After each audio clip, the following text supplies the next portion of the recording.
A cool ocean breeze caresses my bare shoulders, and I shiver, wishing I'd taken my roommate's advice and brought a shawl with me tonight. I arrived in Los Angeles only 4 days ago, and I haven't yet adjusted to the concept of summer temperatures changing with the setting of the sun. In Dallas, June is hot, July is hotter, and August is hell. Not so in California, at least not by the beach. LA lesson number 1. Always carry a sweater if you'll be out after dark. Of course, I could leave the balcony and go back inside to the party, mingle with the millionaires, chat up the celebrities, gaze dutifully at the paintings. It is a gala art opening, after all, and my boss brought me here to meet and greet and charm and chat, not to lust over the panorama that is coming alive in front of me. Blood-red clouds bursting against the pale orange sky, blue-gray waves shimmering with dappled gold. I press my hands against the balcony rail and lean forward, drawn to the intense, unreachable beauty of the setting sun. I regret that I didn't bring the battered Nikon I've had since high school. Not that it would have fit in my itty-bitty beaded purse, and a bulky camera bag paired with a little black dress is a big, fat fashion no-no. But this is my very first Pacific Ocean sunset, and I'm determined to document the moment. I pull out my iPhone and snap a picture. Almost makes the paintings inside seem redundant, doesn't it? I recognize the throaty feminine voice and turn to face Evelyn Dodge, retired actress turned agent turned patron of the arts, and my hostess for the evening. I'm so sorry. I know I must look like a giddy tourist, but we don't have sunsets like this in Dallas. Don't apologize, she says. I pay for that view every month when I write the mortgage check. It very well better be spectacular. I laugh, immediately more at ease. Hiding out? Excuse me, you're Carl's new assistant, right? She asks, referring to my boss of 3 days. Nikki Fairchild. I remember now. Nikki from Texas. She looks me up and down, and I wonder if she's disappointed that I don't have big hair and cowboy boots. So, who does he want you to charm? Charm, I repeat, as if I don't know exactly what she means. She cocks a single brow. Honey, the man would rather walk on burning coals than come to an art show. He's fishing for investors, and you're the bait. She makes a rough noise in the back of her throat. Don't worry, I won't press you to tell me who, and I don't blame you for hiding out. Carl's brilliant, but he's a bit of a jerk. It's the brilliant part I signed on for, I say, and she barks out a laugh. The truth is that she's right about me being the bait. Wear a cocktail dress, Carl had said. Something flirty. Seriously? I mean, seriously? I should have told him to wear his own very cocktail dress. But I didn't. Because I want this job. I fought to get this job. Carl's company, C-Squared Technologies, successfully launched 3 web-based products in the last 18 months. That track record had caught the industry's eye, and Carl had been hailed as a man to watch. More important from my perspective, that meant he was a man to learn from, and I'd prepared for the job interview with an intensity bordering on obsession. Landing the position had been a huge coup for me. So what if he wanted me to wear something flirty? It was a small price to pay. Gosh, I need to get back to being the bait, I say. Oh gosh, now I've gone and made you feel either guilty or self-conscious. Don't be. Let them get liquored up in there first. You catch more flies with alcohol anyway. Trust me, I know. She's holding a pack of cigarettes, and now she taps one out, then extends the pack to me. I shake my head. I love the smell of tobacco. It reminds me of my grandfather, but actually inhaling the smoke does nothing for me. I'm too old and set in my ways to quit, she says. But gosh forbid I smoke in my own very house. I swear the mob would burn me in effigy. You're not going to start lecturing me on the dangers of secondhand smoke, are you? No, I promise. Then how about a light? I hold up the itty-bitty purse. 1 lipstick, a credit card, my driver's license, and my phone. No condom? I didn't think it was that kind of party, I say dryly. I knew I liked you. She glances around the balcony.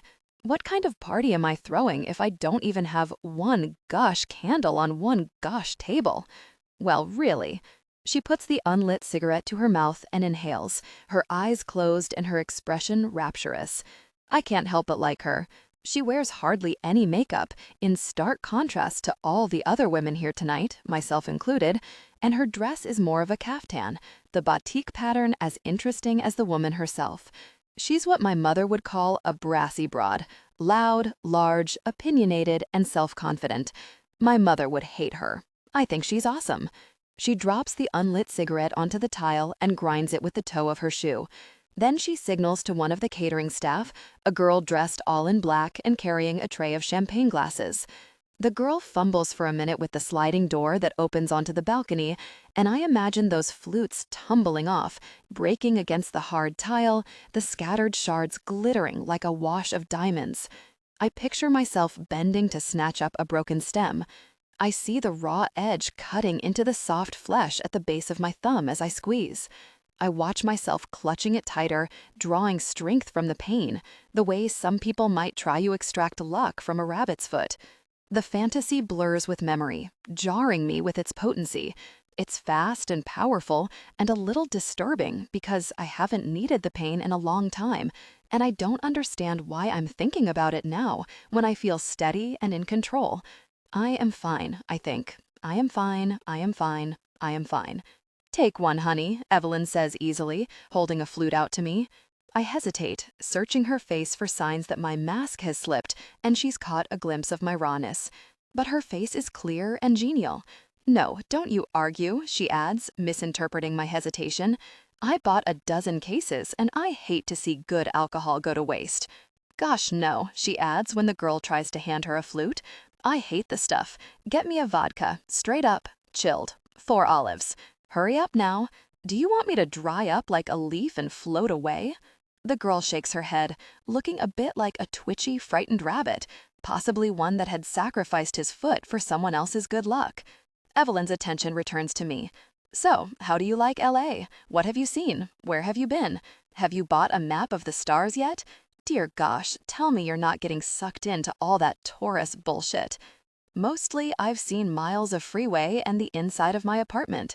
Well, that's just sad. Makes me even more glad that Carl dragged you all the way out here tonight. I've put on 15 welcome pounds since the years when my mother monitored every tiny thing that went in my mouth, and while I'm perfectly happy with my size 8, I wouldn't describe it as skinny.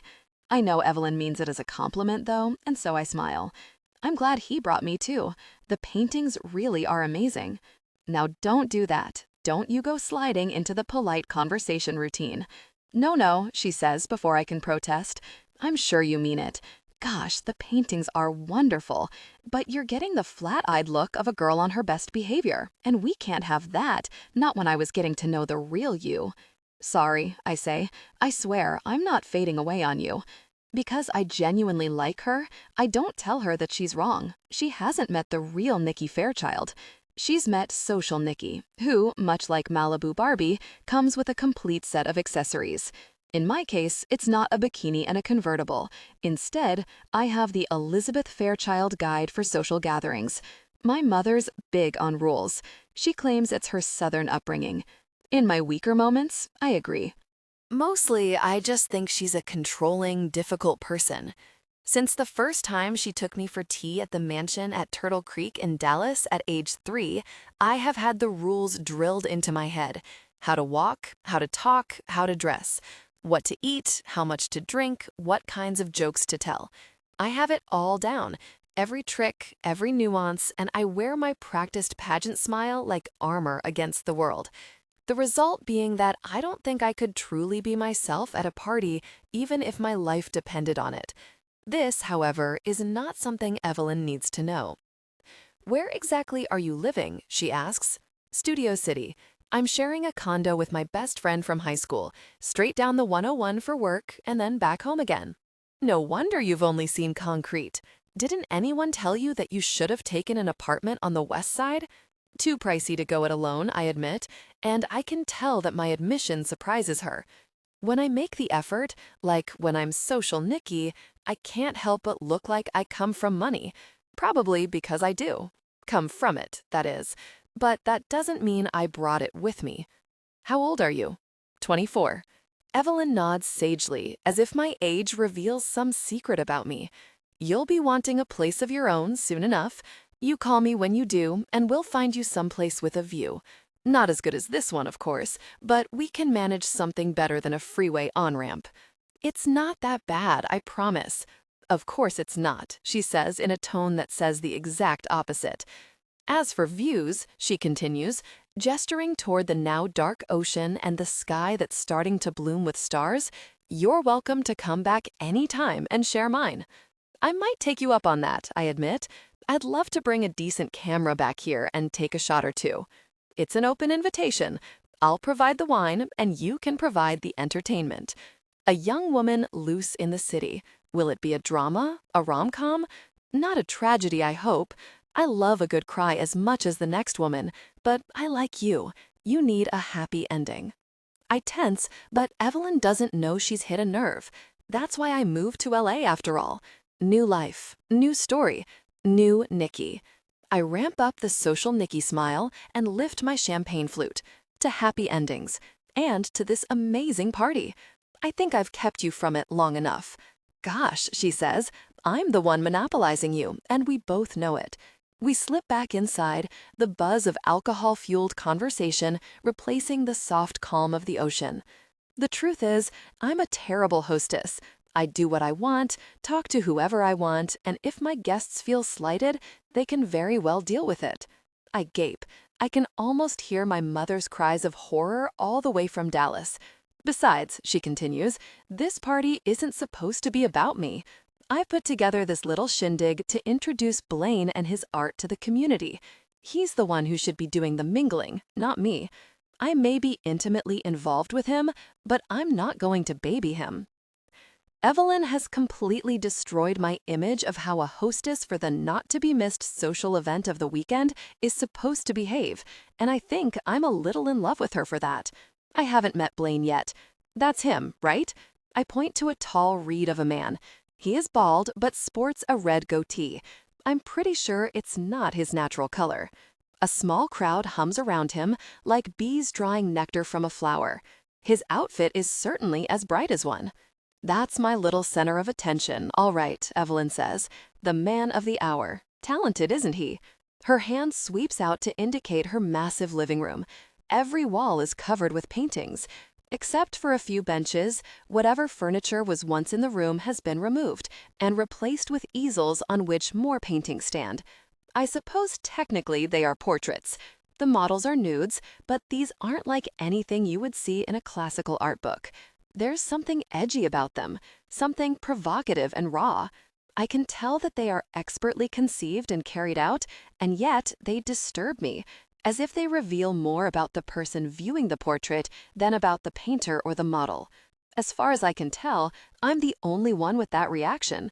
Certainly the crowd around Blaine is glowing. I can hear the gushing praise from here. I picked a winner with that one, Evelyn says. But let's see, who do you want to meet? Rip Carrington and Lyle Tarpon? Those two are guaranteed drama, that's for very sure.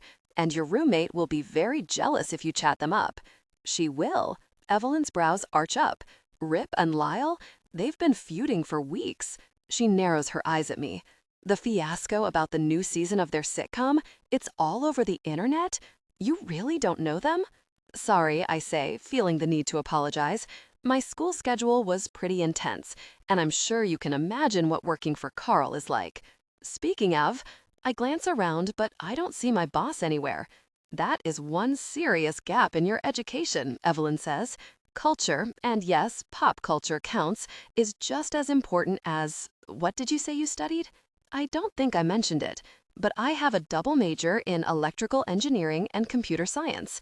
So you've got brains and beauty. See? That's something else we have in common. Gotta say, though, with an education like that, I don't see why you signed up to be Carl's secretary. I laugh. I'm not, I swear.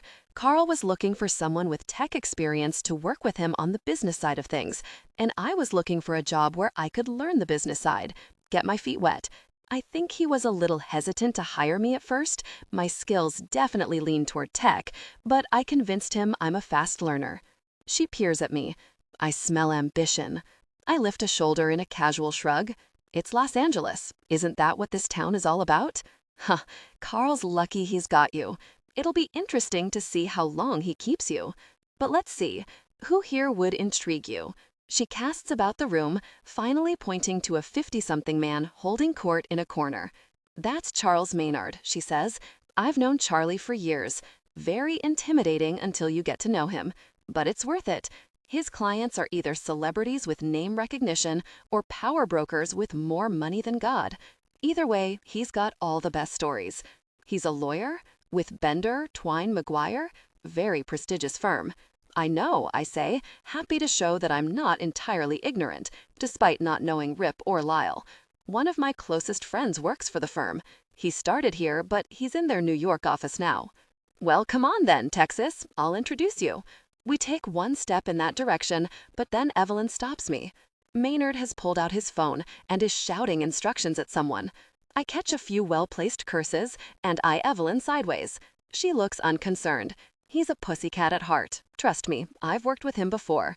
Back in my agenting days, we put together more celebrity biopic deals for our clients than I can count, and we fought to keep a few tell-alls off the screen, too. She shakes her head as if reliving those glory days, then pats my arm. Still, we'll wait till he calms down a bit. In the meantime, though, she trails off, and the corners of her mouth turn down in a frown as she scans the room again. I don't think he's here yet, but oh, yes, now there's someone you should meet. And if you want to talk views, the house he's building has one that my view looks like, well, like yours. She points toward the entrance hall, but all I see are bobbing heads and haute couture. He hardly ever accepts invitations, but we go way back, she says. I still can't see who she's talking about, but then the crowd parts and I see the man in profile. Goosebumps rise on my arms, but I'm not cold. In fact, I'm suddenly very, very warm. He's tall and so handsome that the word is almost an insult. But it's more than that. It's not his looks. It's his presence. He commands the room simply by being in it, and I realize that Evelyn and I aren't the only ones looking at him. The entire crowd has noticed his arrival. He must feel the weight of all those eyes, and yet the attention doesn't faze him at all. He smiles at the girl with the champagne, takes a glass, and begins to chat casually with a woman who approaches him, a simpering smile stretched across her face. Very that girl, Evelyn says. She never did bring me my vodka. But I barely hear her. Damien Stark, I say. My voice surprises me. It's little more than breath. Evelyn's brows rise so high I notice the movement in my peripheral vision. Well, how about that? She says knowingly. Looks like I guessed right. You did, I admit.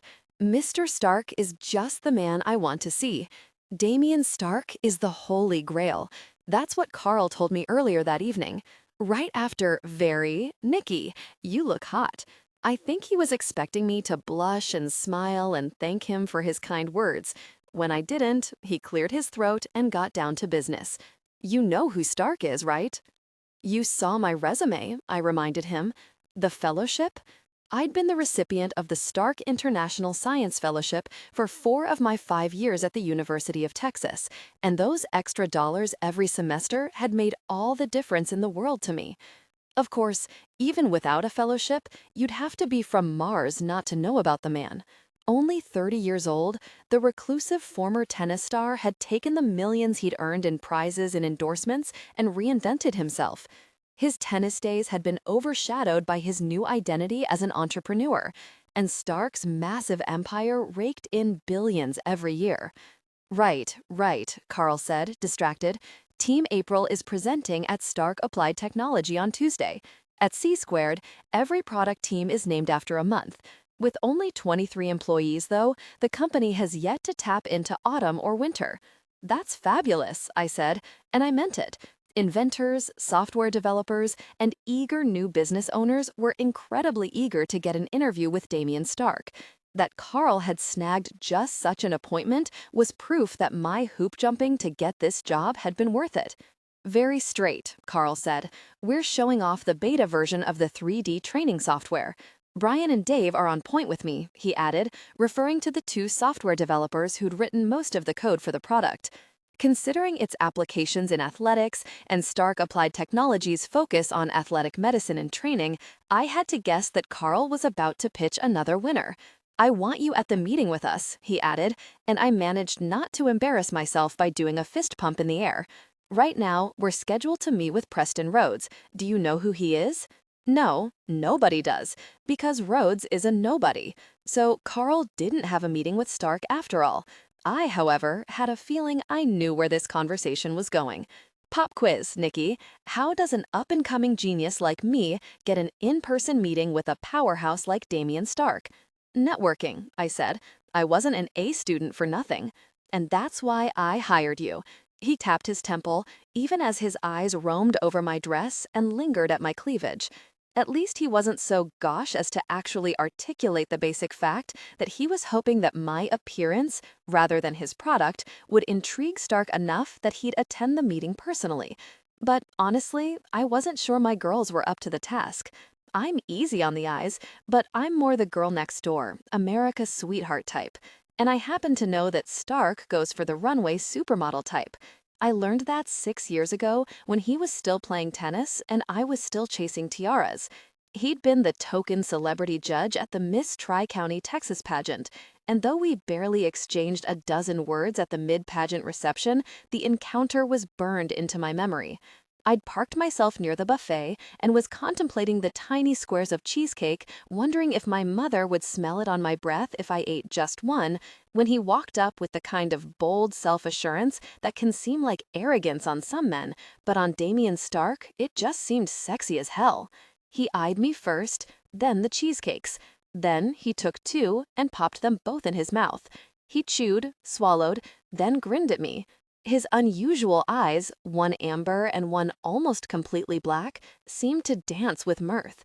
I tried to come up with something clever to say and failed miserably, so I just stood there, my polite smile plastered across my face, as I wondered if his kiss would give me all the taste and none of the calories. Then he leaned closer, and my breath hitched as his proximity increased. "I think we're kindred spirits, Miss Fairchild." "I'm sorry?" Was he talking about the cheesecake? Good God, I hadn't actually looked jealous when he'd eaten them, had I? The idea was appalling. "Neither of us wants to be here," he explained. He tilted his head slightly toward a nearby emergency exit, and I was overcome by the sudden image of him grabbing my hand and taking off running. The clarity of the thought alarmed me, but the certainty that I'd go with him didn't scare me at all. "Oh," I mumbled. His eyes crinkled with his smile, and he opened his mouth to speak. I didn't learn what he had to say, though, because Carmela D'Amato swept over to join us, then linked her arm with his. "Damie, darling." Her Italian accent was as thick as her dark wavy hair. "Come, we should go, yes?" I've never been a big tabloid reader, but it's hard to avoid celebrity gossip when you're doing the pageant thing. So I'd seen the headlines and articles that paired the big shot tennis star with the Italian supermodel. "Miss Fairchild," he said with a parting nod, then turned to escort Carmela into the crowd and out of the building. I watched them leave, consoling myself with the thought that there was regret in his eyes as we parted ways. Regret and resignation. There wasn't, of course. Why would there be? But that nice little fantasy got me through the rest of the pageant, and I didn't say one word about the encounter at Carl. Some things are best played close to the vest, including how much I'm looking forward to meeting Damien Stark again. "Come on, Texas," Evelyn says, pulling me from my thoughts. "Let's go say howdy." I feel a tap on my shoulder and turn to find Carl behind me. He sports the kind of grin that suggests he just had some good news. I know better. He's just giddy with the anticipation of getting close to Damien Stark. Well, me too. The crowd has shifted again, blocking my view of the man. I still haven't seen his face, just his profile, and now I can't even see that. Evelyn's leading the way, making forward progress through the crowd, despite a few stops and starts to chat with her guests. We're on the move again when a barrel-chested man in a plaid sport coat shifts to the left, once again revealing Damien Stark. He is even more magnificent now than he was 6 years ago. The brashness of youth has been replaced by a mature confidence. He is Jason and Hercules and Perseus, a figure so strong and beautiful and heroic that the blood of the gods must flow through him, because how else could a being so fine exist in this world? His face consists of hard lines and angles that seem sculpted by light and shadows, making him appear both classically gorgeous and undeniably unique. His dark hair absorbs the light as completely as a raven's wing, but it is not nearly as smooth. Instead, it looks wind-tossed, as if he spent the day at sea. That hair, in contrast with his black tailored trousers and starched white shirt, give him a casual elegance, and it's easy to believe that this man is just as comfortable on a tennis court as he is in a boardroom. His famous eyes capture my attention. They seem edgy and dangerous and full of dark promises. More important, they are watching me, following me as I move toward him. I feel an odd sense of déjà vu as I move steadily across the floor, hyper-aware of my body, my posture, the placement of my feet. Foolishly, I feel as if I'm a contestant all over again. I keep my eyes forward, not looking at his face. I don't like the nervousness that has crept into my manner, the sense that he can see beneath the armor I wear along with my little black dress. One step, then another. I can't help it. I look straight at him.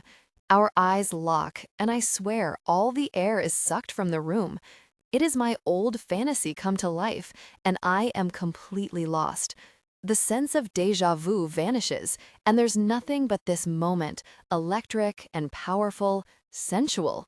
For all I know, I've gone spinning off into space. But no, I'm right there, floor beneath me, walls around me, and Damien Stark's eyes on mine. I see heat and purpose. And then I see nothing but raw, primal desire, so intense I fear that I'll shatter under the force of it. Carl takes my elbow, steadying me, and only then do I realize I'd started to stumble. Are you okay? New shoes. Thanks. I glance back at Stark, but his eyes have gone flat. His mouth is a thin line. Whatever that was, and what the gosh was it, the moment has passed. By the time we reach Stark, I've almost convinced myself it was my imagination. I barely process the words as Evelyn introduces Carl. My turn is next, and Carl presses his hand to my shoulder, pushing me subtly forward. His palm is sweating, and it feels clammy against my bare skin. I force myself not to shrug it off. Nikki is Carl's new assistant, Evelyn says. I extend my hand. Nikki Fairchild, it's a pleasure. I don't mention that we've met before. Now hardly seems the time to remind him that I once paraded before him in a bathing suit. Miss Fairchild, he says, ignoring my hand. My stomach twists, but I'm not sure if it's from nerves, disappointment, or anger. He looks from Carl to Evelyn, pointedly avoiding my eyes. You'll have to excuse me. There's something I need to attend to right away. And then he's gone, swallowed up into the crowd as effectively as a magician disappearing in a puff of smoke. What the really? Carl says, summing up my sentiments exactly. Uncharacteristically quiet, Evelyn simply gapes at me, her expressive mouth turned down into a frown. But I don't need words to know what she's thinking. I can easily see that she's wondering the same thing I am. What just happened? More important, what the gosh did I do wrong? My moment of mortification hangs over the three of us for what feels like an eternity.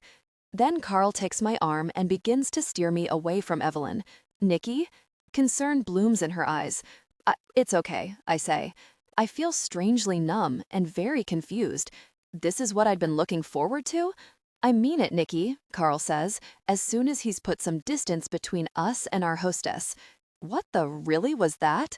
I don't know. Gosh, he snaps. Have you met before? Did you piss him off? Did you apply for a job with him before me? What the gosh did you do, Nicole? I cringe against the use of my given name. It's not me, I say, because I want that to be the truth. He's famous. He's eccentric. He was rude, but it wasn't personal. How the gosh could it have been? I can hear my voice rising, and I force myself to tamp it down, to breathe. I squeeze my left hand into a fist so tight my fingernails cut into my palm. I focus on the pain, on the simple process of breathing. I need to be cool. I need to be calm. I can't let the social Nikki facade slip away. Beside me, Carl runs his fingers through his hair and sucks in a noisy breath. I need a drink. Come on. I'm fine, thanks. I am a long way from fine, but what I want right then is to be alone, or as alone as I can be in a room full of people. I can see that he wants to argue. I can also see that he hasn't yet decided what he's going to do. Approach Stark again? Leave the party and pretend it never happened? Fine, he growls.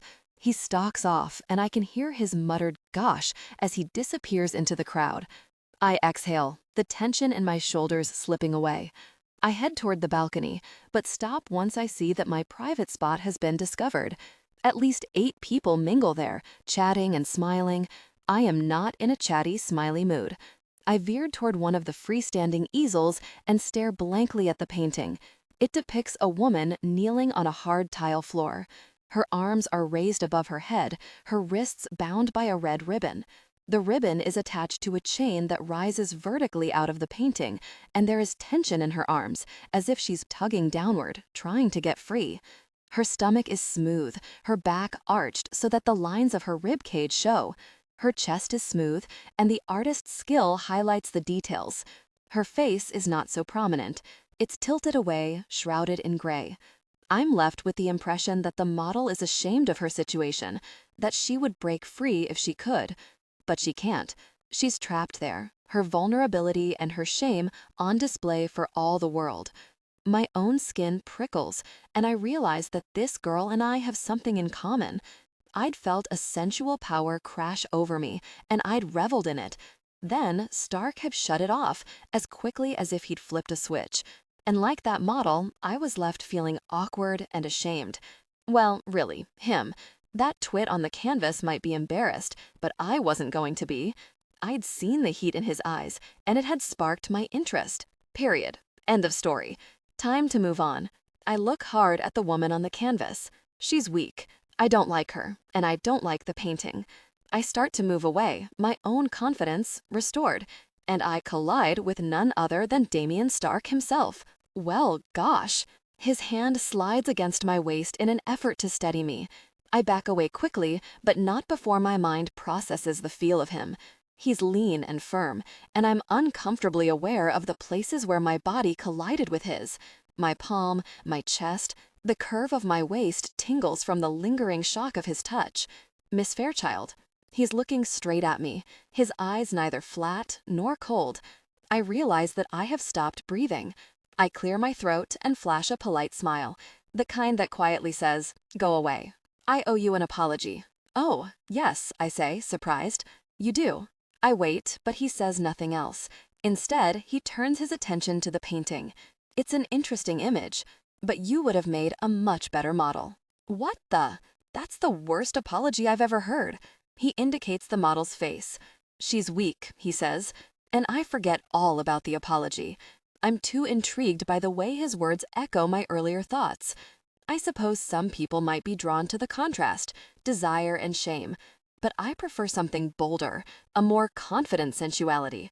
He looks at me as he says this last, and I'm not sure if he's finally apologizing for snubbing me, complimenting my composure, or being completely inappropriate. I decide to consider his words a compliment and go from there. It may not be the safest approach, but it's the most flattering. "I'm delighted you think so," I say, "but I'm not the model type." He takes a step back and with slow deliberation looks me up and down. His inspection seems to last for hours, though it must take only seconds. The air between us crackles, and I want to move toward him, to close the gap between us again. But I stay rooted to the spot. He lingers for a moment on my lips before finally lifting his head to meet my eyes. And that is when I move. I can't help it. I'm drawn in by the force and pressure of the tempest building in those very eyes. "No," he says simply. At first I'm confused, thinking that he's protesting my proximity. Then I realize he's responding to my comment about not being the model type. "You are," he continues, "but not like this. Splashed across a canvas for all the world to see, belonging to no one and everyone." His head tilts slightly to the left, as if he's trying out a new perspective on me. "No," he murmurs again, but this time he doesn't elaborate. I am not prone to blushing, and I'm mortified to realize that my cheeks are burning. For someone who just a few moments ago mentally told this man to go away, I am doing a very poor job of keeping the upper hand. "I was hoping to have the chance to talk to you this evening," I say. His brow lifts ever so slightly, giving him an expression of polite amusement. "Oh, I'm one of your fellowship recipients. I wanted to say thank you." He doesn't say a word. I soldier on. "I worked my way through college, so the fellowship helped tremendously. I don't think I could have graduated with 2 degrees if it hadn't been for the financial help. So thank you." I still don't mention the pageant. As far as I'm concerned, Damien Stark and I are deep in the land of the do-over. "And what are you doing now that you've left the hallowed halls of academia?" He speaks so formally that I know he's teasing me. I ignore it and answer the question seriously. "I joined the team at C², I say. "I'm Carl Rosenfeld's new assistant." Evelyn already told him this, but I assume he hadn't been paying attention. "I see." The way he says it suggests he doesn't see at all. Is that a problem? 2 degrees, a straight A average, glowing recommendations from all your professors, acceptance to PhD programs at both MIT and Caltech. I stare at him, baffled. The Stark International Fellowship Committee awards 30 fellowships each year. How in the world can he possibly know so much about my academic career? "I merely find it interesting that you ended up not leading a product development team, but doing grunt work as the owner's assistant." I don't know what to say. I'm still spinning from the surreal nature of this inquisition. "Are you intimately involved with your boss, Miss Fairchild?" What? I'm sorry. Was the question unclear? I asked if you were having relations with Carl Rosenfeld. "EO." I blurt the answer out because I can't let that image linger for longer than a second. Immediately, though, I regret speaking. What I should have done was slap his face. What kind of question is that? "Good," he says, so crisply and firmly and with such intensity that any thought I have of verbally reprimanding him vanishes completely. My thoughts, in fact, have taken a sharp left turn, and I am undeniably, unwelcomely intrigued. I glare at the woman in the portrait, hating her even more, and not particularly pleased with Damien Stark or myself. I suppose we have something in common, though. At the moment, we're both imagining a different scenario. Gosh, he doesn't even try to hide his amusement. "I believe I've shocked you, Miss Fairchild." "Yes, you've shocked me. What did you expect?" He doesn't answer, just tilts his head back and laughs. It's as if a mask has slipped away, allowing me a glimpse of the real man hidden beneath.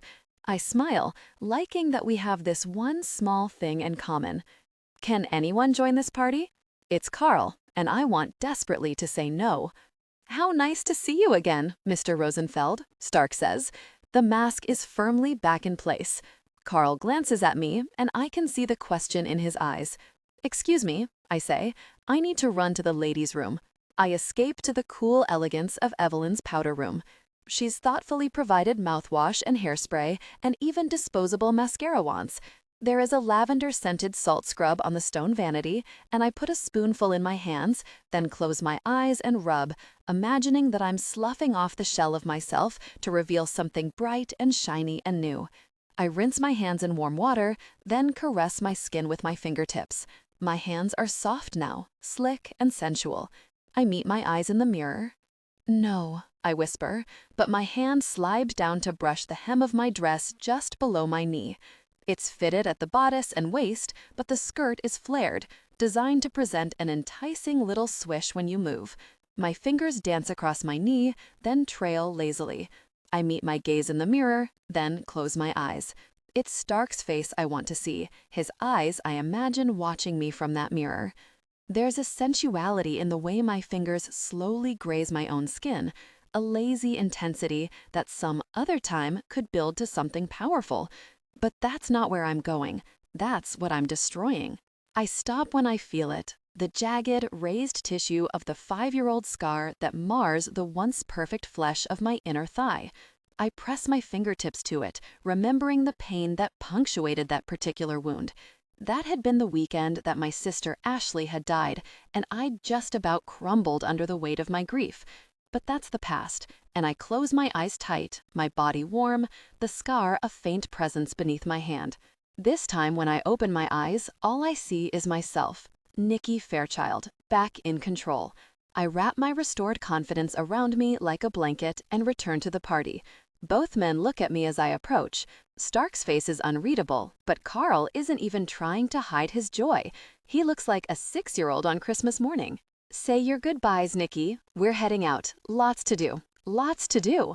What? Now? I don't bother to hide my confusion. Turns out, Mr. Stark's going to be out of town on Tuesday, so we're pushing the meeting tomorrow. Saturday? Is that a problem? Stark asks me. No, of course not, but he's attending personally, Carl says. Personally, he repeats as if I could have missed it the first time. Right, I'll just find Evelyn and say goodnight. I start to move away, but Stark's voice draws me back. I'd like Miss Fairchild to stay. What? Carl speaks, expressing my thought. The house I'm building is almost complete. I came here to find a painting for a particular room. I'd like a feminine perspective. I'll see her home safely, of course. Oh, Carl looks like he's going to protest, then thinks better of it. She'll be happy to help. The gosh, she will. It's one thing to wear the dress. It's another to completely skip the presentation rehearsal because a self-absorbed bazillionaire snaps his fingers and says jump, no matter how hot said bazillionaire might be. But Carl cuts me off before I can form a coherent reply. We'll speak tomorrow morning, he tells me. The meeting's at 2. And then he's gone, and I'm left seething beside a very smug Damien Stark. Who the hell do you think you are? I know exactly who I am, Miss Fairchild. Do you? Maybe the better question is, who the hell do you think I am? Are you attracted to me? What? I say, verbally stumbling. His words have knocked me off center, and I struggle to regain my balance. That is so not the issue.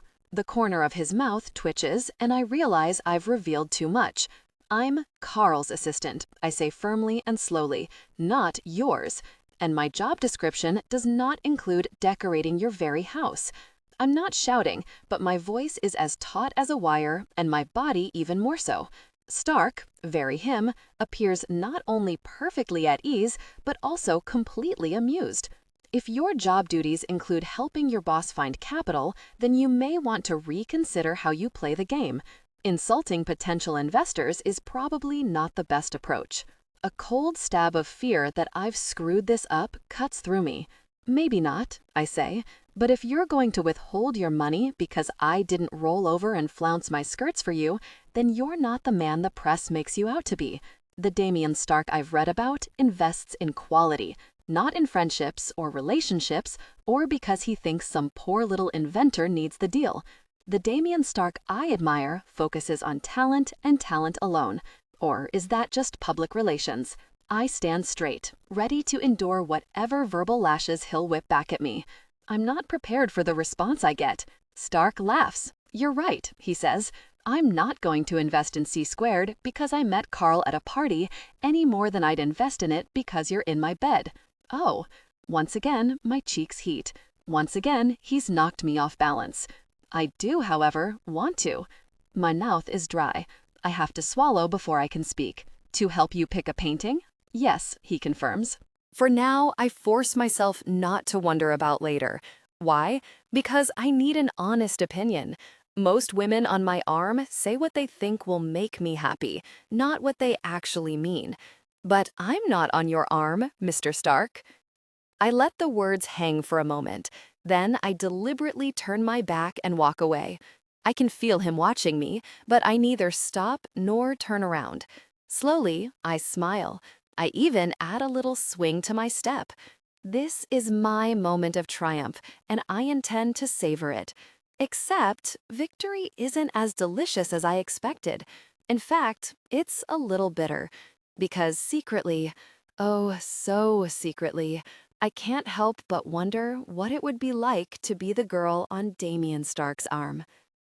I cross the entire room before I pause, my heart pounding wildly in my chest. 55 steps. I counted every one of them, and now that there's no place left to go, I am simply standing still, staring at one of Blaine's paintings. Another nude, this one lying on her side across a stark white bed, only the foreground in focus. The rest of the room, walls, furniture, are nothing more than the blurred gray suggestions of shapes. The woman's skin is pale, as if she's never seen the sun, But her face suggests otherwise. It reflects so much ecstasy that it seems to glow. There is only one splash of color on the entire canvas, a long red ribbon. It is tied loosely around the woman's neck, then extends between her breasts. There's a tautness to the ribbon, though, and it's clear what story the artist is telling. Her lover is there, just off the canvas, and he's holding the ribbon, creating a sense of intense anticipation and desire. I swallow, imagining the intense sensation. My desire grew. This is not good. I ease away from the painting toward the bar, which is the only place in the entire room where I'm not bombarded by erotic imagery. Honestly, I need the break. Erotic art doesn't usually make me melt, except, of course, it's not the art that's making me feel such strong desire. I do, however, want you. What had he meant by that? More to the point, what do I want him to mean by that? Which, of course, is a gosh question. I know what I want, the same thing I wanted 6 years ago. I also know it will never happen, and even the fantasy is a very bad idea. I scan the room, telling myself I'm only looking over the art. Apparently, this is my night for self-deception. I'm looking for Stark, but when I find him, I wish that I hadn't bothered.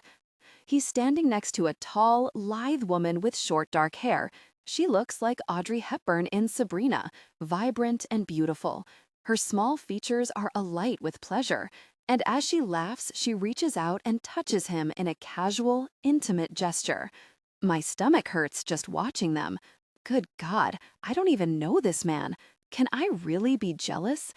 I consider the possibility, and in the spirit of tonight's theme, I deceive myself once more. Not jealousy, anger. I'm pissed that Stark could so cavalierly flirt with me, even though he's obviously enthralled by another woman, a beautiful, charming, radiant woman. More champagne? The bartender holds out a flute. Tempting, very tempting, but I shake my head. I don't need to get drunk. I need to get out of here. More guests arrive, and the room overflows with people.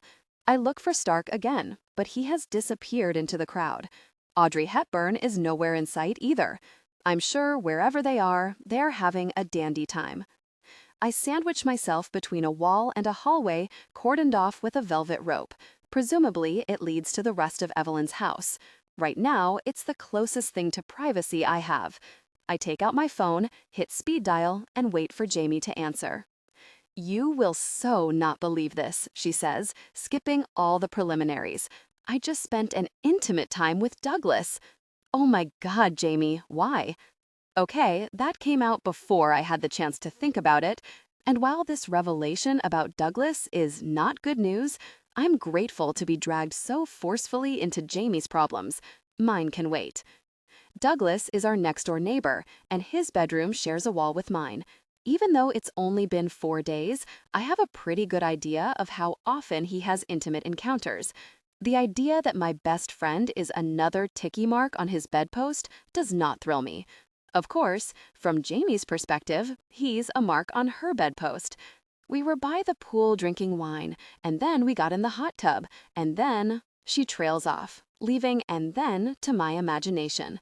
Is he still there, or are you at his place? God, no. I sent him home an hour ago. Jamie, what? I just needed to burn some energy. Trust me, it's good. I'm so mellow now you wouldn't even believe. I frown. Like a girl who collects stray puppies, Jamie brings home a lot of men. She doesn't, however, keep them around. Not even until morning. As her roommate, I find that convenient. There's nothing quite like meeting an unshaved, unshowered, half-naked man staring into your refrigerator at 3 in the morning. As her friend, however, I worry. She, in turn, worries about me for precisely the opposite reason. I've never brought a man home, much less kicked him out. As far as Jamie is concerned, that makes me subnormal. This, however, isn't the time to get into it with my best friend. But Douglas? She had to go and pick Douglas? Am I going to have to avert my eyes every time I see him in the complex? He's cool, she says. No big deal. I close my eyes and shake my head. The mere thought of being so vulnerable, emotionally and physically, overwhelms me. Not a big deal? The hell it's not. How about you? Did you actually manage to form words this time? I scowl. As my best friend since forever, Jamie knows a few too many of my secrets. I'd told her all about my ambiguous encounter with uber hottie Damien Stark at the pageant reception. Her reaction had been typical Jamie. If I'd just opened my mouth and formed actual words, he would have ditched Carmela and shared an intimate moment with me. I'd told her she was insane, but her words had been like tinder to my smoldering fantasy. I talked to him, I admit now. Oh, really? Her voice rises with interest. And he's coming to the presentation? And I have to laugh. That's it, Jamie. That was the point. Oh, well, okay then. No, seriously, that's fabulous, Nick. You totally rocked it. When she puts it that way, I have to agree. So what's he like now? I consider the question. It's not an easy one to answer. He's intense, hot, sexy, surprising, disturbing. No, it's not Stark that's disturbing. It's my reaction to him. Intense, Jamie parrots. Like that's a revelation? I mean, the guy owns half the known universe. I hardly think he'd be all warm and fuzzy. More like dark and dangerous. I frown. Somehow, Jamie has summed up Damien Stark perfectly. Anything else to report? How are the paintings? I won't ask if you've seen any celebrities.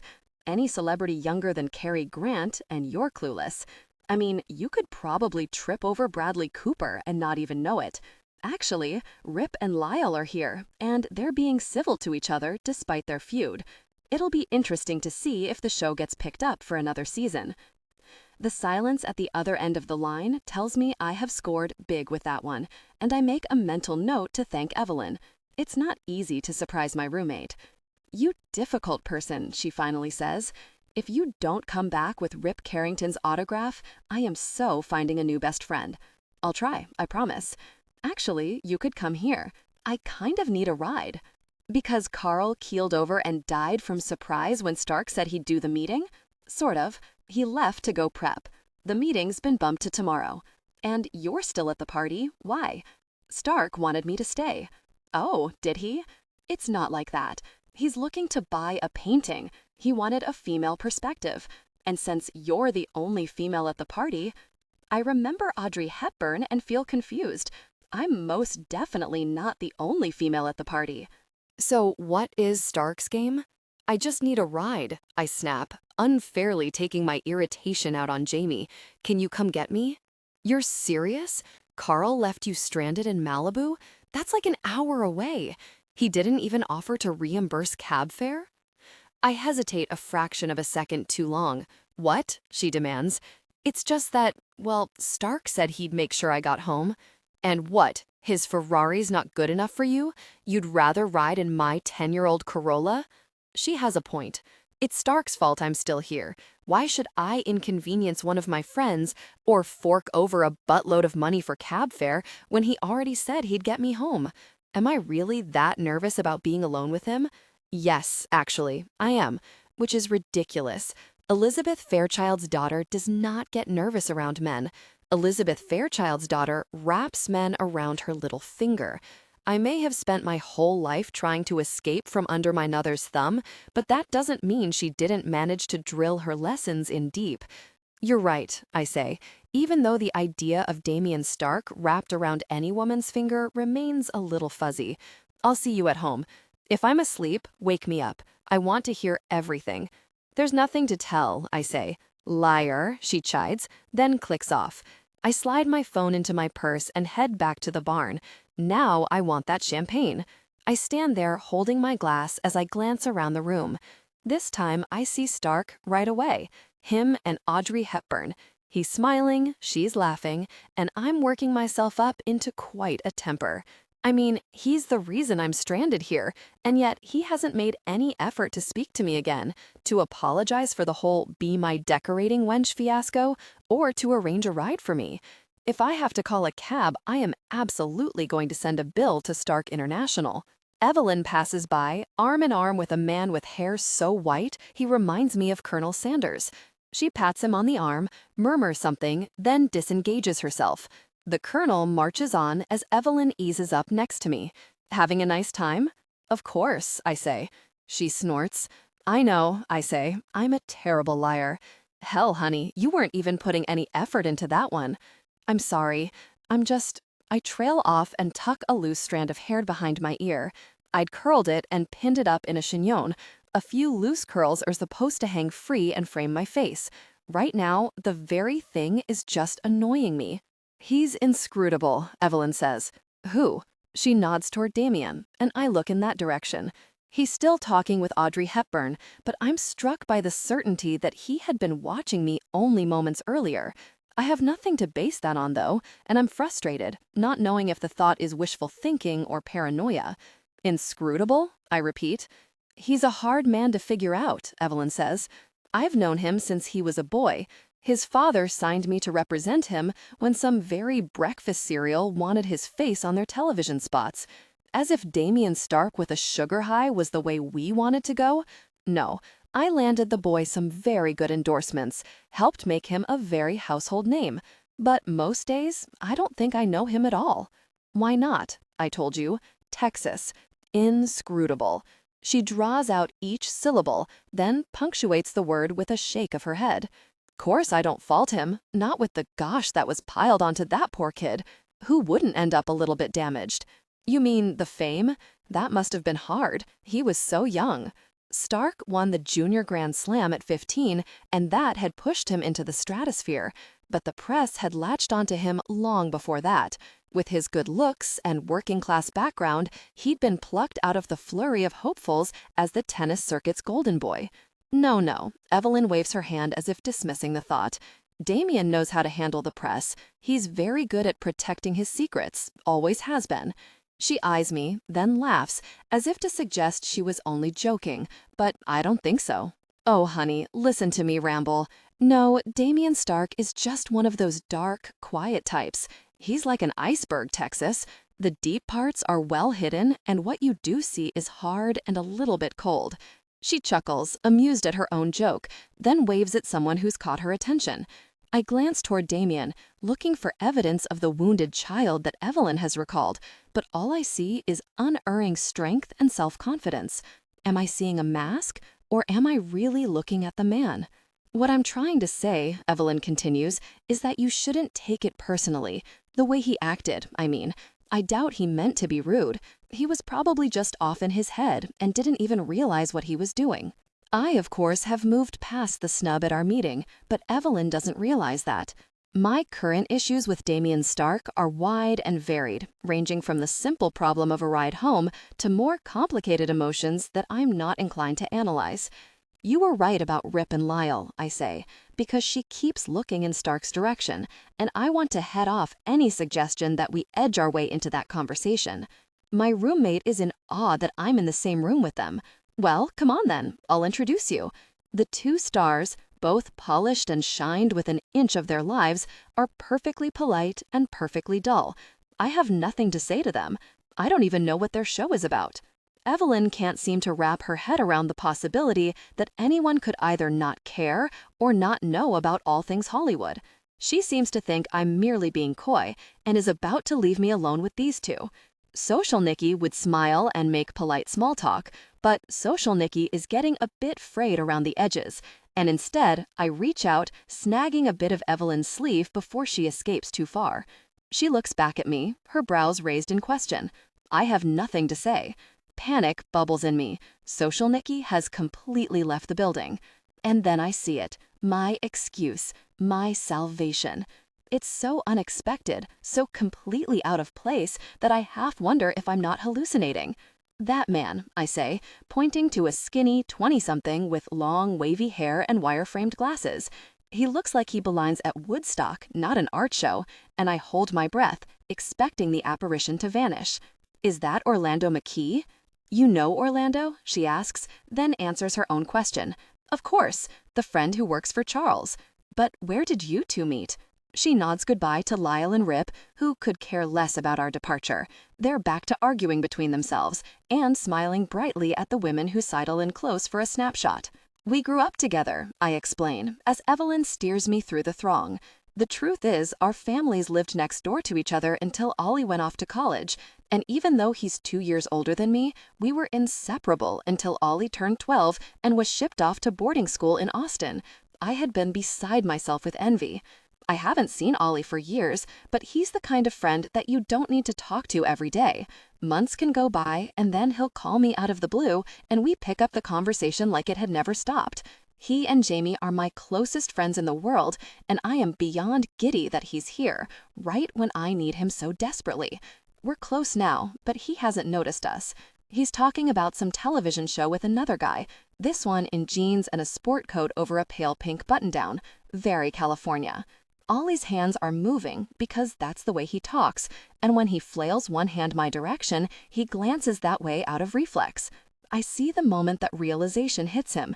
He freezes, his hand drops, and he turns to face me, his arms going out wide. Nikki? My God, you look amazing.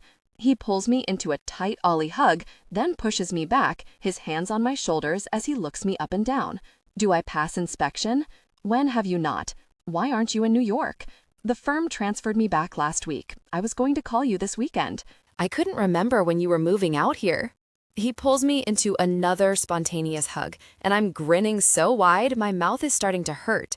Very, it's good to see you. I take it you two know each other, the guy in jeans says drolly. Sorry, Ollie says. Nikki, this is Jeff. We work together at Bender, Twain, McGuire. What he means is that I work for him, Jeff says. I'm a summer associate.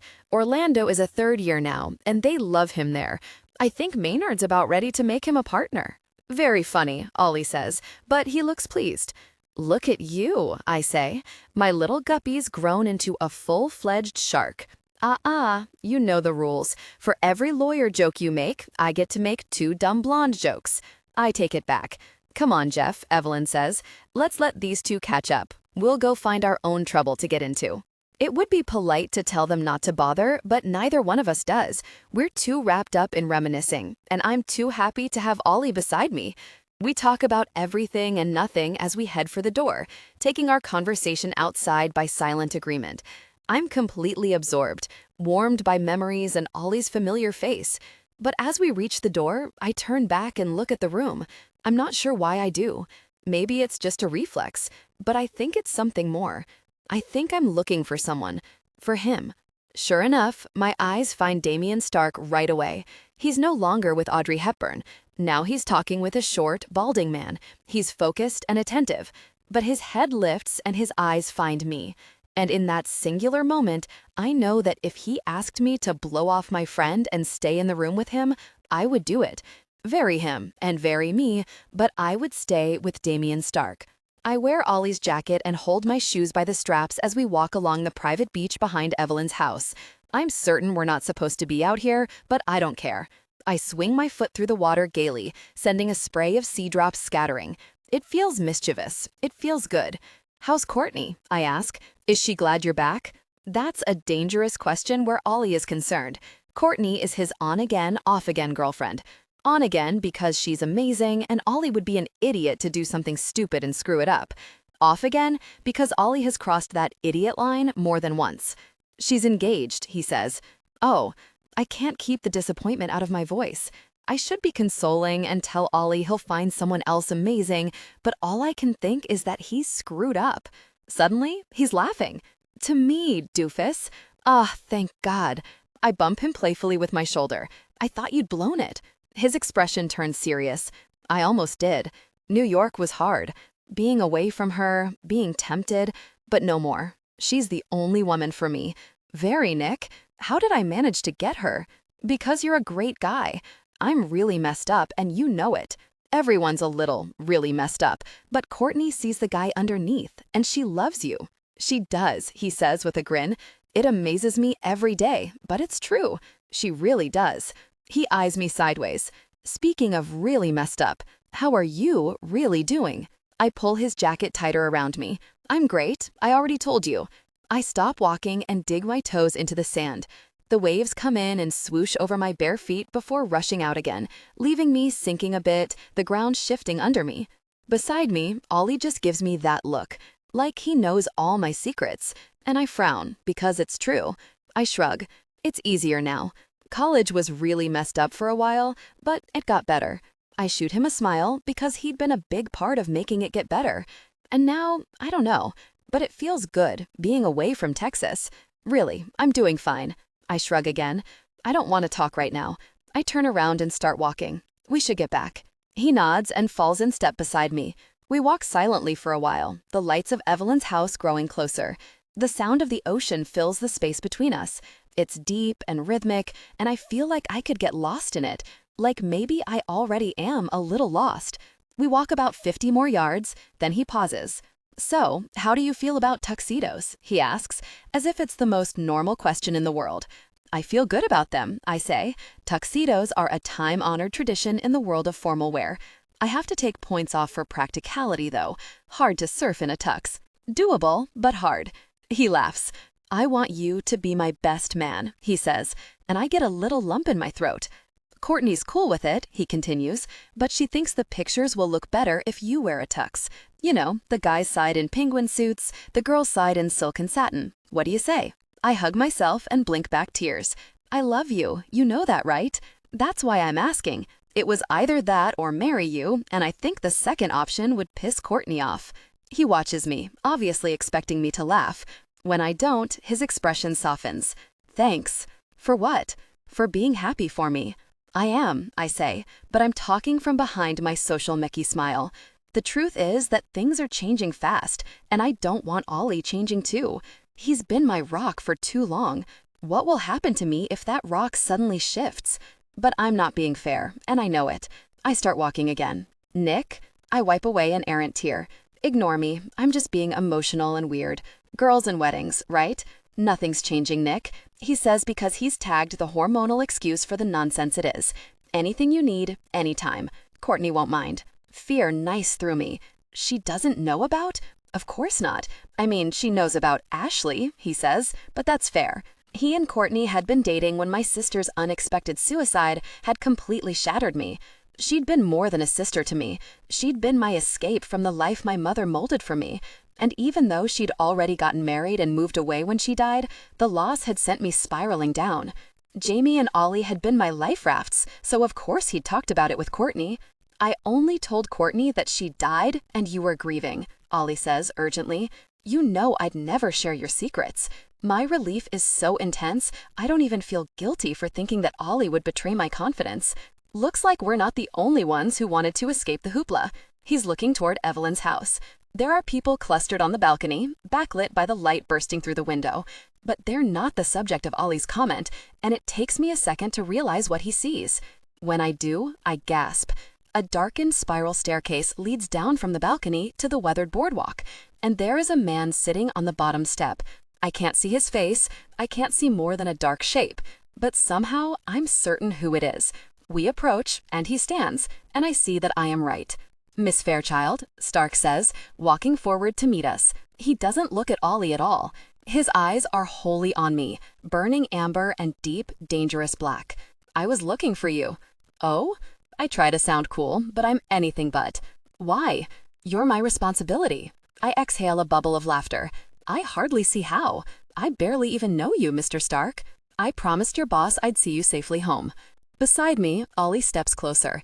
He clasps my shoulder in a protective gesture. His fingers tighten, and I can feel the pressure even through the thick material of his jacket. I'll be happy to give Nikki a lift. You can consider your responsibility absolved.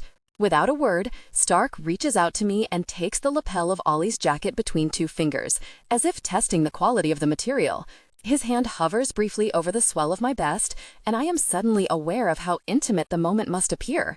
Ollie and I walking alone on the beach, me wearing his jacket. I feel an inexplicable need to explain that there's nothing romantic or sexual between Ollie and me, and it takes a great effort to keep my mouth shut. I tilt my head up to look at Ollie. That would be great. Are you sure it's not inconvenient? It's no problem at all, he says. His hand is still on my shoulder, and he increases the pressure, as if urging me on. But there's nowhere to go. Stark is right there, larger than life, and the air between us is charged. If I move, I think, ridiculously, I'll end up caught in his web. The thought isn't entirely unpleasant. I'm not looking for absolution, Stark says to Ollie, but I do need Miss Fairchild to stay. We have business to discuss. I consider arguing, but I also remember his earlier comment that if I was trying to find investors for Carr, I was doing a craptastic job of it. I tilt my head and nod to Ollie. It's okay. You're sure?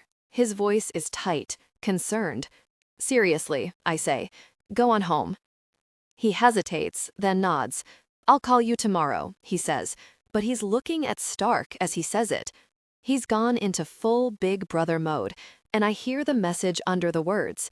And she better be there and fine, or there's going to be trouble. My imagination, I realize, is running wild. He kisses my cheek and starts to head up the spiral staircase.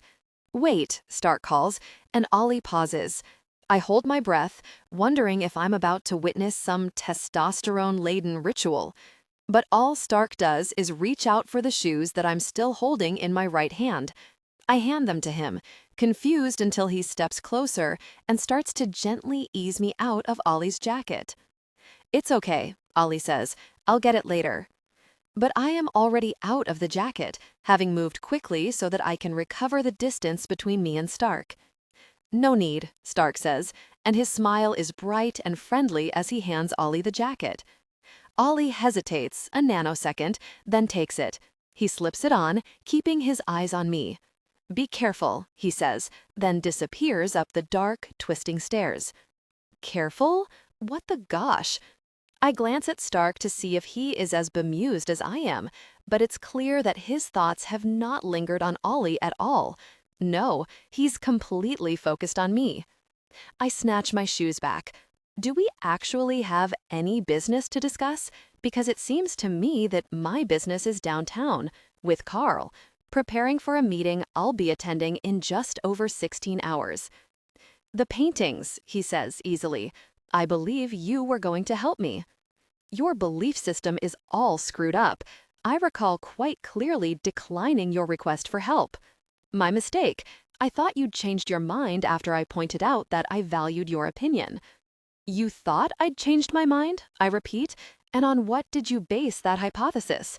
The way I walked away from you? The way I ignored you? He merely quirks a brow, letting me know that all my surreptitious glances toward him and Audrey Hepburn weren't so surreptitious after all. He watches me, probably expecting a pithy comeback, but I'm not going to provide one. At this moment, silence is most definitely the best policy. I tilt my head up to look at his face. The minimal illumination filtering down from Evelyn's balcony casts his features in shadows. His eyes, however, seem to absorb the light, the amber one fiery and hot, the other one black and ringed with molten lava, so dark and deep I feel as though I could fall in and get lost. Windows to the soul, I think, and then shiver. You're cold, he says, then trails a finger down my bare arm. You have goosebumps. Well, if I didn't before, I surely do now. I was fine when I had a coat, I say, and he bursts out laughing. I like the sound of it, so free and easy, and always unexpected. He slips out of his jacket and drapes it over my shoulders, ignoring my protests. We're going back inside, I say, shrugging it off and holding it out. I'm fine, really. He takes my shoes from me, but ignores the coat.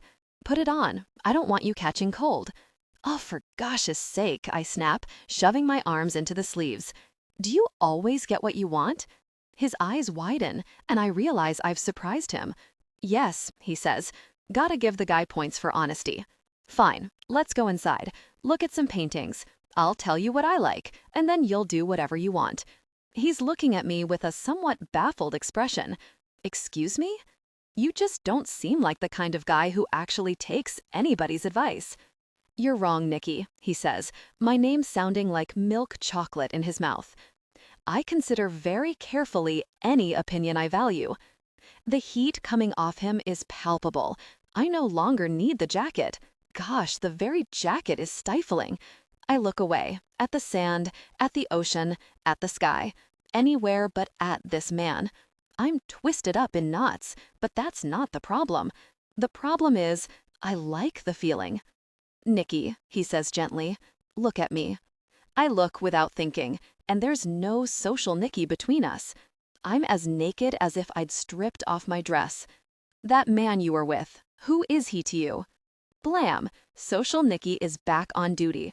I feel my face harden, my eyes grow cold. Damien Stark is like a spider, and I'm the foolish insect he's going to devour. I look away, but only for a second. When I turn back, I'm flashing the very same plastic smile that he saw on a stage 6 years ago. I should turn the wattage up and tell him that Ollie is none of his business, but I don't. I'm not certain I understand the instinct that brings the answer to my lips, but it's the one that I go with, and as soon as I've spoken, I turn my back to him and begin the walk up the stairs, my words lingering in the air behind me. Him? That's Orlando McKee. We used to share intimacy. This isn't exactly true, but it's close enough. It's a story that I can spin and weave without losing the thread of reality. It's another layer of armor, and where Damien Stark is concerned, I need as much protection as I can get. He is right behind me on the stairs, but they are too narrow for us to stand side by side. Nikki, he says, his voice like a command. I stop and turn to face him, looking down from my position 3 steps above him. It's an interesting perspective. I don't think there are many people who've had the opportunity to look down on Damien Stark. What is Mr. McKee to you now? I'm probably imagining it, but I think I see something vulnerable in Stark's eyes. He's a friend, I say, a very good friend. I think that's relief on his face, and the juxtaposition of those two emotions, relief and vulnerability, make my breath hitch. They disappear quickly, though, and his "Are you intimate with him now?" comes out decidedly frosty. I press my fingertips to my temple. His shifts from cold to hot to cold then are dizzying. Am I on some sort of game show? Have you and your millions invested in a new version of Candid Camera? A spin-off of Punk'd? What are you talking about? You're nice, then you're ice. Am I? Don't even pretend not to know what I'm talking about. 1 minute you're so rude I want to slap your face, and yet you don't. I scowl, but otherwise ignore the interruption. And then you turn on a dime and you're all warm and fuzzy. His brow lifts. Fuzzy? Point taken. Fuzzy is not a word anyone should use to describe you. Forget warm and fuzzy. We'll go with hot and intense. Intense. He murmurs the word, making it sound much more sensual than I had intended. I like the sound of that. At the moment, so do I. I swallow, my mouth suddenly dry. The point is, you're dizzying. He looks at me with unabashed amusement. I like the sound of that too. Dizzying and exasperating. And impertinent? He repeats. He doesn't smile, but I swear I hear laughter in his voice. You ask questions you have no right to ask. And you've steered this conversation in a very elegant circle, but you still haven't answered my impertinent question. I would have thought that a man as intelligent as you are would realize that I was avoiding it. A man doesn't get where I've gotten by allowing details to remain ignored. I'm both diligent and persistent, Miss Fairchild. He has me trapped, locked tight in his sights. When I seek to acquire something, I learn everything I can about it, and then I pursue it wholeheartedly. I have to pause a bit to remember how to form words. Do you? I believe there's an interview with me in last month's Forbes. Am certain the reporter outlined my tenacity. I'll be sure to pick up a copy. I'll have my office send you one. Perhaps then you'll understand just how persistent I can be. I already understand it. What I don't get is why you're so fascinated with who I'm intimate with. Why exactly does that interest you? I'm treading on dangerous territory, and I suddenly understand that old adage about flirting with danger. He climbs a step, putting his body in much closer proximity to mine. There are a number of things about you that fascinate me. Oh my. I move carefully up to the next level. I'm an open book, Mr. Stark. I ascend one more step. You and I both know that's not true, Miss Fairchild. But someday, he trails off, and though I know better, I have to ask. Someday, what? Someday you will reveal more of yourself to me, Miss Fairchild, in so very many ways. I want to respond, but I've lost the power of speech. Damien Stark wants me. More than that, he wants to peel back the layers and learn my secrets. The idea is terrifying, and yet also strangely appealing. Discomfited, I take another backward step up toward the balcony, then wince. Immediately, Stark is at my side. What's wrong? Nothing. Something sharp on the step. He looks down at my still bare feet. Sheepishly, I hold out the strappy sandals with the 3-inch heels. Very nice, he says. Perhaps you should put them on. Nice, I repeat. They aren't nice. They're astounding. They cup my foot, show off my pedicure, slim my leg, and lift my rear just enough to make it look very hot in this dress. The corner of his mouth twitches with amusement. I recall. Truly, they are amazing shoes. They also happen to be my first and only purchase from my frivolous Los Angeles shopping splurge. Well worth the damage to your checking account, I'm sure. Totally. But they are an absolute difficult pair to walk in. And now that I've taken them off, I really don't know if I can get them back on again. No, correction. I don't know if I can get them on again and actually walk. I see your dilemma. Fortunately, I've made a career out of coming up with solutions to such knotty problems. Is that so? Well, please, enlighten me. You can stay here on the steps, you can go inside barefoot, you can put the shoes back on and suffer. Somehow, I expected something better from the great Damien Stark. If that's all the brainpower it takes to become the head of a corporate empire, I should have jumped all over that a long time ago. Sorry to disappoint. Staying here won't work, I say. For one thing, it's cold. For another, I want to say goodbye to Evelyn. He nods and frowns. You're so right. Clearly, I didn't fully examine the conundrum. That's what makes it a conundrum, I say. As for going barefoot, Elizabeth Fairchild's daughter does not go barefoot at social events, no matter how much she might want to. I'm pretty sure it's a genetic trait. Then your choice is clear. You're going to have to wear the shoes. And suffer? No thank you. I don't do pain. My words are flippant and not entirely true. He stares at me long and hard, and for some reason, Ollie's parting words come back to me. Be careful. Then his face clears, and he's looking at me with amusement once again. I about melt with relief. There is one more option. Ah, see? You were holding out on me. I can pick you up and carry you into the party. Right, I say. I'm just going to slip these puppies back on and suffer. I sit down on the step and slide my feet into the sandals. It's not pleasant. The shoes aren't broken in, and my feet are in full protest mode. I enjoyed the walk on the beach, but I should have known that everything comes with a price. I stand, wince a little, and continue up the stairs. Stark is behind me, and when we reach the balcony, he moves to my side and takes my arm. Then he leans in so close, I feel his breath on my ear. Some things are worth the pain. I'm glad you understand that. I turn sharply to look at him. What? I'm simply saying that I'm glad you decided to put the shoes back on. Even though that meant I rejected your offer to throw me over your shoulder, caveman style, and cart me around the party? I don't recall mentioning a caveman carry, though the idea is undeniably intriguing. He pulls out his iPhone and starts to type something. What are you doing? Making a note, he says. I laugh and shake my head. I'll say this, Mr. Stark. Whatever else you are, you're always a surprise. I look him up and down. I don't suppose you have a pair of black flip-flops hidden on your person? Because that would be the kind of surprise I could really use. I'm afraid not, he says. But in the future, I may have to carry a pair just to be safe. I never realized what valuable currency a comfortable pair of shoes can be. It occurs to me that I'm in full flirt mode with Damien Stark, the man who has been hot and cold all night, the man who bleeds power and commands an empire and could snap his fingers and have any woman he wants. Right now, that woman is me. It's a bewildering realization, but also flattering and, yes, exciting. The truth is, I know exactly how you feel, he says. I gape at him, wondering if he's been reading my thoughts.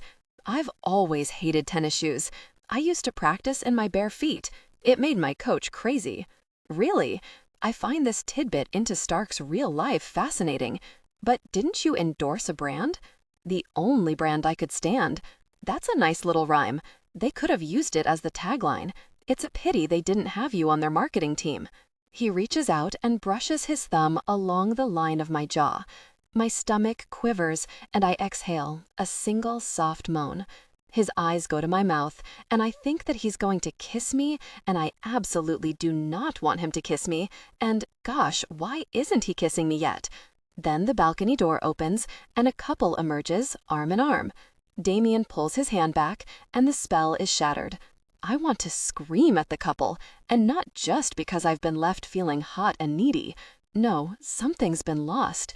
I'm liking the Damien Stark who laughs and teases in the dark, who flirts so softly and yet so intently, who looks at me with eyes that let me see. But our moment is gone, and if we go inside, I'm certain his mask will go back on.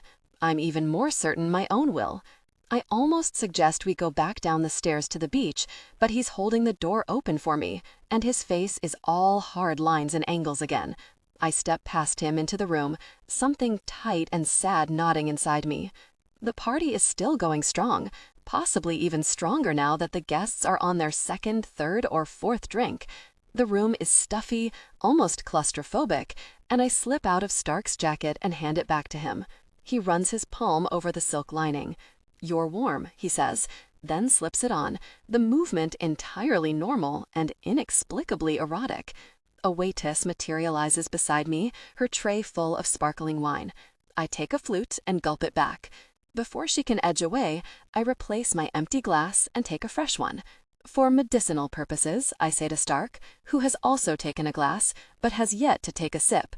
I am not so hesitant, and I down half of my glass in one long swallow. The bubbles seem to rise straight to my head, making me a little bit giddy. It's a nice feeling, and one I'm not used to. I drink, sure, but not champagne, and not very often. But I feel vulnerable tonight, vulnerable and needy. With any luck, the alcohol will quench the ache. Either that, or it will give me the courage to act on it. Oh no, I almost tossed the champagne aside. Even with the aid of tiny bubbles, I'm not going there. As I tilt my head back to take another sip, I catch Stark's eyes on me. They're dark and knowing and predatory, and I suddenly want to take a step backward. I clutch the stem of my glass harder and stay rooted to the spot. The corner of his mouth quirks up with amusement as he leans in closer to me. I breathe in the clean, crisp scent of his cologne, like the woods after a rain. He brushes a strand of hair from my cheek, and I wonder why I don't melt right then. My body is hyper-aware.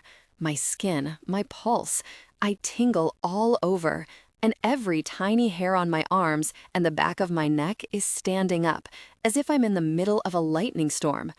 It's his power I'm feeling, of course, and I feel it most strongly as a deep, demanding longing. "Is there something on your mind, Miss Fairchild?"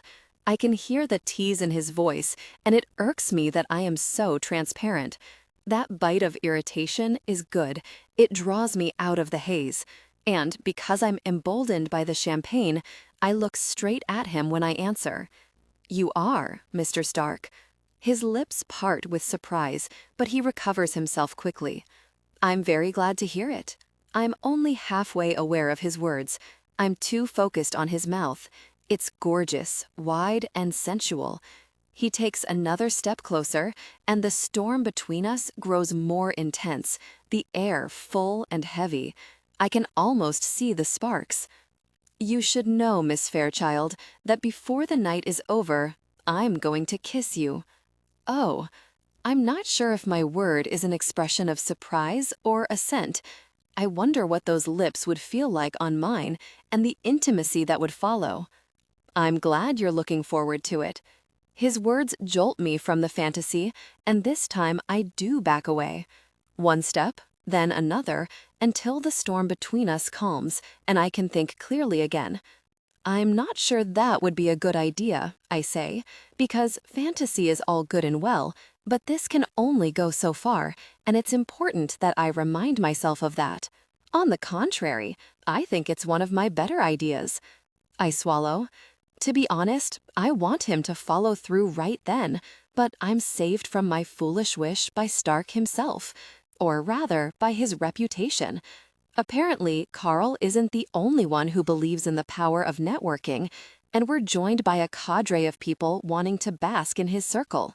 Investors, inventors, tennis fans, single women. They come, they talk, and Stark politely sends each on his way. The only constant at his side is me. Me and a never-ending stream of waiters with more champagne, chilled so as to take the edge off the fire that's building in me. The room, however, is starting to sway a bit, and I tap Stark on the arm, interrupting his conversation with a robotics engineer who's well into hard pitch mode. "Excuse me," I say, then aim myself toward a small bench on the side of the room. Stark catches up to me so quickly that I imagine the engineer still pitching, unaware that his quarry has escaped. "You should slow down," he says, in a voice that suggests I'm on his staff. But I'm not on his staff. "I'm fine," I say. "I have a plan." I don't mention that the plan involves sitting down and never getting up again. If it involves getting so rip-roaring drunk that you have no choice but to get off your feet by laying down, then I'd say your plan is coming along quite nicely. Don't be patronizing.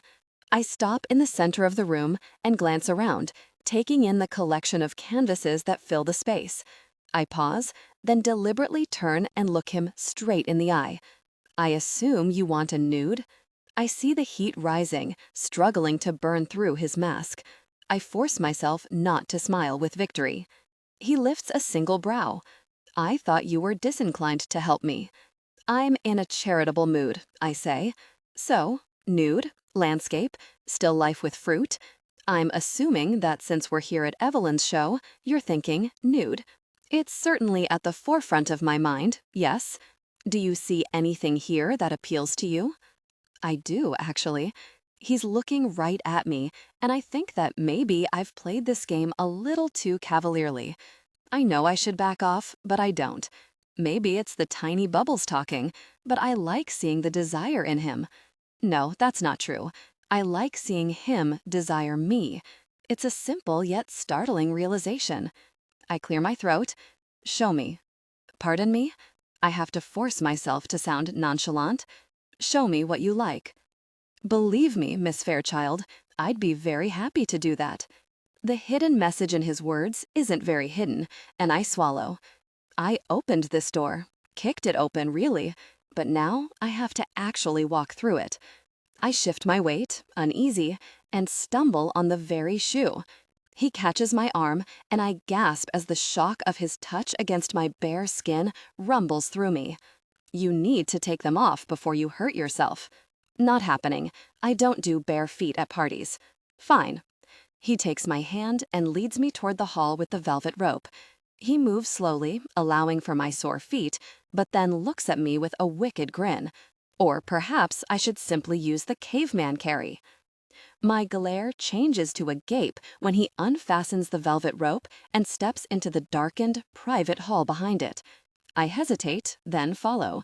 He rehooks the rope, then sits on the velvet-covered bench. He looks up at me without even a hint of apology, as if he owns the world and everything in it. Then he pats the seat next to him, and because my feet hurt and my head is spinning, I sit without argument. "Now," he says, "take your shoes off."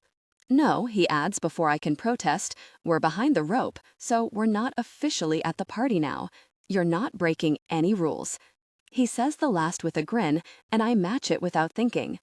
"Move sideways," he instructs. "Put your feet in my lap." Social Nikki would protest. I slide my feet up onto his trousered legs. "Close your eyes. Relax." I do, and for a moment there is nothing, and I fear that he's punking me after all. Then his fingertip traces along the bottom of my foot. I arch back, surprised and delighted. The touch is feather-light and almost tickles, and when he does it again, I release a shuddering breath. My whole body stiffens as I concentrate only on that one spot. I feel the sparks shoot through me and realize the intensity of my desire. I clutch the edge of the bench and let my head tilt back farther. A few tendrils of hair brush the nape of my neck. The combination of sensations, his touch on my feet, the soft caress, is overwhelming. My head truly is spinning now, and not from the champagne. He increases the pressure, using the pads of his thumbs to work the soreness out of my feet, then gently strokes the sensitive spots where my shoes have rubbed. It's slow, it's intimate, it's confusing as heck. I'm breathing hard, and I can't deny the small knot of panic that is beginning to unravel in my stomach. I've let down my guard, I've let things progress. I'm edging dangerously close to where I never, ever go, but gosh, I don't know that I have the strength to turn back. Now, he says. I open my eyes, confused, and the rapturous expression on his face almost does me in. I'm going to kiss you, he says. And before I even have a chance to process his words, his palm is pressed against the back of my head. Somehow, he's shifted our positions, and it's no longer my feet on his lap, but my thighs, so that our bodies are close, and he's bent over me, his lips pressed against mine. I'm struck by how soft his mouth is, yet firm too. He's completely in charge, demanding, taking exactly what he wants, and what I'm so willing to give. I hear myself moan, and he takes advantage of my parted lips to deepen the kiss. He is an expert kisser, and I lose myself in the pleasure of it. I don't know when, but at some point I realize that one of my hands is clutching his shirt and the other is twined in his hair. It's thick and soft, and I make a fist around a handful and use that to leverage his mouth even harder against mine. I want to lose myself in his kiss. I want to let the fire that's spreading over my body grow. Maybe it will consume me. Maybe, like a phoenix, I will rise again after being incinerated by Damien Stark's touch.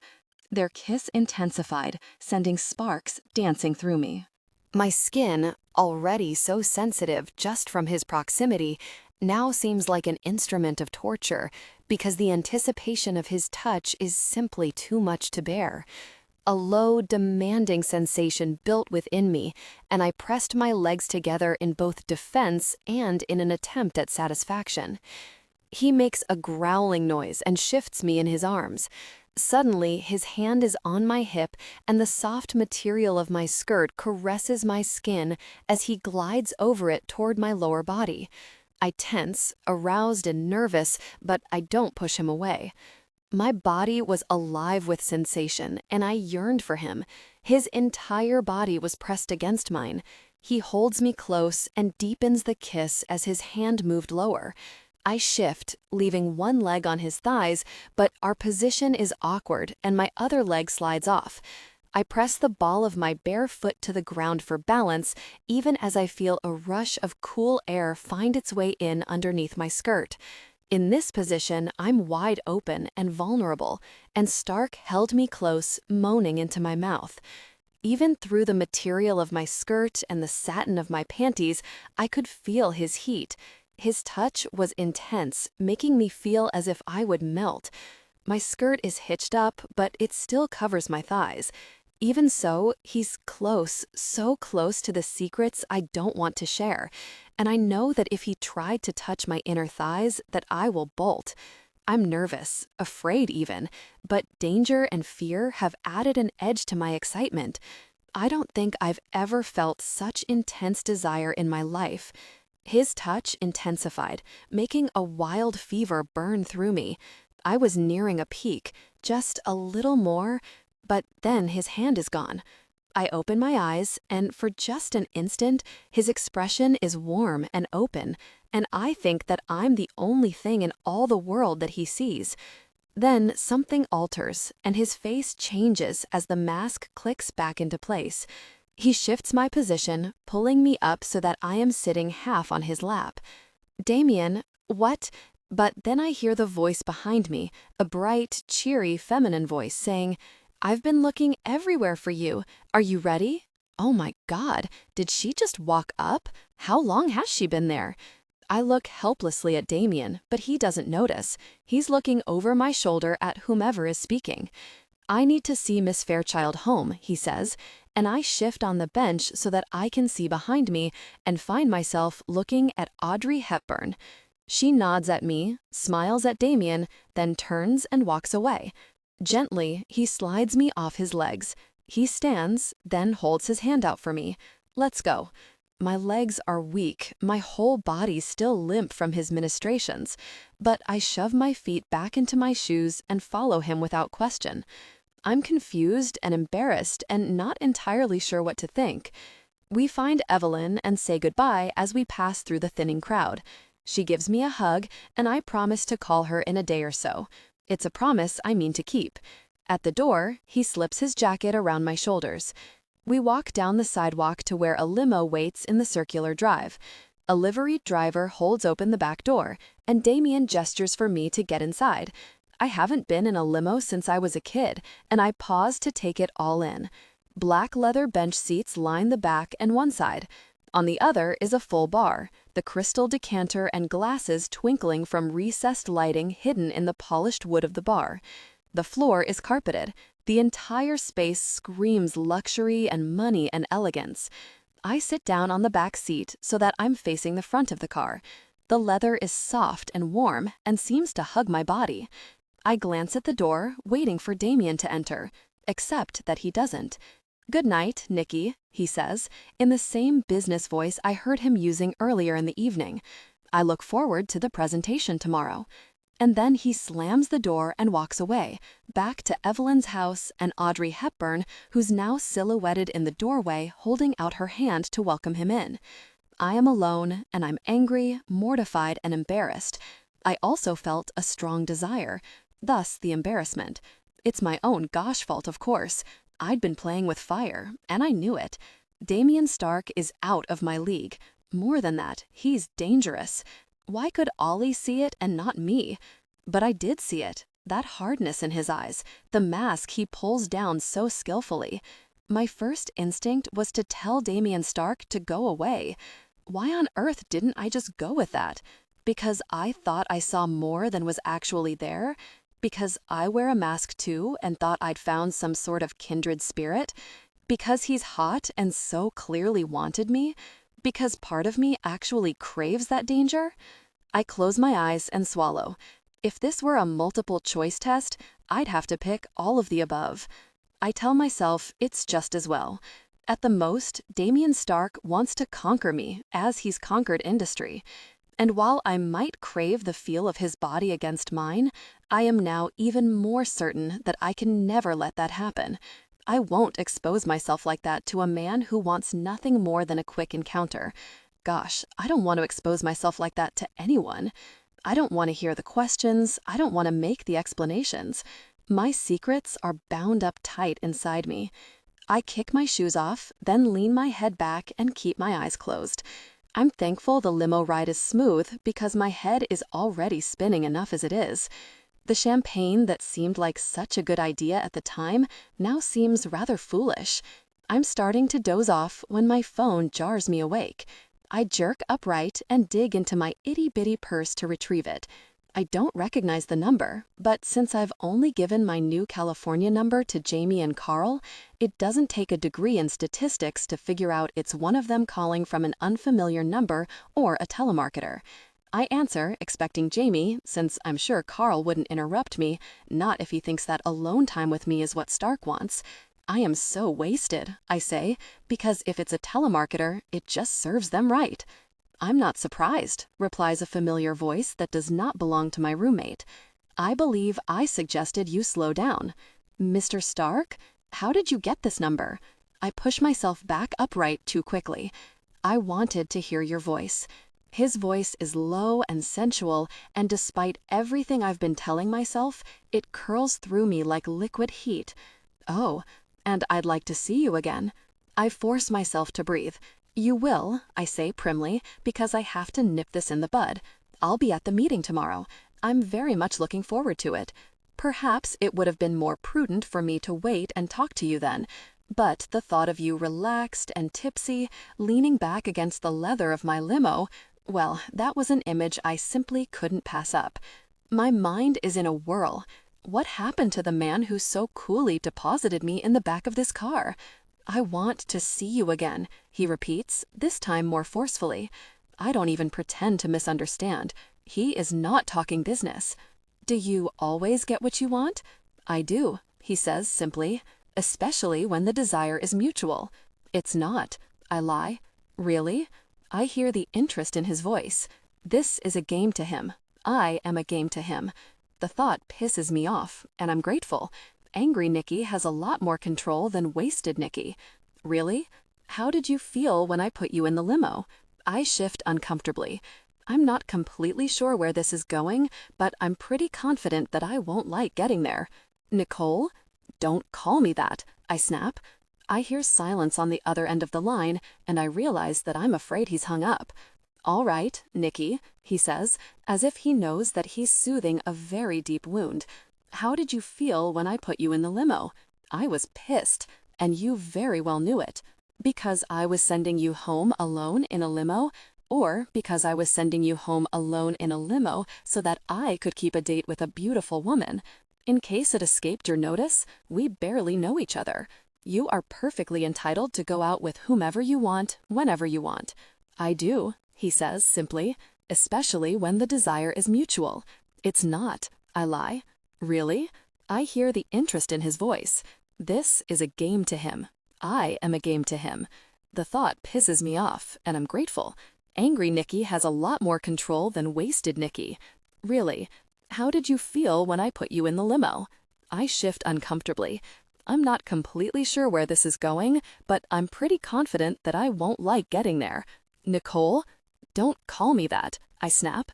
I hear silence on the other end of the line, and I realize that I'm afraid he's hung up. All right, Nikki, he says, as if he knows that he's soothing a very deep wound. How did you feel when I put you in the limo? I was pissed, and you very well knew it. Because I was sending you home alone in a limo? Or because I was sending you home alone in a limo so that I could keep a date with a beautiful woman? In case it escaped your notice, we barely know each other. You are perfectly entitled to go out with whomever you want, whenever you want. And you're within your rights to be jealous.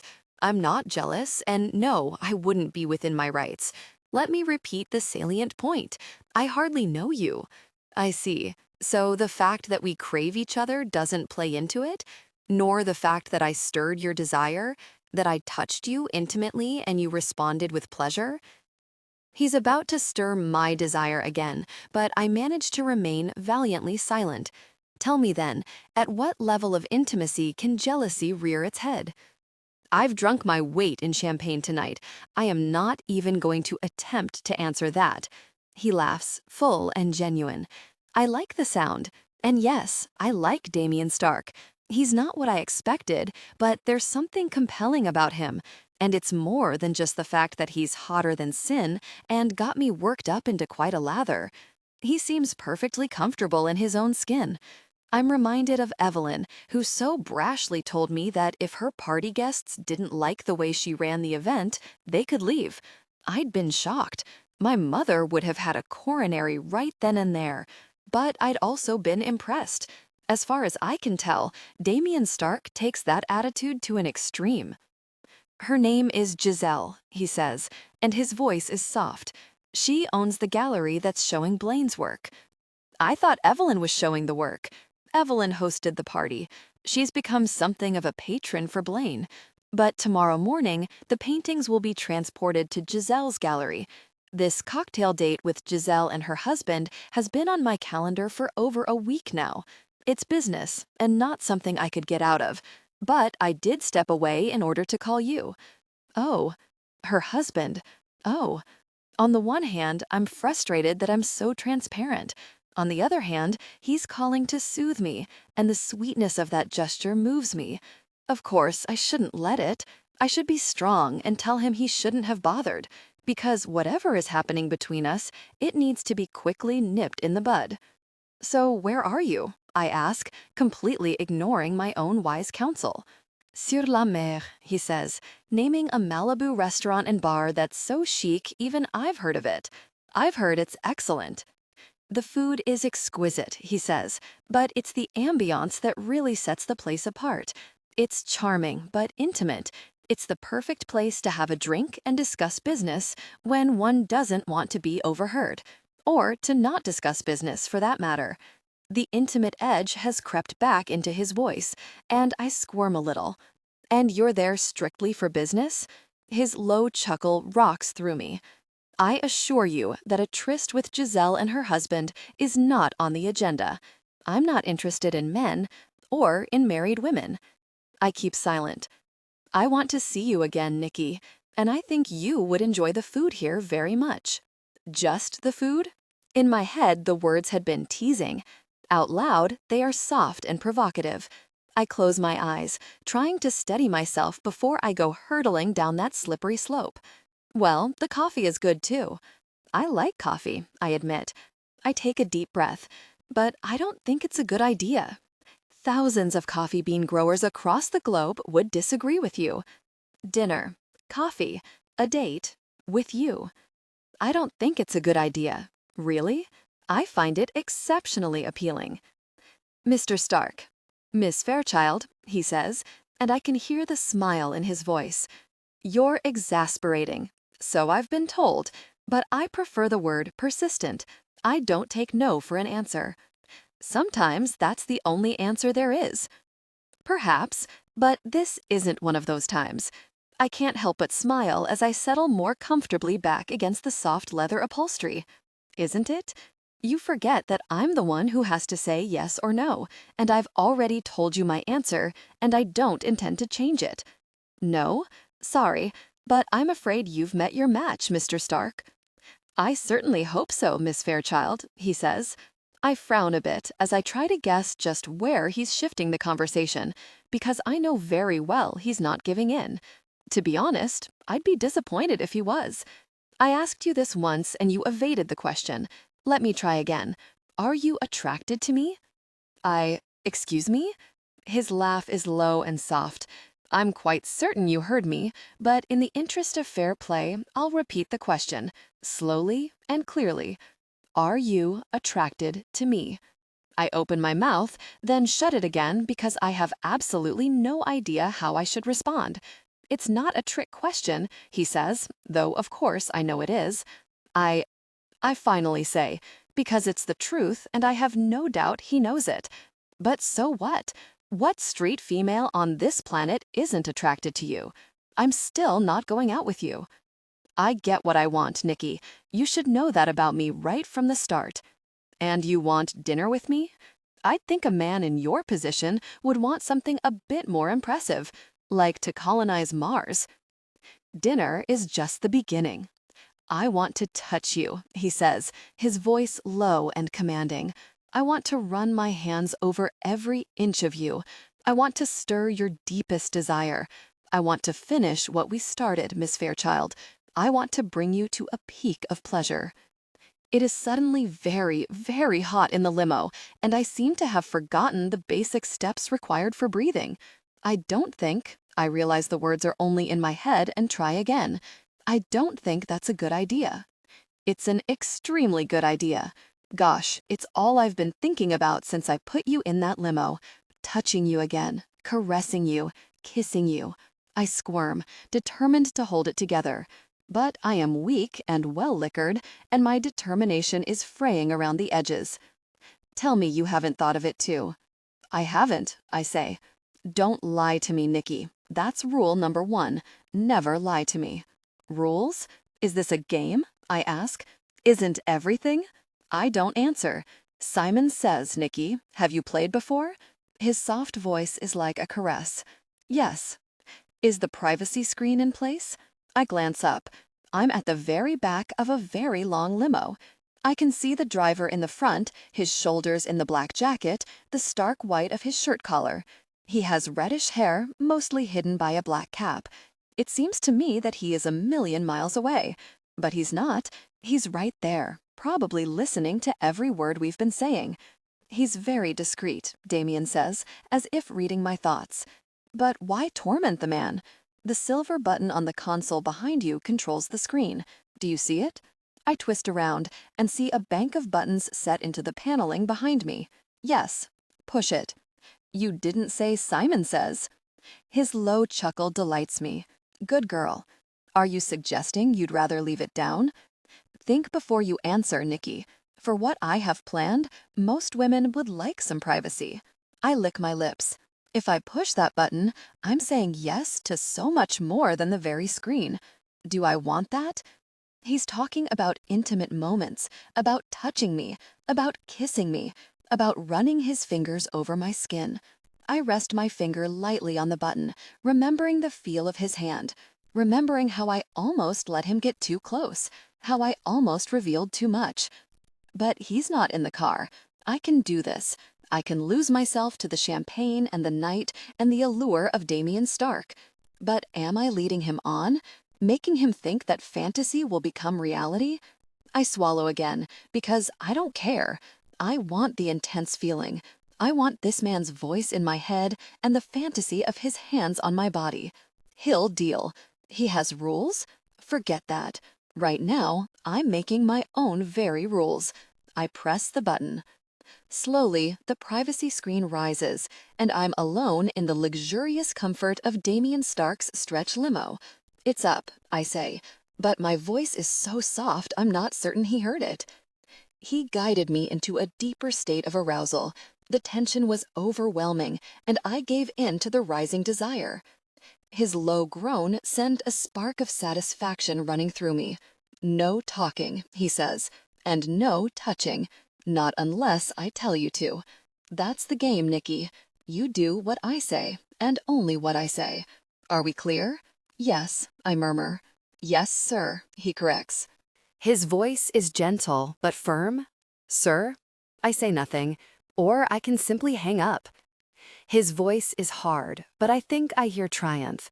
I frown, because I don't want to give him the satisfaction of winning this battle, but I also don't want the game to end. And I'm certain Mr. Nice to Ice means what he says. I swallow my pride. Yes, sir. Good girl. You want me, don't you? Yes, sir. I want you too. Does that stir your desire? Yes. The word comes out strangled. The truth is, I'm aching now. My desire is intense and overwhelming. I have no idea what he has planned, but I know I'll agree to anything if only he'll take this further. Take me further. Put your phone on speaker and leave it on the seat beside you. Then prepare for a deeper connection, feeling the leather against your skin. I want your desire to be fully awakened on that seat so that when I get in that limo later tonight, I can fully immerse myself in your presence. Yes, sir, I manage to say as I comply. The brush of my skirt against my thighs is intensely stimulating, and the feel of the warm leather against my skin makes me respond with pleasure. He continued to give intimate instructions, his voice low and commanding, guiding me further into the experience. Lean back against the seat and close your eyes. Now leave one hand on the seat, but put the other just above your knee. I do. My skin feels feverish. He continued to guide my actions, intensifying the intimate experience. Are you doing it? Yes, sir. Are your eyes closed? Yes, sir. That's me you feel. My hand on your leg, my finger stroking your skin. It's soft, and you look so beautiful. Do you want me, Nikki? Yes. Yes, what? My body tightens at the growl of demand in his voice. There's something delicious about surrendering to him. Yes, sir.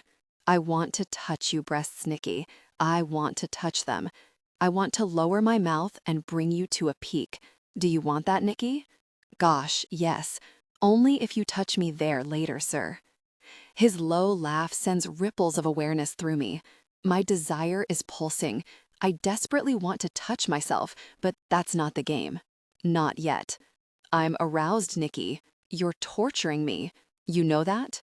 I hope so, sir, because you're sure as heck torturing me. Unzip your dress, he says. Then take the hand that's on the seat and lift it to your mouth. Bring your forefinger to your lips, baby. That's right, he says when I groan a little as I close my eyes and draw in my own finger. That's good. Use your tongue. Taste it, baby. I can hear the tension in his voice, and my body quakes. My arousal is intense, and the leather seat is getting slippery. Slide your hand into your bodice and touch your breast. Is it sensitive? Yes. Touch it, he says. Just a tease.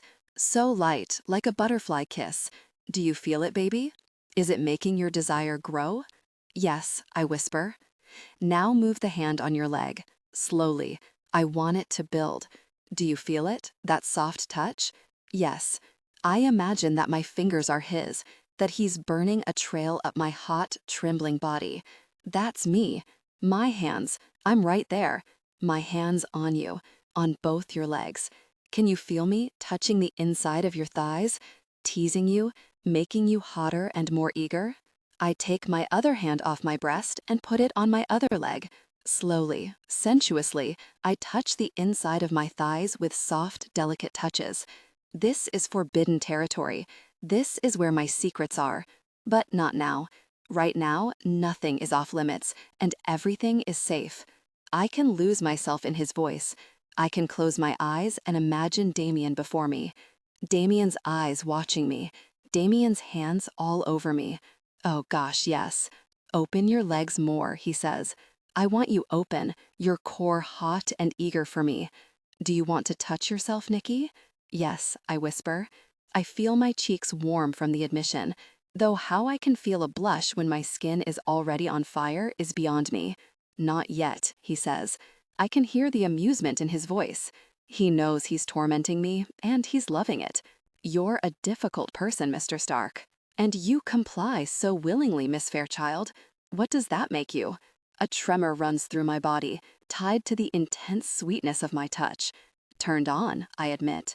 We are deliciously compatible. When telecommunications are involved, I say, without thinking. Always. Don't argue, Miss Fairchild, or the game stops now, and that really would be a shame. I say nothing. Good, he says. I like you compliant. I like you open and ready for me. I like you eager for me, he adds, as I just about melt into the upholstery. Put your hands on the seat on either side of your hips. Have you done it? I have. The silence is ominous. I mean, yes, sir. My desire is throbbing, demanding. I squirm on the seat, but that only makes me needier. My fingers twitch. I'm desperate for release. I swear if he doesn't let me touch myself soon, well, why not? He wouldn't even know. No touching, Nikki. Not yet. How did you... Oh gosh, are there cameras in here? The idea is mortifying and embarrassingly exciting. No, he says firmly, though at the moment I wish there were. Let's just call it a lucky guess. That very blush heats up again, and I squirm some more, trying to find a satisfaction that's staying painfully, frustratingly just out of reach. You're keeping me from an excellent scotch and some very tasty appetizers, you know. I'm not the least bit sorry, I retort. But if you're in a hurry, I know how we can finish this off real quick. Is that what you want? Yahe, no, I admit. It's torture, but it's very sweet torture. Did you notice the bar when you got into the limo? Yes. I want you to move long enough to open the ice bucket and take out an ice cube. Then, back here, open for me. Yes, sir. I ease out of my seat, cheating a little because I squeeze my thighs together as I do. The pressure is delicious, taking me just that much further. But frustrating too, as I'm more aroused than I can ever remember being, and no closer to a peak. For that matter, I'm not sure what's coming next. Ice cubes? I smile, realizing that if nothing else, I trust Damien Stark to make this interesting. Are you settled again? Yes. Which hand has the ice cube? My right one. Pull down the left strap of your dress until your breast is free. Close your eyes and trace the cube around your areola. Don't touch the sensitive part, not yet. That's it. I can imagine your skin, soft and perfect and puckered from the cold. My desire is strong, baby. I want to touch you. You are touching me, I whisper. Yes. The desire in his voice matches my own. Move your left hand to your thigh, he says, and I silently cheer. Had he planned this all along, or have I scored some points in his game? I tilt my head back, my hot fingers touching my inner thigh, easing higher to where the flesh isn't smooth like Damien imagines, but instead bears the scars of my secrets. At my breast, the ice cube melts against my flaming skin. I'm imagining you tasting the droplets off, I say, your tongue flicking over my sensitive breast. teasing me until you can't stand it, and then you nip it, your teeth grazing, before you taste intensely, so intensely, until it's like a hot wire runs through me all the way to my core. Gosh, he says, sounding winded. Whose game is this? I like to win, I say, but I have to struggle to speak. My hand has moved higher, and my fingers are gently touching the soft skin where my thigh meets my body. Damien, I say, please. The ice cube has melted away. One finger. I'm taking one finger and sliding it over your core, your eager, desiring core. You're throbbing. You want me so badly. Yes, I whisper. Is your desire intense? It's overwhelming. I want to be with you intimately, he says, and before he gives me permission, I slide 2 fingers deep inside. My body immediately contracts, drawing me in further. I'm hot and eager and drunk with pleasure. The heel of my hand rubs against my sensitive skin, and I can't help it. I moan. And now Stark knows my secret. You broke the rules, he says. I arch back. I'm so close, but I don't dare touch myself. Not after hearing the command in his voice. Rules are made to be broken. I can barely croak out the words. Of course they are. If you're willing to accept the consequences. Shall I make you wait, Nikki? Shall I make you eager? I quiver, his words making me even hotter. I've never played those kinds of games, but right now, the thought of being so vulnerable to Damien Stark sets me on fire. Or maybe I should make you pull your hands away, leave you hungry, leave you wanting. Please, no, I say. I should, he says. I should leave you hanging. I don't mean to, but I whimper a little. Why? If I want to reach a peak, I can just reach a peak. My fingers work just fine, and I'm so close, so very close. But no, this is a game, all right, and I'm playing with a partner. I don't just want to reach a peak. I want to reach a peak because Damien took me there. He chuckles, fully aware of the torment he's inflicting. Beg, he says. Please. Please, what? Please, sir. Is that the best you can do? I want to reach a peak, Damien. I want to reach a peak with your voice taking me there. And I'm so close right now, I think if this limo goes over a pothole, it might just send me soaring. I have lost all shame, all propriety, and I don't even care. All I want to do is experience that intense release, knowing that it's Damien hearing my cries on the other end of the phone line. Are you touching yourself? There's still an edge to his voice, but it's raw now, needy. Yes, I want to experience you. Bring your fingers to your lips, he says, and I comply, imagining my eager fingers are his lips. Tell me. Eager, I say. Sweet. But Damien, I want... Hush, baby. I know. And I'm touching you now. I'm before you, and you're open to me. You're eager and delicious, and my touch is all over you, connecting and tasting.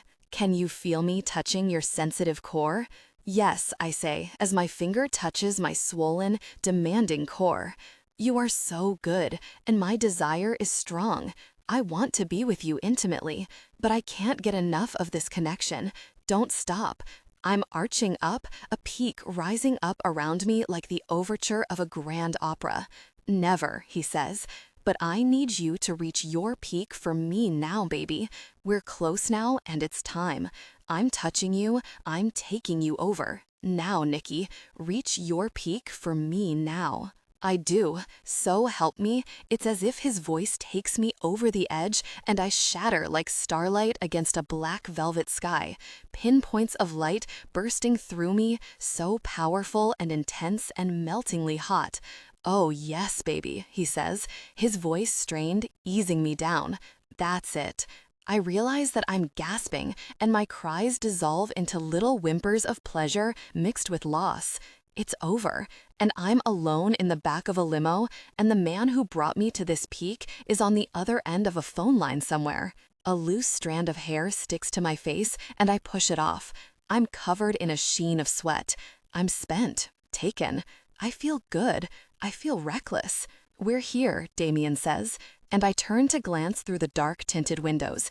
Sure enough, the limo is pulling to a stop outside my condo.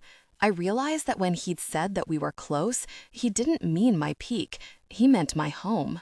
I frown, realizing I never told the driver my address. Had Damien? He must have, but how did he know where I live? I push myself up and fix my skirt and bodice in some sort of bizarrely placed attempt at modesty. I start to ask him about my address, but he speaks first. "I'll see you tomorrow, Miss Fairchild," he says formally, but I think I can hear a smile in his voice. "I look forward to it, Mr. Stark," I say, equally formal, though my pulse is pounding in my ears. There is silence, but I know he's still there. After a moment, I hear him laugh. "Hand up, Miss Fairchild," he orders.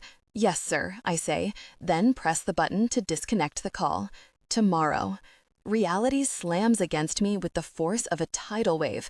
What the hell was I thinking, having such an intimate phone call with a guy I'm going to be seeing up close and personal in just a matter of hours? And not just seeing, but actually pitching to, putting on a business presentation.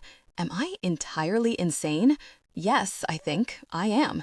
Insane, foolish, idiotic, reckless. I shiver. Yes, but reckless felt so very good. The limo has come to a complete stop, and I see the driver approaching to open my door. I reach for my panties, intending to shove them into my purse, but then I have a better idea. If I'm going to be reckless anyway, I slip the panties under the armrest, letting the white satin and lace peek out just a little. Then I quickly zip up my dress, check that it's covering all the appropriate places, and slide to the door just as the driver pulls it open. I step out of the limo and look up at the sky. I imagine a billion stars twinkling down at me. I grin back at them. By morning, I'll probably be wallowing in mortification, but right now, I'm going to bask. It has, after all, been an exceptionally good night. I turn the key in the lock as quietly as possible, then slowly twist the knob and push the door open. I just want to get to my room and go to sleep, but Jamie is the world's lightest sleeper, so I'm not confident that I'll make it. The condo is silent and mostly dark, the only light coming from the small nightlight I insist we keep plugged in by the bathroom. It provides minimal illumination, just enough to provide some guidance and keep the apartment from falling into pitch black. I consider the quiet darkness a good sign. Maybe Jamie walked down to the divey little bar on the corner next to the Stop and Shop. Both the bar and the shop smell faintly of sewage and sweat, but that doesn't stop Jamie when she's in a mood for either alcohol or chocolate. I've lived here less than a week, and we've already visited the store twice for supplies of Diet Coke and Chips Ahoy, and the bar once for bourbon, straight up, because it's not the kind of place you trust to make a martini. I close the door carefully and set the deadbolt, but I leave the chain dangling in the hope that my guess as to Jamie's whereabouts is right. Then I start to tiptoe to my room, just in case my guess is wrong. Even dimly lit, the condo is easily navigable. A traditional apartment before the owners decided to go condo, it's small at only about 800 square feet. The main room serves a triple purpose as entrance hall, living room, and dining area. There's also a kitchen, a bathroom, and 2 bedrooms. The living area is on the left and is furnished comfortably with a chair and a sofa. One long wall boasts a never-used fireplace and a mounted flat-screen television. Just in front of the door, past the 4 feet or so that can be considered the foyer, is the dining area, which has a truly ugly orange Formica table and 4 mismatched wooden chairs.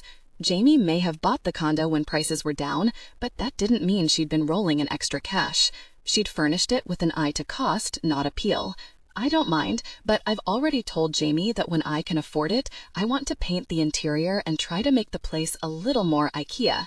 Home and garden is completely out of the question. The kitchen is to the left of the dining area and is separated from the living area by a solid wall that one day I'd love to knock down and turn into a pass-through. Until then, whoever's cooking not only can't see the television, but is trapped in the claustrophobic galley-style kitchen. Between the dining area and kitchen are 2 stairs that seem to serve no purpose. They lead to the bedrooms, one on either side, and the bathroom, which takes up the space between. I've gone about 3 feet and am transitioning from entrance to dining area when a light snaps on to my left. I turn and see Jamie in the far side of the room, curled up in the battered armchair that Lady Mau Mau uses as a scratching post. "You okay?" I ask, because Jamie brooding in the dark is never a good thing. She stretches her arms and yawns, disrupting Lady Mau Mau, who is a big blob of white fur in her lap. I'm good. Must have fallen asleep. She shifts in the chair, then rolls her head, getting the kinks out. I eye her for signs that she's bullshitting me, but she seems genuinely fine. I'm relieved. Call me selfish, but I'm not in the mood to micromanage anyone's drama but my own. "So?" she demands, as the cat leaps down and pads to the kitchen for kibble. I shrug, still standing there in my little dress with my shoes dangling from my fingertips and feeling a breeze under the flouncy skirt. "Tired?" I say, because I need to collect my thoughts. Jamie always sees more than I want her to, and I don't want to dive into the conversation unprepared. Want to grab breakfast at Dupar's in the morning? I'll give you the full scoop then. But it'll have to be early. I hook my thumb toward my bedroom. I need to go crash. "You're really not going to tell me anything? Why the hell did I wait up?" "You didn't wait up. You were asleep." She waves a hand, sweeping my logic away as irrelevant. "In the morning," I say, and before she can argue, I turn and head to my room. I wait a second in case she decides to burst in after me, and when she doesn't, I peel off the dress. I stand naked for a moment, feeling the cool breeze from the air conditioner caress my still hot skin. My favorite pajama bottoms are folded on my pillow, and I slip them on. I don't bother with underwear, and the sensation of the threadbare material against my skin is fantastic. I think of Damien and feel a wave of desire. I'm tempted to pull out my phone and call him back. Jesus, Nikki, get a grip. I don't know what Damien Stark wants from me, but the truth is that I don't care, because it's not going anywhere. I'm not getting naked with Damien Stark. That's simply a given. But that doesn't mean I can't appreciate the fantasy he's given me, all wrapped up in silver paper with a bright, shiny peak of pleasure. I slide onto the bed. I'm no longer drunk, just nicely buzzed, and I can't think of a better way to drift off to sleep. The sharp chime of the doorbell nips that plan in the bud, and I leap to my feet, moving like a guilty teenager caught by her parents. "Is that Douglas?" I shout to Jamie. "Hell no," she says. "I trained them better than that." "Then who?" "Oh, gosh," she says, not in anger or fear, but in amazement. "Nick, honey, get yourself out here." I yank on a tank top and hurry into the living room, not even willing to venture a guess as to who could be out there at this time of night. As it turns out, it's no one. Instead, it's a huge flower arrangement parked on the doorstep. A mass of wildflowers, daisies and sunflowers and Indian paintbrushes and other flowers I don't recognize. They are beautiful and cheerful and warm and wild. They are perfect. Damien, I think, and it feels like my whole body is smiling. It has to be Damien. Jamie bends down to snag the card and has it out of the envelope before I can reach her. I silently seethe until she looks up at me, a grin tugging at the side of her mouth. I hold out my hand for the card, which she hands over with a gleam in her eye. There is one word printed on it: delicious. Beneath that are the initials DS. And me, the girl who never blushes, does so for about the millionth time that night. Jamie picks up the arrangement, then carts it over to the dining table. I poke my head out the door, but there's no one there. "Just how good a time did you have at that party?" Jamie asks. "Not the party," I say, because we've reached the point where I either fill Jamie in or find a new best friend. The ride home. I drop down onto the sofa that backs up to the wall separating the living area from the kitchen. I pull my feet up and tug my favorite purple Afghan over me. I'm suddenly very tired. It's been a long and interesting day. "No, you don't," Jamie says, plunking down on the antique cherrywood coffee table I'd brought with me from Texas. That puts her right in front of me. She leans forward, getting even more in my face. "Don't even think of claiming you're sleepy. You can't drop a bombshell like that and not explain." "The ride home? So what? You guys went up and parked on Mulholland for some late-night conversation?" "He sent me home in a limo," I say bluntly, because I want to watch her reaction. "Alone." "You are such a liar." "Seriously?" she adds when she sees my face. I nod, and then, very me, I giggle. It was one hell of a ride. Oh, my gosh, her eyes are wide. Okay, spill. And don't give me any of that nonsense about privacy or being discreet or a lady doesn't tell. You're not your mother. I want the dirt. All of it. Well, not all of it, but I share the high points, starting with our bizarrely cold introduction at Evelyn's and moving on to the testosterone-laden interchange between Stark and Ollie. I haven't seen Ollie in ages, Jamie interrupts. The little jerk. Why hasn't he called? She's not really interested in the answer, though, and urges me to keep going with my tale. I do. My exhaustion has faded along with my reticence.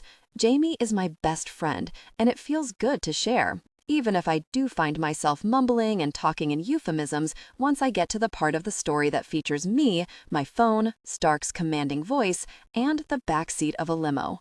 Holy, really? She says when I finish. It's the third time she said it during my rundown. And I left the panties in the car, I add. I feel devilish admitting it, even more so when Jamie's eyes widen and she rocks with laughter. Holy, really? She repeats, this time with even more enthusiasm. So he was really in a restaurant the whole time? God, he must have been very frustrated. I experience a little trill of feminine satisfaction at the thought, then frown as another thought occurs to me. How did he get flowers to me so fast? I was probably home less than 10 minutes before they arrived. It's weird, the same way him already knowing my home address is odd. Who cares?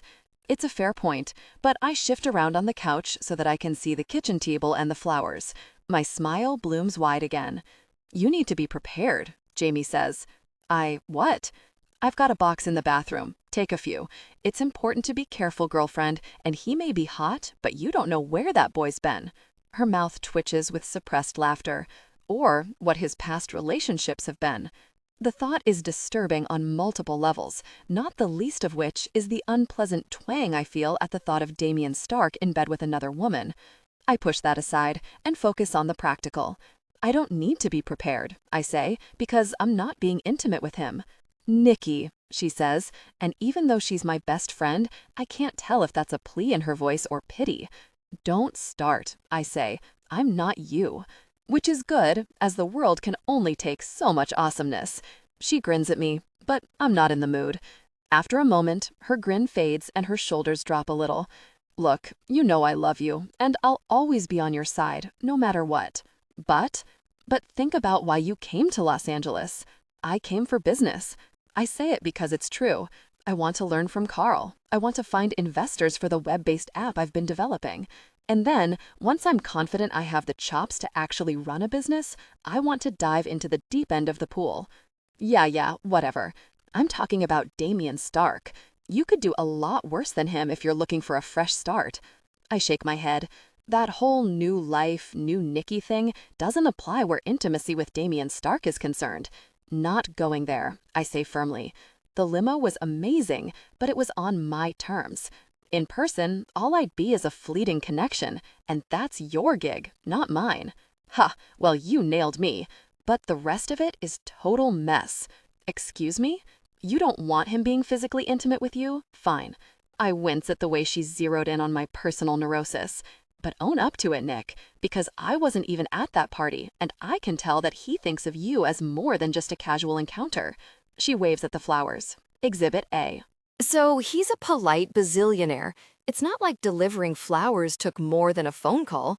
They probably came fast because he has a standing order for flower delivery after all his intimate phone calls. I'm being snarky, but as I speak, I realize I'm probably right. The thought is not a happy one. No way. He wants you. Your snark, your attitude. I mean, he flat out told you that you're not like the usual women on his arm. I Googled him, you know. I blink at the non sequitur. You did not. When? After you told me he was bringing you home. He's pretty private. I didn't find a lot, and to be honest, I didn't try very hard. But it doesn't look like he dates that much. Lots of women, sure, but nobody serious, except for this one socialite a few months ago. But she's dead. Dead? Gosh, how? I know. Sad, right? Some sort of accident. But that's not the point.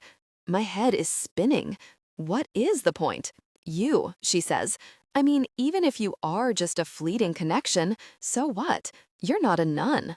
I almost ask if she was listening when I described the whole intimate phone call in the limo thing, but I wisely keep my mouth shut.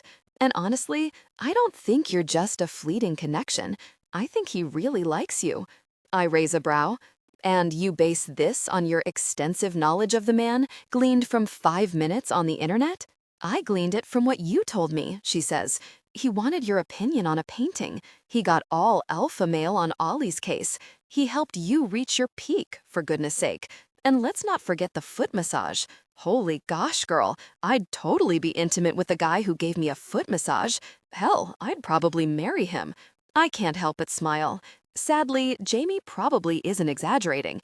Not every guy is a jerk like Kurt, she says, and for Jamie, her voice is surprisingly gentle. You can't keep pretending you're wearing a very chastity belt. I cringe.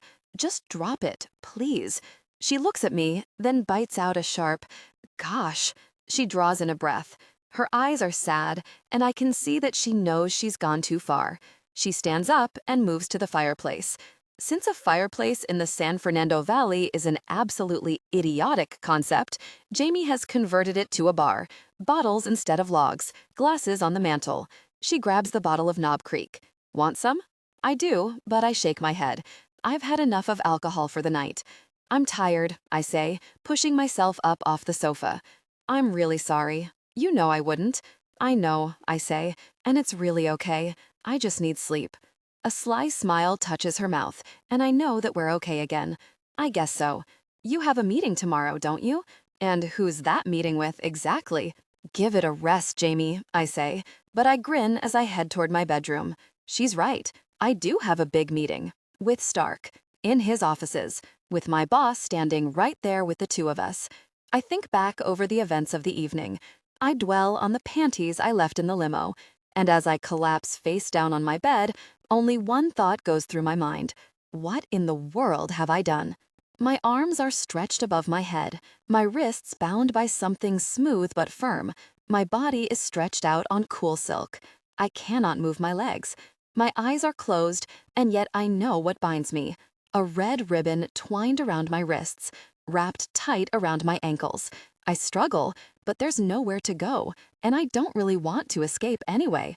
Tension broke. Gave in to desire, connecting deeply. Awake? I'm jolted out of my dream by the sound of Jamie's voice. What? I'm sorry, what? On the nightstand beside me, my phone is screeching. Outside my doorway, Jamie is shouting. I said, "Are you awake? Because if you are, you need to answer your very phone." Frazzled, I reach for it and see Carl's name on the display. I snatch it up, but the call's already rolled over to voicemail. With a groan, I slide my legs off the bed and stretch, then glance at the phone again to check the time. 6:30. Seriously? I mean, is the sun even up yet? I'm about to call him back when the phone rings yet again, and Carl's name flashes like neon. I'm here, I say. I was just about to call you back. Gosh, Fairchild, where have you been? It's practically dawn. I was in bed. Well, get down here. We've got a great deal of work to do. I can't get the fricking PowerPoint to work right, and we need to print out PDFs of the specs and get the proposal packages bound for Stark and his staff. I need you on it pronto, unless you already signed him to the deal last night? Or was there a non-business purpose for his late-night phone call to you? There's a lascivious tone to the last that I really don't appreciate, but at least now I know how Damien got my phone number and my address. He called to make sure I got home okay, I lie, but next time I'd appreciate it if you didn't give out my cell number with asking me first. Yeah, whatever. Get dressed and get down here. We'll go from our office to Stark's at 1:30. I frown because C-Squared occupies one corner of the 18th floor of the Logan Bank building, and Stark Tower is right next door. In fact, the two buildings share a courtyard and an underground parking garage. Isn't the meeting at 2? A snail could make the trek in 30 minutes. We should be able to manage it in 5. I'm not leaving anything to chance, Carl says. I know better than to argue. I'll be there in an hour, tops. Jamie looks up as I rush into the kitchen to pop a bagel into the toaster. Boss on a rampage? Big time. I bend down and scratch Lady M, who's making figure 8s around my legs. And he was being oh so snarky about Damien asking me to stay last night. Hello? You did share an intimate moment in the back seat of Mr. Moneybags' limousine. I glare at her, then head for the shower while my bagel toasts. On the way, I pass the flower arrangement. I sigh. Jamie's right, of course. I let the water get so hot and steamy it makes my skin turn red. Then I step in, tensing as those first heated drops batter my body, then relaxing as the heat oozes through me. I close my eyes and let the water sluice over me. I feel like I should be angry at myself for letting it get so out of control last night, but I can't quite work up the ladder. It sure as gosh wasn't the most prudent thing I ever did, but I'm a grown-up, and so is Stark, and there was chemistry and free will, and it's none of Carl's business anyway. Which would be all good and well if I didn't have to see the man today. Or rather, the men. One who's a lascivious, difficult person, and one who I'm afraid is going to distract me and throw me off my game. And what if he surreptitiously shows me my panties? Enough. I can't think about it anymore or I'll go crazy, so I focus on finishing my shower and getting dressed. I choose a black skirt, white blouse, and matching jacket. Not a suit, because this is Saturday and because I'm working in the tech field, and clean jeans are about as fashionable as we tend to get, but I just can't do a meeting in jeans. The shoes are a bit of a problem because my feet ache, but I jam them into my favorite black pumps anyway. I go easy on the makeup, pull my hair back into a ponytail, and voila, dressed in 15 minutes. I think that's a personal best. I grab my purse and my bagel, but I don't bother with cream cheese. With my luck, I'd drop it and have to go the entire day with a creamy white smear on my black skirt. Then I shout goodbye to Jamie and head out the door. I pause immediately, realizing that I've just stepped on a large yellow envelope that someone has left on the doormat. I pick it up. It's light, with minimal bulk, a sheaf of papers or something similar. I turn it over and see that it has my name on it, along with the sticker from a local messenger service. I roll my eyes. Carl. With the envelope tucked under my arm, I head to my car. If I'm going to be on time, I'll have to read it at the stoplights. My usual commute time entertainment is the news, but I can't stomach it today.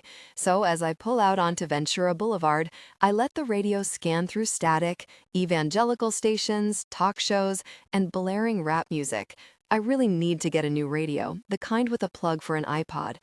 Finally, the tuner lands on an oldie station, and by the time I enter the 101 freeway, I'm jamming with Mick as he and the Stones sing about not getting any satisfaction. I grin.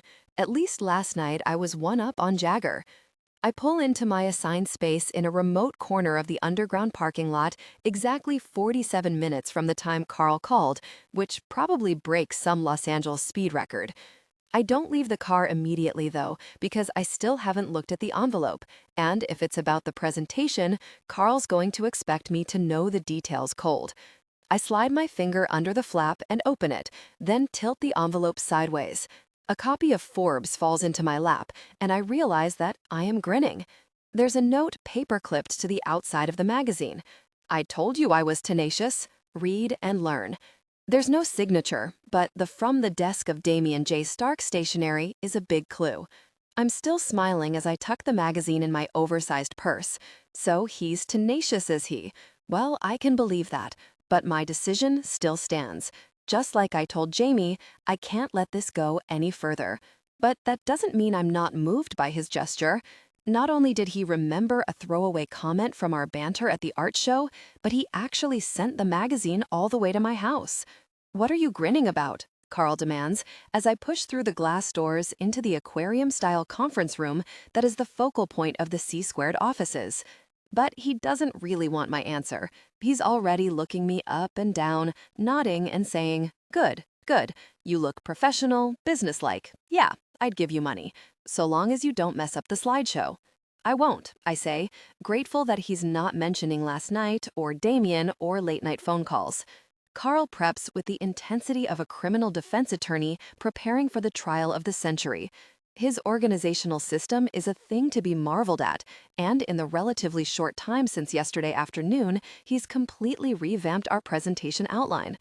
I ask a ton of questions and make at least as many suggestions, and instead of falling back on his jerk personality, Carl responds thoughtfully, answering my questions, considering my ideas, implementing them when they make sense, and taking the time to explain when he decides to pass on one of my proposals.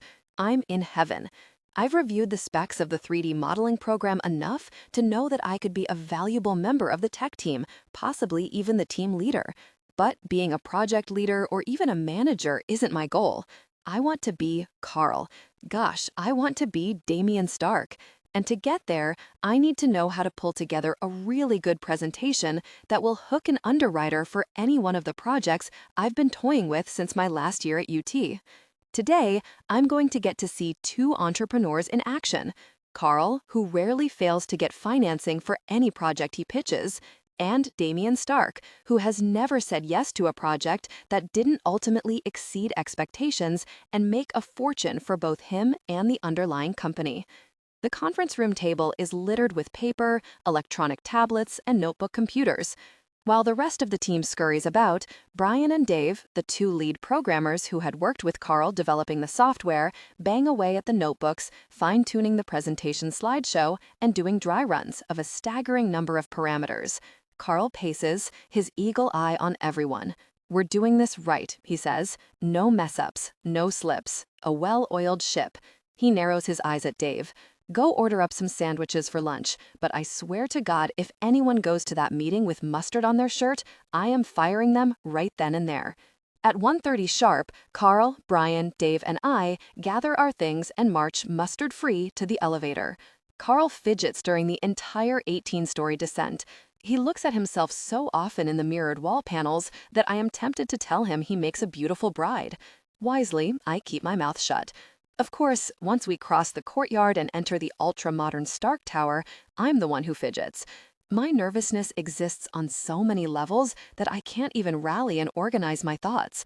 There's the basic flutter of nerves simply from the thought of seeing Stark again. Then there's the fear that he's going to say something during the meeting, not necessarily even something suggestive, but God forbid he should say the word phone or ice. It'll throw me off my game completely. I stop worrying long enough to sign in at the security desk, which is really more of a console, sleek and efficient. Two guards sit behind it, one typing something and the other efficiently taking and scanning our driver's licenses. All checked in. The guard, whose name tag reads Joe, says, "You're cleared to the penthouse," he adds, handing us each a guest badge. "The penthouse?" Carl repeats. "Our meeting's at Stark Applied Technology. The company is one of many owned by Stark and housed in this building. Tech companies, charitable foundations, companies that do things I probably haven't even thought about." I glance down at the list of business names on the backlit console. All of them, I realize, are somehow related to Stark International. In other words, all of them are related to Damien Stark. Whatever I thought I knew was wrong. I have no concept of the wealth and power that Mr. Damien Stark commands. "Yep, all the way up," Joe is saying to Carl. "On Saturdays, Mr. Stark takes meetings in the penthouse conference room. Use the last elevator bank on the end. Here's your card key to access the penthouse." My nervousness returns in the elevator. And this time, it's not just about seeing Damien. It's about the presentation, too. I latch onto that. Work nerves are much better than sex nerves. As Joe had said, we arrive at the penthouse quickly and smoothly. Carl and I are standing near the elevator doors when they open, with Brian and Dave behind us guiding the rolling cases that house all of our presentation materials. At first, I can only stand and gape. I'm staring at a stunning, yet comfortable reception area. One wall is made entirely of glass and presents a magnificent vista of the hills of Pasadena. At least a dozen impressionist paintings line the other walls, each simply framed so as to keep the focus on the art and not the package. Each is individually lit, and together they present an array of nature scenes: verdant fields, sparkling lakes, vibrant sunsets, impressive mountain ranges. The art gives a soft, welcoming quality to the polished reception area, as does the coffee bar that stands off to one side, silently inviting guests to help themselves and then take a seat on the black leather sofa. A smattering of magazines covers a coffee table, the topics ranging from finance to science to sports to celebrity. Off to the side, a foosbah table adds a bit of whimsy. A reception desk dominates the room, its surface cleared of everything except an appointment calendar and a phone. At the moment, it is unmanned. I'm wondering if Damien doesn't keep a receptionist working on Saturdays, when a tall, lithe brunette appears in the hallway leading off to the left. She smiles at us, revealing perfect teeth. "Mr. Rosenfeld," she says, holding out her hand. "I'm Miss Peters, Mr. Stark's weekend assistant. I'd like to welcome you and your team to the penthouse. Mr. Stark is very much looking forward to your presentation." "Thank you," Carl says. He looks a little intimidated. Behind me, Brian and Dave are a cacophony of shifting feet and rustling clothes. They are definitely a little intimidated. Miss Peters leads us down a wide hallway to the right and into a conference room so huge that NFL teams could practice there. It's then that I realize that the penthouse office takes up a full half of the top story. The elevator rows in the center of the building, and the side we're on is roughly shaped like a rectangle, with the reception area in the middle, the conference room on one side, and Stark's office on the other. But that means that there is an entire half a story behind us. Does Stark's office flow into that space as well? Is some other CEO subletting from Stark's? I'm not sure why I'm so curious, but I am, and so I ask Miss Peters about the building's layout. "You're right," she says. "The office area of the penthouse takes up only half the square footage. The rest of the space constitutes one of Mr. Stark's private residences. We call it the Tower Apartment." "Oh," I say, wondering how many residences Damien Stark has. I don't ask, though. I've already pushed the bounds of nosiness. Miss Peters points out the hidden wet bar built into one wall. It's fully stocked. Help yourself to orange juice, coffee, water, soda, or if you need it to calm your nerves, you're more than welcome to have something stronger. She says the last with a smile, her voice full of humor. But honestly, at the moment, I'm thinking that a double shot of bourbon might be just the ticket. "I'll leave you to set up," Miss Peters says. "If you need anything, just buzz me. Mr. Stark is finishing a call. I expect he'll join you in 10 minutes. It turns out to be 12 long minutes during which I alternate between working feverishly to set up our showcase and worrying nervously about how I'll react when I see him again. And then the 12 minutes are over and Damien is striding into the conference area. The moment he enters the space, the air shifts. This is his territory, and though he doesn't say a word, power and authority seem to cling to him, and the two men who enter behind him are little more than afterthoughts. Every movement is controlled, every glance has purpose. There can be no doubt that Damien Stark is the one in charge, and I feel a strange little surge of pride that this exceptional man not only wanted me, but has connected with me so deeply. He's wearing jeans and a tan sport coat over a pale blue shirt. The top button is undone, and the ensemble gives him a casual, approachable quality. I wonder if he dressed that way on purpose in an attempt to make his guests more at ease. Just as quickly, I realize that of course he did. I can't imagine that Damien Stark does anything without fully understanding the impact his actions will have. Thank you all for meeting here. On the weekends, I like to work out of the penthouse. The change of pace reminds me that it's time to kick back a little. He turns to his two companions and introduces them as Preston Rhodes, the new head of acquisitions, and Mac Talbot, a new member of the product acquisition team. Then Stark shakes Brian's and Dave's hands, taking the time to chat briefly with each. They still look nervous, but I think that he's soothed them enough that neither of the boys will botch the presentation by pushing a wrong button with a shaky finger. He greets me next. Acceptable, polite, professional. But when he pulls his hand away, there's the slightest curve of his finger so that he gently strokes my palm. Maybe it's my imagination, but I choose to take it as an acknowledgement of their shared connection from last night, but that today is only about the presentation. All that in one little touch? I smile, and as I take my seat at the table, I realize that I'm much calmer. Whether he intended it to or not, Stark's touch has soothed me. Finally, he shakes Carl's hand and greets him as if they're the best of friends. They chat about vintage LPs, apparently Carl collects them, and the weather and the traffic on the 405. His intent is clear. He's putting Carl at ease, and he's done it so skillfully I can't help but admire his technique. Finally, Stark takes a seat at the conference table, but not at the head. Instead, he sits opposite me, his long legs stretched out. He gestures to the head of the table and tells Carl to begin whenever he's ready. I've seen the presentation so many times that I mostly tune it out, focusing instead on Stark's reaction. The technology really is amazing. Video footage of athletes is analyzed using a series of proprietary algorithms that translate anatomical movement into spatial datasets. Stats from each player are mapped against the data. Then, taking into account the player's particular body structure and metrics, the software provides concrete suggestions for improving performance.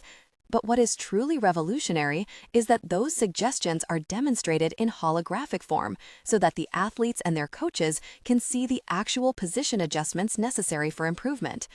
Every article I've read about Stark mentions how brilliant he is, but today I get to see that intellect in action. He asks all the right questions, from theoretical to applied to marketing and sales. When Carl raves and crows instead of letting the product speak for himself, Stark shuts that down so skillfully that I don't think Carl even notices. He's direct and to the point, efficient without being rude, firm without patronizing.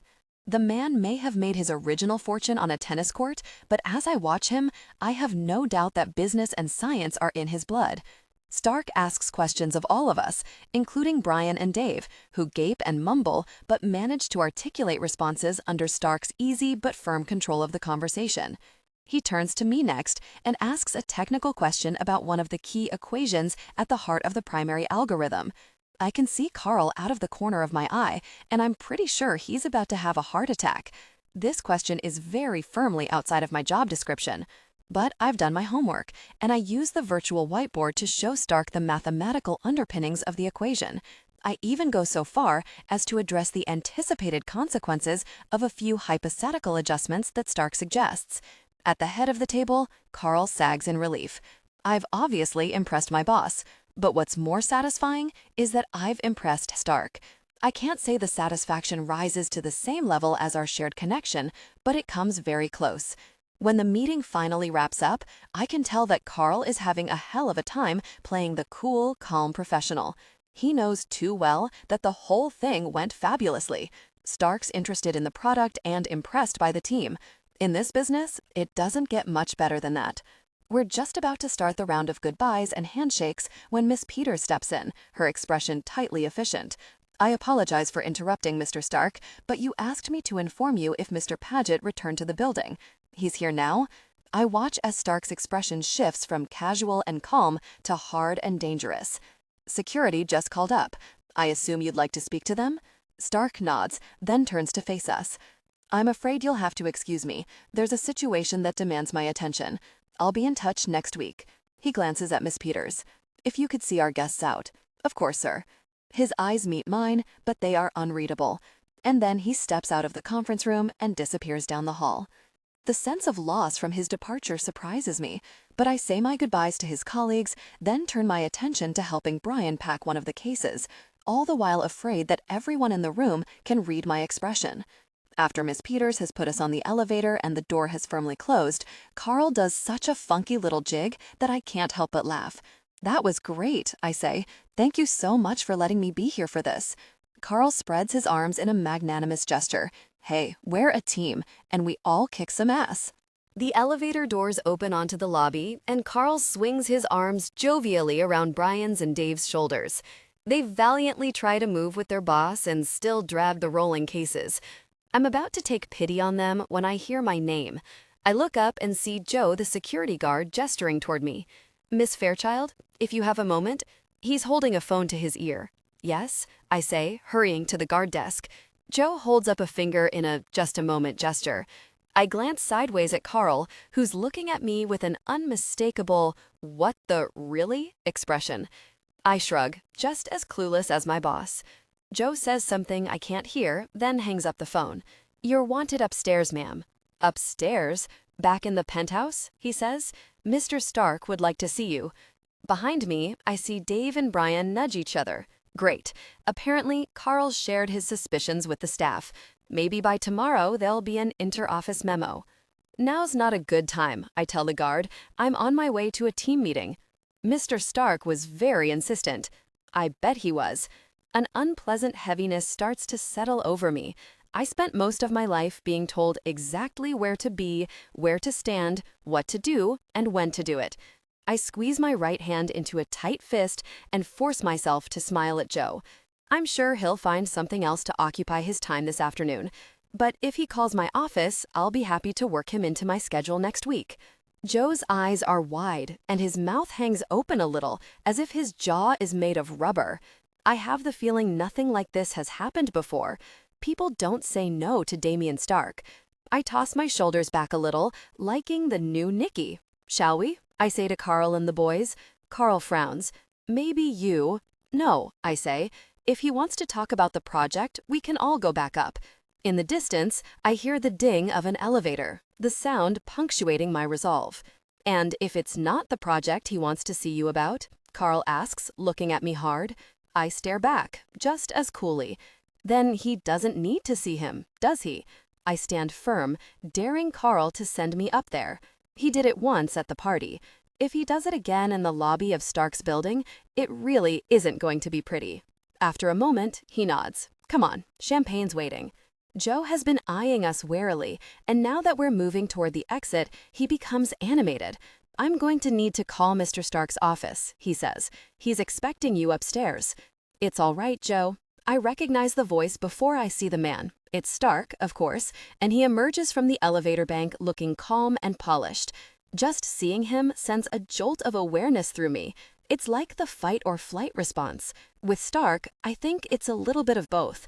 He passes by the security desk and shakes hands with my good buddy Joe and the second guard before continuing on toward me and Carl and the boys. Miss Fairchild, he says, my name sounding soft and decadent on his lips. My decorator sent over some portfolio pages from local artists. I was hoping to get your opinion on a few of the pieces. You didn't find something you liked last night? Carl asks. I wouldn't say that, Stark answers, his eyes on me. But I'm still not satisfied. Fortunately, Carl is looking at Stark. Otherwise, he might notice that my face has undoubtedly turned a dozen shades of red. I apologize for the short notice. You probably have a team meeting planned, but I'd like to get this matter put to bed. My mouth goes dry at his choice of words. No plans, Carl lies, waving his hand casually. It's Saturday. I was just about to wish everyone a good weekend and congratulate them on a job well done. Then you don't mind if I steal Miss Fairchild again? He takes a step closer to me, and as is always the case with Damien Stark, I can feel the effect of him in the air between us. Not at all, Carl says. I'm sure she'll be very helpful. The last is said with a tone that I really don't appreciate, but since I'm going to accept Stark's invitation and not return with my coworkers, I can't really complain. Yes, despite my earlier resolve, I'm going up to the pet house with Stark. Why? Because of the way the air has fired between us. Because of the way my flesh is tingling merely from his proximity.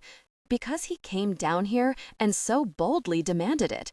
And finally, because even though he wants to control me, all Stark's getting today is a piece of my mind.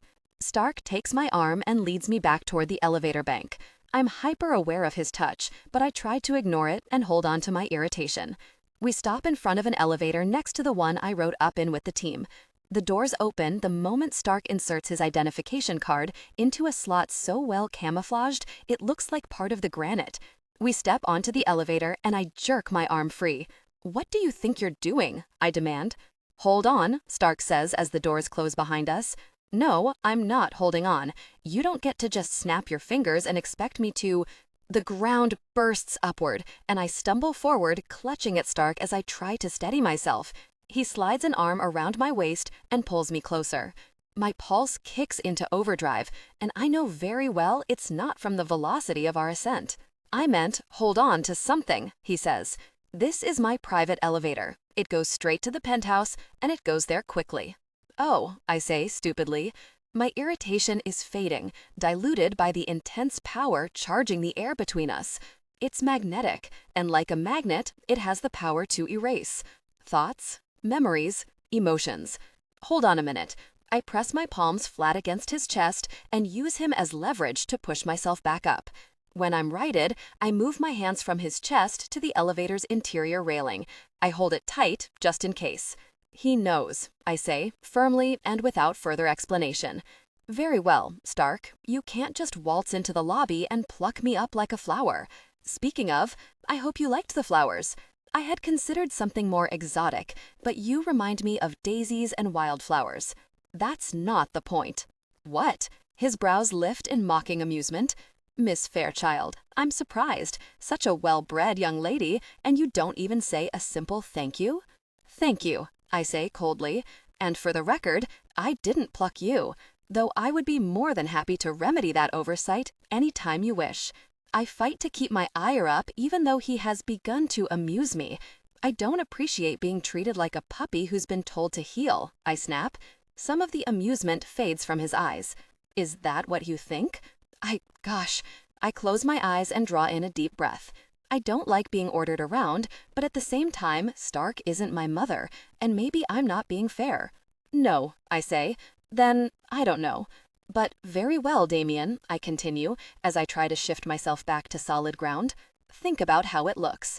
He knows. So you said. Carl, you mean? And what exactly does your boss know? I assure you that I didn't tell him anything. He eyes me, the amber one alight with amusement, the dark one firm and steady. Did you say something? Don't be obtuse, I say. He knows that something is going on between us. Went, I correct quickly, that something went on between us. He says nothing. It's a good plan, that silence. I, however, am not so strong. I clear my throat. It, was fun, I begin, but close my mouth tight at his burst of laughter. Fun? I can feel my cheeks heat. He has me blushing again, and I don't like it. Yes, I say primly, fun. A lot of fun, actually. A rollicking good time that I will probably replay over and over again as I lay in my bed alone, remembering the passion we shared. I'm staring hard at him, my voice matter-of-fact, my words like a lashing. The amusement fades from his face, replaced by heat and desire. I suddenly want to take it back. My temper has made me take it one step too far. Fun, I repeat and square my shoulders, but it's not happening again. Isn't it? He takes a single step toward me, and the elevator chimes as the car glides to a stop. No, I say, then draw in a sharp breath as he leans closer. I anticipate his touch, and then find myself disappointed when it doesn't come. All he's done is press a button on the control panel. Behind us, the opposite set of doors slides open. I turn and find myself looking into the foyer of Damien Stark's tower apartment. No, I repeat, not sure if I mean the apartment, or a repeat performance, or everything all mixed up together. Considering my senses and emotions are all in a tumble, I think the latter is the best guess. Why not? He straightens, but now he's standing even closer than he was before. I'm having a little trouble breathing, and I'm suddenly so warm that little beads of sweat have gathered at the nape of my neck. Honestly, it's a little hard to think. This isn't a good idea, I say, as he takes my hand and leads me into the apartment. The entry hall is elegantly furnished, but inviting and comfortable, much like the offices on the other side of the elevator. A wall directly opposite the elevator blocks my view of most of the apartment.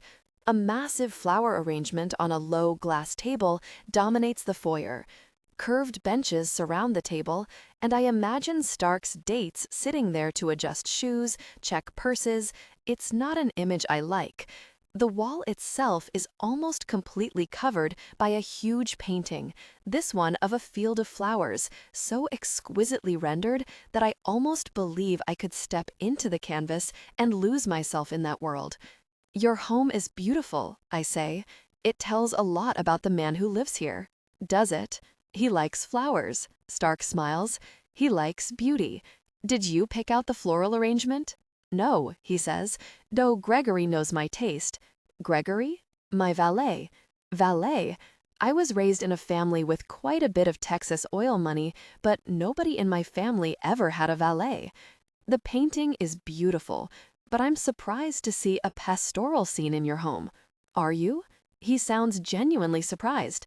Why? You're so intent on a nude for your new place. I shrug.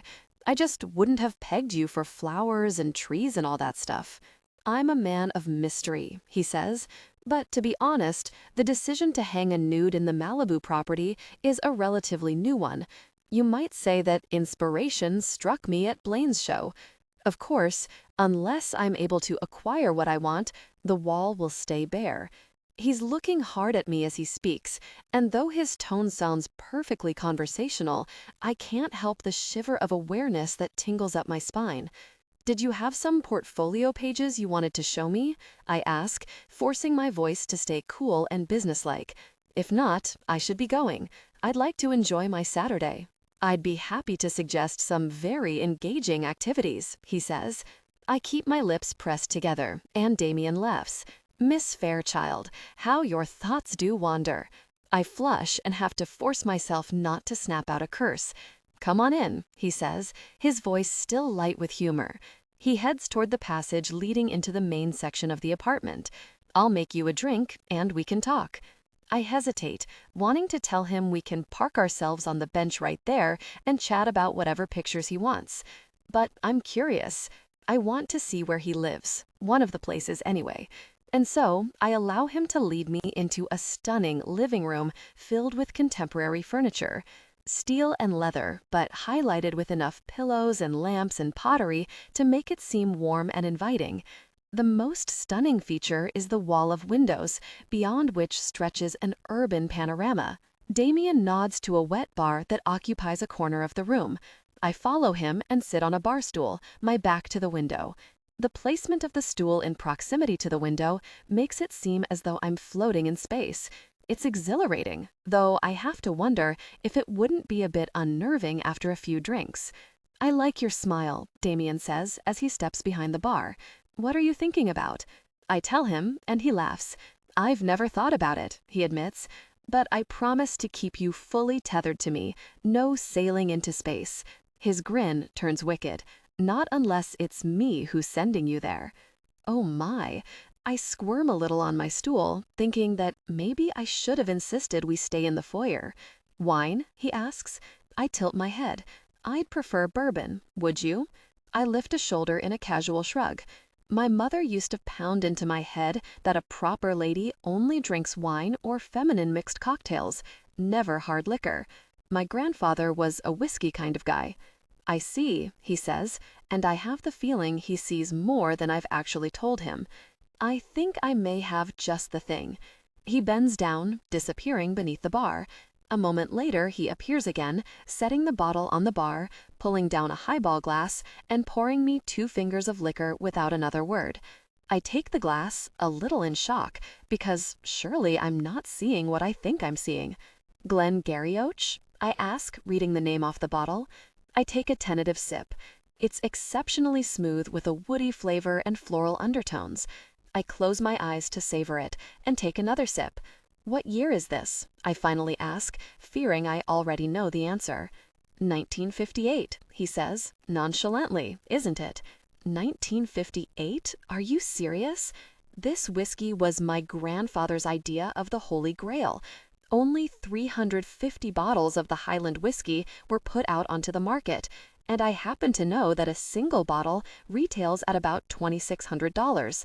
And here I am, drinking it on a Saturday afternoon without a trumpet or a big band or a press release to mark the occasion. "You're familiar with this particular label?" "Yeah," I say. "Basically, we're drinking gold. Why would I offer you anything but my best?" He's poured himself a glass as well, and now he walks around the bar. I think he's going to sit on the stool next to me, but he doesn't. He simply leans against it, which means that he's a few inches closer to me, and between Damien Stark and me, inches can be dangerous. I tell myself it's to quell my nerves and take another sip, then wait for Damien to say something else. He's quiet though, watching me. I begin to feel a bit self-conscious under his unabashed inspection. "You're staring," I finally say. "You're beautiful." I look away. It's not what I want to hear. "I'm not," I say. Or maybe I am. "Does it matter?" "Sometimes," he says, which is the most honest answer I've ever heard to that particular question. "It matters to me." "Why?" "Because I like looking at you. I like the way you hold your shoulders back, the way you walk as if the world is yours for the taking." I shake my head a little. That's just years of walking with a book on my head and lectures from my mother and endless etiquette classes. It's more than that. I like the way you wear your clothes, as if you understand that it's you and not the cloth that matters. You are beautiful, Nikki, but it's because of what you exude as much as it is the standard of beauty that we see in pageants and on magazine covers. What if everything you see in me is a lie? It's not, he says. I take a slug of my whiskey. Maybe you're not as smart as you think you are, Mr. Stark. Nonsense. I'm really brilliant, or haven't you heard? His grin is wide and boyish, and I can't help but laugh. And then, before I even have time to catch my breath, the boyish expression is gone, replaced with one of fire and need. He moves fast, and before I can blink, he's twisted my bar stool so that my back is to the bar, and he has a hand on either side of me. I'm caged in, trapped in Damien's heat. I am smart, Nikki, he says. I'm smart enough to know that you feel it too. This isn't just heat, it's a very conflagration. Not chemistry, but nuclear fission. I'm flushed and breathing hard. He's right, so help me, he's right. But even so, there's nothing good out an atomic reaction, I say, and the blast destroys everything it touches. Nonsense. The word comes out hard. He's right in front of me, and I can feel the anger coming off him in waves. Gosh, Nikki, don't do that. Don't play those kind of games with me. Don't make this complicated when it should be so very simple. Should be? I repeat. What the gosh does that mean? Nothing is simple. Am I attracted to you? Gosh, yes. But you don't even know me. I stifle a sigh. Sometimes I wonder if I even know myself, or if all those years of being molded by my mother, being told what to eat, what to drink, who to date, when to sleep, and all the other mommy dearest nonsense had sucked Nikki right out of me.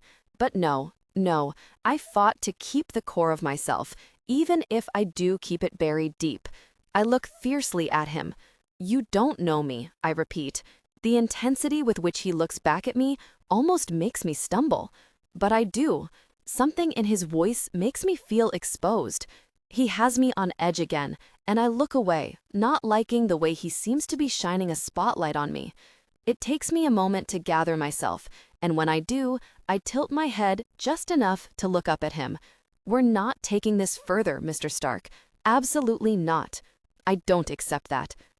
His voice is a low growl that rumbles through me, weakening my resolve.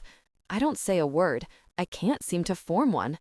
I liked it, he continues, as he traces his fingertips down the sleeve of my jacket. You liked it. I'm not seeing a sound basis for cessation, Miss Fairchild.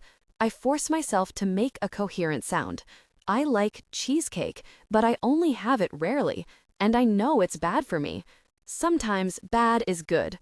Nonsense. That's what people say to alleviate their own guilt or justify their own weakness. Bad is bad. A is A. I didn't realize we were discussing philosophy. Shall I counter with the teachings of Aristippus?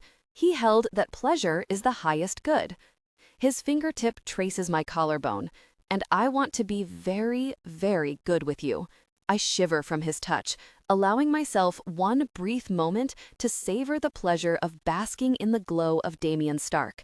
Then I turn away, so that I'm speaking to the air, not to the man. This isn't going anywhere. My voice is a whisper. My voice is the sound of regret. It can't. Why not? I hear the gentleness in his voice and wonder how much of myself I've inadvertently revealed. I don't say a word. He exhales, and I can feel the frustration rolling off him in waves. Ultimately, your free will is your own, Miss Fairchild, as is mine. Yours? I'm free to try to convince you otherwise.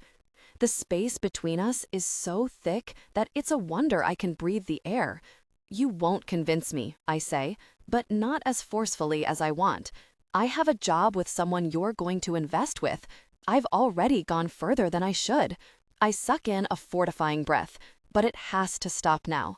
I'm not risking my professional reputation any more than I already have. Why not work for me? The retort is so quick that I can't help but wonder if he's already considered the possibility. Not happening, I say. Give me one reason why not. Let me see. Maybe because I don't want to be the poster child for sexual harassment? The change in his face is instant and disturbing, and I am left with no doubt that I've angered him.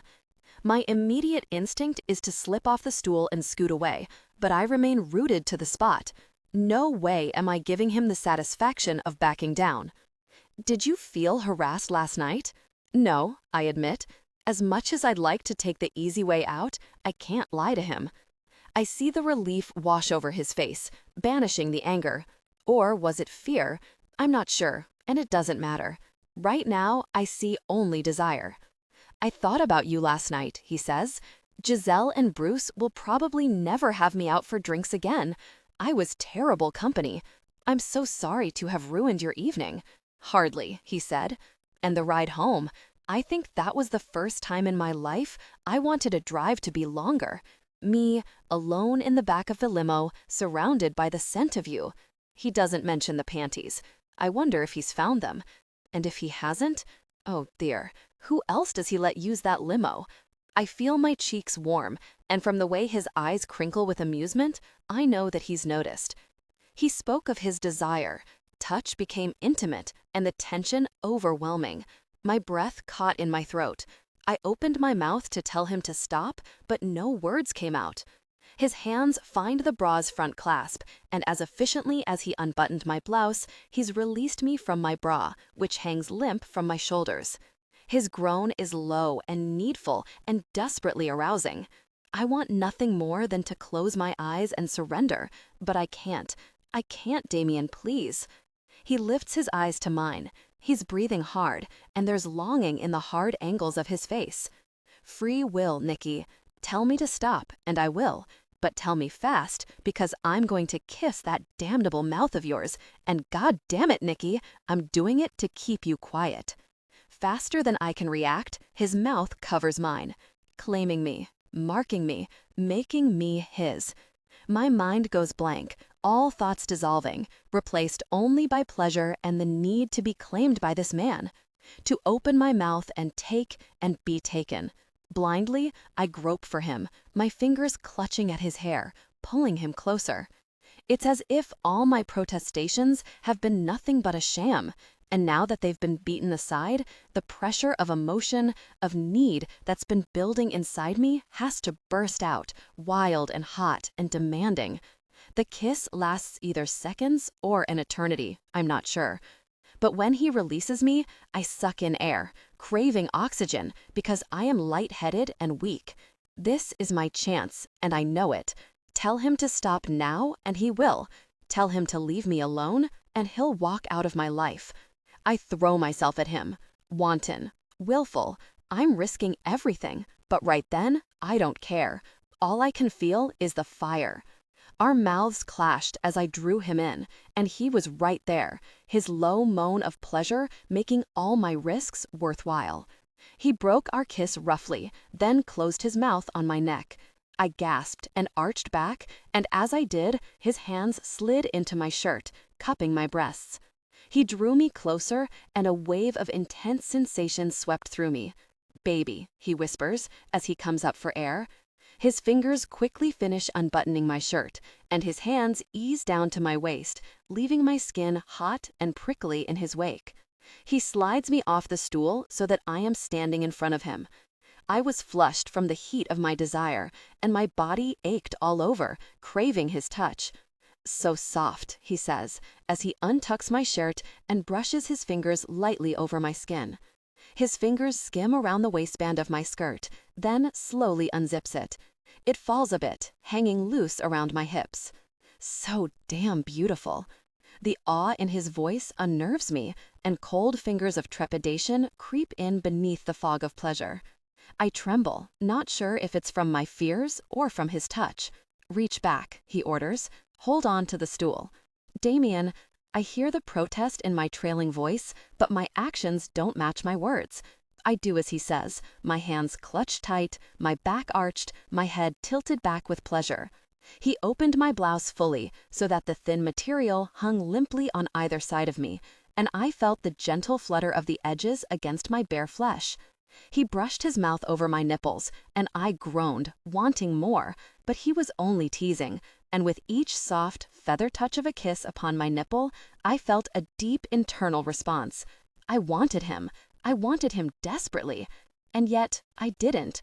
And all I could do was hold tight to the stool and try to ride out the storm, afraid all the while that I would shatter and break. "Did you know you glow?" he asks. He is trailing kisses down my cleavage, to my belly, to the waistline of my skirt. I tense, afraid he's going to slide the skirt the rest of the way down over my hips and leave me exposed in the tiny bikini panties I put on that morning. He doesn't though, and I glory in the brief reprieve. Instead, he pulls me roughly to him, then shifts our positions so that he is the one leaning against the bar and I am in front of him. "Turn around," he says roughly, but doesn't wait for me to comply. Instead, he turns me, and I feel his mouth tug at my earlobe even as one of his hands closes over my naked breast. His other hand snaked around my waist, and he pulled me tighter against him. I gasped, both in surprise from the quick motion and from the pressure of his denim-clad form against the swell of my lower back. "Damien," I whisper, my voice a plea. But whether I'm begging him to stop or continue, even I don't know. His mouth was at my ear, his voice so carnal, so full of lust, it made me tremble with anticipation. "I'm going to claim you, Nikki. We're going to experience an intense connection. I'm going to make you yearn for it. I'm going to tease you. I'm going to torment you. And you're going to reach a peak with me like never before." I could barely breathe. I was so aroused by the power of his words. And as he'd talked, his hand had been snaking down under the waistband of my skirt, over my panties to cup my heated core. "The desire is strong," he whispers. "Oh, baby, you're completely consumed." I made some sort of rough noise in my throat. Maybe a response, I'm not sure. I was shifting my weight shamelessly, wanting to feel his fingers against my sensitive core. What was it he'd said about making me beg? I was on the verge right then. He roughly yanked my panties to the side, and in what felt like one movement, he initiated an intimate touch. "Tell me you like that." His voice was rough, demanding. "Yes, gosh, yes." My body responded around him as his fingers moved, teasing me and sending me higher and higher until I was close, so close, so close. I cried out as he pinched my nipple, and the delicious pain triggered an intense sensation. I reached a peak in violent, shuddering waves, his fingers still intimately connected, my body trying to draw him in, to keep him there, to hold on to the moment. "Nikki," he whispers, gently ending the intimate contact. He turned me around. I was a limp rag, and his mouth closed over the tender nipple. He teased it, pinching and pulling at the other one, the sensation of near pain keeping my sensitive core alive with feeling. Slowly, he kissed his way down my cleavage, my belly.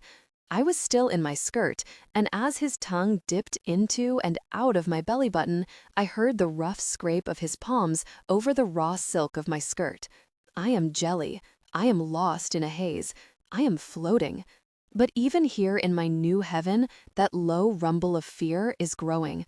I know what's coming, and even though I want it, want him, I don't think I'm strong enough yet to stand it. But maybe. He wants you, your snark, your attitude. I clung to Jamie's words, hoping, even as Damien whispered that I was beautiful, beautiful, so very, very beautiful. "I have to experience you fully," he says. "I want to savor all of that sweetness and then kiss you. I want you to know how truly amazing you are." His hands have reached the hem of my skirt, and now his fingers graze along my stockings as he pushes the skirt up until he's reached the band of my thigh-high stocking. And I'm no longer breathing and holding so tight to his shoulders that I fear I may break a bone. And then his hands are on my flesh, rising above the tops of the stockings, and he's stroking the soft inner thigh. And I knew the intense sensitivity he'd feel as his hands climbed higher and higher. I tensed, fighting shame and fear and pain and memories. They beat their way in, through the haze of lust and desire, through the sweet moment of being in Damien's arms. I try to battle it back, the voice in my head that tells me to run. I don't want to run. I want to try. I want to stay, and I want to feel, and I want to get lost in Damien's touch. I'm so hot, and I almost believe what Jamie has said about him wanting me. Me. But then he whispers the one word that destroys everything. The one word that makes the fantasy disappear. Perfect, he says. Dear gosh, Nikki, you're perfect. I jerk away, twisting sideways and banging my thigh against the side of the bar as I shove free from Damien's embrace. I'm sorry, I say. I don't look at him. I have to go. I'm sorry. I yank my skirt down and reach back to zip it. My fingers shake as I button my blouse.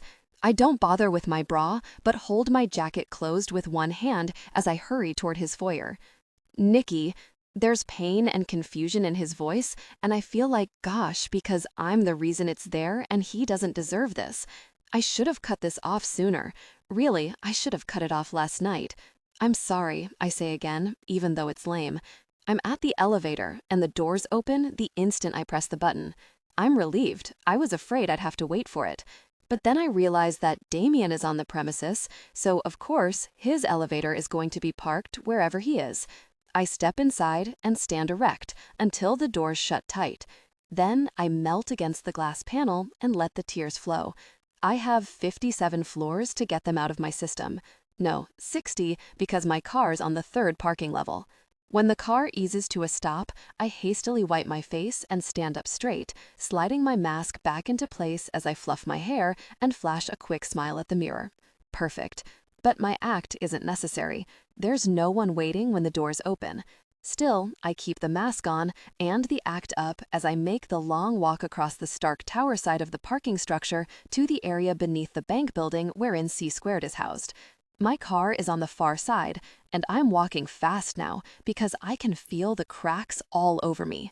I'm going to shatter soon, I know it, and I need to be in my car when I do.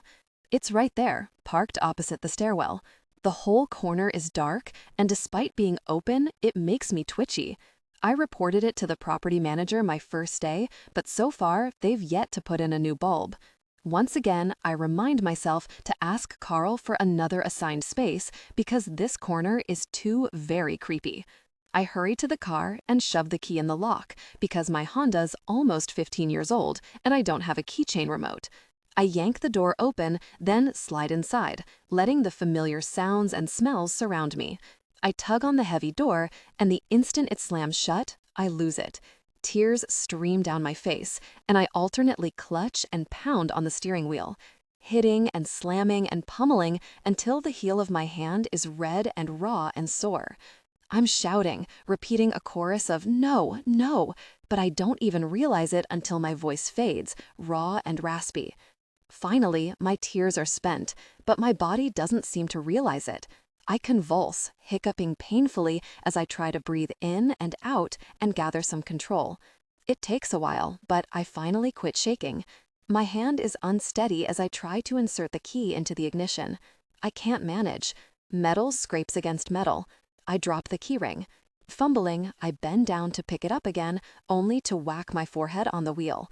I clutch the keys tight and curse and pound my fist against the wheel one more time. The tears are welling again, and I breathe deep. It's too much, too fast. The move, the job, Damien. I want to crawl out of my own skin. I want to escape. I grab a handful of my skirt and thrust it up so that the material is gathered at my hips, exposing a triangle of panties and my bare thighs above the stockings. Don't. Just a little. Just this once. Don't. But I do.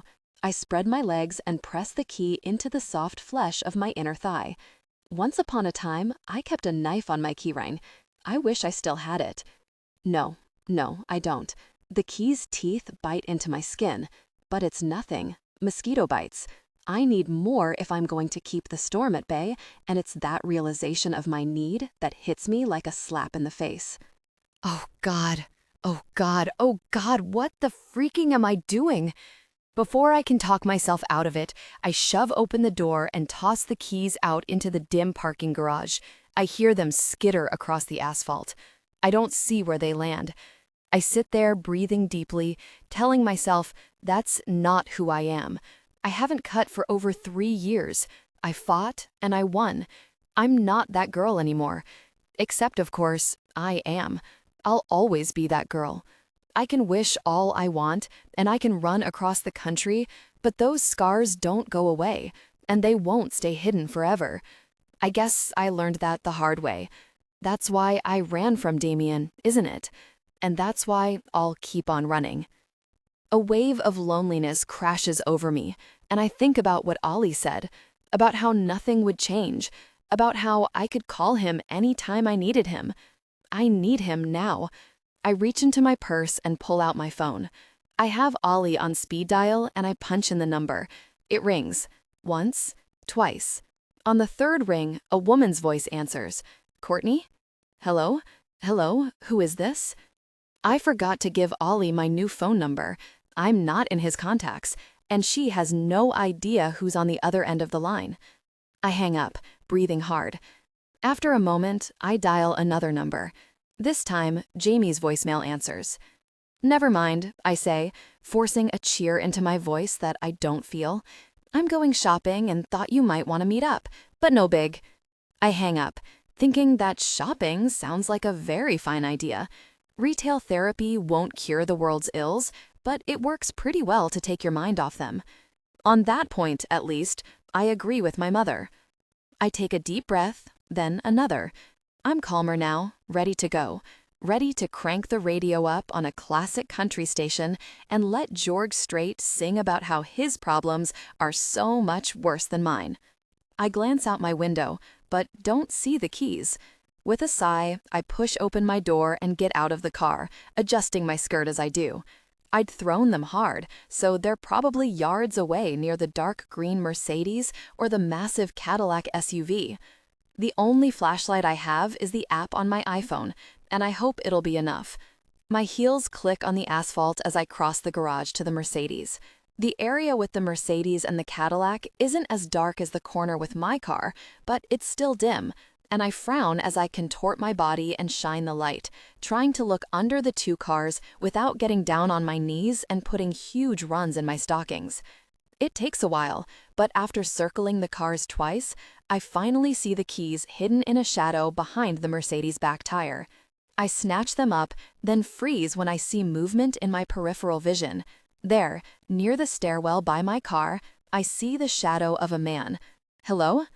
The shadow doesn't move, and I shiver, unnerved by the sensation that he is watching me. Hey, I call, who's there? I stand, debating whether I should move forward toward the shadow in the car or whether I should start walking back towards Stark Tower and get a security guard to escort me. I hold up my phone. I'm calling security. You might want to take a hike. At first, the man doesn't move. Then the shadow moves backward and is absorbed by the deeper darkness. A moment later, I hear a metallic creak, followed by the heavy thunk of the stairwell door slamming shut. I shiver and hurry to my car. Right then, all I want is to get out of there. By the time I arrive at the Beverly Center in West Hollywood, I've had my fill of George Strait and have twirled the dial back to the classic rock station. I'm jamming to Journey as I pull into a space right near the brightly lit escalator that leads into the fashionable mall. Jamie hasn't called me back, and to be honest, I'm grateful. I'm feeling centered again, the hide to my Jekyll buried deep once more, and the thought of rehashing the whole day with Jamie just seems overwhelming. I don't want to think about it. I don't want to push those buttons or tug on those triggers. And I really don't want to think about the way I ran from Damien Stark. What does he think about me now? No, not going there. I get out of my car, lock it tight, even though no one in this part of Los Angeles would be caught dead with my piece of mess vehicle, not even a criminal, and head into the mall, my thoughts on makeup and shoes and purses. Thoughts of Damien Stark are not allowed. The escalator moves me up, up, up, like I'm rising out of a dark hell into the light of a shiny, bright heaven. Beautiful people are everywhere, and we are alike in our plasticness. Me, the people, even the mannequins in the windows. We're all hiding behind our masks, strutting our stuff, pretending to be perfectly perfect. Beautiful clothes call to me like sirens from window displays, and I dip in and out of the stores like flotsam moving with the tide. I pull things off racks. I try them on. I twist and turn in front of three-way mirrors and smile politely when the sales clerks tell me how darling an outfit is, how it makes my legs look so sexy, how I'll turn heads everywhere I go. I put them all back. In Macy's, I find a display of colored t-shirts, along with some cotton drawstring pants in a blue and white pinstripe material. I buy the pants and 2 t-shirts, also blue and white. I carry my little bag to the Starbucks and order a coffee loaded up with cream and a blueberry muffin. Comfort clothes, comfort food. I sit by the window and watch the world go by. Once again, I'm caught without my camera, and I wish I had it. It's been like a security blanket since Ashley gave it to me for Christmas during my freshman year of high school. I'd like to capture some of these passing faces. They are mysteries, all of them. I watch them and try to guess their secrets, but it's impossible. I have no clue. She might be having an affair. He might beat his wife. The clean-cut teen might have shoplifted a pair of lacy underwear. There's no way for me to know. And that hollow, empty question mark lifts my spirits. If I can't look at them and read their secrets, then they can't know mine either. I am a mystery too, to them, and I hope, to Damien Stark. I'm not proud of the way I burst out of his apartment. I know I owe him an apology. I probably owe him an explanation too, but that will have to wait. I need to come up with something plausible. Stark may not be able to guess my secrets, but I'm certain he will know if I lie. I finish my muffin and stand up, taking the rest of my coffee with me.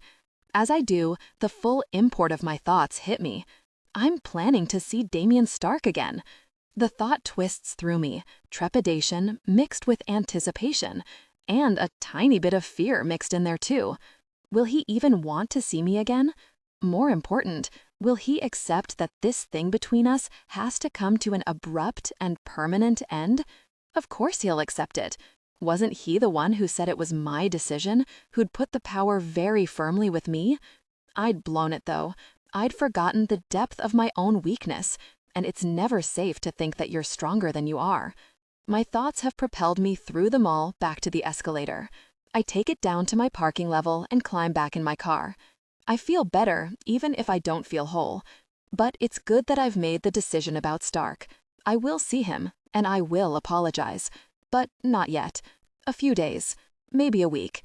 I need time to get centered again, time to grow strong. Because Damien Stark is like crack to me. Seductive and very, very addictive. Jamie's car is parked in her spot when I get back to the apartment, and I'm glad. With luck, she won't have plans for the evening. It's Saturday, and on the drive over the hill, I decided that we should do the whole best friends hanging out thing. Maybe a hike in the hills above Studio City, then hit the showers, get dressed up, and do dinner and drinks in some trendy Los Angeles hotspot. After all, I'm still new in town. Los Angeles and I are still in the honeymoon phase. I'm not overtly planning on telling her the details of my day, but I know that after a few glasses of wine, I'll probably reveal all. The thought cheers me, actually. I've had my few hours to brood. Now I want to dish with my best friend and let her remind me that as messed up as I might be, I'm not the biggest head case in the world. That's Jamie's special talent. No matter how many knots I twist myself into, she's the one who can unravel me. She and Ollie. I suppose that's why they're my best friends. I circle the building, then take the stairs 2 at a time to 3G, our unit. The door's unlocked, and I throw it open and stomp inside. Gosh, Jamie, why not just post a sign on the door inviting every whack job in the city to waltz right in? And, oh, she's home all right. Sitting on the couch, the television blaring out an old episode of Jeopardy. And sitting right next to her is Damien Stark. At least he was sitting when I first burst through the door. Now he's standing and moving toward me. Jamie shifts position, pulling her feet up onto the couch and raising herself up so that I can't help but see her face over Damien's approaching form. "Oh my gosh," she mouths. "He is so really hot." Yes, he is. He's still wearing jeans, but the sport coat and button-down shirt are gone, replaced with a simple white t-shirt that accentuates his broad shoulders and strong tanned arms. I imagine those arms holding a racket. Then I imagine them holding me. Then I clear my throat. Damien grins, and although I know he's barely 30, this is the first time he's looked so young, almost boyish, like a guy you'd hold hands with as you walk across a college campus. I catch the scent of him as he comes closer, a musky cologne. Or maybe that's just the man, I'm not sure. All I know for certain is that I'm desperately aware of him, desperately aware of my own body. His scent, apparently, works on me like pheromones. You're here, I say stupidly. I'm here, he says. Right. I look around the condo that has become so familiar to me over the last few days. Right then, it looks like alien territory. I set my bag down on the ground, then ease myself off to the galley-style kitchen. With the walls separating the kitchen from the living room, I'll have a moment of privacy to gather myself. Except he follows me, then leans up against the refrigerator. I turn away from him toward the sink, but I can feel his eyes on me as I grab a glass from the dish drainer and fill it with water. So, how come you're here? I ask brightly, then chug the whole thing down. Only after I've refilled the glass do I turn to look directly at Damien. His eyes are locked onto me, holding me in place. I wanted to see you, he says.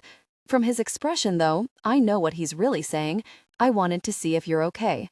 I smile, understanding that his discretion means he hasn't told Jamie what happened. I'm good, I say. I went shopping. And what woman wouldn't be good after that? I raise my brows. Stereotypical much? He chuckles.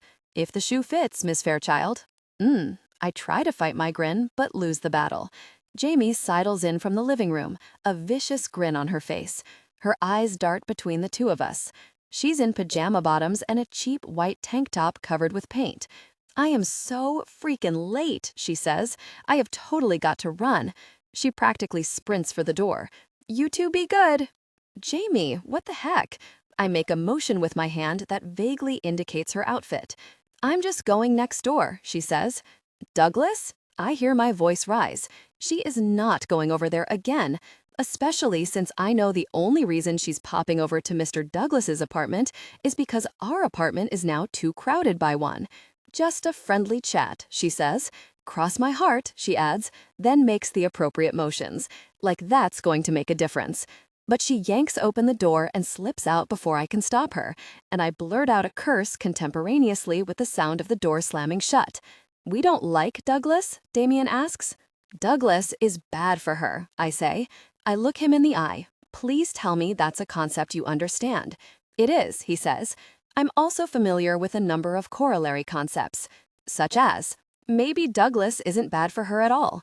Maybe there's just something about him that frightens her. Or you. You're very smart, Mr. Stark. Thank you. But that doesn't mean you know everything.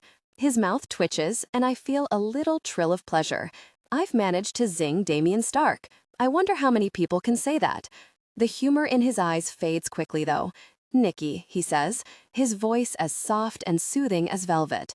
What are you afraid of? My stomach twists into knots as I turn away from him and use a hand towel to dry the already dry dishes in the drainer. I don't know what you mean, I say to a coffee cup. Yes, you do, he says. He moves like a cat, so I don't hear him come up behind me, but I feel the change in the air even before he speaks, even before his hand rests lightly on my shoulder. You bolted. Gently, he turns me around, then brushes my cheek with his fingertips. Do I scare you? God, yes, and in so many ways, not the least of which is that Damien Stark terrifies me precisely because I feel safe with him, and I can't become complacent. It's when those walls come down that your heart gets shattered. Nikki? His brow is furrowed, he looks miserable, and I can't stand the thought that I'm the cause. No, I say, and even though it's not the truth, it's also not a lie. Then why? I was embarrassed. Were you? I glance at the floor. The pull of Damien's touch is so intense that I'm having a hard time thinking. And this is a danger zone. I need to keep a clear head. Yes, I insist. I said no, but then you made me feel such intense desire that I forgot myself. and when I was able to breathe again, I just ran. Nonsense. There's disappointment in his voice, and, I think, a little bit of anger. I swallow. He takes a step toward me, and I take a corresponding step sideways, easing away down the length of my kitchen counter. Clear head. I need a clear head. He exhales, and I can sense the exasperation. I don't like seeing fear in your eyes. You're going to be my knight in shining armor? The corner of his mouth lifts into an ironic smile. I think I'm a bit too tarnished for the job. I can't help but grin. I guess you'll have to be a dark knight then. I'll fight whatever dragons you want me to, he says with a seriousness that belies my teasing tone. But you don't need a knight. You're strong, Nikki. Gosh, you're exceptional. I conjure up the social Nikki smile. Is that a line you give to all the women you date? Date? I hear the hardness creeping into his voice. I've escorted a lot of women around this town, and I've shared intimacy with a gosh of a lot of them, but I didn't date them. Oh, I'm not sure if I'm surprised or angry or sad or relieved. True, I need to end this with Damien. I need to protect myself and my secrets, but that implies that there is something to end. And now I fear that I was right all along. I'm just a conquest, a brief encounter before he moves on. And all that nonsense Jamie said about him wanting me was exactly that, nonsense. Damien is watching my face, but I can't get a read on his expression. I turn back around and pick up an already dry bowl and start attacking it with the dish rag I'm still holding. So that's it? You just engage intimately with them and dump them? That's a bit harsh, he says. Dump suggests they wanted something more, and I'm quite certain that all they wanted was to be photographed on my arm and have a bit of enjoyable time. All of them? I keep my back to him. This conversation has turned surreal. I've gone out with a few women who wanted more. I disentangled myself from those women, and no, I didn't sleep with them. Oh, the dish is bone dry, but I'm still moving the rag over it. So you just don't do relationships? Not with them. Why not? His hand closes gently on my shoulder, and I feel the now familiar heat. Because none of them was the woman I wanted, he says, as he turns me so that I have no choice but to look at him. His eyes are dark and intense. His voice is like a caress. My heart pounds in my chest, and breathing has suddenly become difficult. I think about the way he looked at me 6 years ago, that one glance that inspired so many fantasies. But that's not what he means. I know it can't be. But you did date someone not too long ago, I say, then immediately regret the words when I see his expression darken, nice turning to ice. For a moment, I don't think he's going to answer. Finally, he nods. Yes, he confirms. I suppose I did. So was she the woman you wanted? The question seems to hang in front of me, but I can't say it out loud. The silence thickens, and I feel like an idiot for mentioning the woman in the first place. Finally, I lick my lips. I heard that she died. I'm so sorry. His face is hard, his jaw tense with the effort of holding in a strong emotion. It was tragic. His voice sounds unnaturally tight. I nod, but I don't pursue it any longer. I don't know why he told me that he didn't date at all when it's so clear that this woman meant something to him, but I'm not going to push. Considering the secrets I'm keeping, I can hardly fault him for holding on to a few of his own. I'm tired now, though, and I want to be alone. I want to find Jamie and go to the corner store and get ice cream and cookies. I want to watch sappy old movies and sit on the couch and cry. I want Damien Stark out of my head. Mostly, I want to try to forget the way his touch makes me feel, because I need to abandon even the fantasy of Damien Stark. It's too raw, too real, and despite the fact that I know I have to, the thought of pushing him away rips right through my heart. I pull out Social Nikki and smile brightly as I toss my dish towel on the counter. Listen, it was nice of you to come by to check on me, but I'm fine, really. And I'm actually in a little bit of a hurry. I don't mean to be rude, but I trail off, looking meaningfully at the door. Do you have a date tonight, Miss Fairchild? No, I blurt out the word, then immediately regret it. If I did have a date, if I was already seeing that special someone, I'd have the perfect excuse for brushing off Damien Stark. Where are you going? What? I blink, because that's not the polite way to play the game. Then again, I haven't yet seen evidence that Stark follows the traditional social norms. Why I thought he'd start now. If you're not going on a date, then where are you going? I can hardly tell him about my new cry on the couch plans, so I fall back on a version of my original itinerary. As a matter of fact, I'm going to grab a smoothie and then go hike Fryman Canyon Park. By yourself? Well, I could take the Royal Guard, but I think they're busy. It's going to be dark soon. It's not even 6 yet.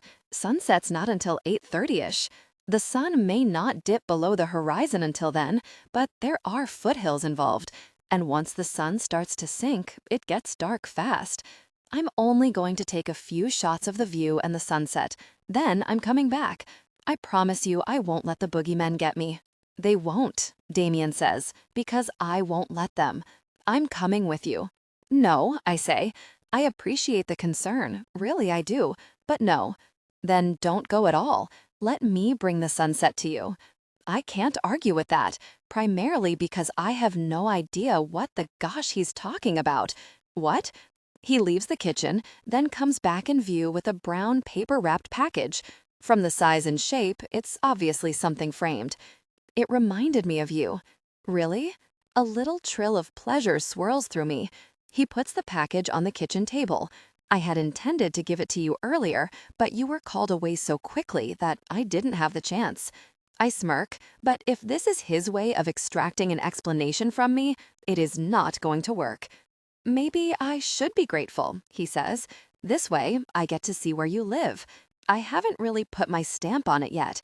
Jamie's taste runs to early American garage sale. And yours? I'm much more refined. I go for mid-century flea market. A woman who knows her own mind. I like that. From the way he's looking at me, I'd say he likes it very much. I clear my throat and glance at the package. I know I should tell him that I appreciate the thought, but that I can't accept it.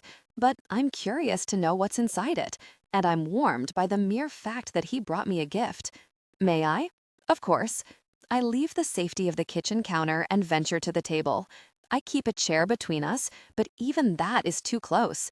I can feel his presence, that sense of the air thickening with awareness.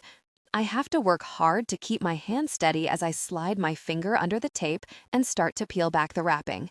I see the frame first and know that this is no ordinary trinket. It's simple, but made with incredible craftsmanship. But it's the canvas that truly takes my breath away. An impressionist sunset that conveys both realism and a heightened sense of reality, as if the viewer were looking at the horizon through the lens of a dream. It's stunning, I say, and I can hear the awe in my voice. I turn to look at him and see pure pleasure reflected in his face.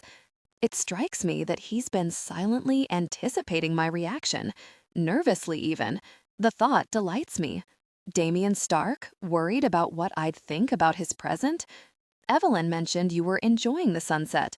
The statement, so casually made, sends another frisson of pleasure through me. Thank you, I say, the simple words too small to hold the fullness of my feelings. There's something familiar about the painting, and it takes me a moment to realize its frame matches the ones that lined his reception area. I remember the array of canvases, including the 2 stunning sunsets. Is this from your office? It was. Now it has a new home with a woman who appreciates its beauty. Didn't you? Beauty should be shared. I shift the painting so that I can prop it safely against the wall, and when I do, I see the faded label on the frame. A Monet? This is a copy, right? It's an original, he says. If it's not, I'll be having some very stern words with Sotheby's. But, it's a sunset, he says firmly, as if that should quell all my protests. And it reminds me of you. Damien. And, of course, this gift isn't nearly as precious as the one you left for me in the limo. His eyes sparkle and his grin is devious. I feel a tug of growing desire. Oh, I say. He reaches into his pocket and pulls out a bit of white satin. Slowly, with his eyes never leaving mine, he holds the garment. I see his eyes darken with desire and feel a corresponding tug of longing. I clutch the back of the chair to steady myself. They made the ride from the restaurant to my house much more enjoyable. His voice slides over me. I want to wrap myself inside it, but all I can do is shake my head. Please, I beg, please don't start. For a moment, I think he's going to argue. Then he slips the item back into his pocket. I swallow, thinking of it there, with him. I wonder if he'll ever give it back. I hope that he doesn't. We lock eyes, and for a moment, it's as if the air has been sucked out of the room. Then he moves toward me, and suddenly I can breathe again as the real world rushes back in around me. I raise my hand to ward him off. Damien, no. I assure you, Miss Fairchild, your messages here and at my apartment have been well received. His expression tightens, but I see the humor around his eyes and relax a little. Oh, good. That's good. I take a deep breath. It's just that you look, how? A bit like the big bad wolf. And would that make you Little Red Riding Hood? I may want to devour you, Miss Fairchild, but I promise you that I'm capable of controlling my urges. Most of the time, anyway. Of course, I'm sorry. You just make me, what? Skittish, I admit. Do I? Interesting. He looks pleased by the thought. I frown, feeling exposed. Listen, thank you for the painting. It's amazing. But you can't accept such an extravagant gift? Gosh, no, I love it. And I love that he wants me to have it. I'm perfectly happy to keep it if you really want me to have it. Despite, well, I trail off and he laughs. Good. I was afraid that since you're in the habit of denying yourself things that you so obviously want, zing. Well, he definitely got me with that one. Actually, I was going to say that good manners would require me to offer you a drink. I smile sweetly, but I'm not going to, since I'm hoping you'll leave. Because I make you skittish? Pretty much, I confess. I see. Apparently he doesn't, though, because he's still standing there in my apartment. Well, I ask. Well, what? I sigh. Well, are you going to go? His eyes widen with surprise. I'm sorry, I didn't realize you wanted me to. I thought you were speaking hypothetically. Now it's my turn to laugh, and as I do, I realize I'm not feeling quite so skittish anymore. I'm going to have a drink. Of course, my bourbon's probably not up to your exacting standards, but if you'd like one anyway, so I can stay? He looks very smug and self-satisfied, and very attractive. I guess you'll have to. We only have 2 highball glasses, and if you take the drink with you, Jamie will get upset. Wouldn't want to disturb the subtle inner workings of roommate relations. I accept your invitation. Straight up or over ice. However you're having it is fine. I fetch the bourbon from the living room and bring the bottle to the kitchen to pour. It's a trade-off, I say when I pass him a glass with a few ounces of bourbon and 2 cubes of ice. I like it slightly chilled, but if you savor it too long, the ice melts and it gets watered down. Then we'll have to drink fast, he says, then tilts his glass and tosses it back. Sorry, dude, I've already done the wasted thing with you. I'm going to sip mine. A shame. You're entertaining when you're drunk. His hand slides into his pocket. No way. Don't even go there. He smiles back at me, and it's a nice moment. Just me and Damien Stark kidding around in my kitchen. Who would have thought? He pours himself another glass. I do have one more reason for coming here tonight, he says. I wanted to check on you, and I wanted to give you the painting. But there's something else, too. I have a proposition for you. I let the words sink in, trying to analyze my feelings about them. Proposition? That could mean so many things. Something to do with C²? With me? With me and Damien? I swallow. The best course, the safest course, is to thank him for the present and tell him that I don't even want to hear this latest twist. And yet I want to. I'm playing with fire, and I know it. But the sad truth is that part of me wants to get burned. I'm listening, I say, and then I toss my bourbon back too. I'm not sure what it is that I'm trying to prove to him, but I meet his eyes with satisfaction. Another? He asks dryly. Why the gosh not? He pours me the drink, then moves close to hand it to me. I stay rooted to the spot. I can feel his heat. I could reach out right then and run my hand over his chest. I could watch as my skin cracked and burned from the fire that is Damien Stark. I don't, but I have to clutch my glass hard against the impulse. I've scoured Los Angeles and Orange County. I've looked at the online collections of galleries all over the country. I haven't found what I'm looking for. For your new house. We're talking about the artwork you want to hang in the house you're building. Of all the possibilities, this is not one that would have occurred to me. I finally figured out what I want, and yet it doesn't exist. Not yet, anyway. He's eyeing me with such deliberate intensity that I start to feel nervous under his gaze.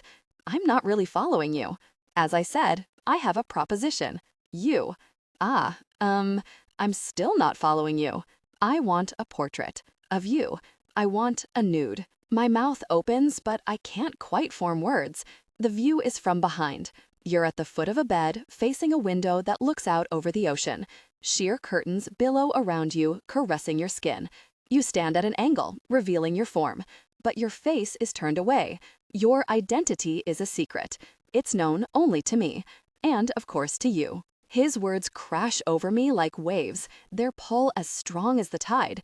I feel the tug of them between my thighs, and an unmistakable response as well. I want this to be on display, and not just for Damien's pleasure, but for all the world to see. Anonymous, and yet known. It's not the kind of thing a girl like me is supposed to want.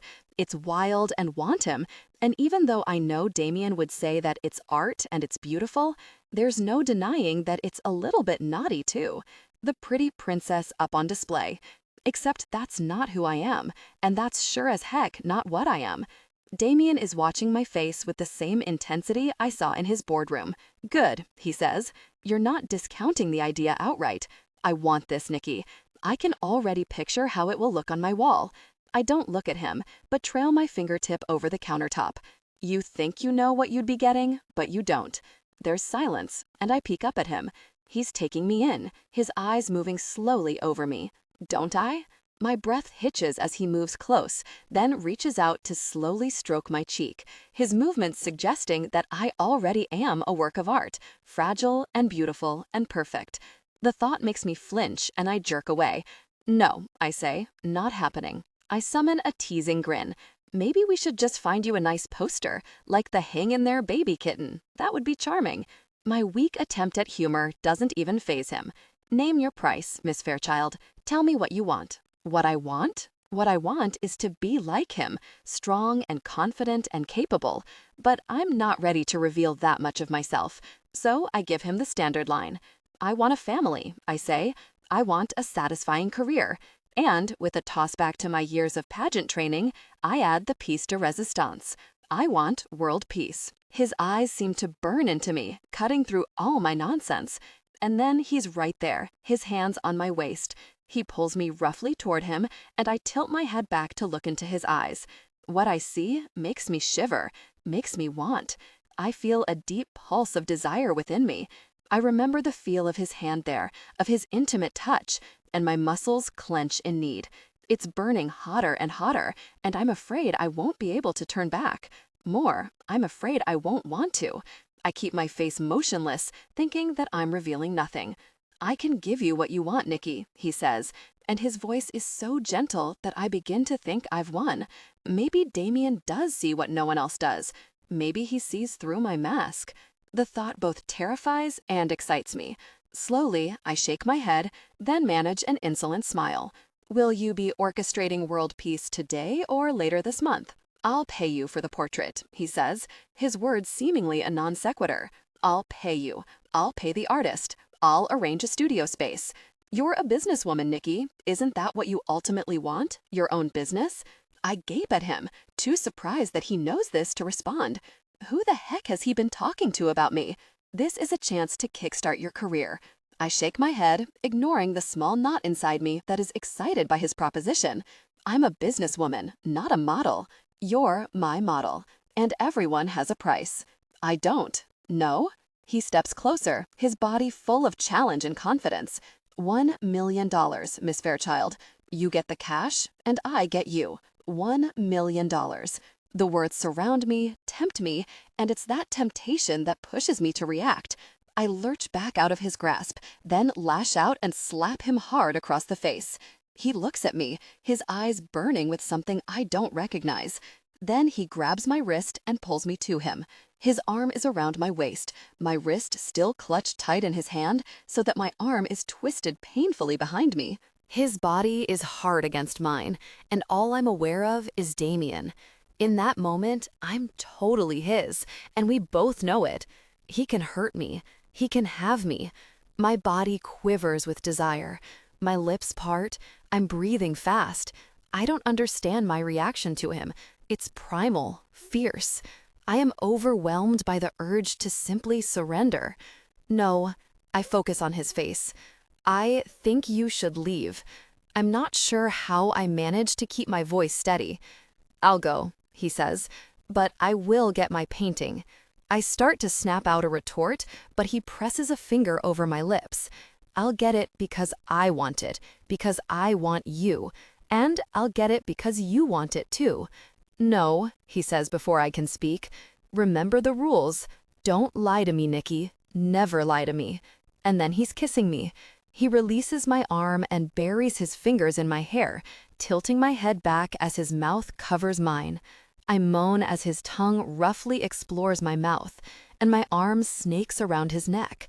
I don't know if he's pulled me closer or if I've moved against him, but I can feel the undeniable evidence of his desire against my thigh. He's right. Gosh, him. He's right. I want this. I want this. I really shouldn't want this. Then he releases me, and I feel so loose and weak, I'm surprised that gravity doesn't suck me down to the ground. He shoots me one final, smoldering look and then strides to my door. He opens it and disappears over the threshold before my heart rate has returned to normal. I reach out and clutch the back of the dining table chair, then slowly lower myself until I'm sitting. I bend forward, my elbows on my knees, wanting to hate him for the offer he made and for the things he said. True things, but they're a truth I wish I could ignore. That I will ignore. I don't know how long I sit there, but I'm still at the table when Jamie waltzes in, hair mussed and no bra. I'm certain she was wearing a bra when she left. I would have noticed if she'd been sitting half naked with Damien. Douglas? I ask. I hadn't heard the familiar bang and thump, but I'd been a bit preoccupied. Gosh, no, she says, and for a moment I'm relieved. I have no theory as to how she misplaced a bra, but at least I know she wasn't out grabbing a quick, intimate encounter. Kevin in 2H, she says, and my relief turns cold and icy. You were intimate with him? Trust me, that's all he's good for. The guy's really not a brain trust, and we don't have a lot in common. Well, except for an excess of energy. Gosh, Jamie. My problems seem petty and stupid compared to the complete randomness of Jamie's conquests. Why sleep with him if you don't even like him? Because it's fun. Don't worry, he's not going to go all stalker on me. We both know it's a no-strings kind of thing. It's dangerous, James, I say, the nickname from our childhood signaling that this is a serious conversation. Nonsense, Nicholas, she counters. I told you, he's not the dangerous sort. I'm not talking about only him, but just because you think he looks nice doesn't mean he's not a whack job. And how do you know you won't catch something? Were you careful? Gosh, already. Are you my mom? Of course I was careful. Sorry, I'm sorry.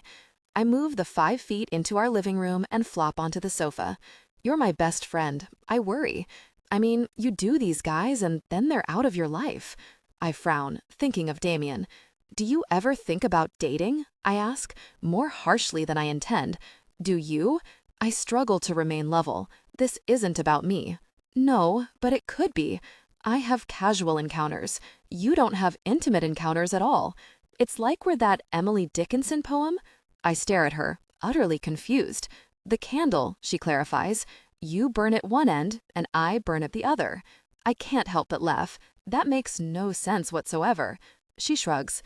Sometimes Jamie is profound, sometimes she's not. She doesn't much care either way. It's one of the reasons I love her, and one of the things I admire about her.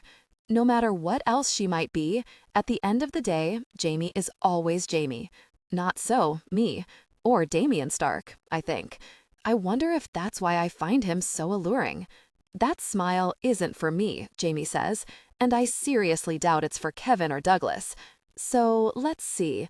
Could you be thinking about the sexy hunka billionaire who just left our little shack of a condo? I could be, I admit. So what was the present? More importantly, why aren't you two in your bedroom being passionately intimate? We're not dating, I say. Like you have to date to be intimate. He wants me to pose for a nude portrait, I say, though I hadn't intended to tell her a thing. And he's willing to pay me $1 million to get it. She gapes at me. I have actually flummoxed Jamie Archer. This is a first. $1 million? Seriously? Yep. So, are you thinking about it? No, I say automatically. Of course not. But even as I say the words, I know I don't mean them. I am thinking about it. About being naked on that canvas. About Damien Stark standing in his living room and looking up at me. A shiver runs through me. Let's go, I say. Jamie cocks her head. Go? Where? Out. It's Saturday. There will be dancing involved. And drinking. Definitely drinking. Are we celebrating? There's a knowing lilt to her voice. Maybe, I shrug. But maybe I just want to dance. We should call Ollie and Courtney, she says, once we've both changed and are back in the living room.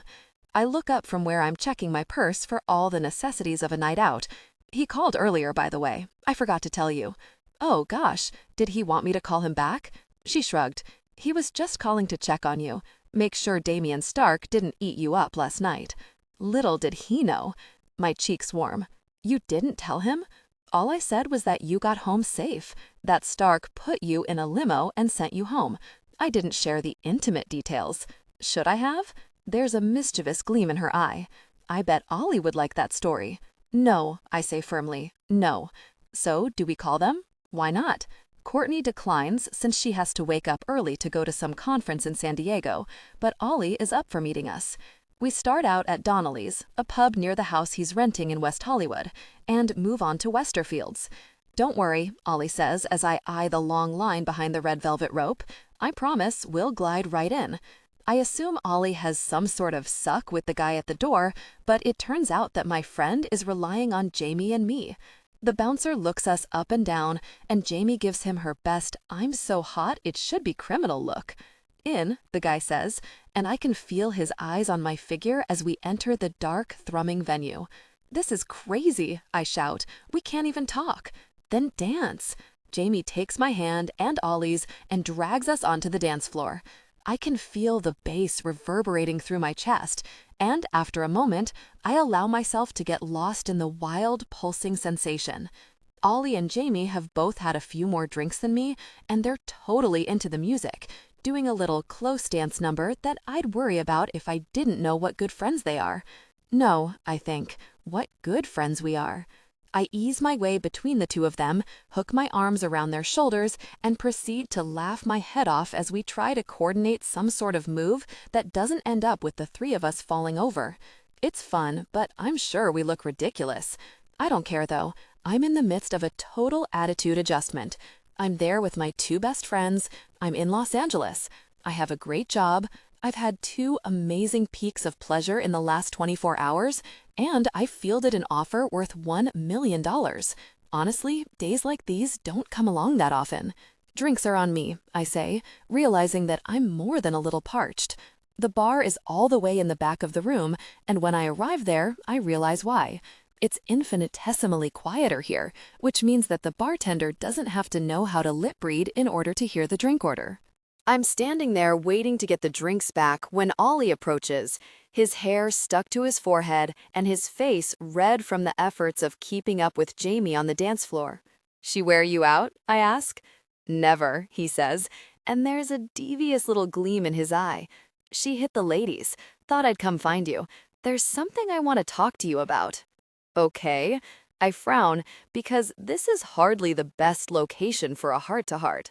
"What's up?" "Stark," he says. "I got the impression from Jamie that things between you two might be heating up." I make a mental note to strangle Jamie. "They're not," I say. Not sure if I'm telling the truth or telling a lie.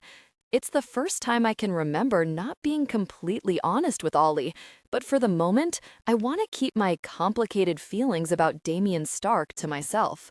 Yeah, he says. Well, good, because I was worried about you. Alarm bells ring in my head. Really? Why?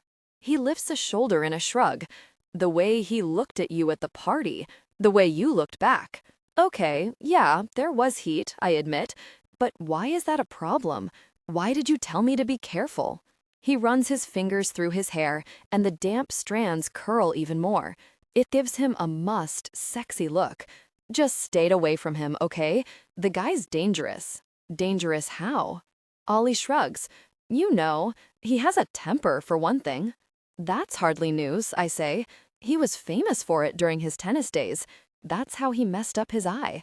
During a fight with another player, Damien had been hit in the face with a racket.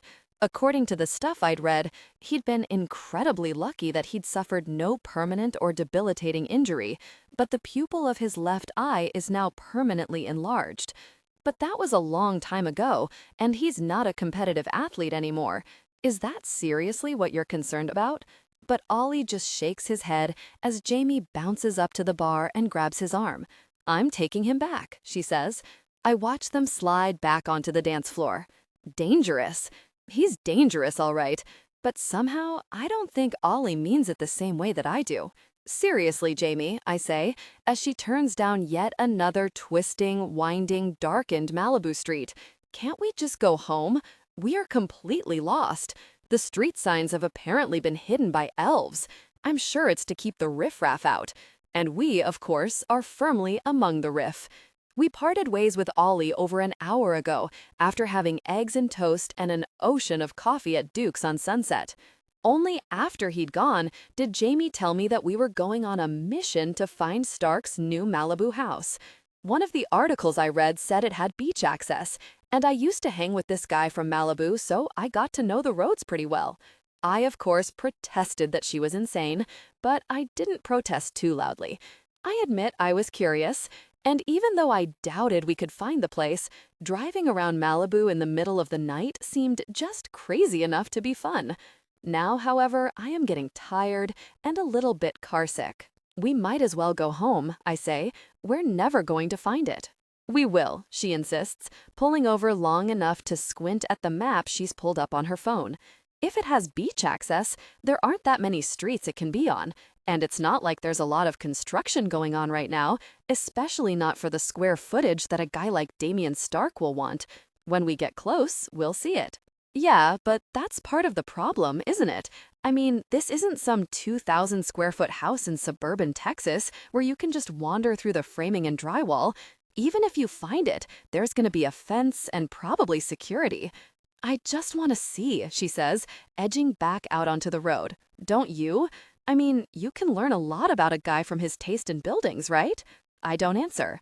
She and Ollie have made me think, and the truth is that I don't know a lot about Damien Stark. I know what the public knows, and I know a few truly intimate details. But the man himself? How much have I seen of the real Damien Stark? I glance sideways at Jamie, and then the words are out without me even making a conscious decision. Ollie says Stark is dangerous. Yeah, she says, surprising me. He told me. He's worried about you. I'm fine, I say, sliding down in the seat and putting my bare feet up on the dash. I'm not going to pursue this. Ollie is just being overprotective. Dangerous how? I ask, ignoring all my wise counsel. I'm not buying his line that it's all about Stark's temper. Temper? I don't think so. He wouldn't say exactly. I figure he knows something from work.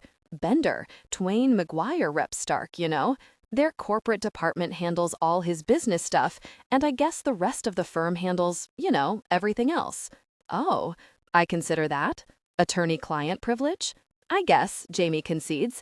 I mean, I don't think Ollie has worked on any of Stark's stuff directly. He's too junior, but he's probably seen files and heard the partners talking. But he didn't give you any idea what it's about? Well, no, but it's pretty obvious, right? Not to me. Obvious? That girl, the one who died. She pauses at a stop sign and shifts in her seat long enough to glance at me. The one you said he dated? What about her? I read a little bit more about it. She shrugs as I gape at her. I was bored and I was curious. Anyway, she was asphyxiated. The coroner officially ruled it an accident, but I guess her brother's been hinting around that Stark was involved. She trails off with another shrug. I feel cold. He's saying that Damien killed her? I try to process the thought, but it won't fit into my head. I don't believe it. I can't believe it. I don't think he's gone that far, Jamie says. I mean, if Damien Stark's a murder suspect, that would be all over the news, right? And it really isn't. I just found a few comments on some terrible gossip sites. Honestly, I didn't think anything of it. A powerful guy like Stark must field all sorts of nutcase rumors. She drives in silence for a moment, and I watch as a frown creeps onto her face. What? Nothing. Gosh, Jamie, what? I was just thinking about Ollie. If it is just internet nonsense, then why would he know any of this? But if there's really something to it, then Stark's lawyers must be all over the brother, threatening libel or slander or whatever you call it. And a guy like Stark is probably pretty good at controlling the press, right? I remember that Evelyn said almost exactly the same thing and feel a little queasy. I guess. Is that what Ollie told you? No, he didn't say anything specific. She shrugs. He's just worried about you. But honestly, Nick, it's probably nothing.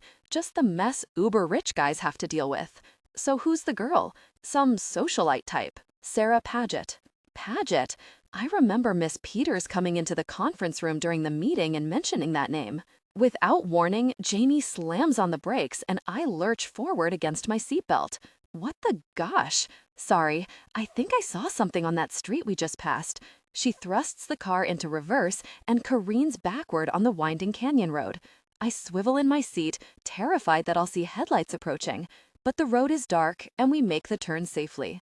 By the time I'm facing forward again and ready to chew Jamie out for being so very reckless, my anger is forgotten, pushed out of my mind by the sight of the incredible structure rising in front of me. Wow, do you think that's his? I don't know. It's not as big as I thought it would be, Jamie says. She pulls the car over to the side of the road, and we both get out and walk to the temporary chain-link fence that has been put up around the structure. A small metal plate identifies Nathan Dean as the architect. It's his, Jamie says. I remember that name from one of the articles. But gosh, Stark is rolling in money. Shouldn't this be a mansion? No, I say. It's perfect. As bazillionaire houses go, it probably is small. I'm guessing it's about 10,000 square feet, but it seems to rise from the hills as opposed to being plunked down on them. Any larger, and it would overwhelm. Smaller, and it would be lost. Though still unpainted and raw, the stonework only half finished, the overall essence of the home is clear. It suggests power and control, but there's also warmth and comfort. It's inviting. It's Damien, and I think it's spectacular. From our spot on the road, we stand slightly above the building. Guests will enter by a driveway that slopes down, giving the illusion of entering a private valley. There are other houses nearby, but none will be visible from the property itself. All that is visible, in fact, is the ocean. The house is finished enough that I can tell there are no windows on the side facing inland. I can't see the side facing the ocean, but after seeing Damien's apartment and his office, and after hearing his description of the portrait he wants painted, I have no doubt that the west wall is made entirely of windows. $1 million, Jamie says, and then whistles. It's like winning the lottery. She's right. $1 million is everything to me. $1 million is startup capital. $1 million changes my entire life. Yeah, but there's that little problem. I slide my hand down the inner seam of the jeans I'd pulled on for our night on the town. Through the denim, I can barely feel them, but if I close my eyes, I can easily picture the thick, brutal scars that marred my body. He wouldn't be getting the full picture, I thought. Her grin is wicked. Caveat emptor, baby. Buyer beware. And that's why I love Jamie.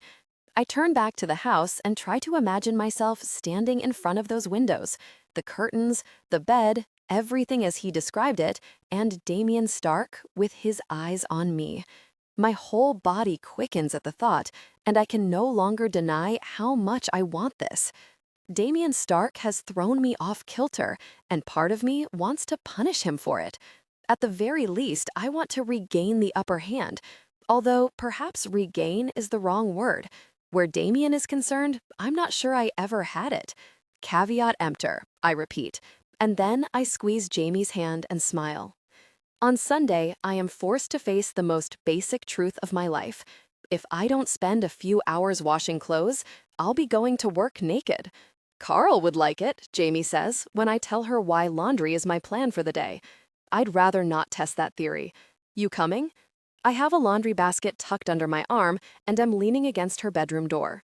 She looks around at the mishmash of clothing strewn across her floor and says cautiously, I think most of this stuff is actually clean. I shudder. How is it that we're friends? Yin and yang. Do you have any auditions next week? 2, actually. Then rewash all that stuff and I'll help you fold and iron, because you are not going to an audition covered in cat fur. As if she can tell that I'm talking about her, Lady Meow Meow lifts her head. She's curled up on a pile of black material that looks suspiciously familiar. Is that my dress? Jamie flashes a guilty smile. One of the auditions is for Sexy Girl in Bar, and there's 3 lines of dialogue. I was going to have it dry cleaned. Yang, I say wryly. Come on, let's go see if the machines are free. The laundry room is connected to the pool deck, and once both our loads are going, we snag 2 lounge chairs. As I'm settling in, Jamie runs back upstairs without explanation. A few minutes later, she returns with a tote bag slung over her shoulder and a bottle of champagne in her hand. We have champagne? She shrugs. Bought some at the store yesterday. She lifts her shoulder and glances down at the tote. And orange juice. She untangles the metal cage, then places her thumbs and deftly wiggles the cork. A moment later, I'm jumping at the sound of the pop and then the twang of the cork slamming into the metal sign prohibiting glass in the pool area. Awesome, I say. Did you think about cups?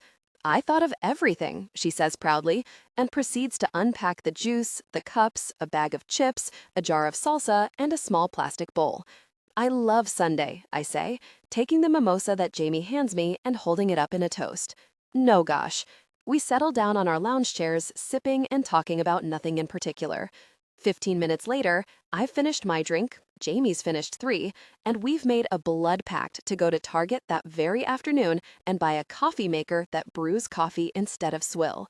That's apparently all the conversation Jamie can stand because she closes her eyes, tilts back her head, and starts to soak up the sun. I, however, am antsy. I shift around on the lounge for a few minutes, trying to get comfortable. Then I give it up and go upstairs to fetch my laptop. I've been fiddling with a pretty simple iPhone app, and I run what I've coded so far through the simulator before settling into the fun part. But in the end, I spend only a half hour or so with coding, declaring objects, synthesizing properties, and creating various subclasses. The day is just too lazy for even easy programming work. Besides, the glare from the sun makes it hard to see the screen. I shut down my computer and head back into the apartment, this time returning with my camera. The pool area is not beautiful, but the cracked concrete and splashes of water make for some interesting close-ups. A flowering plant I don't recognize grows near the fence, and I grab a few petals and toss them in the pool, then lay on my stomach, trying to get a shot of only flowers and water, with no hint of concrete from the pool or the deck. After a few dozen shots, I turn my attention to Jamie, trying to capture on film the way she looks at peace, in such contrast to her usual frenetic persona. I actually get some amazing shots. Jamie's got the kind of face that the camera loves. If she ever gets a break, I think she has a chance of actually getting work as an actress. But getting a break in Hollywood is about as common as, oh, being offered $1 million for your portrait. I almost laugh out loud. Now there's someone I'd love to photograph. I close my eyes and imagine light and shadow falling across the angles of that amazing face.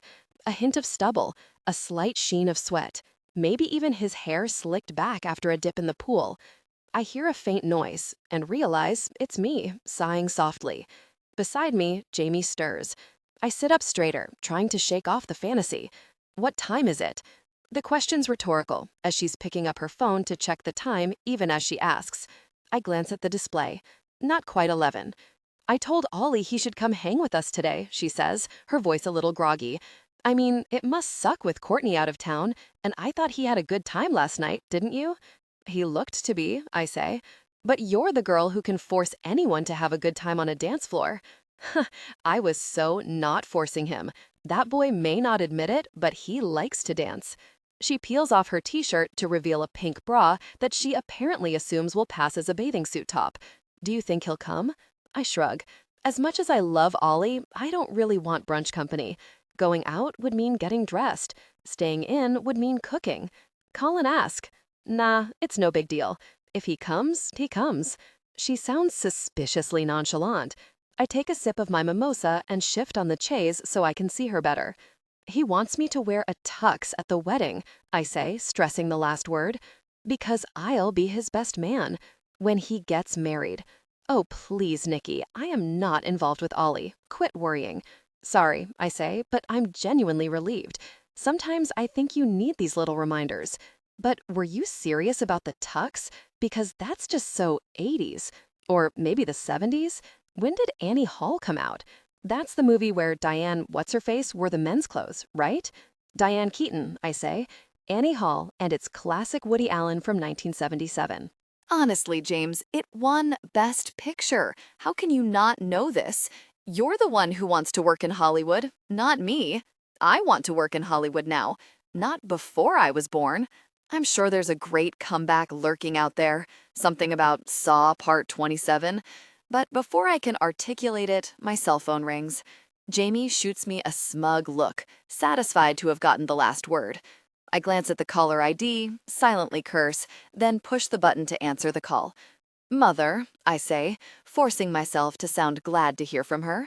How did you... I see Jamie's guilty expression and know exactly how she got my number. I cough and backtrack. How did you get so lucky to call when I actually have time to talk? Hello, Nicole, she says, making me cringe. It's Sunday morning. You should be at church trying to meet a nice man, but I had a feeling I'd catch you at home. For my mother, religion is on par with The Bachelor. I can tell she's waiting for me to say something, but I never know what to say to my mother, and so I stay quiet. I'm actually proud of myself for managing the feat. It's taken a lot of years for me to reach this level of defiance, and being 1,500 miles away helps too. After a few moments, she clears her throat. I'm sure you know why I'm calling.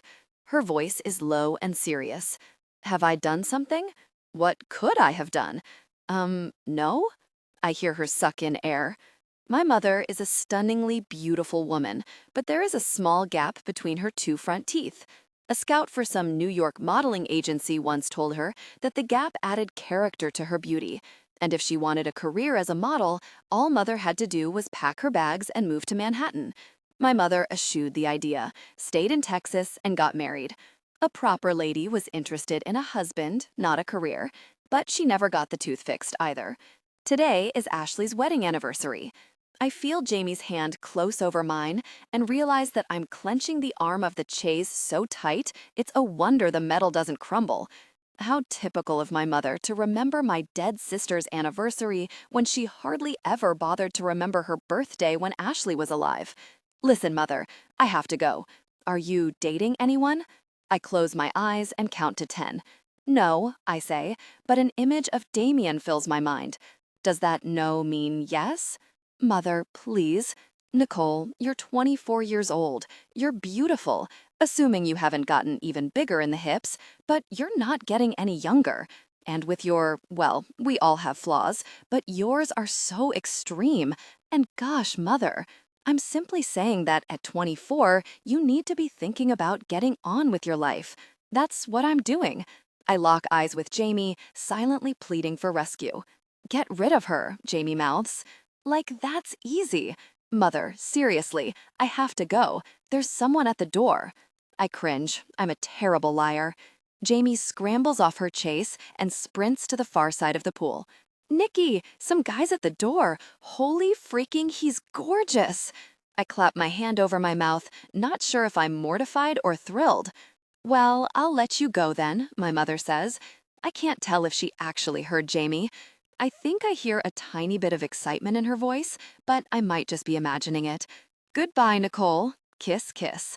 That's all it's ever been. Never I love you, just kiss kiss. And then she hangs up before I can even answer. Jamie flops back down beside me, looking far too impressed with herself. Oh my God, I say. Are you nuts? That was priceless, she says. Honestly, I wish I could have seen your mother's face. I maintain my stern expression, but secretly, I agree. Come on, Jamie, says standing up and gathering her things. Let's go move our stuff to the dryer. And I'm still hungry. Want to do pizza and a movie? How about Annie Hall? I hear it won an Oscar. Jamie's not the least bit interested in Annie Hall, and she dozes off about 15 minutes into the movie.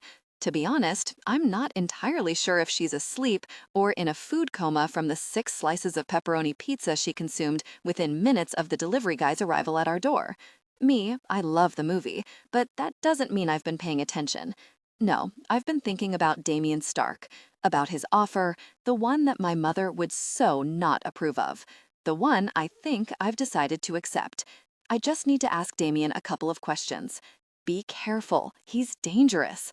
I don't believe it, not really, not the way Ollie means, but I need to know for sure. Butterflies dance in my belly as I grab my phone off the charging station by the sofa and pad barefoot to my bedroom. My laundry, I realize, is still in the dryer, but my panties can wait. I scroll back through my incoming calls and find his number. I hesitate, only a second, and then I dial. Nikki, Stark says, before the first ring dies out. He sounds relieved to hear from me. What happened to Sarah Paget? The question bursts out of me. I have to ask while I have the nerve. I can feel the chill coming off Damien all the way through the phone line. She died, Nikki, but I believe you already knew that. I want to know how, I say, and I want to know about the two of you. Your security got all riled up yesterday when someone named Paget showed up. And if I'm going to… what? I suck in a breath. If I'm going to consider your very generous offer, I need to understand the kind of man I'm dealing with. Gosh, for a moment, I hear only traffic noise. He must be in his car. Damien? I'm here. This is a mess, Nikki. You know that, right? No, I say. I don't know anything because you're not telling me anything. The words, when they come, sound grudging. Sarah Paget and her brother, Eric, inherited a controlling share of an interesting little company called Paget EnviroWorks from their father. The company had made their father quite wealthy, but it lost its edge after he passed away and started spiraling downward. Eric was failing at management, and Sarah wasn't interested in the company at all. I saw an opportunity for growth and made an overture to buy their shares of stock. He pauses, as if waiting for me to comment, but I stay silent. I want to hear where this is going. After a moment, he continues, his words flat, as if he's reading from note cards. They both declined my offer, but Sarah asked if I would escort her to a charity function. I agreed. One thing led to another, and we continued to see each other. Did you love her? No, she was a friend. Her death was a horrible shock. It was an accident? I can only imagine so. Apparently, it looked like an unfortunate accident that went very, very bad. The coroner ruled it an accident, and that was that. I run my fingers through my hair. I believe what he's told me, but I'm also certain that he hasn't told me everything. I consider just dropping it, but I can't. I have to know. But there's more, isn't there? That's not the whole story. Why do you say so? It's someone, a friend, is worried about me. It's only fair he knows, right? About me and you. He thinks you're dangerous. Does he? Right then, the tone of Stark's voice sounds very, very dangerous. I close my eyes and hope that I somehow haven't gotten Ollie in trouble. Surely he can't know this is coming from Ollie, can he? That's not the point, I say. What else happened? Her brother, he says flatly. Somehow, Eric is convinced that I tied her up, choked her, and left her for dead, accidentally killing her. And he's just itching to go sell his story. Oh, I lick my lips. That's horrible. No wonder he doesn't want to talk about it. So that's that. What do you think, Nikki? Am I dangerous? The words are harsh, angry. I'm thinking this may not be the best time to discuss his proposal. I'm really sorry. I shouldn't have brought it up. It's none of my business. No, it's not. Again, that pregnant silence. And then one sharp curse.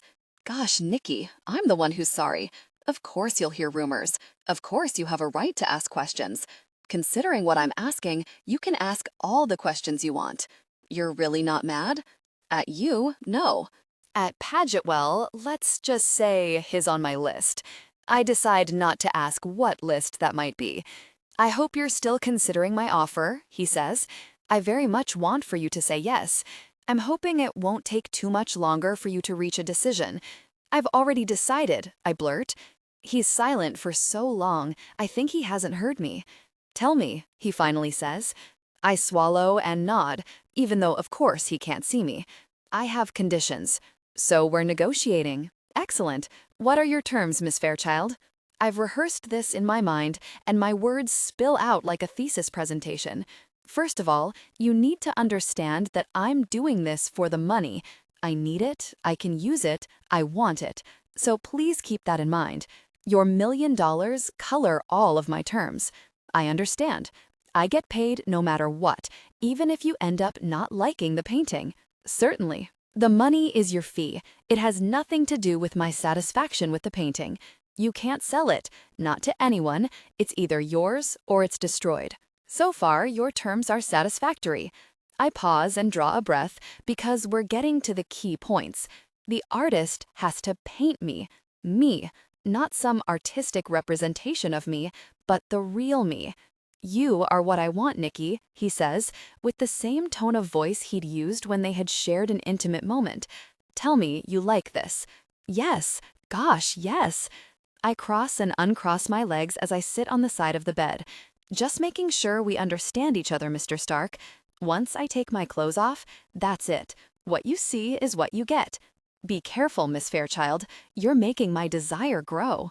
Gosh, Stark, I'm serious. Oh, I'm serious too, believe me. I mutter a soft curse and hear him chuckle on the other end. So we agree? I ask, probably too sharply. To your terms? Absolutely. Of course, I have a few deal points of my own to address. Deal points? Certainly. You've changed the original terms with a counteroffer. It's my privilege to do the same. Oh, I hadn't thought he'd change the original deal, but I realize now I should have. And let me be just as clear as you were, Miss Fairchild. This is no longer a negotiation. These are my final terms. You agree or you don't? Okay. I lick my lips and squirm some more. I'm suddenly very interested in what he has to say. So what are the terms? From now until the painting is completed, you're mine. Yours? The word tastes like chocolate in my mouth. What exactly does that mean? What do you think it means? I open my mouth, but nothing comes out. I try again. That I belong to you.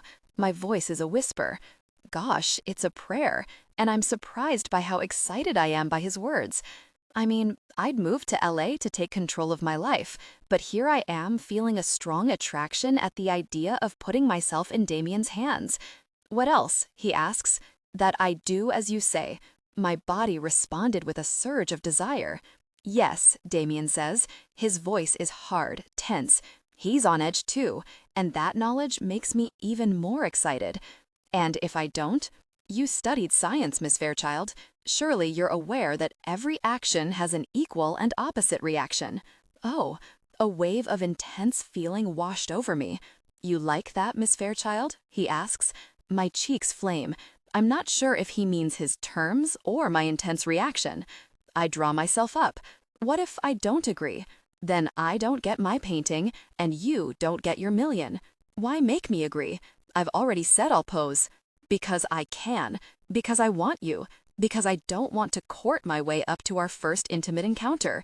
And because I don't want to play games. Isn't a game exactly what you're playing? A fair point, Miss Fairchild. But I want this on my terms. You say you want me, but you don't. You say you want my portrait, but you won't. For a moment, I hear nothing. Damien Stark is trying to figure out my angle. You're wrong, he finally says. I don't think so. And that's why my terms are important. You call it off the painting, this game, and I still get my money. Is that an agreement? It's a condition. Very well. I accept your condition, and we don't start now. We start at the first session with the artist. You're a tough negotiator, Miss Fairchild. But I accept your proposed commencement date. I roll my eyes. He's getting weary of my tweaks to his deal. Well, too bad. And it's not open-ended, I add. For all I know, you're paying the artist by the hour, and he'll take a year to complete it. 1 week, Mr. Stark. 1 week? He doesn't sound happy. That's my best offer. And of course, you'll have to work around my day job. But my evenings and the weekend are yours. Very well. 1 week. Now, do we have a deal? I want to say yes. Instead, I say, What exactly do you want to do with me? So many things, but mostly I want to be intimate with you, deeply and completely.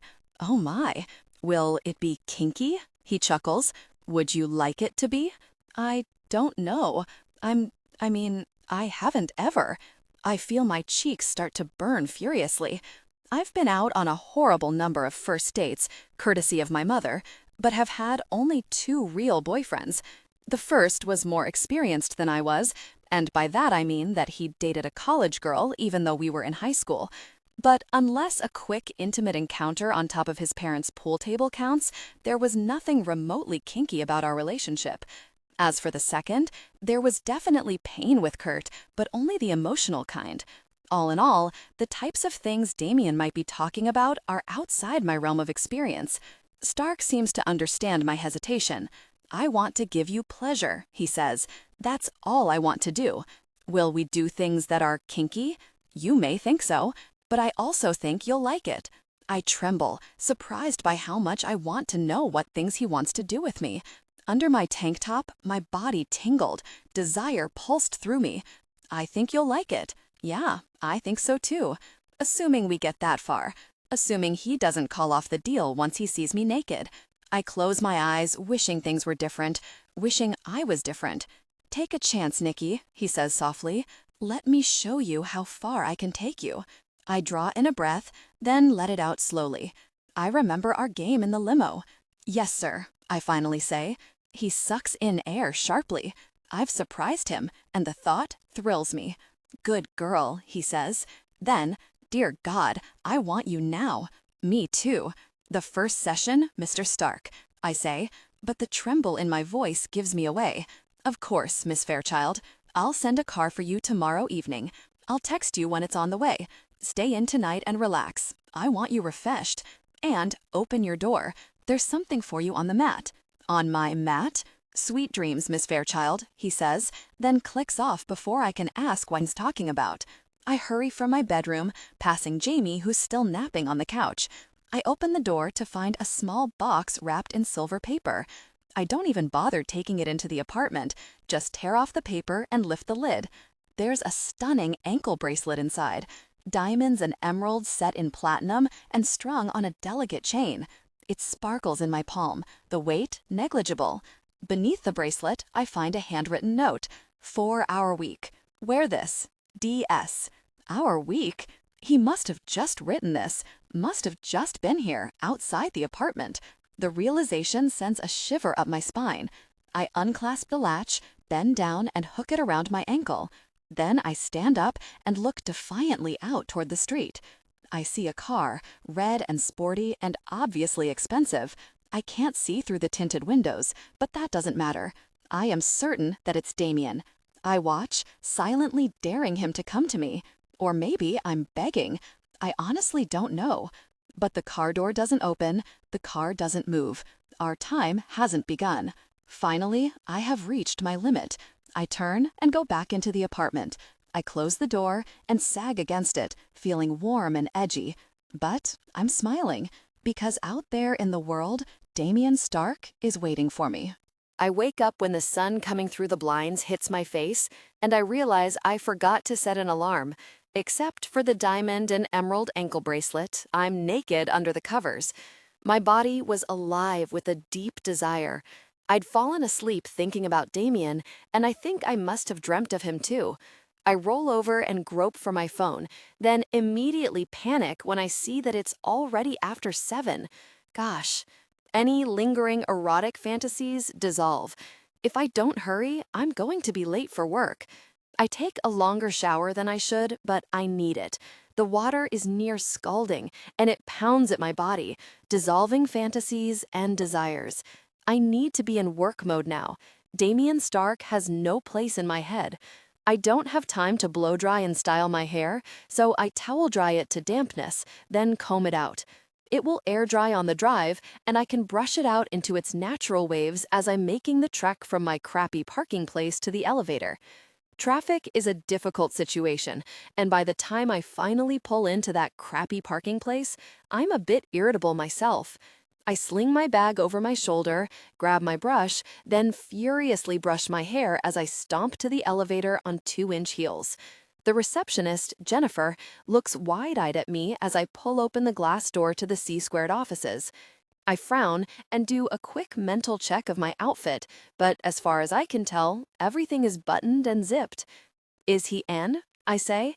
I have an idea about tweaking one of the algorithms. Jennifer probably doesn't care, but it's one of those ideas that hits you like a blast furnace, and I want to talk it out with Carl and then get Brian or Dave crunching the numbers. "He didn't call you?" Jennifer squeaks. "I thought for sure he would call you. Something's very weird." "Why would he call?"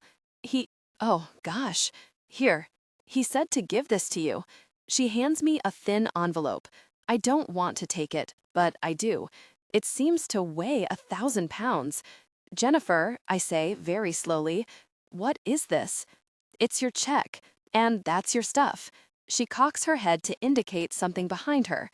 For the first time, I notice the copy paper box filled with my personal things. Jennifer bites her lower lip. "I see." I square my shoulders. "You never answered my question. Is he in?" I am not going to cry or lose my temper in front of Jennifer, but I am very well going to talk to Carl. She nods, then shakes her head. "No. I mean, yes, he's here, but he said he wouldn't see you. I'm sorry, Nikki, but he was really, really clear on that. He said that if you didn't just take your stuff and go, that I'm supposed to call security." I feel numb. This is shock. I'm in shock. But why? I don't know. Honest. Jennifer looks like she's in physical pain, and even though I want to melt into the carpet, I feel sorry for her. And pissed at Carl. What a really coward to make the receptionist fire me. He didn't say anything? Not to me. But I think it has something to do with the pitch. The pitch. My voice is a squeak. But it went great. Really? Because Stark called first thing this morning and told Carl he wasn't going to invest. My stomach roils. You're serious? You really didn't know? I really didn't, but I think I know why I was fired. I'm in a weird kind of fog as I take my stuff down to my car. I drop the box in the trunk, but I don't get in the car. It's only when I'm halfway across the parking level that I realize I'm on my way to Stark Tower. Since it's not the weekend, I don't need to sign in with Joe, but I stop by the security desk anyway since I have no idea what floor the reception area for Stark International is on. 35, Joe says. "Thanks. Do you happen to know if Mr. Stark is in today?" I am amazed at how calm my voice sounds. "I believe so, Miss Fairchild." "Great," I say, surprised he remembers my name. I hurry to the proper elevator bank and drum my fingers on my leg as I wait for the car to arrive. Finally, it comes and I pile on with a half-dozen other people. The car seems to stop at every floor until I'm the only one left for the final leg of the journey. The car stops on 35, the doors glide open, and I step out into another well-appointed reception area, my heart pounding so hard I'm surprised I haven't cracked a rib. A young woman with curly red hair smiles at me from behind a polished desk. "Miss Fairchild, welcome to Stark International. If you'll follow me, I'll take you to Mr. Stark's office." What? Oh, I am a stuttering mess. This isn't what I'd scripted when I wrote up. I'd intended to demand to see him, refusing to leave reception until he spoke to me and explained himself. And for that matter, how does this woman know who I am? I would ask her, but she's already leading me through a set of frosted glass doors. We've entered yet another reception area, this one done in a contemporary style. There are photographs on the wall featuring waves, mountains, tall redwood trees. There's even a close-up of a bicycle tire, a winding road visible through the spokes. Each is artistically composed with such precise and startling perspectives that I'm certain they were all taken by the same photographer.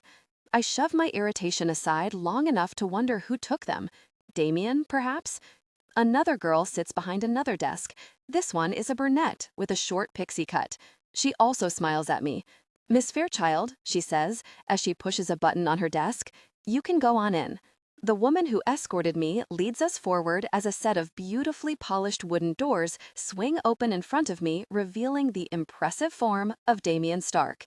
Today, there's nothing casual about his outfit. He speaks into a headset as he paces behind his desk in a perfectly tailored double-breasted suit in a dark pewter over a crisp white shirt. The outfit is pulled together with a red tie and onyx cufflinks.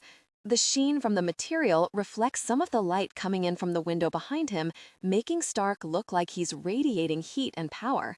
It's an outfit meant to intimidate and impress, and I have to admit that it works. "Go ahead and have a seat," my escort says. "He'll be with you in a moment." Then she's gone, the doors swinging shut behind her. I don't sit, but stand right in front of his desk, my arms crossed over my chest. I want to hold on to my anger, but it's hard because Stark is right there, and I've already learned that just being in the same room with him makes my head go all fuzzy. I think it's because when I'm close to him, all the air seems to vanish. "I'm looking at the quarterlies right now," Stark says, snatching a sheaf of papers from his desk. It's huge, and every inch of desktop is covered with papers. From where I stand, I see neat stacks of magazines: Scientific American, Physics Today, Air and Space, even the French La Recherche. Charts and graphs are spread out in the middle, both marked up with handwritten notes made with red and blue pencil. A stack of correspondence rests on the far side of the desk, the corner of the pile held down with a battered copy of Isaac Asimov's I, Robot. "I'm not interested in excuses," Stark continues. "I'm interested in hard, cold numbers." Yes, well, tell him that the time to ply me with projections was when he pitched the project in the first place. And the time for excuses is never.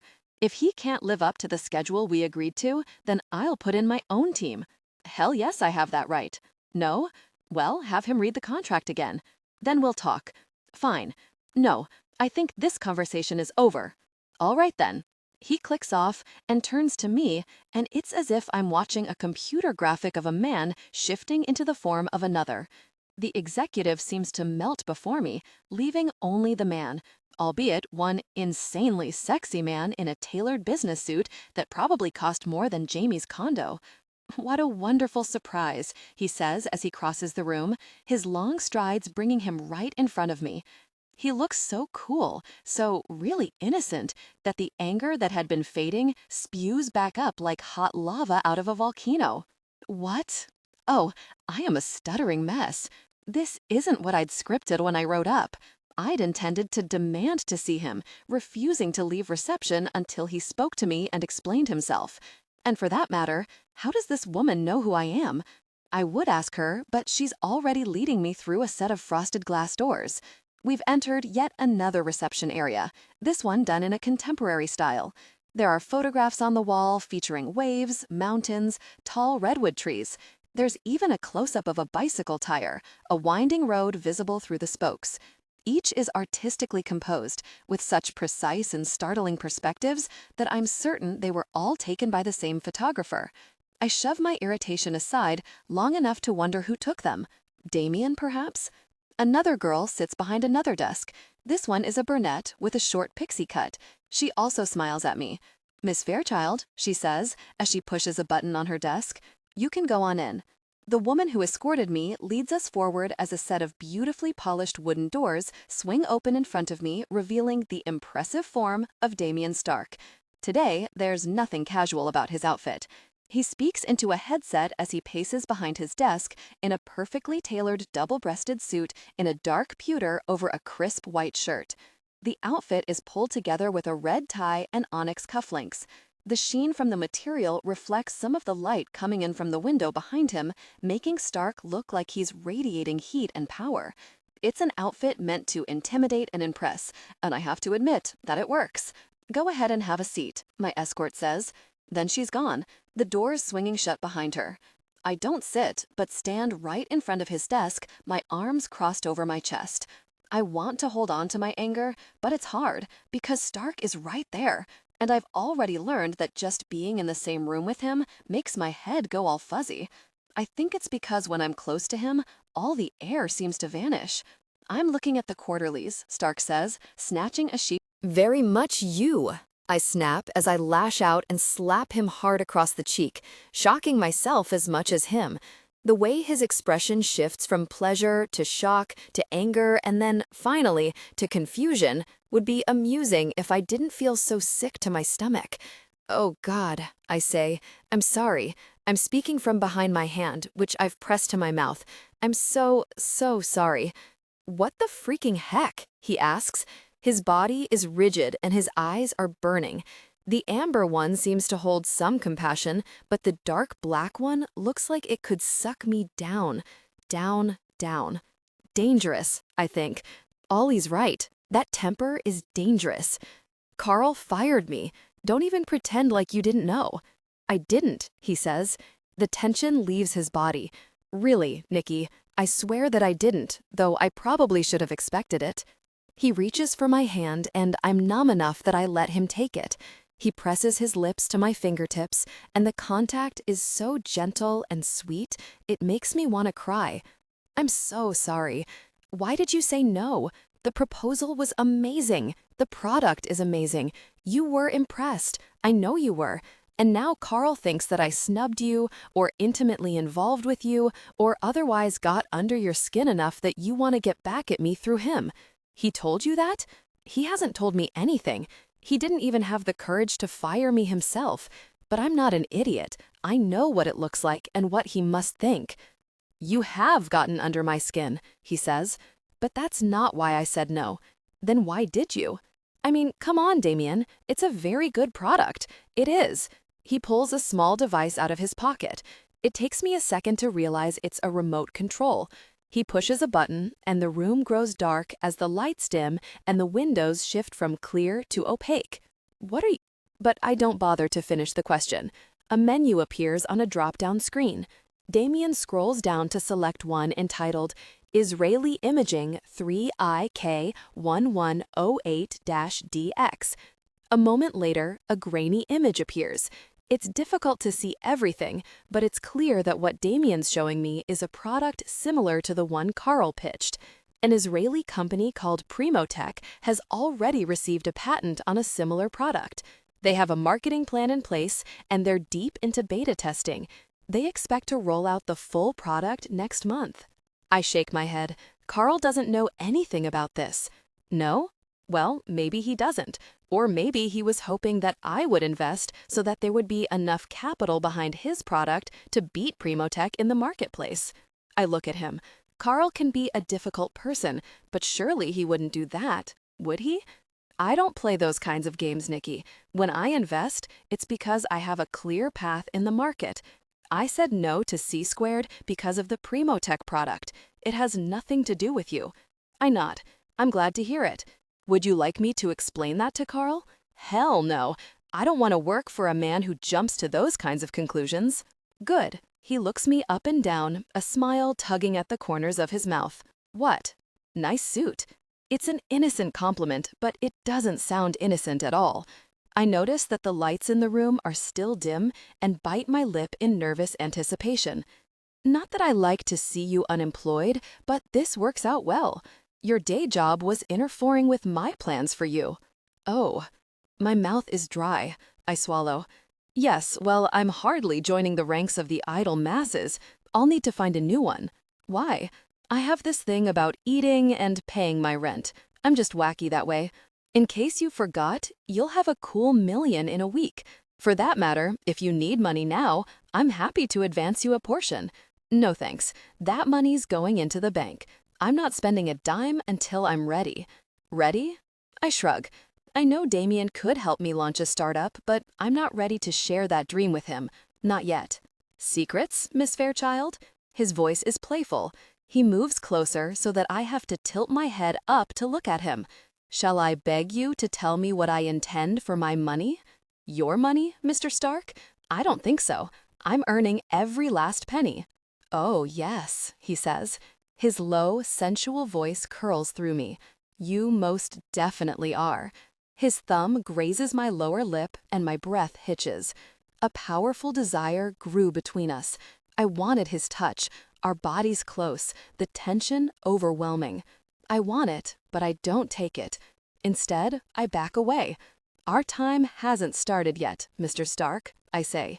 His eyes burn with dark fire, and then he laughs, the sound as smooth as fine whiskey. You're a tease, Miss Fairchild. Am I? Well, I guess you'll have to punish me.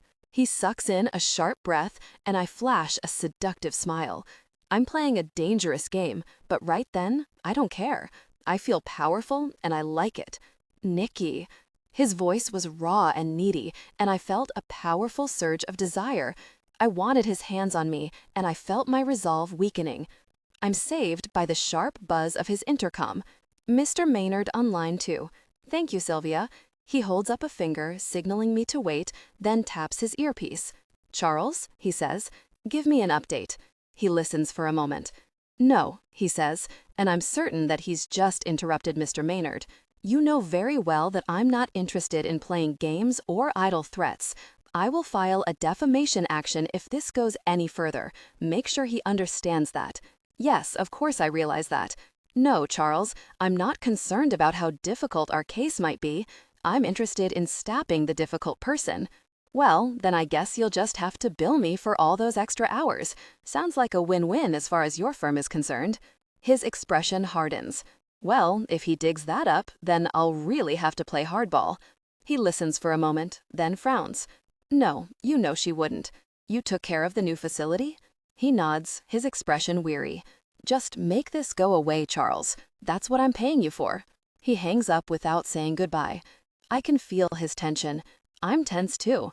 I'm certain the call was about Sarah Paget and her brother. Do you want to talk about it? He looks at me, but it's as if I'm not even here.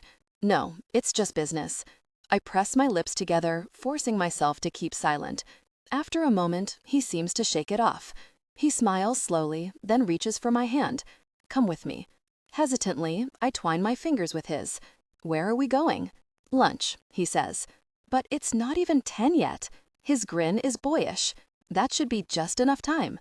We take Damien's private elevator down to the parking level, and when the doors open, I recognize the red sports car from last night. I glance sideways at Damien. Nice car. Looks familiar. Probably a lot of them in Los Angeles, huh? Hundreds, I'm sure, he says dryly. I don't know much about cars, but I can tell this one is sweet. It's cherry red and polished to a mirror shine. The windows are tinted as dark as a limo. It's so low to the ground that I'm afraid my ass will get bruised if we hit a pothole. It's sleek and beautiful and definitely the kind of toy I'd expect a billionaire to own. What? He says, seeing my smile. You're predictable, that's all. His brows lift. Am I? What is this? Some kind of fancy Ferrari? I mean, what billionaire doesn't own a Ferrari? It's much worse than that, he says. This is a Bugatti Veyron. It costs about twice as much as a Ferrari. 987 horsepower, a W6 engine, top speed of 253, and she'll go from 0 to 60 in under 3 seconds. I force myself to look unimpressed. In other words, you don't own a Ferrari. I own 3. Before I can react, he grins and presses a soft kiss to my forehead. Watch your head getting in. She's low to the ground. He opens my door, and I slide in. The all-leather interior smells amazing, and the seat hugs me like, well, I don't know like what, but I could get used to it. Where are we going? I ask, as he gets in behind the wheel. Santa Monica. The beachside town is maybe 30 minutes away, and that's only if we hit a ton of traffic. Oh. So we're having an early lunch? The Santa Monica airport, he clarifies. That's where I keep the jet hangared. Of course it is. I lean back in the seat and decide I'm either going to have heart palpitations or just go with it. The latter seems healthier and more fun. And we're taking the jet where? Santa Barbara, he says. Really? With this car, I'd think we'd just drive. If I didn't have a meeting at 3, we would. He presses a button on the steering wheel and the car fills with a dial tone, then begins to ring. Yes, Mr. Stark. Sylvia, I'm taking the Bombardier out. Call Grayson and get her ready and put in a flight plan for me to Santa Barbara. Of course. Shall I arrange for a car to meet you at SBA? Yes, and let Richard know I'm coming. We'll be dining on the terrace. Consider it done. Enjoy your lunch, Mr. Stark. He clicks off without saying goodbye. She sounds efficient. Sylvia? She is. I expect only two things from my employees: loyalty and competence.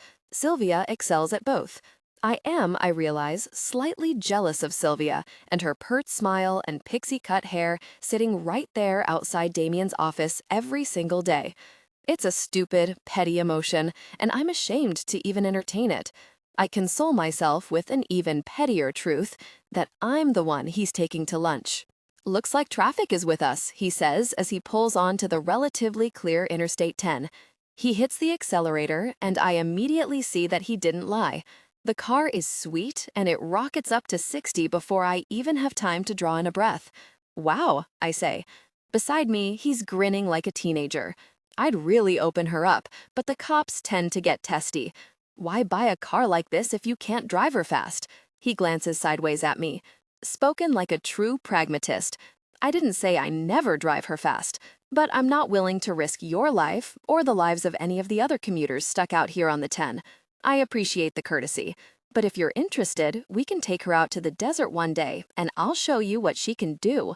Show me? I can't drive her? He eyes me with interest. You know how to drive a stick? I bought my Honda my second semester at UT, I say. It had decrepit upholstery, primer instead of paint, and a standard transmission. I replaced the upholstery, painted it on the cheap, and learned how to work a clutch. I'd been very proud, too.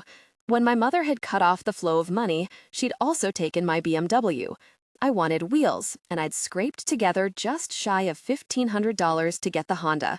It was a total piece of mess, but it was all mine, and it's still chugging along. In that case, maybe you can drive her. I hear the heat in his voice. If you're very, very good. To have all this power beneath me, I say, pitching my voice low and breathy. I think that's incentive. Beside me, Damien groans.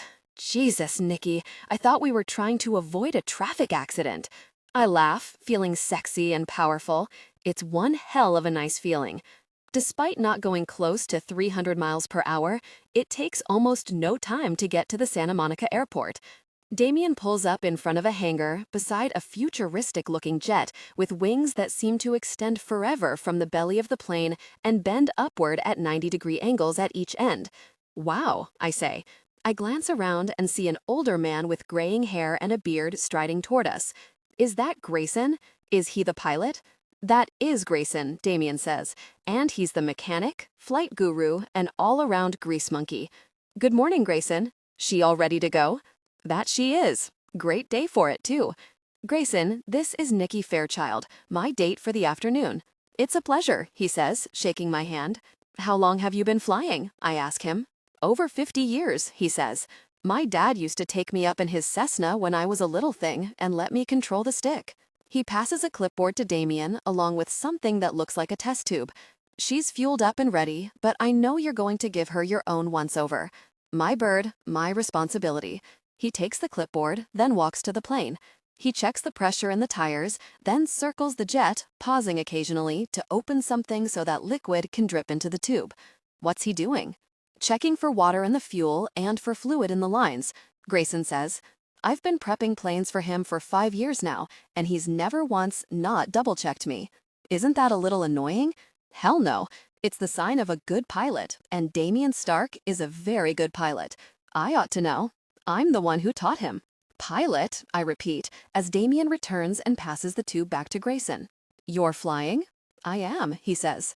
Ready? I glance at Grayson, who chuckles. You're in good hands. Very good, Damien says, but I have a feeling he's not talking about flying, or at least not about flying in jets. The access stairs are already down, and Damien gestures for me to go first. I climb up and find myself in a cabin so fine it makes commercial first class look like prison. I aim myself at one of the seats, only to feel Damien's hand on my arm holding me back. "We're going left," he says, and I follow him into the cockpit. Still polished and shiny, but this is a workplace, not an area to kick back with music and a cocktail. He gets me settled into my seat, then gives the belt a tug, making sure I'm nice and snug before seating himself. "Why not let Grayson fly?" I ask. "Isn't it a shame to forego all that luxury and have to do all the hard work? I have comfortable chairs and cocktails on the ground. Flying is where the thrill is." "All right," I say. "Thrill me." His grin is wolfish. "I intend to, Miss Fairchild. In the air, and when we're back safely on the ground." "Oh." He puts on a headset and checks in with the tower. Then we're taxiing to the runway, and Damien is maneuvering the plane into position. "Ready?" he asks, and I nod. I hear the power build before I feel it, and then suddenly we're moving, racing down the runway. Damien's hands are on the wheel, firm and in control. And then he pulls back, and I feel the ground fall away beneath us. I'm leaning back in my seat, and we're flying. I gasp. Wow. I'm no stranger to commercial airplanes, but somehow the whole experience is different when you're sitting in the co-pilot seat. We climb for a while, with Damien talking back and forth with the tower. Then we level off. When I look out, I see the California coastline far below us, and the mountains rising in the distance. "Wow," I say again, then rummage in my purse for my iPhone. I take a few snapshots, then turn to Damien. "I wish I'd known we were going to do this. I'd love to get some real shots." "I doubt you could get anything decent through the glass. Grayson keeps it clean, but it's still going to cause some distortion." He's right, and I feel a little better about the missed opportunity. "Do you shoot digitally or on film?" he asks. Now that we're in the air, it's surprisingly quiet. "Film," I say. "My camera's pretty old." "Do you develop your own film?" No. I shudder involuntarily and hope that Damien won't notice. Of course he does. I didn't realize that was such a loaded question. I'm not crazy about small dark spaces, I admit. Claustrophobia? I guess. It's being enclosed in the dark, mostly. I lick my lips. And locked rooms. I don't like feeling trapped. I look down and realize I'm hugging myself. He reaches over and presses a gentle hand to my thigh. I close my eyes and concentrate on steadying my breathing. It's easier now that I have his touch to center me. "Sorry," I finally say. "You don't have anything to apologize for. I should be over it. It's stupid. Just childhood mess, you know. Things that happen in childhood stay with you," he says. And I remember what Evelyn said about Gosh being piled onto him when he was a boy. Maybe he does get it. And right then, I want to share. I want him to see that there's an explanation for my quirks. Maybe I think that without a reason, I just look weak, and I don't want to seem weak to Damien Stark. Or maybe I just want him to truly know me. I don't know, and I don't want to wallow in self-analysis. I just want to say the words. "My mother had me competing in pageants from the time I was 4, I say. She was strict about a lot of things, but the one we battled the most on was me getting my beauty sleep." "What did she do?" he asks. His voice is gentle but clipped, as if he's holding on tight to control. "At first, she just told me lights out at whatever time she set for my bedtime, always at least 2 hours before my friends. I was never tired, so I'd go to bed, turn out the lights, then pull out a flashlight and play with my stuffed animals. When I got older, I'd read. She caught me one too many times." He doesn't say anything, but I can feel the heaviness in the air between us. He's anticipating my next words. "She started searching my room, taking away my flashlight. Then she moved my bedroom to an interior room so that I didn't have a window, because there was some light that crept in from a street lamp and shed red somewhere that you can only truly sleep well if you're in pitch black." I lick my lips. "And then she put a lock on my door from the outside and had an electrician move the light switch to the outside too." I'm damp with sweat, wondering if I should have started talking about it, because even though the sky is bright outside the windows, the darkness feels like it's pressing in around me. "Your father did nothing?" The anger in Stark's voice is palpable. "I don't know my dad. They divorced when I was a baby. He lives somewhere in Europe now. I almost told my grandfather once, but I never quite worked up the courage before he died." That horrific, difficult person. He spits out the word, and though I completely agree, I can feel social niceties rising to my lips, as if I have to find excuses for my mother. I tamp them down. My sister tried to help. I smile as I remember the way Ashley used to shine a light under the crack in my door and read me stories until I got sleepy, at least until our mother found out. She didn't have to have her beauty sleep too. She didn't win enough, so my mom eventually quit entering her in pageants. The freedom had given Ashley time. It had given her back her life. I had adored my big sister, who'd always been my guardian angel, but I'd been incredibly jealous too. I used to think she was the lucky one, and then she'd killed herself. I shiver. I really don't want to talk about it anymore, I say. He doesn't acknowledge my words, but after a moment he speaks again. I thought I knew a bit about photography, but I guess I know less than I thought. I always assumed some light was allowed in. I glanced sideways at him, grateful for his discretion. He stepped away from my personal issues with the dark, but kept the thread of our original conversation. At a certain point in the process, yes, I say, letting my fears and memories fade under the weight of a subject I love. And a red or amber safe light is common when making black and white prints because most of the papers are sensitive only to blue or blue-green light. But if you're working with color, like I usually do, then the prints need to be kept in total darkness until they're properly fixed. I shrug. It's really not a big deal. Access to a darkroom is expensive, and doing your own developing eats up a lot of time. One of these days, I'll get a digital camera, but in the meantime, I send my film out and get back a contact sheet along with all the pictures on disk. Then I sit down and play with the images in my native environment. The computer? He asks, grinning. Ever since I got my first one at age 10, I confirm. I don't tell him that the computer was my escape. I could turn it on and tell my mother I was doing homework, then lose myself in games, and later in writing my own code. For a week or so, I'd even used the screen as a nightlight, but my mother caught on. My mother never missed a thing. Doing photographic work on the computer is like holding magic in your hand, I say. I mean, I could take a picture of you and then find stock footage of the surface of the moon and make it look like you're standing in space. I grin wickedly. Or I could put your head on the body of a monkey. I'm not sure that would show me off to my best advantage. I have to agree. No, it wouldn't. That's one of the apps you have for sale, isn't it? He asks. I blink, surprised he knows about that. I've designed, coded, and am selling 3 smartphone apps across various platforms. I designed them while I was at UT, though not for any particular class. Turns out there's actually a market for apps that allow you to paste a headshot onto a provided stock animal photo, then share the new image across various social media. How did you know about that? I ask. That app is reasonably popular, but it's not bringing in so much money that it would be on Stark's radar.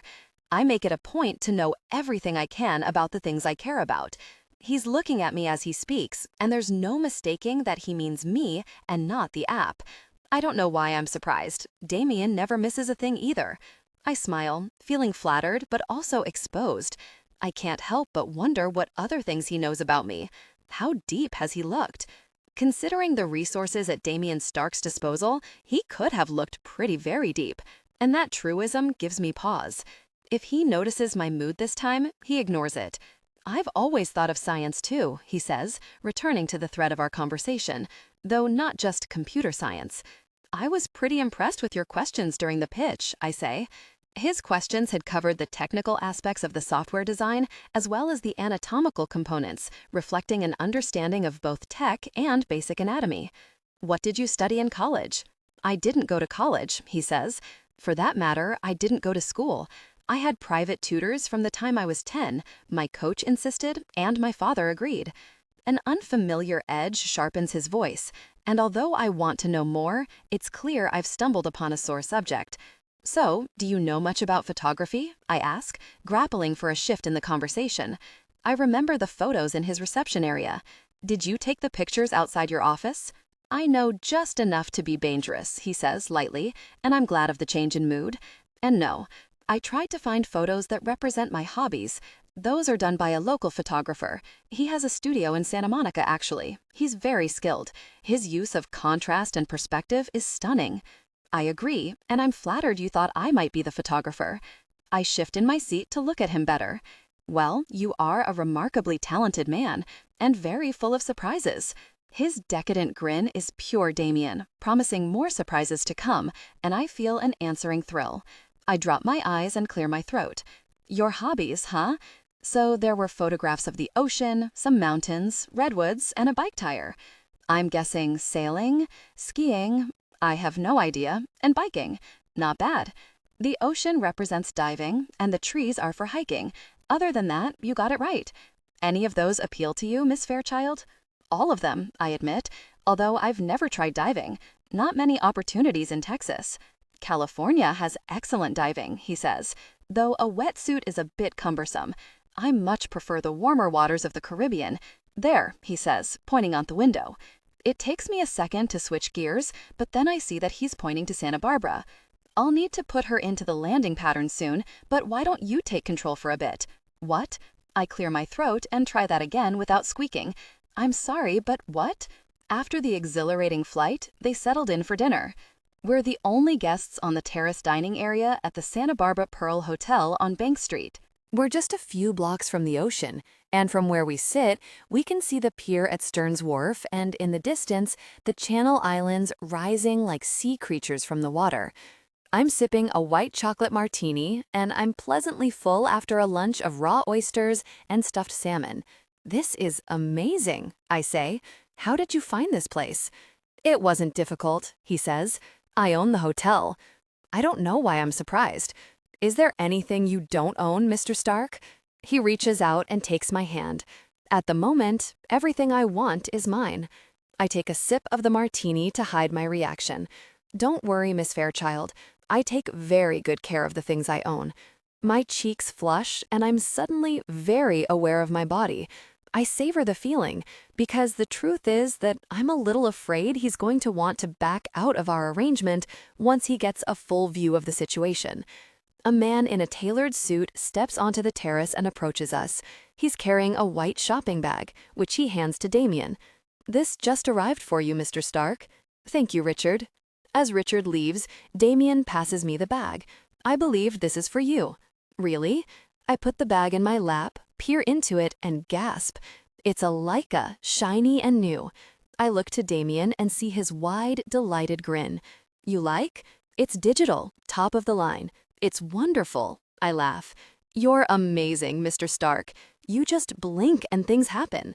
A bit more than a blink, but it was worth the extra effort. How else will you get shots of the beach today? I stand and walk to the edge of the terrace.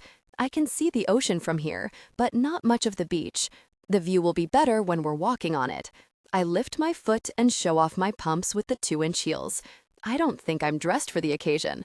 The ankle bracelet sparkles in the sun. He runs his finger over it, the heat from his skin radiating over mine. It's beautiful, I say. Beauty, he replies. The emeralds match your eyes. I smile, delighted. I'm feeling showered with gifts lately. Good, you deserve to be. And that's not a gift, he says, brushing his finger over the bracelet. It's a bond and a promise. He's looking right at me as he speaks, and my cheeks heat with a blush. I don't want to miss walking on the beach with you, I admit. My words come out a whisper. I can go barefoot, he chuckles.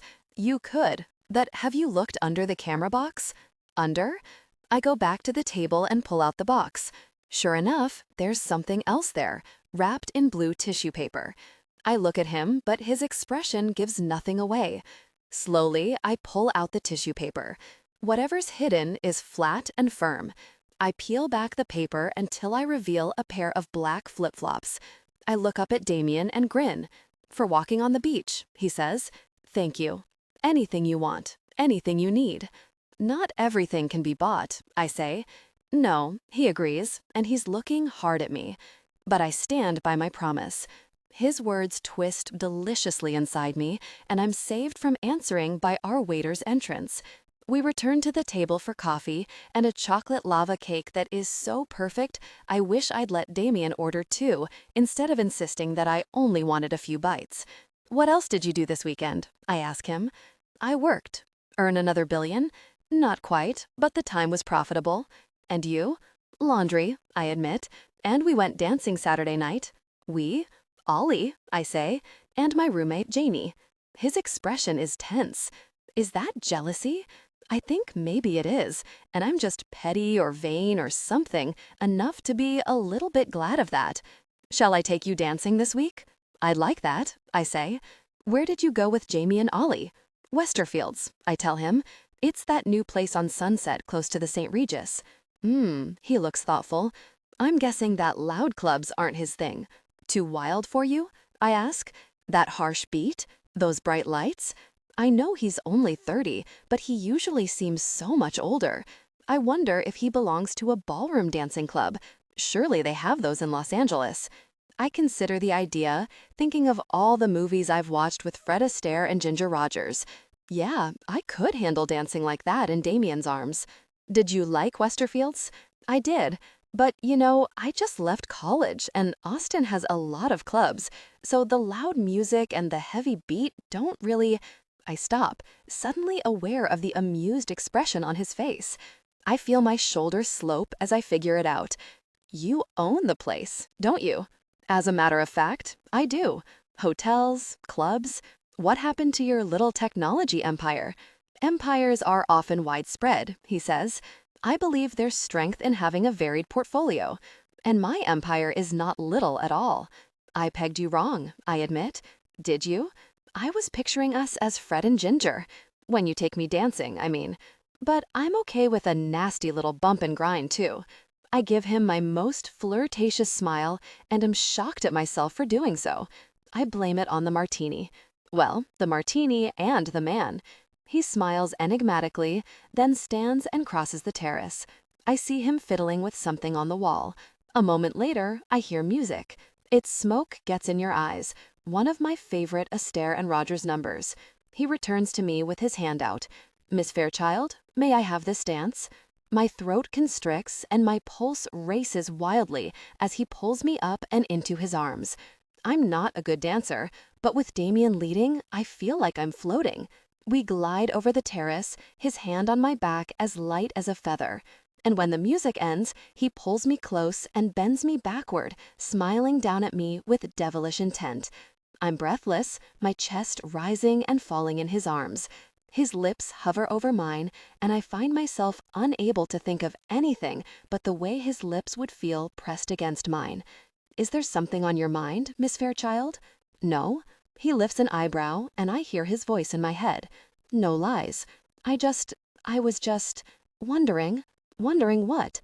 He eases me up, and our bodies are pressed close, hips touching, my breasts against his chest, revealing my arousal. Tell me, he whispers, his lips grazing my ear and making me shiver with desire. I was wondering if you were going to kiss me. He turns his head slowly, then looks me in the eye. I want to lose myself in the heat I see there, and my lips part in anticipation of a kiss. No, he says, and then he takes a single step away from me. I blink, confused. No? His smile is wicked. No, he repeats, and that's when I understand. He's punishing me for pulling back in his office. Our week begins when you arrive for your first sitting. Tonight? I ask. At 6. I nod, disappointed but excited. His hand slides down the curve of my back over the thin material of my skirt. And Nikki, he adds, don't bother wearing anything restrictive. You really won't need it. I swallow and realize I'm already breathless with anticipation. Oh, really? I hang the Leica around my neck, but we leave the rest of our stuff with Richard and exit the back door of the hotel, following a path that takes us past the pool, an outdoor dining area, and then the tennis courts. 2 couples are playing doubles, laughing and teasing each other as they miss most every stroke. Not a lot of hotels have courts, I say. Was that your idea? The courts were here when I bought the place, Damien says. It may be my imagination, but I think he's begun to walk faster. I, however, am slowing down. There's a bench just off the courts, and I pause there, my hands on the backrest. I'm looking at the players, but I'm imagining Damien on the court. His legs taut and tanned, his broad shoulders and strong arms, his jaw tight with determination. After a moment, I feel him come up behind me. We should go, he says. I want to show you the wharf, and I need to be back in the office by 3. Oh, sure. I forgot. I take his hand and we continue walking, leaving the hotel grounds, and then strolling past the charming stucco houses on Mason Street. Do you miss it? I ask, as we turn right off Mason into a small green park. Ahead of us is the beach and the Pacific Ocean, shining blue-green in the afternoon sun. Tennis, I mean. No, his answer is flat, without any hesitation or guile. Even so, I don't quite believe him, and I say nothing, hoping that he will elaborate. After a few more moments, he does. At first, I loved it, but after a while, the fun went out of the game. There was too much baggage. The competition? I ask. Maybe you could get the fun back if you just played. I'm terrible, but we could hit a ball around sometime. I don't play anymore, he says. His tone is hard and firm, and doesn't mirror my light suggestion at all. Okay, I lift a shoulder in a casual shrug. It's obvious I've touched a nerve, and I'm not quite sure how to get the flirtatious, laughing Damien back. I'm sorry. He looks at me sideways, then exhales, as if in frustration. No, I'm the one who's sorry. He smiles, and I see the ice starting to melt, revealing nice underneath. It's just that I'm done with tennis. Like you're done with pageants. You don't compete anymore, do you? I laugh. Gosh, no. But there's a difference. I never thought it was fun. Gosh, I should have kept my mouth shut. I don't want him icing over again. But he's not icy at all. He's looking at me with interest. Never? Never, I say. Well, maybe when I was little I liked the dressing up. I honestly don't remember. But no, I don't think I liked it even then. I can't remember feeling like anything other than my mother's personal Barbie doll. And dolls don't have a life of their own, he says. No, they don't, I say, pleased that he understands so well. Did your parents push you to play? I'm edging up against a sore point, but I want to get to know this man better. We've reached the end of the park, and he takes my hand as we cross Cabrillo Boulevard. We reach the beach and walk in silence toward the surf. I've pretty much decided that I'm not going to get an answer when Damien finally speaks. At first, I liked it. Loved it, actually. I was so very young, but even then, I loved the precision and the timing, and the power. Gosh, I could hit that ball. It was a difficult year. My mother was sick, and I took out all my frustration on the court. I nodded. I got that. When I was younger, I lost myself in the computer or behind a camera. It was only when that stopped being enough that I started cutting. Somehow, everyone finds a way to cope. I think of Ashley and bite back a frown. They find a way, or they don't. I started staying after school, and the gym teacher coached me, but pretty soon he said that I'd blown past him. My dad worked in a factory, and I knew that we couldn't afford a coach, but that was okay. I was a kid, only 8, and I just wanted to play for fun. What changed? The teacher knew my mom was sick and that we couldn't afford lessons. He mentioned me to a friend, and before I knew it, this local pro was working with me, free of charge. I loved it, especially when I started winning tournaments. You might have noticed that I'm slightly competitive. You? I'm flabbergasted. I take off my flip-flops and dangle them from my fingers so that I can kick my toes in the surf. Damien is already barefoot, having left his shoes with Richard at the hotel. I don't think many men could walk barefoot on a beach in a tailored suit and look very sexy doing it, but Damien does. It was like a reflection of his confidence, that whatever he wanted, he would simply take. Like me. Pleasure trills up my spine, and I smile. Despite its rather difficult beginning, this is turning out to be an exceptional day. There are a few people on the beach, but it's a weekday and not very crowded. Even so, the sand has been picked clean, and I can't find one decent shell, just bits and pieces. But the ripples that the water leaves as it surges in and out are beautiful in their precision. I drop the shoes so that I can take the lens cap off and focus, wanting a shot that includes the ridged sand and the white froth of the waves. Damien waits until the shutter clicks, then hooks his arms around my waist. Will you tell me the rest? I ask. What changed for you? Success, he says darkly. I turn in his arms. I don't understand. I got good enough to attract a difficult personal coach. His tone is so low and biting, it gives me chills. He made a deal with my father. He'd train me for a percentage of my prize money. I nodded. His first professional coach had been in the Wikipedia article I'd read. They'd worked together from the time Damien was 9 until he was 14. That's when his coach had committed suicide. Apparently, he was cheating on his wife. I can't help but think of Ashley, and I don't want to raise those kinds of ghosts for Damien. Instead, I ask, did competing make it shift from fun to work? Damien's face darkens, and the change is so quick and so dramatic that I actually look up to see if something overhead cast a real shadow. But it is just him, just the reflection of his own emotions. I don't mind hard work, he says flatly, but everything changed when I was 9. There's a harshness in his voice that I don't understand. It occurs to me that he hasn't answered my question. What happened? I told my father I wanted to quit, but I was already earning prize money, and he said no. I squeeze his hand.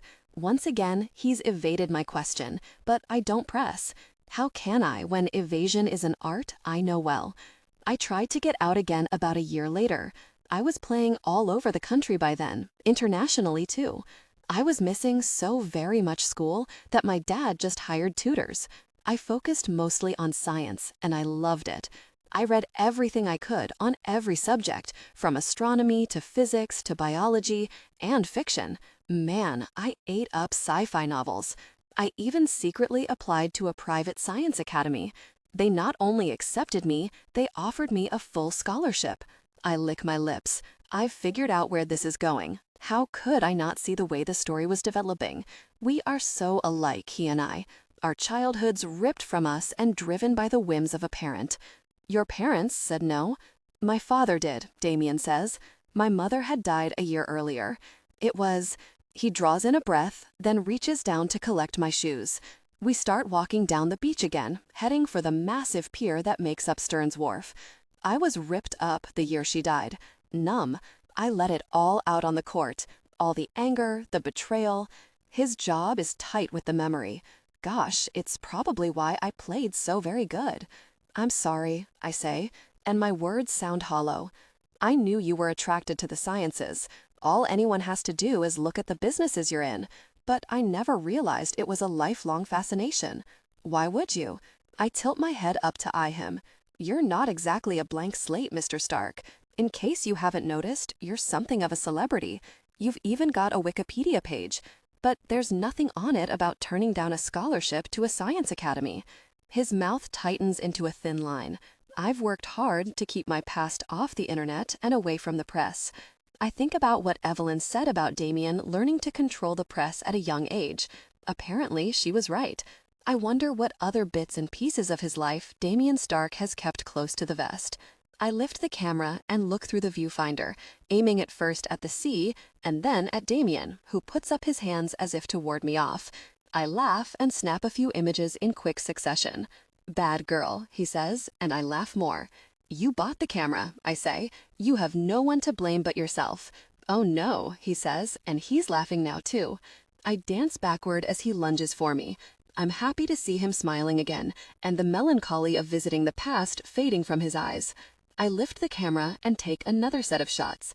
And she keeps piling on the punishment, he says, following his words with a tisk-tisk noise. I let the camera hang from its strap as I raise my hands in mock surrender. I'm a free agent today, remember? His grin is positively devilish. I may not be allowed to act on it, he says, but that doesn't mean I can't keep a list for future reference. Oh, really? I snap another picture of him. If I'm going to be punished anyway, it might as well be worth it. His expression is all heat and promise. I assure you I'll be very thorough. Of course, I don't think you're being very equitable. I mean, fair is fair. You're going to have a portrait of me. I think I should have some photos of you. Nice try, he says, but the punishment stands.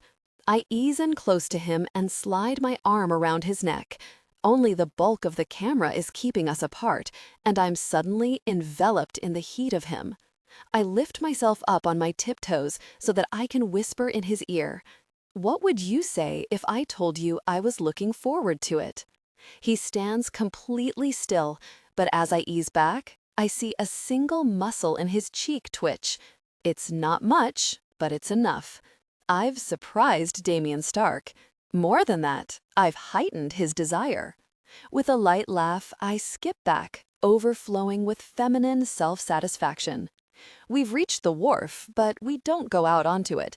Instead, we turn around and head back down the beach toward Bath Street and the hotel. As we walk, I take a few snaps of the Channel Islands, then manage to get an excellent shot of two seagulls flying so close together they look like one creature. We've almost returned back the length of the beach when Damien settles on a bench. I think I see a sand dollar and squat in the sand in front of him. "I'm looking forward to tonight, Miss Fairchild," he says, his voice ripe with quiet urgency. He's looking right at me, and I see the heat in his eyes that has become familiar to me. It's hard to be so close to something so precious and know you don't yet possess it. "Possess?" I repeat. His grin is slow and confident. "Possess, have, hold, enjoy, control, dominate. Pick your verb, Miss Fairchild. I intend to explore so very many of them." I lick my lips. "Now you're breaking the rules." "Oh, I don't think so." He lifts his hands. "No touching, no demands. You're not mine yet." He glances at his watch. "Not for a few more hours," he adds, and I have to stand up. My legs are too weak. My body felt a pleasant sensation to let me remain squatting in the sand. Totally free for now, I agree, but I'm thinking about those hours, about what will happen when they pass. "So I have no authority now," he says, his eyes roaming over my body. He spoke of the many ways he longed to connect with her intimately, describing a future filled with shared passion and deep connection. His eyes are locked on mine, and my breathing has become shallow. My skin glistens with sweat, and not from the heat of the sun.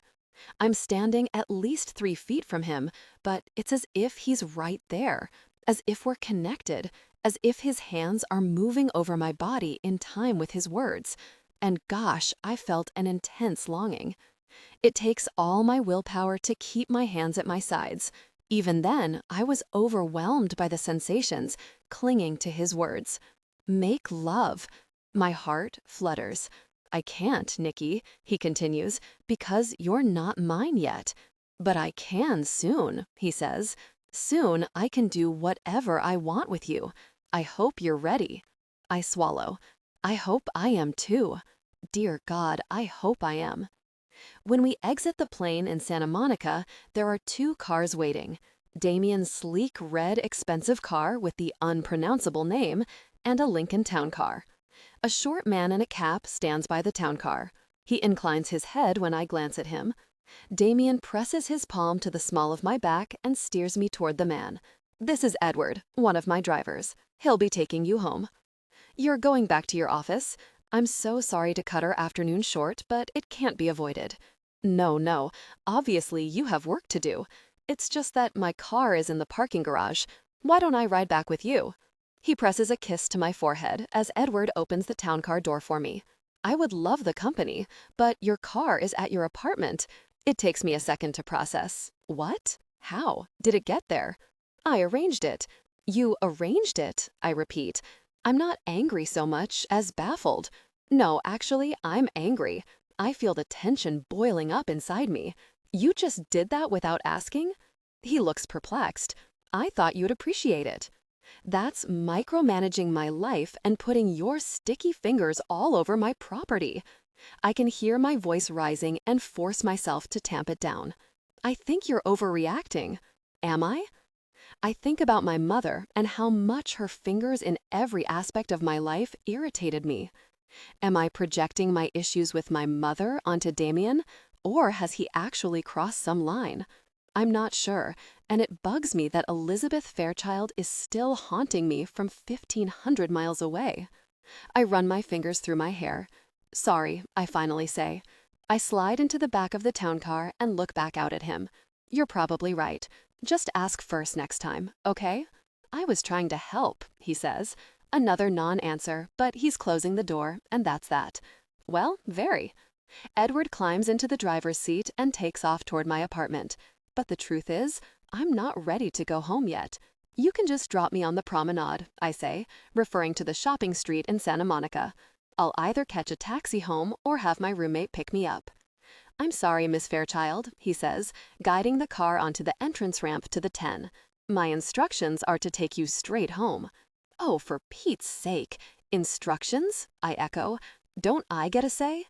Edward looks up, and I meet his eyes in the rearview mirror. The answer is clear. No. Gosh. I pull out my cell phone and call Damien. Hey, baby. His voice is low and sensual, and now I'm even more angry, this time at myself for letting the caress of his voice shift me from my mission. I rally and speak very firmly and clearly. Would you please tell Edward that he doesn't have to take me straight home? He seems to be under the impression that you were giving orders and not just telling him a destination. The pause before he answers is ominous. You need to be ready at 6. It's already past 2. You need to rest. What the? Really? I snap. Are you my mother? It's been a long day, baby. You're tired. Gosh, I am. Except he's right. I am. Not that I'm about to admit it to him. No lying, he says. Remember? Fine, I say sharply. I am tired. I'm also pissed. See you tonight, Mr. Stark. I click off without waiting for an answer, then flop back in my seat and cross my arms over my chest. I close my eyes, just for a second, but when I open them again, it's because Edward has pulled up in front of my apartment. I must have been asleep for almost an hour. I exhale, bemused and frustrated. Edward opens the door for me, reminds me to be ready at 6, and then gets back behind the wheel. He doesn't drive off, though, and I realize he's waiting for me to safely make it to my door. I stomp up the stairs, jam my key in the lock, and shove the door open, and am immediately confronted by the sight of a high-quality tote bag with 3rd Street Promenade silk-screened on the side, along with the logo for a local street fair. I know, of course, who sent it, but I can't imagine how he pulled it together so fast. It just came for you, a male voice says, and in the split second before I recognize that it's Ollie, I jump. Sorry, I didn't mean to scare you. He gets up from the armchair tucked in the far corner of the living room and comes toward me. I notice he's barefoot. He's left a magazine in the chair, Elle. Apparently he's been reduced to reading my and Jamie's coffee table fare. Just came? I say. About 5 minutes ago. I put it on the table for you. It doesn't weigh a thing. I've crossed to the table while he was talking, and I immediately see why it's so light. It's filled with nothing but crumbled tissue paper. On top is an envelope. I break the seal and pull out a card with words written in ornate calligraphy. I am jealous of your time away from me. I owe you a shopping trip. DS. My smile is as refreshing as a cool breeze. Somehow, he always knows the right thing to say and manages to say it with incredibly efficiency. Once again, I can't help but wonder how he got this to me so fast. The man must have staff all over the city. I slide the card back into the envelope and tuck it back into the tissue paper. I don't want Ollie to see. Who's it from? He asks. Long story, I answer, then change the subject. So what happened to you yesterday? Jamie said she invited you over. Yeah, well, you know, I had stuff to do around the house, and then Courtney came back early from the conference, so we did the engaged couple hangout thing. What's she doing today? Work, he says. Same old, same old. Right. I put my bags down on the table and go into the kitchen for a bottle of water. As I'm taking a long swallow, I'm parched from alcohol and altitude. I realize what's wrong with Ollie's statement. Why is she at work and you're not? I ask as I head back into the living area. Deposition ended earlier than I expected, he says, so I decided to come hang here. That's great. You didn't come to see me, did you? Sorry I wasn't here. Starting tomorrow, though, you might actually find me at home during the day. It's a hefty hint, but he doesn't take it. No, I popped by to see Jamie, you know, to make up for blowing off her invitation yesterday. Cool. I flop down on the couch next to him. So where is she anyway? The bathroom. She's taking a shower. I think she's going out in a bit. I told her I'd hang out for a while and watch some screen, but now I think I'm getting hungry. He stands. Why don't we go grab something? I shake my head. I'm stuffed. You go on. At least come sit with me. I'm just going around the corner to the Daily Grill. He's already at the door. For someone who was casually vegging a moment ago, he's certainly eager to get food. Do you want me to make you something? We have a ton of leftover pizza. Nah, I'm craving their burger. You coming? He has the door open now. I think about the camera and the pictures I want to dump into Photoshop, and then I think that Ollie is one of my best friends. Sure, I say, just give me a sec. I grab my sack and head toward my bedroom, but I pause long enough to tap on the bathroom door. Don't be coy, Jamie says, just come on in. The shower's running, but Jamie's voice is clear, and I imagine she's probably got her leg propped up on the toilet seat as she shaves. Since we haven't been shy with each other since 9th grade, I open the door. I'm not at all surprised to see her legs slathered with shaving cream. I am surprised by the expression on her face. It's one of complete and total shock. Everything clicks into place. Hey, Nick, why are you home in the middle of the day? What the gosh do you think you're doing? I snap. He's engaged. Off limits. Jesus, Jamie. But she doesn't finish, just grabs a towel and wraps it around herself. Gosh, the curse bursts out of me. Gosh, very, really. I am not an expert curser, so that's pretty brutal for me. Did you come together intimately? Her lips are tight together, but she gives just the tiniest nod. I leave the bathroom and slam the door behind me. Ollie is still standing by the door, and I can tell from his expression that he either overheard our conversation or is smart enough to have figured out the gist of it. Jesus, Ollie, I say. He looks contrite. Gosh, he looks beat up. I'm messed up, Nick. What can I say? I exhale. I'm furious, but this is Ollie, and I love him, and I have to be there for him. For him and for Jamie. Oh God, Jamie. It had to be Jamie. You couldn't have been intimate with someone I don't love? You guys are my best friends. I don't want to be in the middle of this. I know. I do. I'm sorry. Look, come get some lunch with me. We can talk. Or not talk. Just come, okay? I nod. I'll just have a tea or something. I had a huge lunch with Damien. Damien? He repeats, and I force myself not to wince. I hadn't meant to mention Damien's name. Gosh, Nick, he's bad news. Don't you dare, I say, and I have to work to keep tight control on my voice. Don't you dare give me that nonsense. You can't stand here and tell me you don't like Damien Stark. You can't toss something like that at me and stand there like you've got the moral high ground beneath your feet, because you so do not. You're right. He runs his fingers through his already untidy hair. Listen, I'm just gonna get a burger and head back to the office. We should talk tomorrow, okay? You can berate me about Jamie all you want, and maybe I'll even have some things to tell you too. About Damien? I ask coldly. He hooks his thumb at the door. I really am sorry. I don't bother saying anything else. I watch him go, and then I take my stuff and stomp off to my room. My mood is vile, and twice I pick up the phone and think about calling Damien. But what would I say? Hi, you want to paint me and you're paying me to be your plaything, and so I thought I'd call you and dump my friend's problems on you? Somehow, that just didn't seem right. Jamie's still in the bathroom, most likely because she's either avoiding me or working up the courage to talk to me. Honestly, I'm not in any hurry. I boot up my laptop and use the cord from the Leica's box to download the images into Photoshop. The first one that loads is the rippled image of the wave-battered beach. It's crisp and clean and makes me think of escape, as if I could step into the froth that the camera has captured and let the tide tug me out to sea, away from everything and everyone. Except I don't want to get away from everyone. I open another image and find myself looking at Damien. I've caught him in motion, and I think that's appropriate. When I think of Damien Stark, he's always moving. He's a man who makes things happen. He's action personified, and I've managed to catch that, along with something else. Joy. He'd been turning toward me when I snapped the picture, and his face fills my screen. His lips are parted with the beginning of a laugh, and the afternoon light is reflected in his eyes. His expression is wide open, and he's completely in the moment. My chest feels heavy with emotion. I've seen him smile and laugh and smirk and tease, but only in this captured moment have I truly seen exultation. I press my fingertips to the computer screen and touch Damien's face. Damien, so strong and yet so injured. I think of the scars that mar my body and pull up my feet so that my heels rest on the desk chair.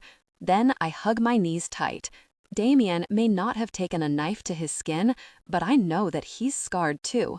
But when I look at his face, at the euphoria in this image, it's not the injuries I see, but the man who survived them. After a few minutes, I hear the bathroom door open and Jamie's soft footfalls on the carpet. They pause outside my door and I tense, but she doesn't knock, and a few moments later, I hear the click of her door. I wait a minute and then head for the bathroom for a shower. I feel gross, soiled by my friend's dirty laundry. I want to stand in scalding water and let it wash the grime off me. I take off my clothes and get in without waiting for the temperature to adjust. At first, it's ice cold, and I want to scream from the shock.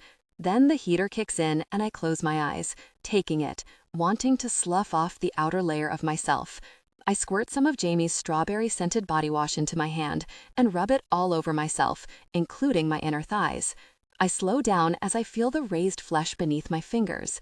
Damien's going to see them tonight. I squeeze my eyes shut, thinking about how stupid I've been. I'd been planning on turning his little game around on him, making the revelation of my scars some sort of triumphant defiance, instead of the reminder of how weak I've been, of how much I let the pain take over. But I no longer want my scars to be a weapon. I no longer want to risk losing this week with Damien. I've lost so much already today. I stand there in the shower, my shoulders shaking as I cry, and hot tears snake down my cheeks to mix with the scalding water that beats down upon my damaged skin. I am standing on a cliff, the waves crashing far below me. I look down. Damien is there, his arms outstretched, his head back. He's calling to me. "You're mine," he says. "Jump to me. I'll catch you.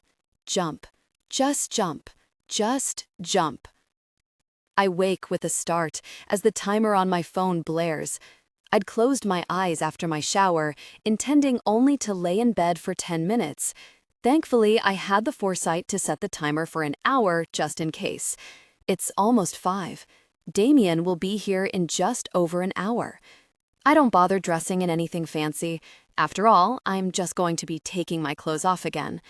I frown and tell myself it will be okay. He won't want the painting once he learns the truth, but he won't be cruel. Damien might be ice sometimes, but he's not cruel. I pull on jeans and a Universal Studios theme park tank top I bought last year when I'd flown out to visit Jamie. I slide on the flip-flops, check my hair in the mirror, and decide that I look passable. I'm not wearing makeup, and I feel a bit naked without it. One of those sad truths that annoys me, since I only feel like I need makeup every time I step out into the world because my mother drilled into my head that a woman shouldn't leave the house without first putting her face on. Really, Mother? Because I'm pretty sure that faces aren't actually removable. Yet, despite my quick dip into the land of sarcastic comebacks, I still bury myself under cosmetics every day of the week. I console myself with the knowledge that most girls do the same. It's not a mother thing, it's a feminine unity thing. Or better, it's a me thing. But I've done enough pageants and photo shoots to know that artists often like their subjects to start out as blank canvases. So here I sit with a naked face to match my soon-to-be naked body. I spend the next half hour at my computer fixing up my resume. I shoot it off to Tom, the headhunter who got me the job with Carl.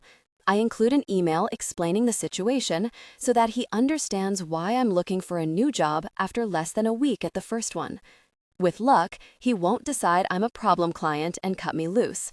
With even more luck, he'll get some new interviews lined up this week. I still have a few minutes, so I decide to work on some code. But instead of pulling up my template, I find myself typing Damien's name into a search engine. I'm not looking for anything in particular, I just want to know more. Instead of satisfying me, the bits and pieces of himself Damien has tossed my direction have only whetted my appetite. Not surprisingly, I get about as many hits as the man has dollars. His tennis career, his industrial empire, his philanthropic causes, his women. Though I'm still desperately curious about his youth, I can't fight the compulsion to narrow the search to Damien and the women he's been photographed with. I click on the link that shows me images only, then sit back as an array of beauties fill my screen, each on Damien Stark's sexy but enigmatic arm. Damien has rarely been photographed with the same woman twice, which matches what he told me. I find one girl and click back to the original source of the image. It's a celebrity gossip blog, and the woman is identified as Giselle Reynard. When I look closer, I recognize her as Audrey Hepburn with much longer hair. Some of the tension leaves me. I already know that Giselle is married. There are also a number of pictures that show Damien with a wide-eyed blonde identified as Sarah Paget. Several of the captions reveal that Sarah was found asphyxiated. And though none come out and claim that Damien was involved, there are enough hints that I have to wonder if these photos and captions are Sarah Paget's brother's doing, and if this is the kind of stuff that Damien is pushing Mr. Maynard to fight. I press my finger to my monitor and touch Damien's face, but my eyes are on Sarah. Did she kill herself on purpose, or was she really seeking an intense experience and died accidentally? Either way makes me sad. I've felt so lost and helpless that I hurt myself in order to feel real, but I never crossed that line into desiring death. On the contrary, I was trying to find that pulse of life inside me. I close out the website. I'm already melancholy, and this is not the way to feel better. Instead, I go to YouTube and watch old Ginger Rogers and Fred Astaire Beals clips. I start with Smoke Gets in Your Eyes. Fred is just dipping Ginger when there's a knock at my door. I shut my laptop, grab my purse, and head for the front of the apartment. Already my pulse has quickened, and my body is more aware of the space it's occupying, as if readying itself to share that space with another human being. I pause, take a deep breath, and reach for the doorknob. I tug the door open, expecting to see Damien, and am surprised to find Edward. "Oh," I say. "I thought Mr. Stark apologizes," Edward says. "He got held up." I see. I follow him to the car, each of my steps weighed down with disappointment and with a rising anger. Not at Damien, but at myself. I've been letting myself get lost in girlish fantasies, and I've lost sight of the larger picture. I'm something Damien bought, like his hotel or his jet or his car. I'm not his girlfriend or his lover. Not really. I'm simply his, and that's okay because I agreed to it and I'm getting paid for it. But I can't start thinking that a tantalizing arrangement has some semblance to reality. This is a game to him, and I came in as a willing player, negotiating hard for the terms I wanted.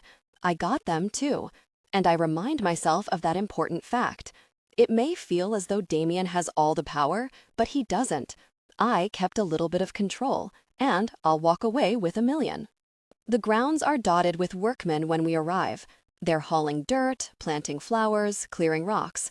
Another crew works on the stone facade on the eastern-facing wall. At least I assume it faces the east. As far as I'm concerned, anything that looks out on the California Ocean is west, and the opposite is east. For a moment, I fear that there are workmen inside too, because I never added privacy to my conditions. I assumed that only Damien and the artist would be there. But now, seeing these men, surely Damien wouldn't ask me to stand naked in front of the world. Don't be so sure. But when Edward opens the door for me and leads me in, I see that my fears are unfounded. The place is silent, except for the soft strains of music coming from somewhere in the back. The house is not yet finished, but the shell is firmly in place. The walls still need painting, the wood needs to be finished, light fixtures are missing, with only a few dangling wires indicating where they will go. But the grandeur of the home is obvious. The ceilings soar, the floors are stunning, even though I can see only bits and pieces under the protective brown paper. And the marble staircase and twisted iron handrail look like something out of a five-star hotel. I follow Edward up that staircase, and the change when we step onto the third-floor landing is astonishing. There is nothing raw or half-complete about this area. The whiff floors are polished to a shine and accented by thick, expensive area rugs. The walls are painted in a pale rose, and I imagine that the space glows at sunset. The entire room is stunning and inviting. It's obviously meant for entertaining, despite the fact that the focal point is a giant bed. It's been put there for my benefit, I'm certain, and I squeeze my thighs together, feeling a rush of warmth. The room appears to be missing a wall, but I quickly realize that the wall is made of glass partitions that have been pushed aside and hidden like pocket doors taken to the extreme. I step outside and find myself on a stone balcony that looks out over the ocean. It's closer than I expected, considering how twisting and turning our drive was, and I can actually hear the crash of the waves. Mr. Stark will be right with you, Edward says, and then he bows and leaves, and I'm left to explore on my own. Part of me wants to stay outside and feel the sea breeze on my hair and listen to the ocean crashing beneath me. But I want to see the room. I go back inside and stand by the bed. It is positioned at an angle to the wide open wall, and in that area, sheer drapes have been hung from the ceiling. They flutter now in the breeze. An easel stands a few feet away, and I know that this area has been staged. For me, I tremble at the thought and run my hand over one of the bedposts. It's old-fashioned, iron polished to a reflective sheen, sturdy and yet sensual, like Damien, strong, as if this bed has demands of its own. Ugh. The bed has no spread, only blue-gray sheets rumpled to give it a slept-in quality. I wonder if Damien has slept here, and I move to sit on the side facing the ocean. A gust of wind catches the drapes and they blow in, brushing my arms, bare in the souvenir tank top. I close my eyes and lie back, no longer wondering why Damien isn't here yet. He wants me lost in my thoughts with this bed and this breeze and the gossamer feel of the silky drapes on my skin. I like that view. I know that voice, and I don't move. I stay on the bed, but allow a smile to creep onto my face. Then why don't you come enjoy it? A moment later, I feel the mattress shift. I keep my eyes closed as his thumb strokes my lips, then traces downward between my breasts to the waistband of my jeans. I told you not to wear underwear, he whispers. I didn't, I say. In the silence, I think I can hear his smile. I keep my eyes closed as he unbuttons my fly and unzips my jeans. They fit loose, and his hand glides easily inside. A wave of warmth spread through me, and by the time his fingers found their mark, I was overwhelmed with desire, my hips rising off the bed to meet his touch, my body pulsing with anticipation. He whispers, his touch intimate. The sensation so surprising and arousing, I bite my lip to keep from crying out. And no more jeans. I want you only in skirts. I want you accessible, anytime, anywhere. My body responded with excitement, and he moaned softly. Gosh, you're so responsive. He ended the intimate touch, and I wanted to whimper from the loss. Keep your eyes closed, he says, and then I feel his fingers on my lips. Taste, he orders, and I draw his finger inside. It was warm, and I shifted on the bed, squeezing my thighs together, trying to reach satisfaction. Slowly, he pulls his fingers free. Damien, I whisper. Mine, he whispers, the word telling me everything I need to know. I'll reach my peak when he's ready for me to. The knowledge is arousing in itself, and very frustrating too. I feel the press of his mouth against my breast. He kissed me through the tank top, and I arch up to meet him, then cry out when his teeth nip at my tender nipple. My eyes fly open, and I find Damien Stark grinning playfully down at me. Well, hello. I take it you like the bed? I sit up, trying to present a prim and calm facade. Is it yours? No, he says. Not the way you mean. It's for the portrait. And this week, that means it's yours, I suppose. His eyes skim over me, and I shiver under his inspection. Or ours. I swallow. Well, you've staged a lovely room. I'm sure the portrait will be wonderful. When is the artist getting here? He's already here, Damien says, then laughs when my eyes go wide with horror. Don't worry, he's in the kitchen. I don't do intimate acts in public. He nips my ear. I do everything else, though, he whispers, and I feel my body flush as I wonder just what everything else could mean. Blaine, he calls, why don't you bring your coffee in here? Blaine? I ask. I thought you didn't care for his work. On the contrary, I think his skill is exceptional. He conveys an intense allure. I simply wasn't impressed with his models or with the staging. I want that same allure, but without the trappings. I'll pose you, Nikki, but I won't put a picture of it on my wall. Pose me? I nod stupidly. He keeps knocking me off kilter. A moment later, Blaine comes in carrying a mug of coffee, and I quickly button my jeans and get off the bed. He's more casual than he was at Evelyn's party, just Dockers and a black t-shirt. He smiles in a wide, friendly greeting. "Great to see you again, Nikki. Are you nervous?" "Gosh, yes," I say, which makes him laugh. "Don't worry, I'm like a doctor, purely clinical." I raise my brows. "Okay, that's not entirely true, but I appreciate beauty, and I find satisfaction in capturing it. It's personal, but it's not. Does that make sense?" "It does," I say, thinking of my photographs. "We have to trust each other. Work for you?" "I'll try. And just so you know, I signed Damien's agreement. I have no idea what he's talking about, and my confusion must show on my face. The confidentiality agreement," he clarifies. "I'm not allowed to talk about you or the sessions, and once it's done, I'm not allowed to reveal who the model is." "Really?" I look to Damien, who nods. He turns and points to the wall opposite the ocean. It isn't a full wall. In fact, it's not really a wall at all. There's a huge fireplace with a great expanse of stone rising above it, hiding the chimney, I presume. "It will hang there," he says. "You'll be looking out on the ocean. You'll see the sunset every night." I nod. "Where's the canvas? If it's going to fill that space, it must be huge." "But there's nothing but an oversized sketch pad on the easel." "Tomorrow," Blaine says. "Today's about getting us familiar with each other. I sketch your curves, you stand there and look fabulous." "I think you have the easier job," I say dryly. "Gosh, yeah, I do," he says, and we both laugh. "I'm still nervous," I admit. "Totally normal," Blaine says. I look desperately toward Damien.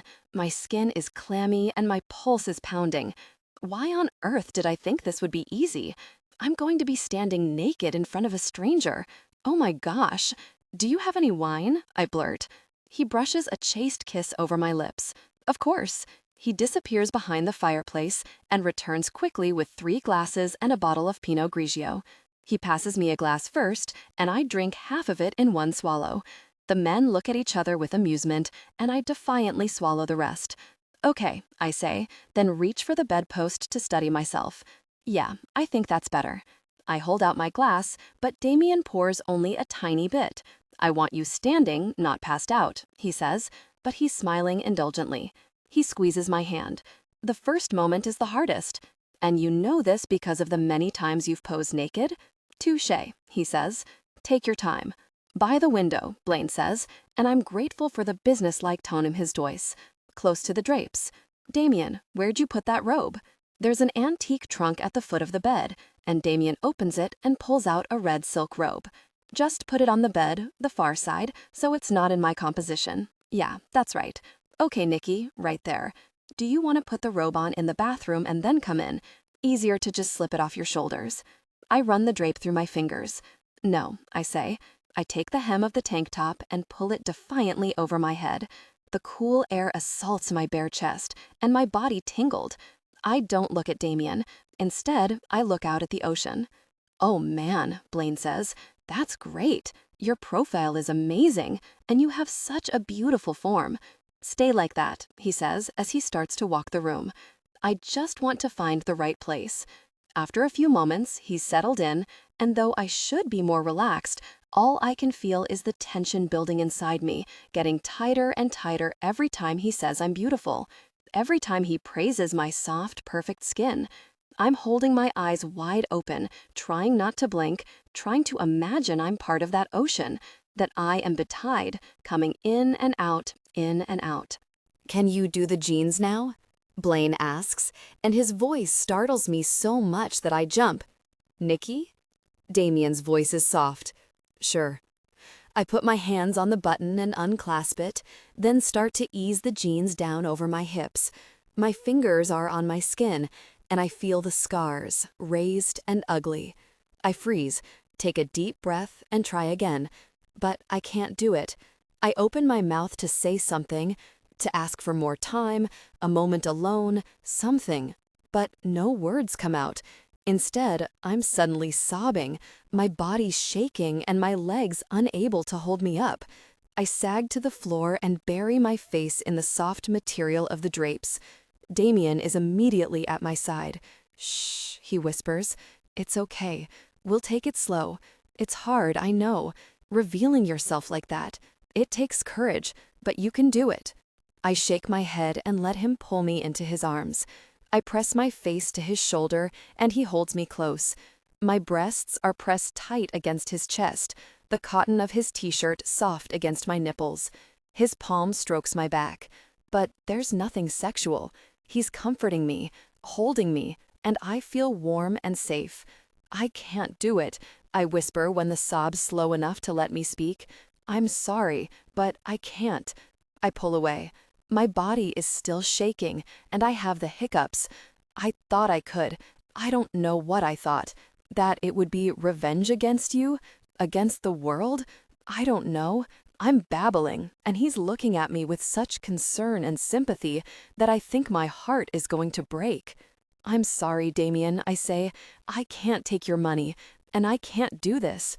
I scramble out of his embrace and snatch my shirt off the floor.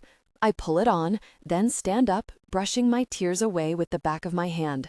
I fasten my jeans and look around for my purse and camera bag. They're on the floor by the foot of the bed, right where I left them. I hurry that way and sling my purse over my shoulder.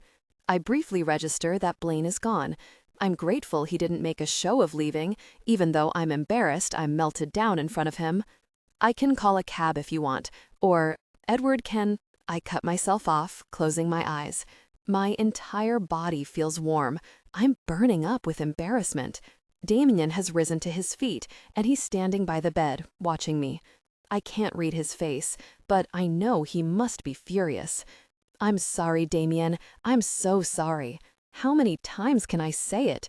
Will it ever not sound hollow? I'll wait outside." I hurry toward the stairs, my head down. "Nikki?" His voice caresses my name, and I hesitate, but then move on. "Nikki." This time, my name is a command. I stop, my back stiff, and turn to face him. He is right there, and he brings his hands to my shoulders, his eyes on my face. His expression is dark. "Where do you think you're going?" "I have to leave. I told you. I can't do this." "We have a deal," he says, his eyes burning into me. "You're mine, Nikki." His hand slides behind my neck, tugging me toward him. With his other hand, he touched her intimately. "Mine," he repeats. The warmth of his hand enveloped her, and I gasp. I want him, but I can't do this. I can't. I shake my head. I'm breaking the deal. I don't accept that. Anger pierces my embarrassment and shatters my desire. "Really? What you accept?" I'm saying no. His thumb made lazy circles on her skin. "Stop it." He doesn't. "What are you afraid of?" I'm not afraid. This, I think, as desire knots through me. The way I feel. Where this will lead? No, I'm not afraid. I'm really terrified. Nonsense. He pulls me close and takes my mouth with his, kissing me roughly and then pushing me away. "I can taste the fear on you, baby. Tell me." "Gosh, Nikki, let me make it better." I shake my head. I have no words. Slowly, he nods. "All right, I won't hold you to our deal, but at least let me see what I'm losing." My head jerks up to look at him. What? I wanted a portrait, and I wanted the woman. Naked, Nikki. Naked and open in my bed. At least let me see what I'm missing out on. The anger that's been growing bursts out like gasoline thrown on a fire. Are you really kidding me? He is perfectly calm, his eyes flat and focused on me. I'm not. "Take your jeans off, Nikki. Let me see you. You jerk." I blink, and a tear streaks down my cheek. I wanted my scars to be a weapon? Well, they're very well going to be. Angrily, I rip open the button of my jeans and yank the zipper down. I wriggle out of them until the denim is pulled at my feet. I kick off the very flip-flops and stand there, my legs spread slightly. There's no way he can miss the welts on my hips and inner thighs. You gosh darn jerk. I don't know what I expect, but Damien drops to his knees. His face is about level with my hips, and he gently rubs the pad of his thumb over the thickest scar on my hip. I'd cut too deep, and I'd been too scared to go to the emergency room. I'd closed the wound with duct tape and superglue and kept pressure on with an ace bandage wrapped tight around me. I'd kept my secret, but the scar was vile. Even though, years later, it's still slightly pink. Oh, baby. His voice is soft, like a caress. I knew there was something, but... He trails off, his other hand tracing the scars on the inside of my thighs. Who did this to you? I close my eyes and tilt my head away, ashamed. I hear his soft exhale and know that he understands. I force myself to look back at him. Is this what you were afraid of? That I'd learn about these scars? That I wouldn't want you? A tear is clinging to the end of my nose. It falls and lands with a plop on his arm. Sweetheart. I hear my pain in his voice. And then he leaned close to her, offering comfort and intimacy. He took her hands and pulled her down until she was kneeling in front of him. I'm a mess, tears spilling, my nose running, I'm hiccuping, and it's not easy to breathe. Shh, he says, and then he's gathered me in his arms. I cling to him as he carries me back to the bed and lays me down, naked except for my tank top, which he very slowly pulls off. I cross my arms over my chest and tilt my head to the side, not looking at him. No, he says, and eases my arms to my sides. He takes some pity on me, though, and doesn't make me look at him. Slowly, he explores my scars, as if I am a road map, his finger tracing over each of them. He speaks soothing words, and there's no horror in his voice, no disgust. This is what you were trying to hide, why you've run from me, why you wanted to be painted exactly the way you are. He doesn't wait for me to answer. He already knows. You're a gosh darn fool, Nikki Fairchild. The harshness in his voice makes me turn my head. I look at him, expecting anger or disgust or exasperation. What I see is desire. I don't want an icon, not on my wall, not in my bed. I want the woman, Nikki. I want you. He presses a finger over my lips. Our deal is on. No arguments, no exceptions. He eases off the bed and goes to the window, then pulls down one of the drapes. I hear the rattle of the ornate clips that have connected the material to the bar. What are you doing? What I want, he says, as he ties the end of the drape to the bedpost. Raise your arms. My pulse quickens, but I comply. Right now, I don't want to be in charge. I don't want to control. I want to be swept away, to be taken care of. Tension broke. They gave in to desire, connecting deeply.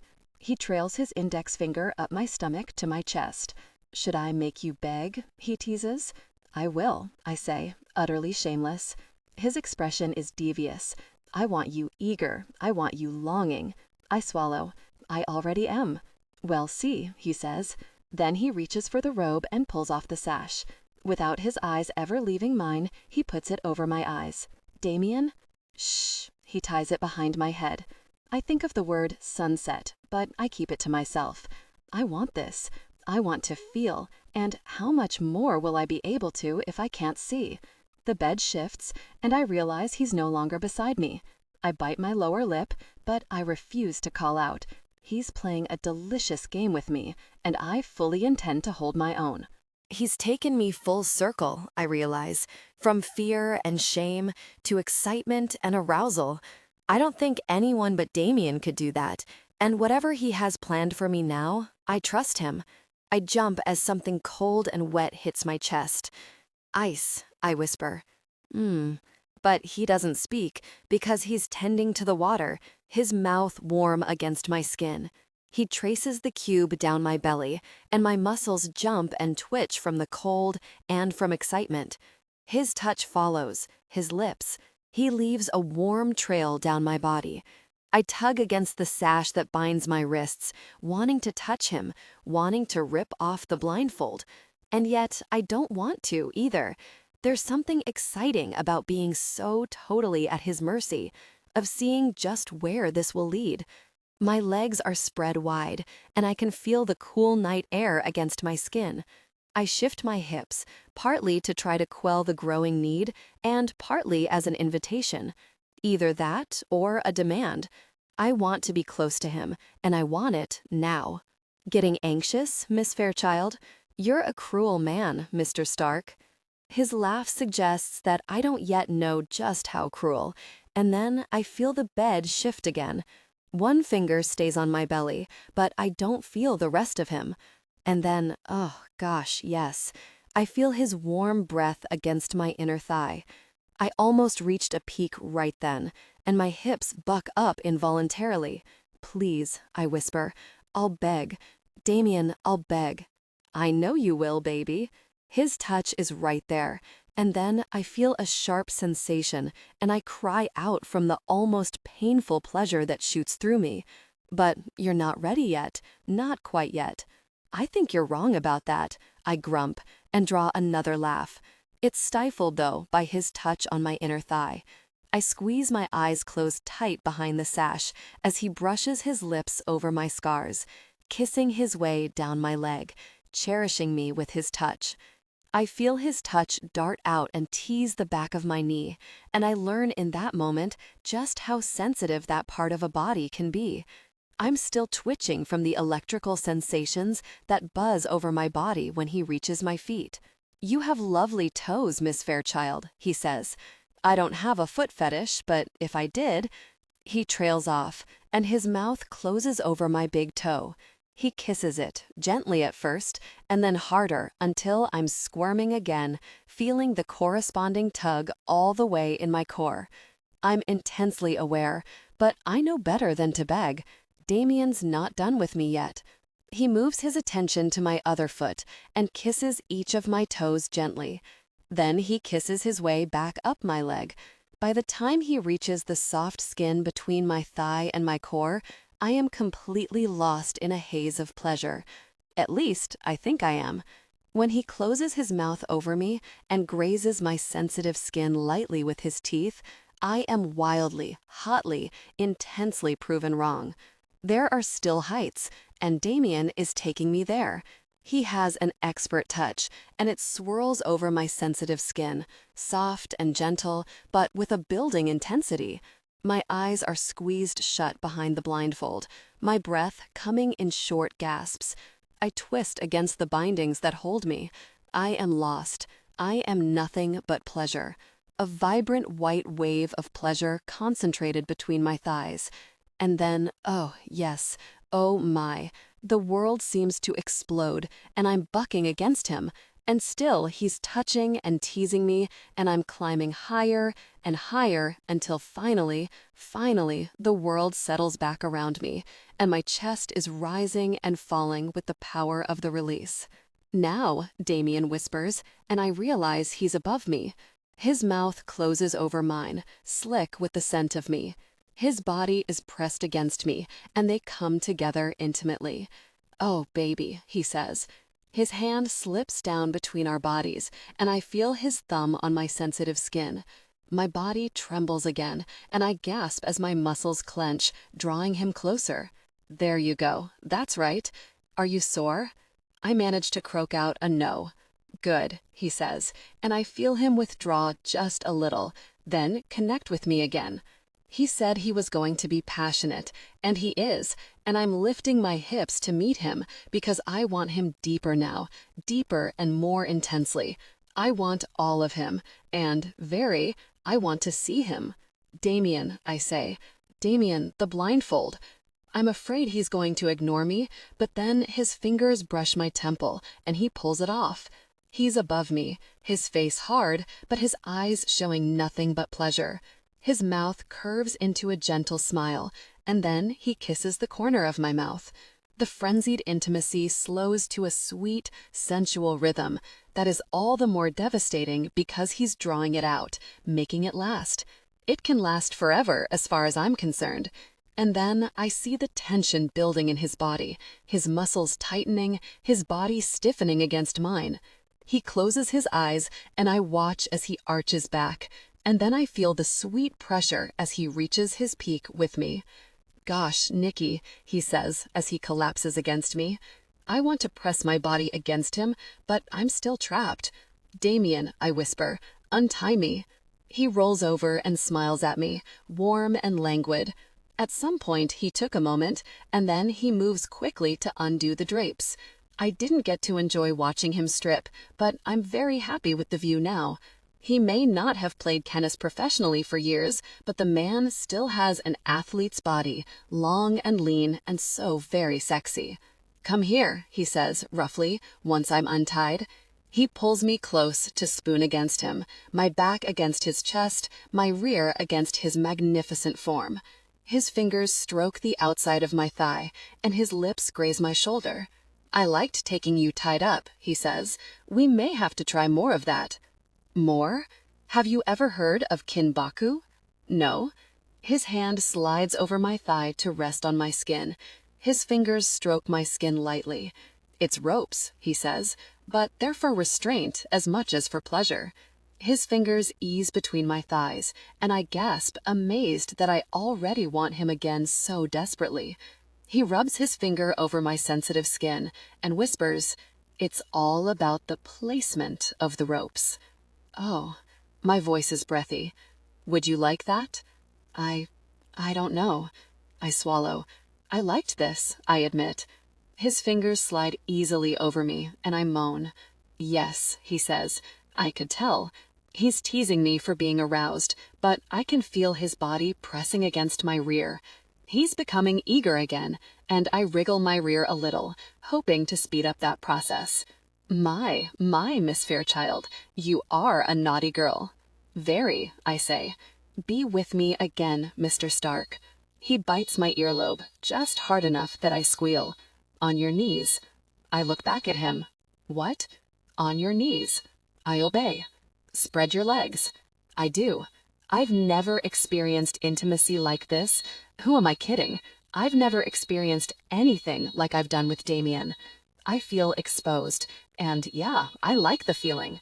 He is behind me, and he runs his palms over my rear, then bends to kiss my cheek. "Sweet," he says. He slides his fingers between my legs, stroking my skin, the sensation of his touch beyond delicious.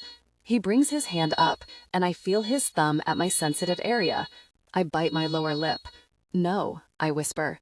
"No?" he repeats, increasing the pressure and sending a shock of amazing sensations through me. "Not sunset?" I gasp, and he laughs. "No," he repeats. "You're right. Not now. Not yet." He slides his finger between my rear, and I draw in air, overwhelmed by the sensations. "But soon, Nikki," he says, "because there is no part of you that isn't mine." Swiftly, he touches me intimately, even as the pad of his thumb presses against my rear. My muscles contract, wanting to draw him closer, and there's no denying the intensity of my arousal. Even if I admit it only to myself, I want to experience everything with Damien, every last thing.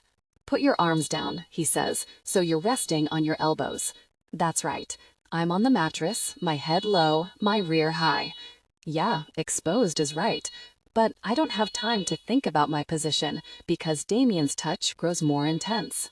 He's leaning over me, one hand stroking my chest, as the other plays with my sensitive skin, touching in and out, in and out. "You make me so eager," he says. I hear a packet rip, and then, a moment later, the pressure of his body against me. This time, they come together passionately, and I don't want it to end.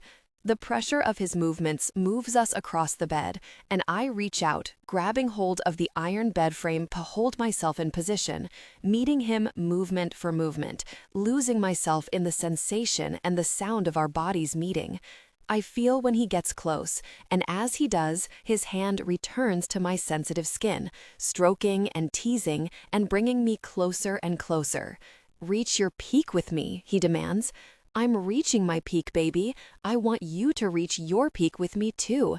He reached his peak with me, and that's all it takes to bring me to my peak with him, the universe showering stars down on the two of us. Spent, we collapse together on the bed, a tangle of arms and legs. When my body is functioning again, I prop myself up on an elbow and brush his cheek. He looks rumpled and sexy and deeply satisfied, and I get a nice little knot of satisfaction in my belly. He looks at me and smiles. I grin flirtatiously. "That was nice," I say. "Can we do it again?" "Nice," he repeats. I can tell he's trying to sound offended, but the crinkling around his eyes gives away his mirth. That wasn't just nice. That was rocket ship to the moon. That was really amazing. Guinness World Records quality. Hell, that experience was 1,000 times better than those shoes you were wearing the night we met. I wasn't sure you remembered. He runs his fingers through my hair and sighs. I remember everything about you. Considering how well he knew the details of my education, he may not be exaggerating. You didn't remember the pageant? The Dallas Convention Center? You wore a fire engine red ball gown and a turquoise bathing suit. You were also about 10 pounds lighter, and you were eyeing the mini cheesecakes with the kind of lust that made a man take notice. I laugh. Yeah, I probably was. He strokes my breasts and my hips. The curves are an improvement. I think so too. But my mother about had a heart attack when I told her I wasn't going to count carbs or calories anymore. I grin at him. I can't believe you really remember all of that.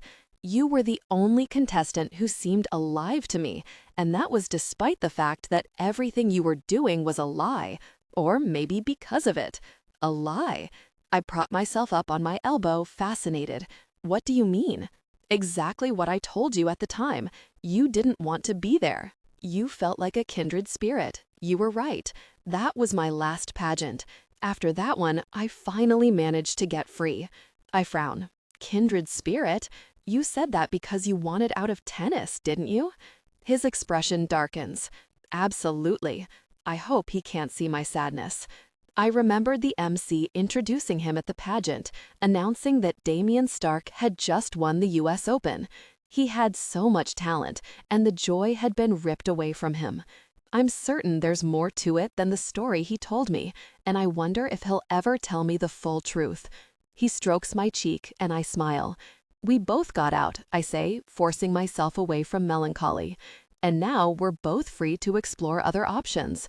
His expression turns devious as his hand creeps down. Let me show you what I want to explore. I gasp as he initiates an intimate touch. Too sore? I am, but I don't want to admit it. No, I whisper. I'm very glad to hear it. He lays me back, then eases his body on top of mine.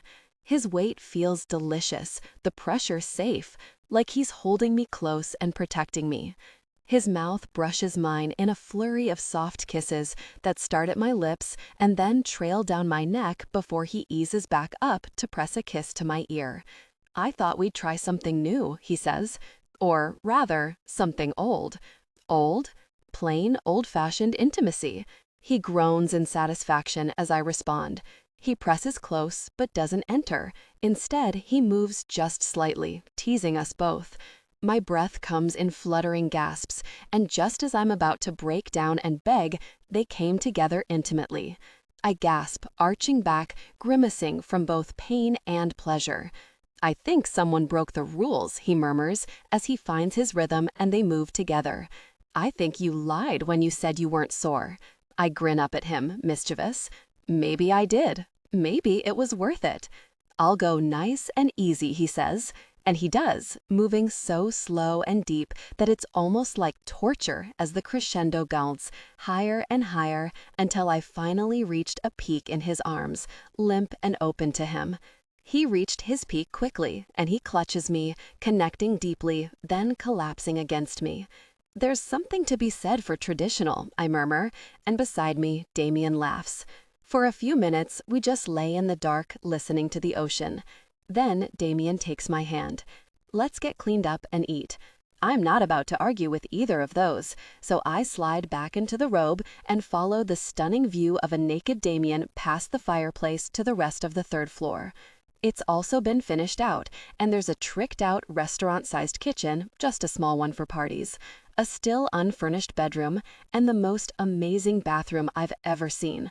It's at least twice the size of Jamie's condo.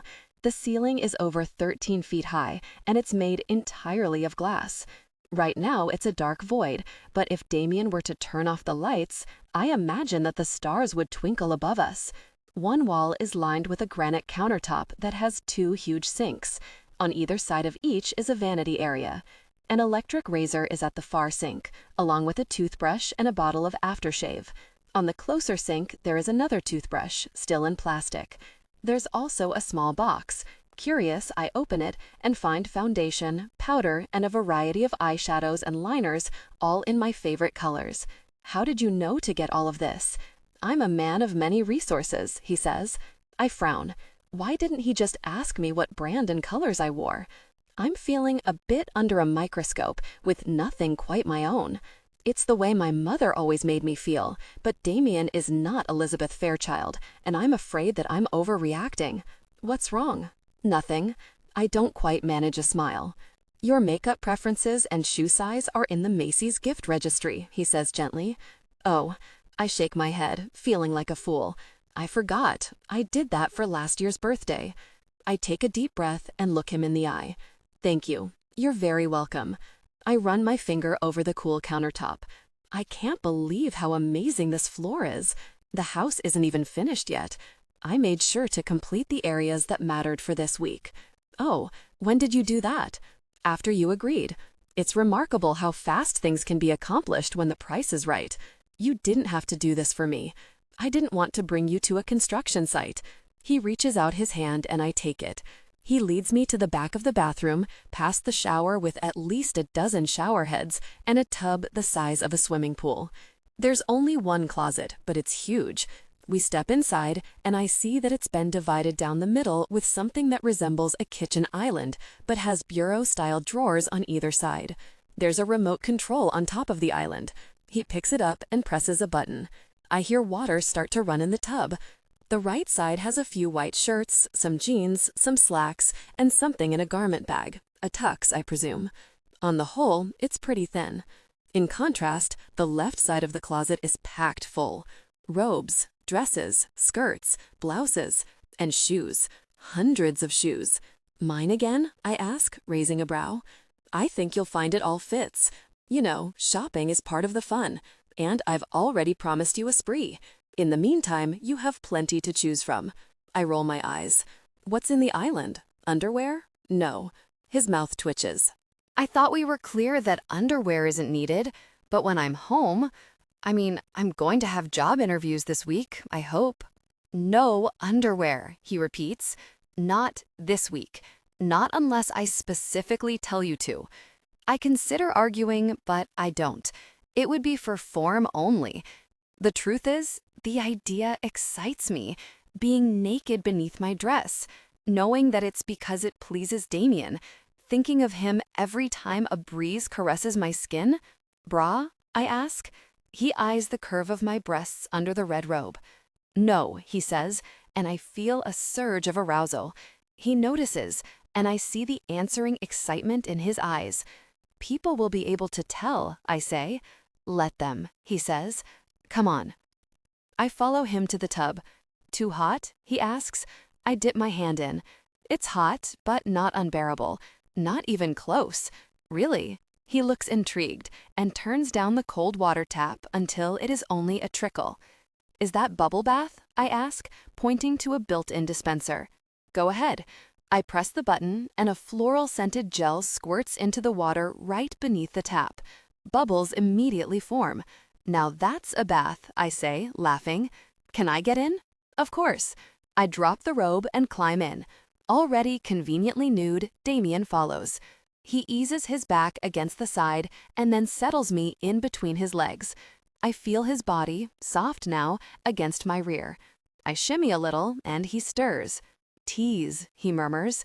He squirts some liquid soap into his hands and begins to bathe me, caressing my arms with suds, then my breasts, then dipping down to touch intimately.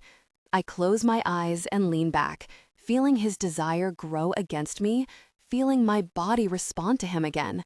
I just had him, and now I really am a little sore, but I still want. Dear God, how I want. His fingers tease me, gently touching intimately, making me squirm. "I'm not going to be intimate with you again," he whispers, "and I'm not going to bring you to a peak." I shift position, silently protesting. "Tomorrow," he says. Anticipation. "It's a good thing," you say. "You're mean," I say. "Baby, you ain't seen nothin'." He grips me at the waist and eases me around so that I'm kneeling on his lap in the tub. Considering he's just told me he's not going to be intimate with me, it's one very interesting position since his body is aroused between us. I slip my hand down and touch him intimately. Soft, teasing. He feels powerful, and I want to connect with him. Boldly, desperately, I want him. "You're not going to be intimate with me," I say softly, "but that doesn't mean I can't be intimate with you." As I ease my hips up, I see the look of heated surprise on his face. "Oh no," he warns. "Oh yes," I say, positioning myself, then lowering myself onto him, fast and hard. I clutch his shoulders, arch my head back, and move with him. "Gosh, Nikki." His voice is a desperate groan, and he grabs my hips. We came together intimately. I'm learning his body, and I can see how fast his desire is building. I move harder, faster, pushing him along. Oh, Christ, I'm going to reach my peak. Passion peaked. He pulled me close as he breathed hard, his entire body going limp. "That was unexpected," he says, "and pretty, very amazing," he adds, making me feel hot and sexy and powerful. He strokes my cheek. "You didn't use a condom." I look away, weirdly shy. "I assumed you were clean. You are, right?" "I am," he says, "but that's not the only issue. I'm on the pill," I admit. I don't tell him that it's more for cramps than for birth control. "Good," he says. "In fact, that's excellent." I ease off him and curl up beside him in the rapidly cooling water. He holds me close, then shifts our position and stands, reaching to pull me up.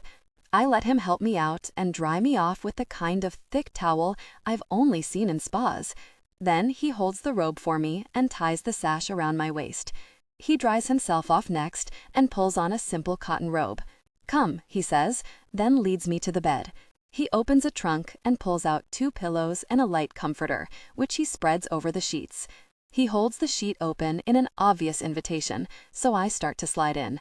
"Take the robe off," he says, and I do, untying the sash and then letting the soft material fall off my shoulders to pool at my feet. "Don't fall asleep on me," he says, after he's tucked me in. "I'll be right back." I roll over and look out at the ocean. The windows are still open, and the cool night air is blowing in, but it's warm under the comforter. The sky is black, and the ambient light is minimal enough that I can actually see the stars twinkling above. After a moment, I feel the mattress shift as Damien sits beside me. He has a tray with wine, cheese, and grapes. I grin and ease myself up to a sitting position, the pillow propped against the cool metal of the bed frame. "Open your mouth," he says, then feeds me a grape when I comply. "You're beautiful, Nikki," he says. "Do you believe me?" When you say it, I do. My legs are under the covers, but he rests his hand on them. "How long?" I don't pretend to misunderstand. "I was 16 when I started," I say. "My sister got married and moved out, and Mother kicked the pageant stuff into overdrive. It sounds petty, I know, but Ashley was the only person who kept me centered. Without her around, I got so frustrated, I'd take the crowns out of the trophy case and bend them. Not so much that Mother noticed, just enough so that they weren't perfect anymore." I shrug.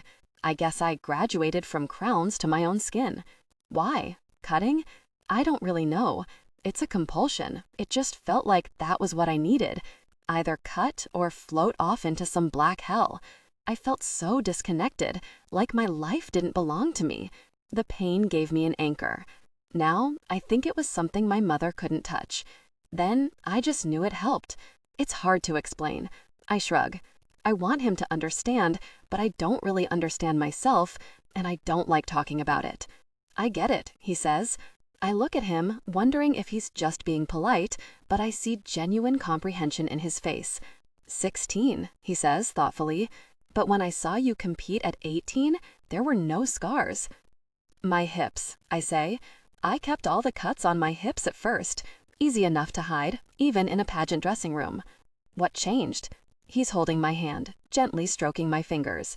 Ashley, I admit, when I was 18, she committed suicide.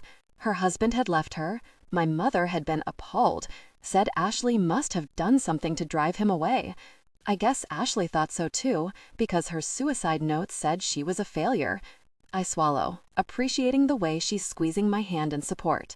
That was the first time I realized how much I hated my mother, but I still didn't have the courage to tell her to really forget the pageants, so I sliced up my thighs. My smile is ironic. That's a lot harder to hide. Did she get you help? No. First, she went on and on about how I messed up her plans and embarrassed her.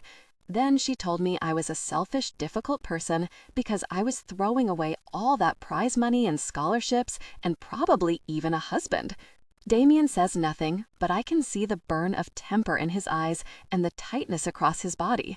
He's holding in an explosion, and the fact that his wrath is on my behalf gives me the strength to continue. She told me I destroyed all her hard work, and she didn't know why she'd spent years bothering with a ridiculous little fool like me. She said I'd ruined my body and my future. I guess part of me believed her, because even once I was in Austin at school, I still cut. He hands me a glass of wine, and I take it gratefully. I was scared and alone and overwhelmed. But I did see a counselor, and things started to get better, and finally, I stopped. I take a sip. My mother has money, I admit. Nothing like you have, but she inherited the family oil business when my grandfather passed away, along with a pretty hefty bank account.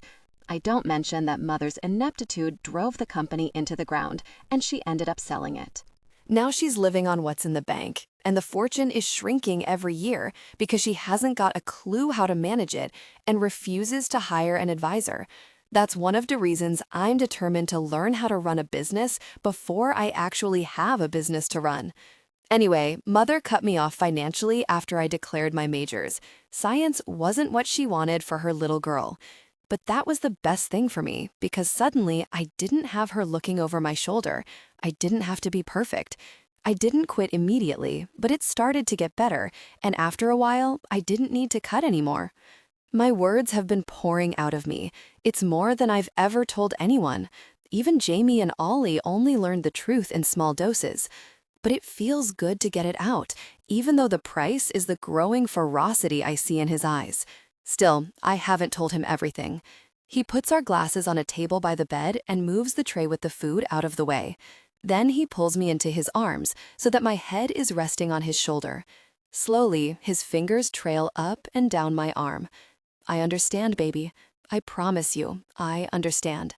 I squeeze my eyes tight. I believe him. But what aren't you telling me? I blink at him. How do you know that? The way you ran from me, he says simply. I ease out of his embrace and roll over on my side. He presses his palm to my shoulder. I close my eyes. What if I say sunset? My voice is a whisper. His fingers tighten, then relax. If you need to, he reaches over me and takes my hand, then twines his fingers with mine. Or you can just hold tight. I don't know where to begin, so I start with the easiest. I never slept with Ollie, I say. Not the way you understood me anyway. He is silent, and so I continue, telling my story to the night sky and to Damien. It was about a week after Ashley's birthday, a few years after the suicide. I'd mostly stopped cutting, but sometimes I needed it. But I was getting better. Ollie knew, and Jamie, and they were helping me. What happened? I got drunk. I mean, wasted drunk. My mom had called and given me some head trip. I missed Ashley something fierce. And I was dating this guy, Kurt. We'd been going out for months, and it had taken me a while, but we started sleeping together, and he would tell me how he didn't mind the scars, that I was beautiful, that it was about me, not my scars or my body or any of that stuff, just me and him and our connection. And I believed him, and honestly, our intimacy was good. We had fun together. I suck in a deep breath to give me courage to continue. But this night, we both got wasted. Honestly, I don't even know how he managed to become aroused, but he did, and we did, and afterward he looked at my legs and my voice breaks with the memory. He told me I was lucky I had a pretty face and such a sweet, intimate part because I was one totally messed up, difficult person, and my scars made him want to puke. I take deep breaths, keeping my eyes on the sky and my fingers tight in Damien's hand. Even now, the memory makes me feel sick. I'd trusted Kurt, and he'd completely ripped me apart. I went to Ollie, I continue. He knew about my scars, and he was my friend, and I knew he was attracted to me. And I tried to seduce him. He wouldn't sleep with you, Damien says. He wouldn't be intimate with me, I clarify. But he took off my jeans, and he told me that for some of those scars, he remembered what I'd been through. And he told me that he thought I was strong, that he didn't want me cutting anymore, that I was better than my mother, and I needed to forget jerks like Kurt and finish school and get out of Texas. Then he held me until I fell asleep. I manage a watery smile. I thought he got me through it. Guess I still have some issues to work through, huh? I've put a light note in my voice, but Damien doesn't respond to it. Damien? I roll over to look at him, then immediately sit up. He looks angry, like he's barely holding in his fury. I take his hand. He's ancient history. He will be if I ever meet the person. What's his last name? I hesitate. Considering Damien owns half the universe, I think better of saying it. No, it's all in the past. I'm over it, I lie. He eyes me, but I look back blandly. What about the other men you've slept with? I frown, surprised by the question. There haven't been any others. Just my first, when I was 16, some prep school idiot my mom fixed me up with. And then Kurt. I shrug. It's okay, though. I mean, I dated and fooled around, but mostly I've been focused on school. I haven't been sitting in an ivory tower wondering why no one's unlocking my chastity belt. And I have my own ways of finding pleasure. The last makes him burst out laughing. Do you? I can't believe I said that. I consider lying and telling him it was a joke, but instead I just nod. Well, maybe someday you can show it to me. His hand slides over my lower back, and I have to admit that his suggestion sounds pretty tempting, though I'm not sure I'd have the nerve. Then again, where Damien is concerned, I seem to be able to find the nerve for a lot of unexpected things. And after Kurt? Damien asks. Did you cut anymore? No. There were a few times I really wanted to, but no. The garage? I remember the figure of a man as I searched for my keys. That was you? I was worried about the way you left. I was scared of what you'd think. I wanted you, but you were about to see them, and he presses a kiss to my forehead. I know, baby. Did you cut yourself? I thought about it, I admit. I even jammed my keys into my flesh. But did I cut? I shake my head. No, I didn't. And you won't. His voice is hard, earnest. He presses his palms to my cheeks, cupping my face. You asked if I'll hurt you, he says. There are a lot of things I delete, things I want to do with you. And if there's intensity, it's only to deepen our experience, okay? I nod.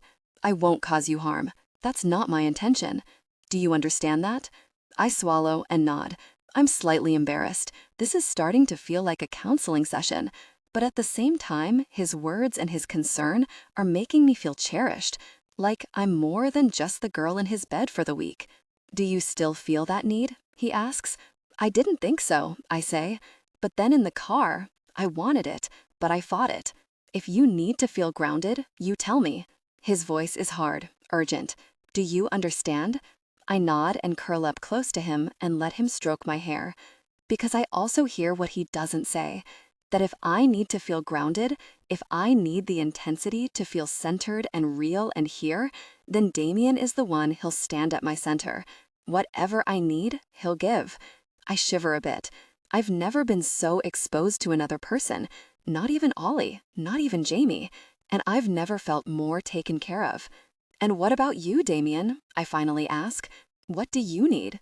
He looks at me, and for a moment, I think he's going to tell me the secrets he's kept buried deep inside, that he's going to give me a clue as to what really makes Damien Stark tick. Considering how much I opened up, it only seems fair. But then his expression shifts, and I see only a playful spark in his eye. You, he says, and then he closes his mouth over mine. Blondie, I swear you are on fire today. Blaine grins at me as I stand in the red robe with the morning light creeping in through the open windows. So you think you're good? We can take it slow again if you need to. I'm good, thanks. Damien told you why I freaked? I'd asked Damien to explain to Blaine that my meltdown yesterday didn't have to do with posing as much as it had to do with what Blaine would be painting. He did, and I'll tell you exactly what I told him. Except for the fact that your scars mean you've been hurting, I am 100% cool with having them in the painting.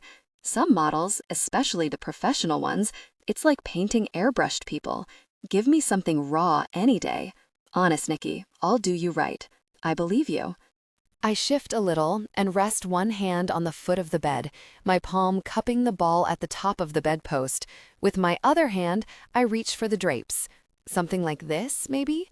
I'm not sure, Damien says from beside me. His hands close over my waist and he shifts me toward the window. Maybe if we set up a fan outside, really get the drapes billowing? You'll need to put back the two you took down, I say with a smirk. Huh? Blaine says, and Damien laughs. What do you think? Damien directs the question toward Blaine and sidesteps my comment about the drapes. You're the boss. And you're the artist. Blaine raises an eyebrow and smirks at me. That's a first. According to Evelyn, our benefactor doesn't take direction from anybody. I'm not taking direction, Damien says. I'm asking your opinion. I didn't say I would accept it. Blaine studies me, circles me, and finally moves me a few inches to the left, then back to the right, then slightly at an angle. He stands back, his chin in his hand, and looks at Damien, who moves me a few inches forward, then shifts me to a slightly different angle. Boys, I'm beginning to feel like the paid chattel I am. Actually, that looks good, Blaine says. Stay there. I think I'm having a moment of brilliance. I try hard not to move, while at the same time looking sideways at him. How do you feel about a reflection? Blaine asks Damien, then brushes past me before Damien can respond. I swear this is going to be amazing. He pulls out one of the window panels, leaving the wall mostly open except for one pane of glass in front of me. You see? I'm right, aren't I? He moves back toward the humongous canvas he's propped up against a table. He shifts a bit, as if looking for something, then points. There, her reflection on the glass, the breeze, and the woman herself facing out. It will be stunning. Her face? Damien asks. Hidden, probably looking down, and the reflection will be muted, nothing graphic. Trust me, it will look exceptional. I like it, Damien says. Nikki?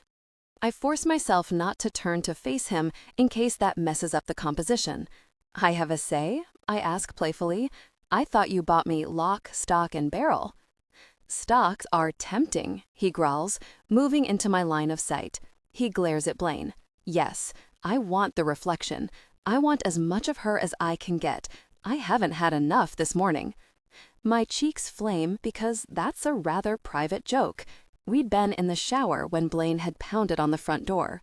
Blaine's arrival put a damper on our morning, and I'm afraid it left Damien a little grumpy. I smile sweetly again. By the way, isn't it Tuesday? Aren't you supposed to be out of town? I remember Carl saying that the original meeting was bumped to Saturday because Damien would be away on business at the time of the originally scheduled slot. He looks at me blankly, and then his face clears. No, he says, I have no plans outside of the office today. Oh. It takes me a second, but I figure out what he'd done. He wanted to see me sooner rather than later, and he'd lied to Carl to make that happen. Somebody broke a rule, I say. No lying. His grin is pure evil.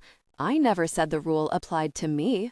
Blaine laughs, and so do I, but some small part of me can't help but cringe. I never said the rule applied to me. I know he's teasing, but at the same time, I'm certain he means it. The rule doesn't apply to him. Has Damien been lying to me?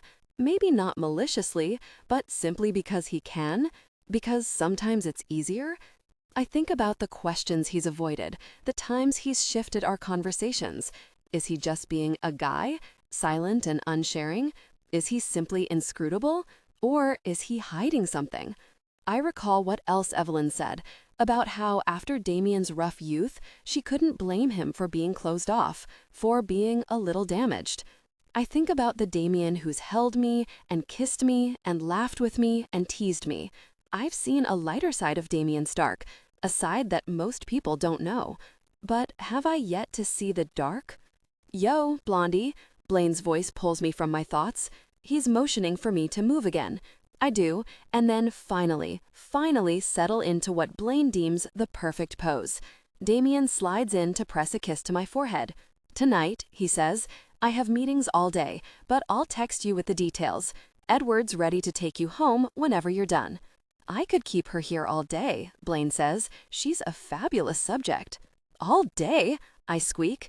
I've been posing for no time at all, and my muscles are already stiff. I said I could, Blaine clarifies. I think Mr. Big Shot Businessman will fire me if I tire you out or keep you too long. I certainly will, Damien says. He lowers his voice. I have plans for her. His voice curls around me, running through me, sending a thrill through me. There you go, Blaine says. I like that color on your cheeks, Blondie. I can't move, of course, but I'm seething as Damien leaves, chuckling softly as he descends the marble staircase. After he's gone, Blaine is a whirlwind of activity, in constant motion, looking, sketching, giving orders, adjusting lights. Despite the overtly erotic nature of his work, he's actually a hoot to work with, and as far as I can tell, there's not a dark bone in his body. Evelyn's dying to see you again, he says, when we're finally wrapping up. She wants the gossip on Damien. I slip the robe back on and tie the sash around my waist. Really? I get the feeling she's the one who has all the gossip, on Damien and on everybody else. Sounds to me like you've got my lady nailed. I really do need to give her a call, I admit. I've been wanting to see her too. Maybe we can see each other tomorrow. He gives me an odd look and shakes his head. Get out of here, Blondie. You're messing with my concentration. Oh, I'm not sure how the conversation slipped away, but maybe Blaine is just showing off an artistic temperament. You're sure it's okay if I go? I mean, how can you paint me if there's no me to paint? It's amazing how much of painting from life doesn't actually require the living to be present. He makes a shooing gesture with his paintbrush. Go. Edward's probably bored out of his mind. He's just waiting out there? I had assumed I'd need to call him or something. I get dressed quickly, then grab my stuff and hurry down the stairs. But before I do, I also grab the Leica and take a few quick shots of the room, of the painting in progress, and of Blaine. This kind of thing doesn't happen to me often. I'm keeping a record. Blondie, Blaine says, I know the feeling. Edward isn't at all put out by how long I've taken. Apparently, he likes to sit in the town car and listen to audiobooks. Last week, it was Tom Clancy, he says. This week, Stephen King. On the ride from Malibu back to Studio City, Edward listens to his book and I listen to my thoughts. Or I try to. There's so much going on in my head. Damien, my job search. Damien, the portrait, the $1 million. Damien, Jamie and Ollie. And, oh yeah, Damien. I lean my head back, half dozing and half thinking, and before I know it, Edward has pulled up in front of the condo and is walking around to open the door for me. Thanks for the lift, I say as I climb out. It was my pleasure. And Mr. Stark asked me to be sure you got this. He said to tell you it's for this evening. He hands me a white box tied with a piece of white twine. I take it from him, surprised to find there is essentially no weight to the box at all. I'm curious about the box, but I'm more curious about my job prospects, so I toss the box on the bed as I enter my room, where I immediately fire up my computer and pull up my resume. This probably qualifies as anal, but I don't want to call Thumb, my headhunter, without having my resume in front of me. What if he has a question about the exact date one of my apps went on sale? What if he needs to know the title of the research paper I presented during my summer internship 2 years ago? What if he wants me to change the font and then resubmit the thing? As soon as I've printed a copy, I dial Tom's. Direct dial. I know you just got my resume yesterday, I say, but I wanted to check and see if you'd had any nibbles. I've had more than a nibble, he says. I've had a bite. Seriously? A sudden image of Damien asking why I didn't just go work for him pops into my head. Wait, with who? Innovative Resources, he says. Familiar with them? No, I admit, sagging a bit with relief. I'm having a perfectly lovely time lost in my fantasy with Damien. But while silk sashes and blindfolds may stir my interest in the bedroom, I don't think I want to bow to the amount of control Damien would demand in the boardroom. What kind of bite? They want to schedule an interview. They're short-staffed and they're busy. They'd like to see you in the office tomorrow afternoon. Can you make it? Absolutely, I say. Certain Blaine won't mind. If I set the interview for 2, that should be plenty of time to get in a full session, return to Studio City, get changed, and make it to wherever Innovative is located. Tom promises me that he'll set it up and that he'll pull some information on the company and send it over so that I can prep. I hang up the phone, drop the professional attitude, and do a wild dance out of my bedroom and out into the hall. I pound on Jamie's door, but she's not there, so I take my dance into the kitchen, pop the top on a Diet Coke, and go wild. Because it's a celebration, I even dig into my secret stash and pull out the frozen Milky Way I keep hidden behind the ancient TV dinners. Heaven. I'm heading back to my room with my frozen chocolate bars sticking out of my mouth when I see the Monet still on the floor by the kitchen table. Jamie had promised she'd help me hang it after making repeated lame jokes about needing to buy a stud finder so that it could get nailed, but so far we'd made no progress in that direction. I want it in my room though, so I take it with me back to my bedroom. I clear a spot on my dresser, then prop it up in front of the mirror. Now, when I look at myself, I see me standing over an impressionist sunset. Not a bad way to live when you think about it. In the mirror behind me, I see the reflection of the white box that Edward gave me. For this evening, he'd said. I turn to look at it, lift it, shake it a little.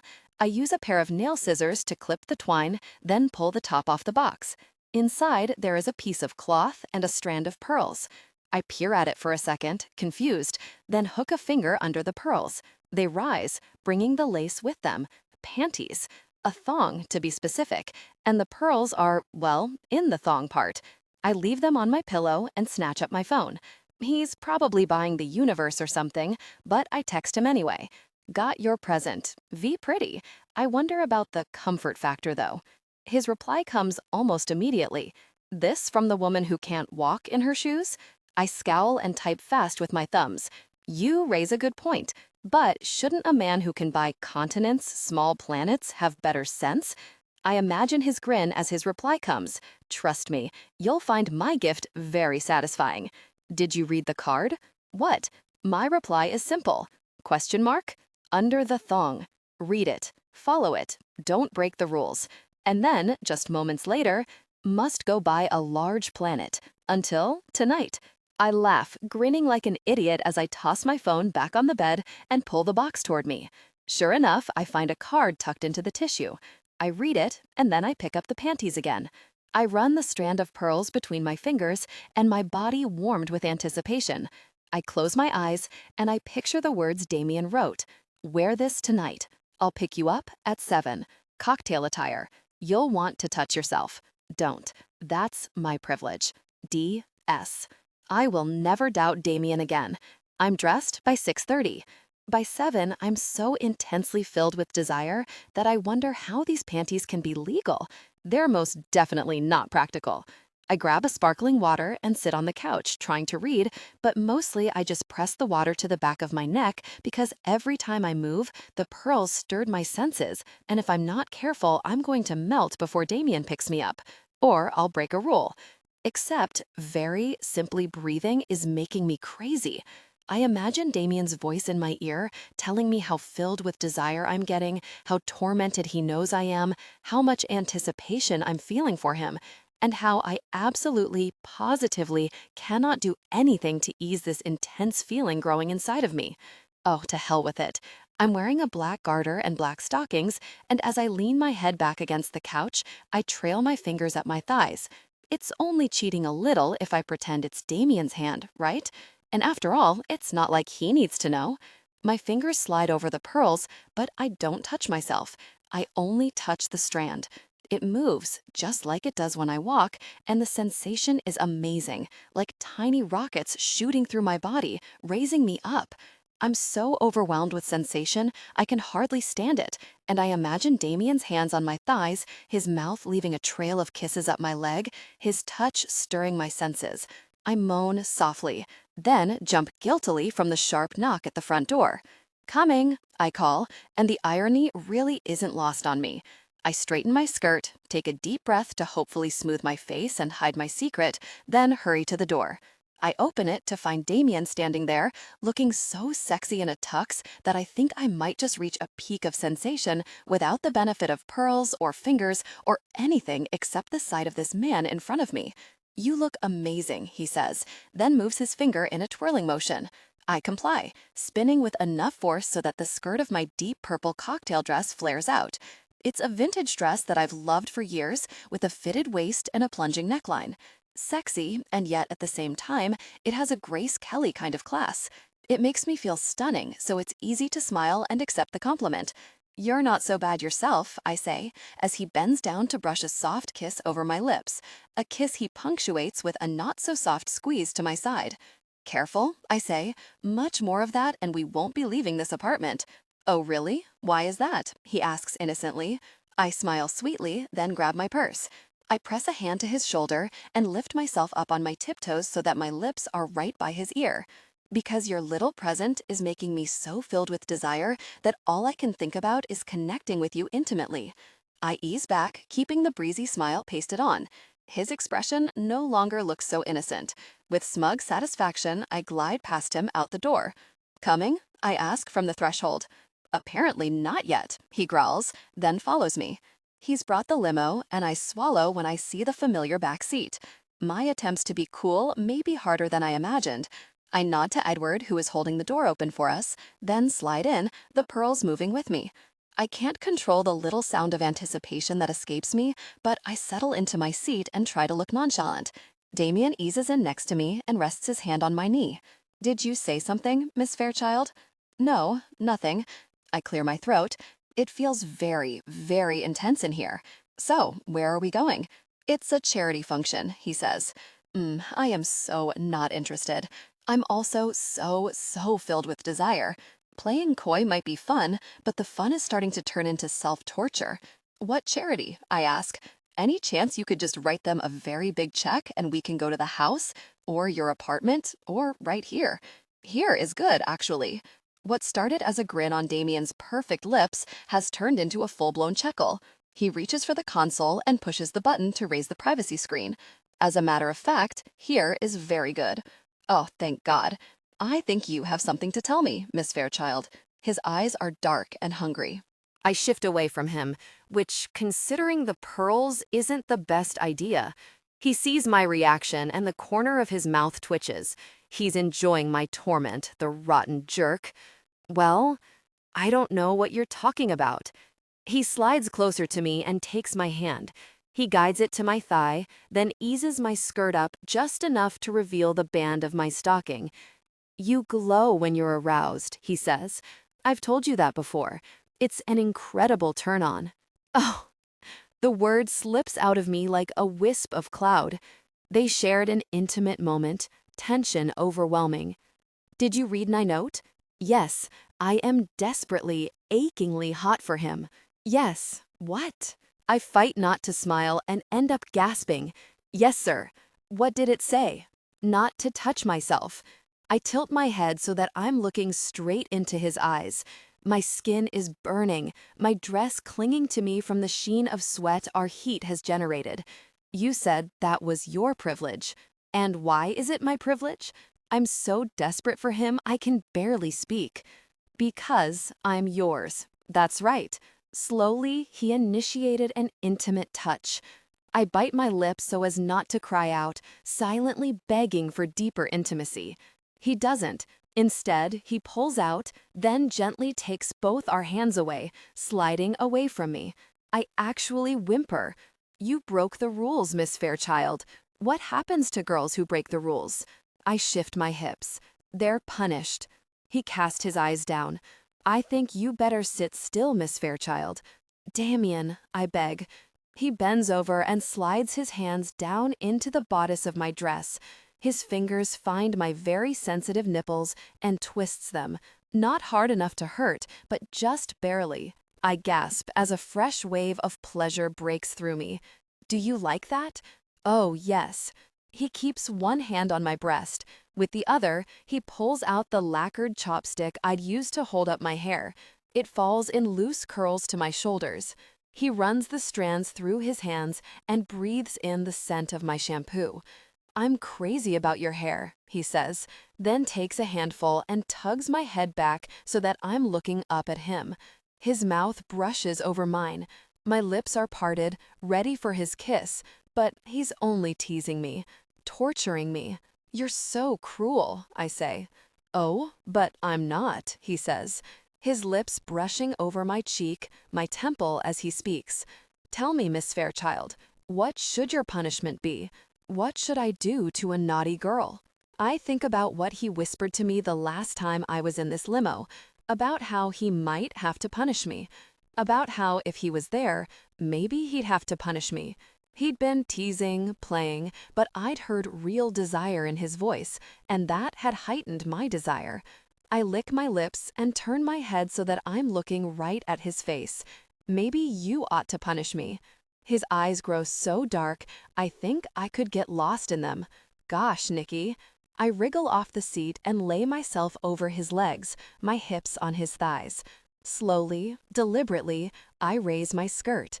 The pearls of the thong were tight, and the lace of the garters was pulled down tight to my stockings, but my rear was otherwise bare. Go ahead, I whisper. Punish me. I was filled with even more desire now, pulsing with anticipation. I can't believe I'm doing this. His palm strokes my rear, and I close my eyes. His touch feels amazing. Nikki, he says, is this what you need? I open my eyes and see the slightest hint of worry beneath the desire. I think of my scars, of my promise to him that I no longer need the pain. No, I say, but it is what I want. I watch as the worry fades to pure erotic heat. You've been a bad girl, Miss Fairchild, he says, his voice sending shockwaves through me. Yes, sir, Mr. Stark. His palm stroked my rear. I cried out, more from surprise than from pain. He deepened their intimate connection. Oh, baby, he said, then withdrew his hand. This time I don't jump, but I do gasp, sucking in air while I keep my eyes closed, imagining the intensity of the moment. Do you like that? Yes, I confess. Hardly a punishment if you like it. But I like it too. I am in serious distress now, not from pain, but from such intense arousal that if Damien doesn't connect with me right then and there, I'm probably going to lose my mind. I cried out for him to stop. He hesitated, probably not certain if I meant to call out our safe word, but I used the break to shift my position until I was close to him. Connect with me, I demanded. Connect with me now, or don't ever think of connecting with me again. He laughs, then pulls me close and kisses me hard.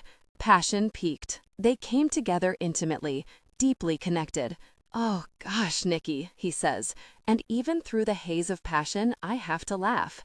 They reached their peak, collapsing forward, arms around each other's shoulders, breathing together, spent and sated. Serves you right, I whisper, and Damien laughs. Damien pushes the button for the intercom and tells Edward to circle the block until he says otherwise. Apparently, we'd arrived at the party. Funny how I hadn't noticed. Once he and I have adjusted our clothes and otherwise tried to make it look like we haven't been intimate in the back of a limo, Damien gives the order to return. Your lipstick is smeared, he says, sounding amused. Gee, I wonder why. I have a compact and a lipstick in my purse, and I use some of the bar napkins to do a quick removal before I reapply. I'm about to twist my hair back up when Damien takes my wrist. Leave it, he says. The way it falls on your shoulders is incredibly sexy.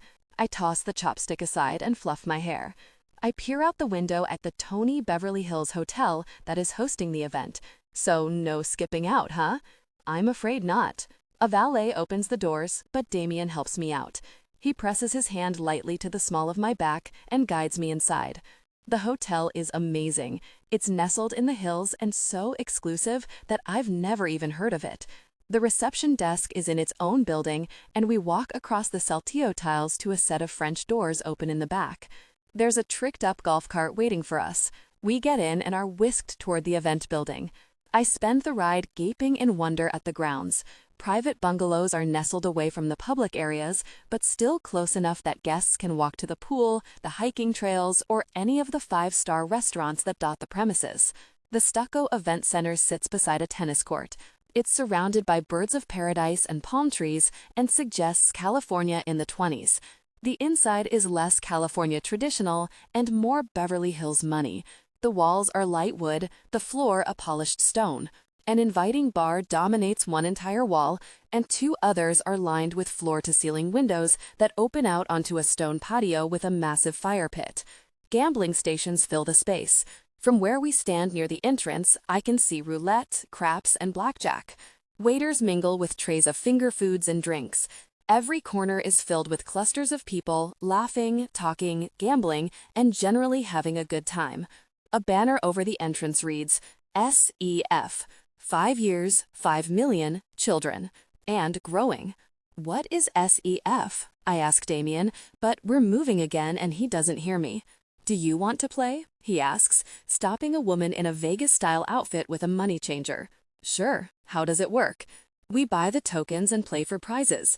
All the cash goes to the Educational Foundation. I glance up at him. I'm pretty sure I just figured out what the S stands for. Stark Educational Foundation? You're a very bright woman, Miss Fairchild. He hands the girl $200 bills and she trades them out for tokens. I have a 20 in my purse, and I won't object if you spend it. It's a very good cause, but we can start with these. He hands me half the tokens. Where to? Since I am terrible at blackjack and never learned how to play craps, I head to the roulette table. The lady feels lucky, Damien says to the operator, a petite red-headed woman who looks to be barely 16. On your arm, Mr. Stark? I guess she is.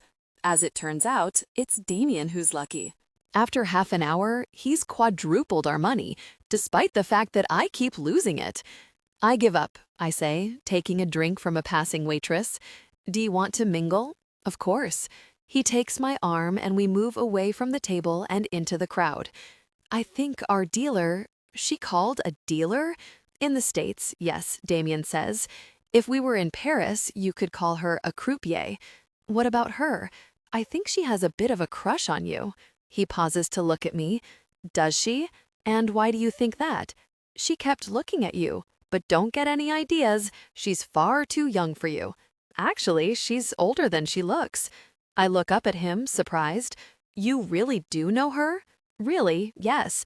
She's one of our most successful foundation recipients, he says. She grew up in a terrible town in Nevada with a mom who used the child support check to buy meth. Now Debbie's a freshman at UCLA majoring in chemistry. That's wonderful. What exactly does the foundation do? We identify kids with an aptitude for science who, for whatever reason, aren't able to access the opportunities. Most come from families like Debbie's, but we have a few who are bound by their own circumstances. One young man is a quadriplegic. He thought his dream of college was over after the accident that left him paralyzed. He's working on his PhD from MIT now. I feel tears prick my eyes, and I lean over to kiss his cheek. Excuse me, I say, then slip away from him to one of the girls in the Vegas outfits and change my $20. It's not much, but right then, it's everything. Damien is smiling when I return. He says nothing, but he does take my hand and squeeze it. We do the mingling party thing for a while, but then he pauses. I see someone I'd like to speak with. Are you okay on your own for a few minutes? I think I can tough it out, I say.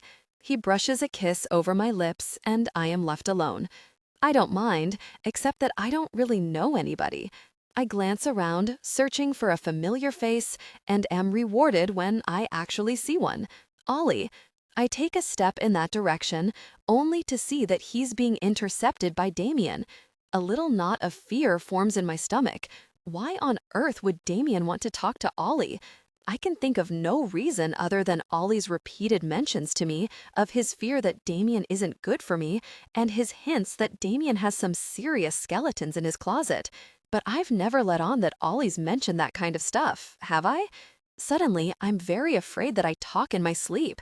I consider interrupting them, but that would be too neurotic, and so I force myself to turn in the opposite direction. I do, and am thankful to see another familiar face, Blaine. He sees me at the same time and holds out his arms. I slide into them and accept his vigorous hug. There she is, my favorite model. You didn't tell me you'd be here. I tilt my head and glare. Is Evelyn here? Is that why you looked so coy when I mentioned getting together with her? Busted, he says. He raises his hand and waves, and a moment later, Evelyn is by our side. I see her all the time, Blaine says as he takes his leave of us. He winks at me. All of her. You two talk. He gives Evelyn a passionate kiss, and from the way she squeals, a little bit of an intimate touch, too. Then he saunters off, Evelyn watching him go. I start to speak, but Evelyn holds up her hand. Hang on, Texas. I want to watch the view. After a moment, his formal wear covered tush disappears in the crowd, and she turns to me with a sigh. I'm almost 60 years old, and I'm only just now getting the best intimacy of my life. I swear, the universe isn't fair. Then again, maybe the universe is very good to you, I say, and she laughs. Well, look who's a glass-half-full kind of gal. You're right, Texas. I like the way you think. I've never considered myself particularly optimistic, but maybe I am. Honestly, I really like this woman. I've been hearing nothing but good things about you, young lady, she says. Guess it was a rom-com after all. Or are we talking about a very intense connection? I feel my cheeks heat. Could be, I admit. Good for you. Gosh, good for you both. That boy, she shakes her head in an almost grandmotherly fashion. What? I want to sit her down and demand she tell me everything she knows about Damien. Unfortunately, that kind of interrogation is generally considered uncool. I saw the way he kissed you just now. Gentle, but I swear he looked like he could consume you with desire. Her words are like cotton candy to me, sweet and delicious. He's usually so closed off. It's wonderful to see him opening up to you. It is, I say, even though I am completely clueless and desperately curious. Opening up to me? Hardly. I'm learning that Damien is closed even tighter than I'd thought. Considering how much I've exposed myself to him, I'm feeling a little bit sick to my stomach. I don't show it, though. Social Nikki is in full form tonight. He's overcome so much, I add, hoping she'll respond with something that gives me a clue about the dark things in Damien's past. Now you see what I meant by inscrutable, she sighs. It doesn't matter that so much has been swept under the carpet. These things haunt you. How could they not? I know, I lie. What was swept away? See, that's why I think you're good for him. Gosh, a year ago, you'd have to drag him to his own fundraiser. Tonight, he waltzed in here with you on his arm, looking like he owns the world. Well, I say, he pretty much does. True. Gosh, I'm not anywhere near drunk enough for tonight. Let's go find one of those skinny women with the trays of drinks. I follow her because I want to talk more and learn more, but we're soon sucked into the crowd and the rolling waves of conversation. When Damien finds me 10 minutes later, I've lost Evelyn and I'm discussing Humphrey Bogart movies with a guy who looks to be 12, but who swears he's the hottest new director of horror films. Thankfully, Damien leads me away. Everything okay with you and Ollie? He gives me a sharp look, but nods. Then he traces the pad of his thumb along my lower lip, which has fast become a sensitive area. I think I need to feel your closeness, he says, tugging my hair to tilt my head up to him. We're interrupted, though, by a tall, thin man with salt and pepper hair. Charles, Damien says coldly.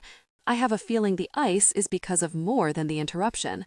We need to talk, the man says. He turns to me.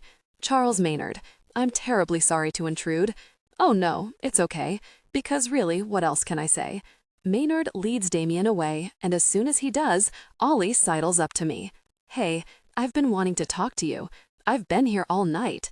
I hear the frost in my voice, but can't seem to control it. Ollie either doesn't hear it, or he ignores it.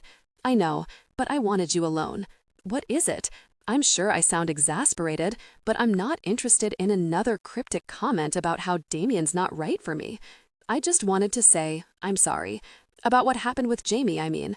It was stupid, and I hold up my hand. You guys are both adults, but you're also my friends, and you're engaged. I reach out and take both his hands in mine. I don't want you to screw up a good thing, and I really, really don't want to get caught in the middle. I know, he says.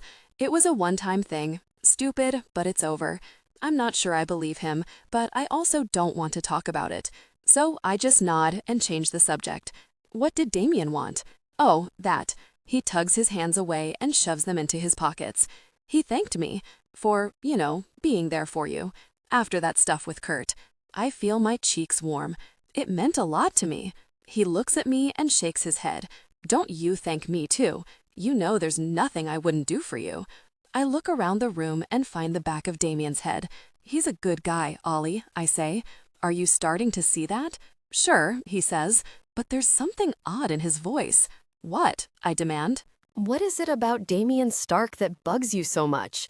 Is it all the gosh Sarah Paget's brother is stirring up? He exhales loudly, and I'm certain that I've nailed it. Oh gosh, Nick, Stark's a celebrity. He's not up on billboards, but that's what he is. And there are always difficult situations around celebrities. Eric Paget's just the latest guy tossing wads to see what sticks. I peer at him. And that's it? That's all that's bugging you? Ollie straightens his tie, a sure tell that he's hiding something. Yeah, that's it. Listen, I see a client. I'm going to catch her, okay? I grab his wrist. Wait, what aren't you telling me?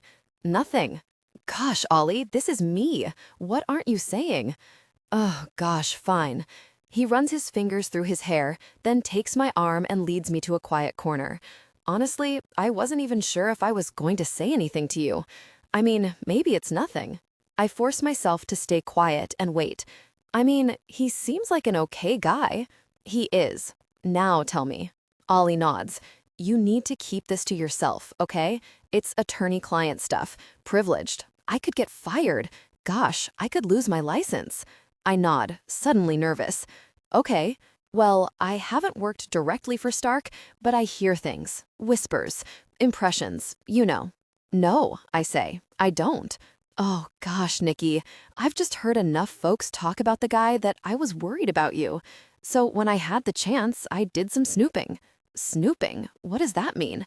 Jamie told me what he said to you at Evelyn's party about you turning down MIT and Caltech. So why would he know that? Those opportunities came in when you were done with college. It's not like you put that on a fellowship application. I frown. He has a point. Go on. The Stark files are in a locked filing room a few floors up. Access is incredibly tight. But Maynard needed something fast, not for Stark, but for another client with files in the same locked room, and he sent me up to get it. I sort of took advantage of the opportunity. What did you do? The firm administers the fellowship, so the applicant files are there. I found yours and took a peek. And? There was no mention of MIT or Caltech. I laugh. It was incredibly sweet of you to jeopardize your career because you're worried about me, but I could have told you that. I keep copies of all my fellowship applications. But you wouldn't know that your file was flagged. Flagged? He nods. The only one. I checked them all. What does that mean? He shakes his head. I don't know, but for some reason, you were singled out. I cock my head. Oh, come on, Ollie. I'm sorry you don't like Damien, but you can't be serious.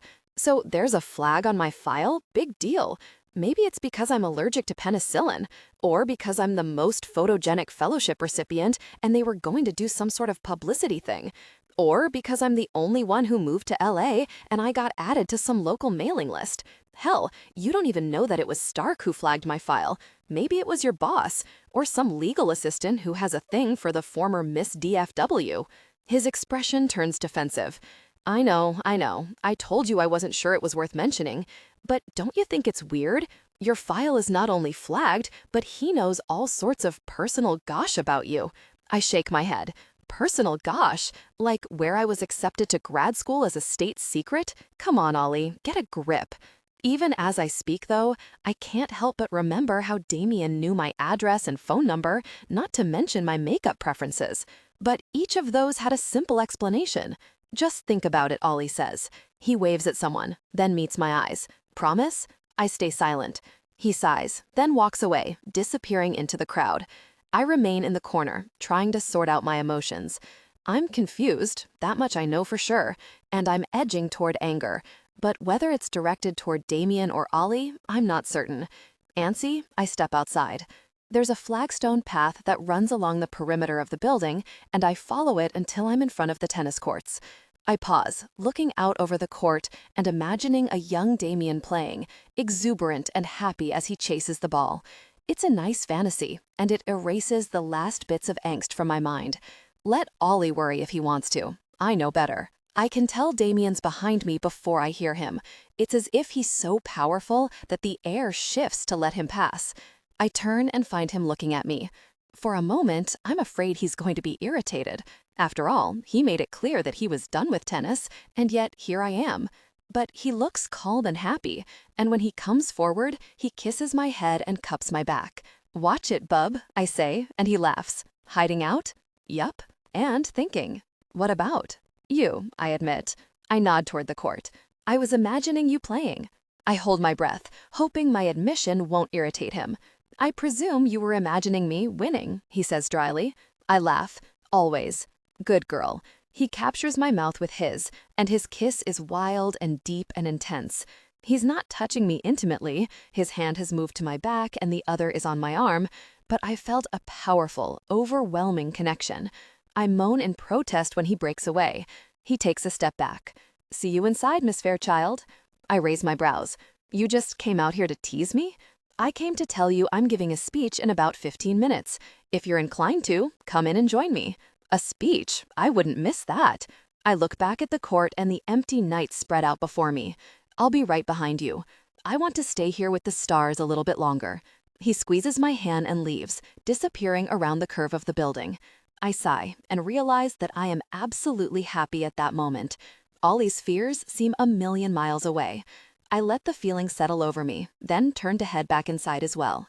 A tall man with a caterpillar of a mustache and a wrinkled suit is walking from the opposite direction, coming toward me. I don't think anything of it, but as I get closer, his words startle me. "You the one Stark's involved with?" I stop, certain I must have heard wrong. "Excuse me? You got money? Be careful. He'll really hurt you, and he'll use you, and when he tosses you away, he'll be richer for it." My mouth is dry and my legs are struggling to hold me up. I can feel my underarms getting sticky.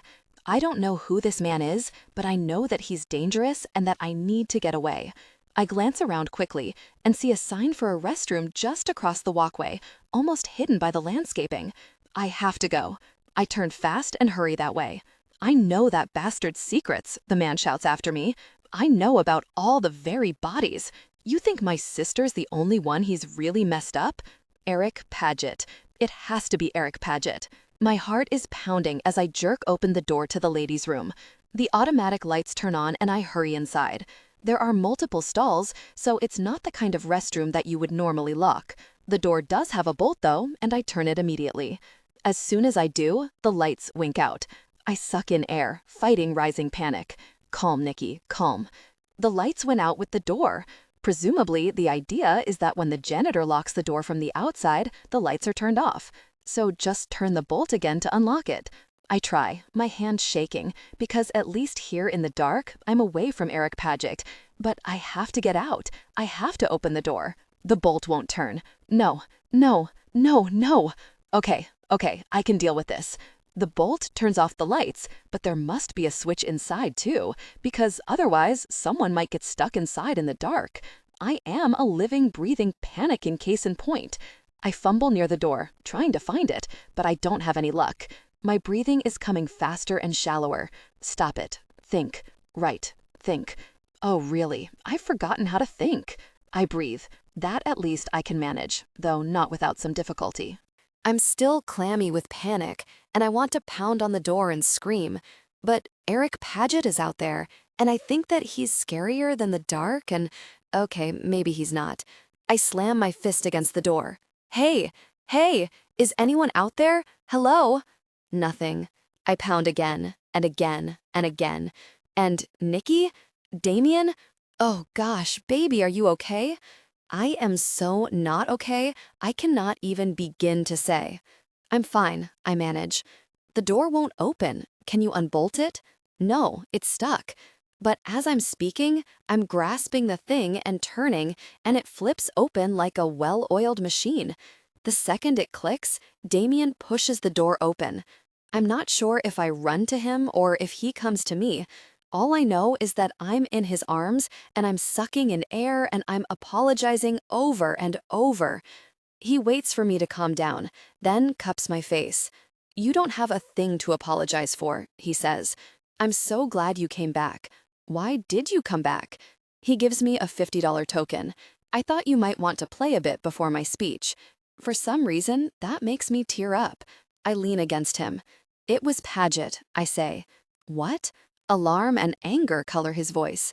He didn't say his name, but I'm sure I'm right. I describe the man and repeat what he said. Damien's face is as hard as I've ever seen it. He shifts me in front of him, then his hands roam over my body. He didn't hurt you? No, I say, my own fears fading under Damien's blatant anger and concern. No, he didn't even threaten. But he scared me anyway, and that's why I ran. If you see him again, I don't care if he's 3 blocks away and you're not quite sure, you tell me, okay? I nod. Yes, of course. He takes my hand. Come on, I'm going to make my speech and then I'm taking you home. I follow him in and stand by the podium as a polished woman in Chanel thanks us all for showing our generous support to the Stark Educational Foundation, then introduces Mr. Damien Stark himself. The room bursts into applause, mine included, and I watch as the man who now consumes my days and nights steps up onto the podium. I listen as his powerful, confident voice talks about helping children, about finding those who need a hand, about pulling them up from the muck and giving them the chance to shine. His eloquent words extinguish the last embers of panic. Now my eyes are brimming with tears of pride. Maybe this man does have secrets and skeletons, but right now I'm seeing his heart, and I like what I see. The ocean shines in the morning light as I stand in the window under the steady gaze of 2 men. Blaine's professional inspection and Damien's heat-filled gaze that made me feel a powerful attraction despite the fact that there's another man in the room. It's awkward, and yet I feel powerful too. It's a crime you look so hot, Blaine says. I feel like hell. That would be all the wine you had, I tease. Actually, that would be all the vodka, he counters. Why the devil I told you to be here at 8, I really do not know. Oh wait, yes I do, because the morning light on your skin makes you glow. I can't help it, I have to turn to Damien. I see my own amusement reflected in his face, and I know we're both thinking about how he says that I glow when I'm aroused. Damien's eyes graze the entire length of my body, the inspection so intense that I think I really will start to glow right then. When his eyes meet mine again, there is undeniable heat there. And here I am stuck like a statue while a second man stands on the far side of the room. Damien clears his throat. From his expression, I think he's regretting the current arrangement too. Blaine looks between the two of us, his expression overly innocent. Problem? I'm going to go for a bike ride before I go to the office, Damien says. I display a great deal of restraint and manage not to laugh. Of course, I'm the one standing in front of a terrace. He gets to go work off his energy. I get to stew in mine. Depending on how long you ride, I may have left by the time you get back, I say. Today's my interview, remember? Of course, Damien says. He moves toward me. Go ahead, Blaine says with a wave. Say goodbye properly. I'll go make coffee or something. He disappears into the kitchen area, and I grin. I really like him, I say. Damien agrees, pulling me into his arms. His clothes are cool against my bare skin, and he keeps one arm around me as we both move to the canvas. It was covered when I came in, and I'm curious about the way the paintings progressed. Blaine's accomplished a lot in a short time, and there's no doubt that's me sketched on the canvas, my back straight, my head high. I wasn't certain how I'd feel about the portrait, but I'm starting to think it's going to look very good. I'm jealous of the way he touches you, Damien says, so softly I can barely hear him. I look questioningly at him. Blaine's never touched me. No, Damien says, but he's bringing you to life. He pulls me into his arms and buries his face in my hair. That's my job, he murmurs, and you do it very well. He nuzzles my hair. We can send Blaine out for donuts and I'll forget the bike ride. No way, dude. I laugh and push him playfully away. I'm on a schedule today, remember? I need time to get dressed, read some of the research on the company, all those girl looking for gainful employment kinds of things. I'll hire you right now. Gainful employment? Conundrum solved. No, 1,000,000 times no. Can't blame a guy for trying. Go. He pulls me in for a long, slow kiss. I'll see you on the flip side. Yes, I say. You will. I spend 3 solid hours at Innovative Resources, and I'm pretty sure I meet every person who works there, from the janitor on up to the owner of the company, Bruce Tolley. I'm a wreck at first, nervous and fumbling, but I slide into a groove pretty quickly, and Mr. Tolley and I get into a conversational rhythm. He seems sharp, and everything I've read about the company suggests that my impression is correct. More important, he doesn't display any of Carl's egotistical and bizarre management traits. In other words, Bruce is interested in the work, not my physical appearance. I really can't help but like the guy. As we talk, he takes me through the offices, pointing out the cafeteria, the employee gym, the break rooms, and even a supply closet. Honestly, it seems like overkill for a first interview. Or it does until we wrap it up at the front conference room and he extends an offer. I, of course, tell him that I'll have to think about it, which I do for a grand total of 3 seconds before enthusiastically accepting. I manage not to break into a song and dance routine while I'm still in the building, but once I'm outside, I swing my way around a signpost, then pull out my iPhone and call Damien. I'm completely bummed when I get his voicemail. Undaunted, I send a text. Got it. Start next week. XXO. His reply is immediate. Knew you would. Congrats. XXOO. P.S. Did you break any rules? P's or B's? It takes me a second to translate, but when I get it, my cheeks heat. I was thinking of you. I kept my jacket buttoned. He comes back right away with, perfect on all counts. I type back another one, but now I'm all wound up. Adrenaline rush. Are you free? This time, the reply takes a full minute to come through. Wish I was. I know how to unwind you. I grin and type, you could call me right now. You do some pretty good unwinding by phone. His reply makes me smile even wider. I could, but in a meeting in Century City with some execs from Tokyo. Not sure they would understand. Back in office soon. We'll see you later. In the meantime, imagine me. No problem there. Imagining Damien has become one of my favorite pastimes, right behind actually being with him. When I get home and find Jamie in the apartment, I feel less cheated that Damien is unavailable. Jamie is, of course, sufficiently enthusiastic, and I get to hang on to my new job high. So, what should we do to celebrate? She asks. A movie? No way. I want the dirt on you and Mr. Moneybags. Sushi? Perfect. Since I am fed up with heels and skirts and tailored blouses, I head into my room to change into jeans while Jamie does the same. I hesitate before pulling them on, then toss them aside. I put on a denim skirt and sandals. The bra's easy. I pair my skirt with a backless halter and call it a fashion choice. You almost ready? I call to Jamie. 5 minutes, she promises. Then, hey, did you see today's paper? Why? It's on the coffee table, the life and style section. Check it out. I shrug, then settle onto the couch and pick up the paper. I flip through, but nothing much catches my attention until I get close to the end. And then what catches my attention is me, or a picture of me. Me with Damien, to be precise. It's an article on the Stark Educational Foundation and the charity event, a double-page spread with candid shots of the guests. I smile as I scan the photos, looking for Blaine or Evelyn or Ollie. I don't find them, but I do see Giselle. And my fingers stiffen when I see the man she's standing next to, Bruce Tolley. What the... Damien didn't tell me he knew my new boss, but maybe he doesn't. Maybe it's just a coincidence that Bruce is standing with Giselle. My attempt at self-delusion is quickly foiled when I glance at the caption. Turns out, Bruce is Giselle's husband, the husband that Damien had cocktails with the very first night we met. And Damien hadn't said a word when I told him I was interviewing with Innovative, or just now for that matter. What the... Really? Does that mean? Nothing good, that's for very sure. And I feel a little queasy as this oddity roils around inside me, mixing with Ollie's fears. Gosh, I grab my cell phone and start to call him, but I end the call before I finish dialing. This isn't a phone call kind of conversation. For better or worse, I'm heading to him. "James," I shout. Now that my mind's made up, I'm not going to hesitate. "I've got to go. Sorry about the sushi." I don't wait for her to answer, and as the door is slamming behind me, I hear her surprised, "What? What?" echoing behind me. My mind is either too blank or too full during the drive to Stark's office.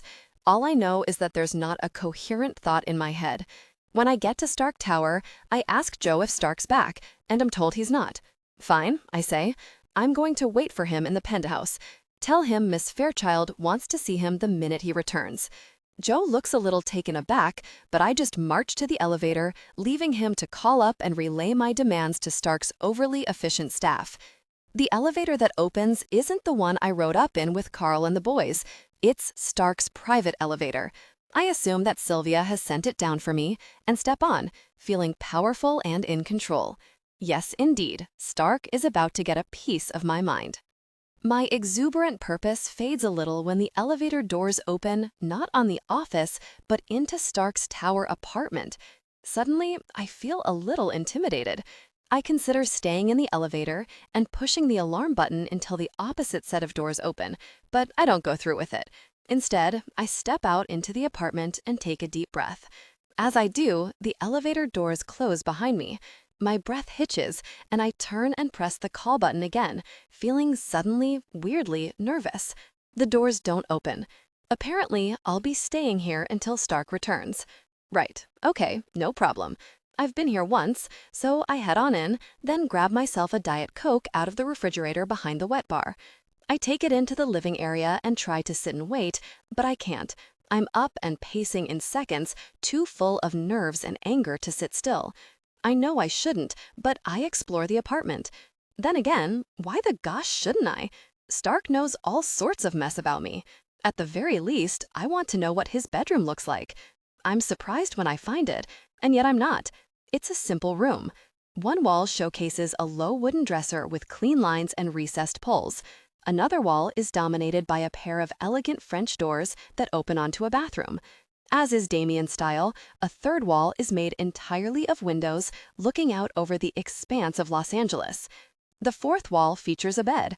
Unlike the bed in the Malibu house, this one has no frame. It's low to the ground and is made up with crisp white sheets. A deep blue blanket is tossed across it, but other than that, there is no spread or cover. There are 2 pillows, also encased in white.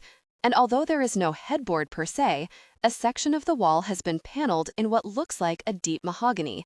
It acts as a faux headboard and ensures that the bed is the room's focal point. It's simple and elegant, and yet there's something a little sad about the room. It's like a mask, I think, revealing only what Damien wants to be revealed. I wonder what women he's brought here. And then I shiver a little, because I have not been one of them, and somehow that makes me feel special. "Nikki?" I jump. I'd been so preoccupied, I hadn't registered his approach. I turn to face him. He's leaning casually against the hallway wall. He's in suit trousers, but he's removed the jacket and tie, and the first 2 buttons of his shirt are undone. He looks deliciously sexy, and I want to slap him for distracting me from my purpose. I don't speak, and I see the concern edge onto his face. "Is everything okay? What's happened? Why didn't you tell me about Bruce?" His brows rise. He actually looks surprised by the question. "What should I have told you?" "Are you really kidding me? Gosh, Damien, you're the reason I got the offer." "I pulled strings so that Bruce knew you were in the market," he says sharply. "But that's it. You got it because you're very good at what you do, because your credentials are stellar, because you're smart and hardworking, and you deserve it." I cock my head and look at him, because that is a load of nonsense. And how exactly do you know all that about me? From watching me pose naked? From being intimate with me? I see you, Nikki. Yeah, well, maybe that's because you've been looking for such a long time. His eyes narrow. What are you talking about? At Evelyn's party, for one. You were so pissed at me for being Carl's assistant. You gave a better rundown of my credentials than I could. How did you know so much about me? It wasn't in my fellowship file. So how, Damien? I've followed your academic career. I've talked with your professors. I've watched you blossom. He's knocked me off kilter with the matter-of-fact nature of his confession. But why? He says nothing. Damien, why? I hear panic creep into my voice.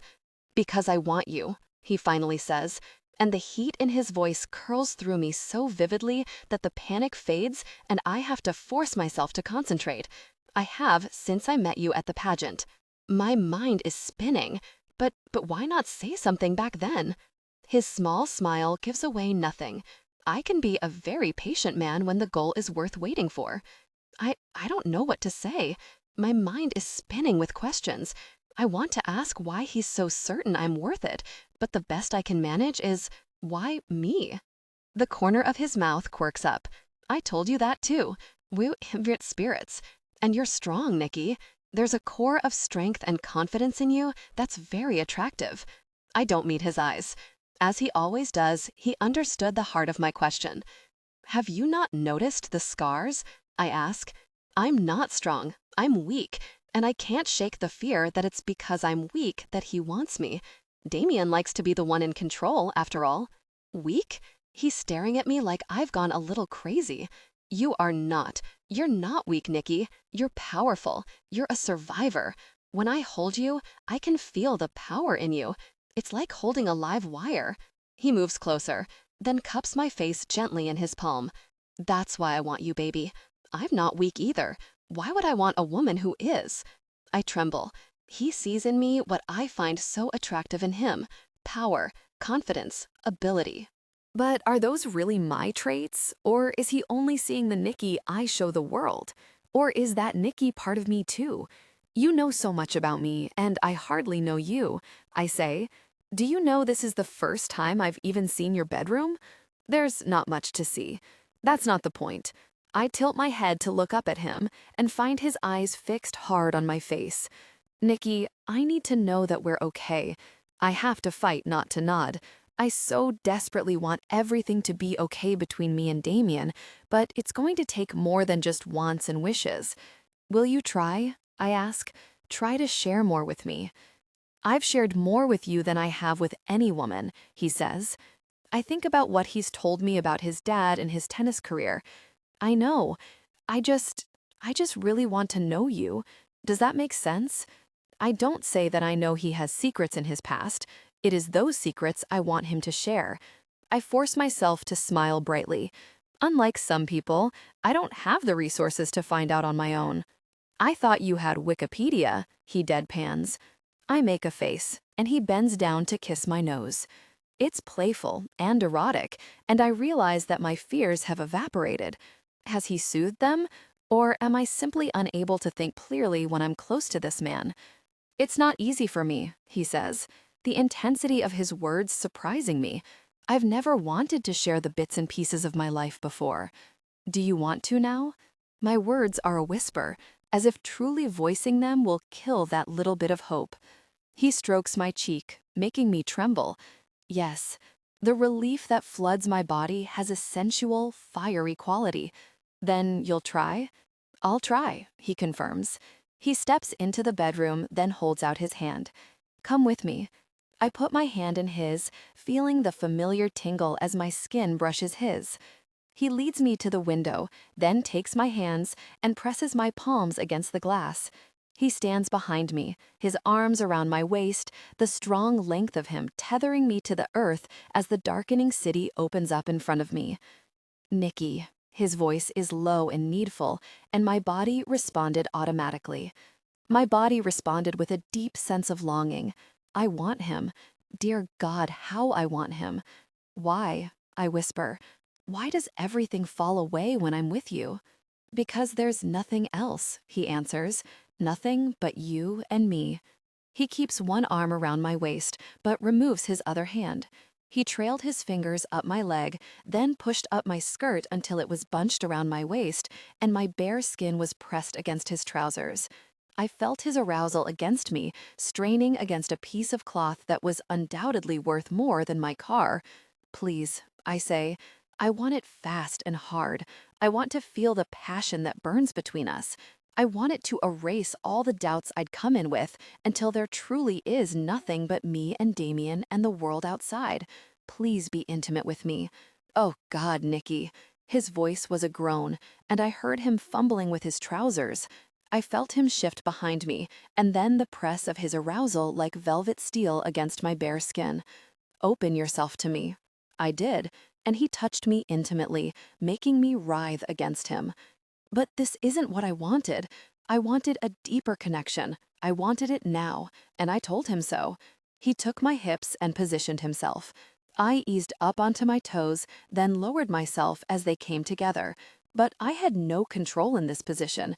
It was all Damien, connecting deeply, the power of their union pushing me forward. My palms were still on the glass, and with every movement I was pressed closer and closer, a profound connection drawing me in, and nothing but Damien keeping me there. I took one hand off the glass and reached down to touch myself intimately as Damien connected with me. "That's it, baby," he whispered. The world was getting dark outside, and I could see our reflections now in the glass. I met his eyes as I reached my peak, connecting deeply with him. I gasped, shaken by the intensity of the moment, my body still pressed slightly forward, my hips still high, and Damien still deeply connected with me. "Look outside," Damien whispers. "What do you see?" "It's sunset," I say playfully, as I look over my shoulder to once again meet his eyes. He presses his mouth to my ear, and there's nothing playful in his tone. "Never, baby. Between us, the sun is never going down." "No," I whisper, feeling safe and satisfied. "Never." Because Damien has to spend the next day in San Diego and Blaine is off dealing with some sort of gallery crisis in La Jolla, I'm back at my apartment before 8 in the morning, and I'm surprised to find Jamie already awake. "What the gosh," she says, by way of greeting. "You just vanished into thin air." "I know," I say. "I'm a terrible roommate, but I'll make it up to you. Breakfast, my treat. And you'll tell me everything?" "Swear," I say, and I cross my heart for effect. We end up at Dupar's on Ventura Boulevard, and after I tell her about Bruce, and about what Ollie said, and about Damien's explanation, she proves that she is in fact worthy of best friend status by siding with me 100%. Ollie's like an overprotective brother, and Damien's just too very attractive to stay mad at. Besides, it's not like he told Bruce to hire you. He just told Bruce about your resume. "Exactly," I say. And since Damien and I worked through our issues rather thoroughly last night, as the lingering sensations this morning could testify to, I shift the conversation. "This is my last week among the unemployed," I say. "Want to catch a movie?" We end up seeing two, because what's the point of being a lazy bum if you don't do it upright? Then head back to the apartment in a popcorn and soda-induced haze. Jamie immediately heads to her room to change into pajamas, even though it's not yet 4. I'm about to do the same when I'm stopped by a sharp knock at the door. "Hang on," I say. If it's Douglas, I'm totally shooing him away. For that matter, Ollie will get shooed too. It's neither. It's Edward. "Miss Fairchild," he says, and though he keeps his professional face on, I see the smile in his eyes. "Mr. Stark asked me to deliver a personal apology that he wasn't able to spend the day with you in celebration of your new job." "He did?" I bite back a grin. "We'd done a bit of celebrating last night. Celebration, intimacy, makeup intimacy. We'd pretty much run the gamut." "And may I extend my congratulations on your new job as well," Edward adds. "Thank you," I say. "But he really didn't need to send you. He already congratulated me when I saw him last night." "Yes, but I'm to deliver your gift. Or, rather, deliver you to your gift." I narrow my eyes at him. "What are you talking about?" "I'm afraid I have very specific instructions that forbid me from actually telling you." "Oh, okay. Let me just tell my roommate. Miss Archer is invited as well, of course." Really, this was getting interesting. I give a shout toward her room. "Hey, James, change of plans. We're going somewhere." She pops her head out of the door while still only half in her t-shirt. She tugs it down and peers at Edward. "Huh? Where are we going?" Edward won't say, but it's a present from Damien. "And I'm invited too?" "Absolutely," Edward says. "How fab is that?" "Well, gosh," she says to me. "I'm not turning down a mystery present from a guy with billions. That's just not something I'm programmed to do." "Fair enough. I guess we're going," I add to Edward. Jamie switches the PJ bottoms out for jeans, and we grab our purses and follow Edward down to the limo. I wonder if Damien requested it, or if Edward decided to drive the limo instead of the town car simply to give Jamie a thrill. If so, it worked. She's checking out every seat, poking into the bar, and examining each and every gadget on the console. "Wine?" she asks, finding a chilled bottle of Chardonnay in a mini refrigerator. Shows how much I pay attention. I didn't even know the limo had a fridge. Then again, I was a bit distracted each time I took a ride in it. Edward takes us out onto I-10 and then heads east, which surprises me, as I'd been expecting us to head for the beach. "Where do you think we're going?" I ask Jamie, who's riffling through the CD collection that I've never bothered to look at. Who cares? I consider that and decide she has a very good point. 15 minutes later, it's clear we're heading out of Los Angeles. I'm on my second glass of wine, and Madonna is belting out Like a Virgin. "So totally retro," Jamie says, half dancing in her seat. I consider overruling her choice, but it's fun and loud, and what the heck. By the time we pass the windmill farms that mark the desert near Palm Springs, we've played classic rock, classic country, and a varied selection from current artists. We've danced, as much as you can in a limo, and sung, and have basically turned the limo into Party Central. We've laughed so hard we've almost cried, and I think it's the best time Jamie and I have had together since we skipped out of Friday classes our freshman year and drove from Austin to New Orleans. I am so going to show Damien my gratitude when I see him. Finally, Edward exits the 10 for a smaller highway, then a regular street, then a caliche road. I'm beginning to think that our destination must be a campsite when I see the sunset glowing against the white stucco of a low building nestled near the foothills of the rising mountains. We pass through a security gate, and I realize that what I thought was one building is a collection of several smaller ones, all surrounded by palm trees reaching up to brush the sky. Jamie and I are pressed to the windows now, and she sees the sign first.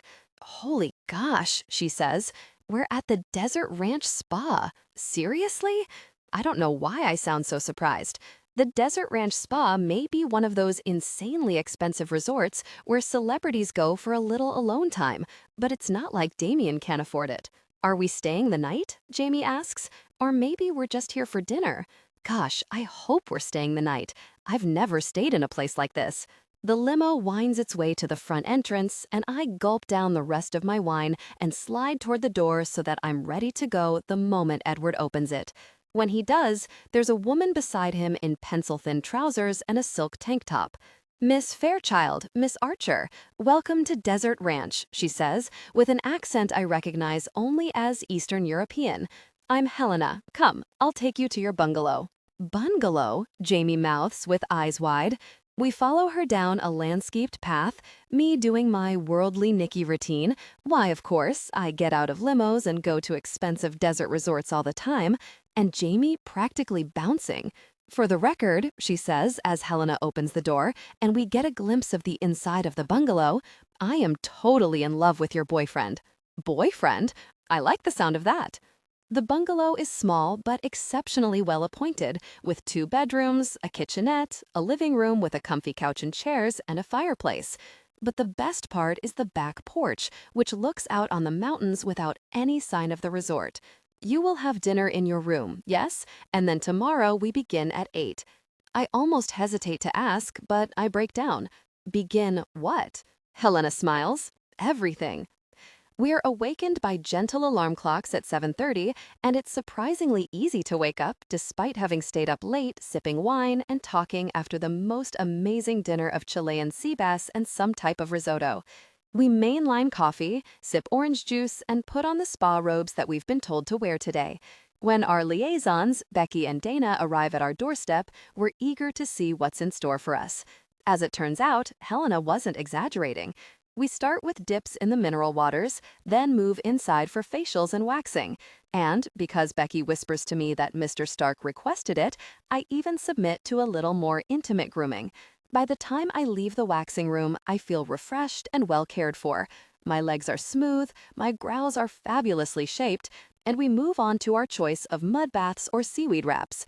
I go with the mud because my mother never allowed me to play in the mud as a kid, and the tubs are outside.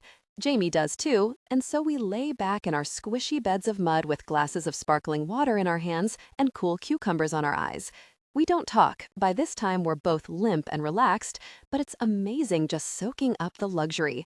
So much so that I almost moan and protest when they help us out, scraping the mud off us with things that look like miniature shower squeegees, and then lead us to another mineral spring, which relaxes us even more and cleans us off.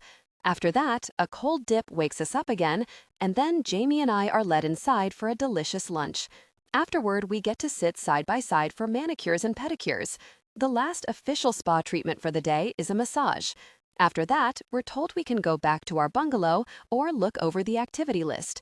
Everything from hiking to horseback riding to yoga to golf. Fresh clothes will be waiting for us, linen slacks and tops courtesy of the resort. We part ways to go to our private massage rooms, and the masseuse, a woman with arms so defined I'm sure she must have been a professional athlete at some time, guides me to the table. She picks out an oil with just a hint of spice, and I nod agreement. It's unusual, but edgy, and it reminds me of Damien. Oh yes, he is getting such a thank you for this surprise. I strip down and slide under the sheet.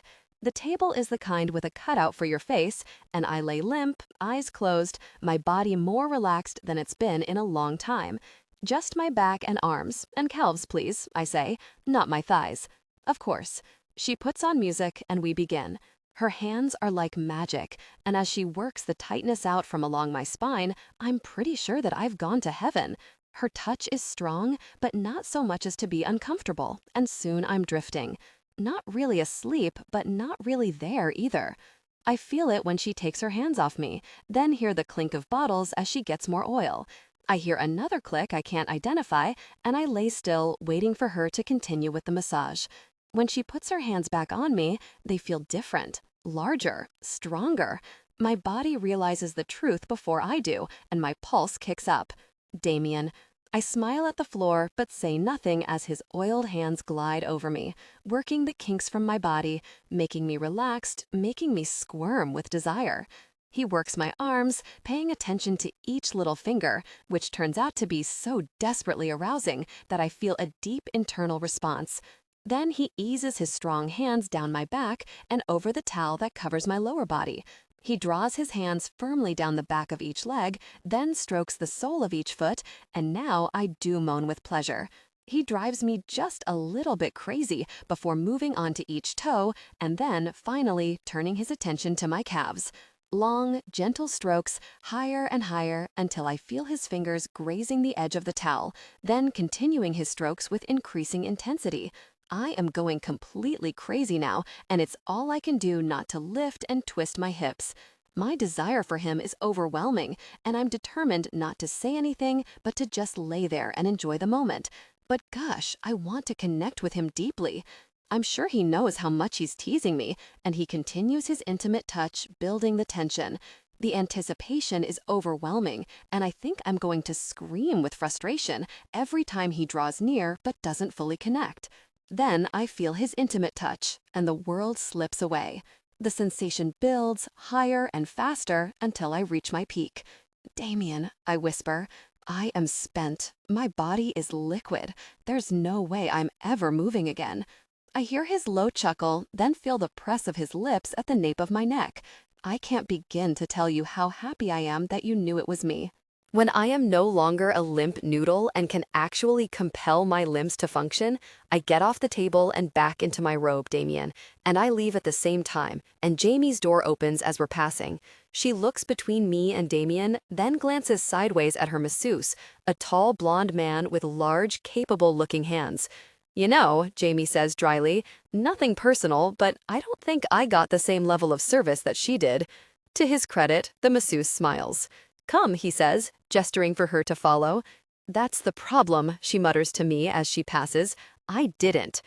Back in the bungalow, I start to change into the linen outfit, but Damien has brought a peasant-style skirt and matching blouse for me.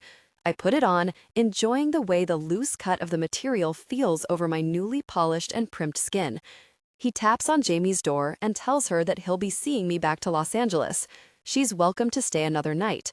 Edward will be back to fetch her at 9 in the morning. Jamie's thank you is so enthusiastic it borders on embarrassing, but Damien just tells her she's very, very welcome.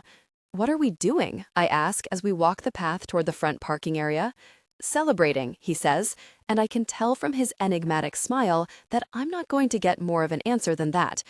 I expect to see his uber-expensive car with the odd name, but apparently Damien wasn't kidding about having 3 Ferraris. A glossy black one is parked right in front of the reception area. I thought you might like to take her for a spin, he says. I gape at him. Seriously? He nods. Seriously? I repeat, and this time he laughs. He opens the driver's door for me and motions for me to slide in. Just start slow. His grin turns wicked. But it's no fun if you keep it slow. The bucket seat hugs me, and I sigh as I wait for Damien to get in on his side. Is she new? No, why? New car smell. She's not like some rare classic car that's irreplaceable, is she? He reaches over and slides the key into the ignition. Drive, Nikki, drive. Right. I take a deep breath, punch in the clutch, and fire up the engine. The motor purrs, and it's a sweet, sweet sound. Slowly and carefully, I move the car into first gear and ease out of the driveway and onto the Caliche Road leading up to the resort. Go left when you hit the street, Damien says. There are no other homes or businesses past the resort. I doubt there will be any traffic at all. I nod and ease slowly over the Caliche. I'm crawling, actually, and I think Damien may be a little frustrated with my snail's pace, but there is no way I'm risking little rocks flying up and chipping the paint on this baby. And yeah, I'm freaking nervous. When I arrive at the intersection, I pause. You're sure about this? Heck yes, he says. What if I strip the gears? I hope you do. I think a playful apology would be appropriate for something like that, don't you? I squirm, half wishing he didn't have such an intense and immediate effect on me. Don't talk like that, I say. I need to concentrate. He laughs, then takes my hand and puts it on the stick. All that power in the palm of your hand, he says. And now I know he's just trying to heighten my anticipation. Boys and their toys, I retort, then ease the car left onto the street.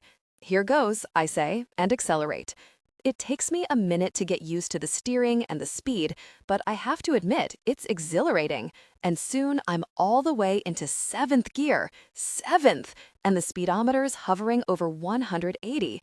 The ride is remarkably smooth, and I think I could take it even faster, but the foothills are getting pretty big in the front window, and I see the road curving up ahead, and I'm still nervous enough that I can't do this on a curve.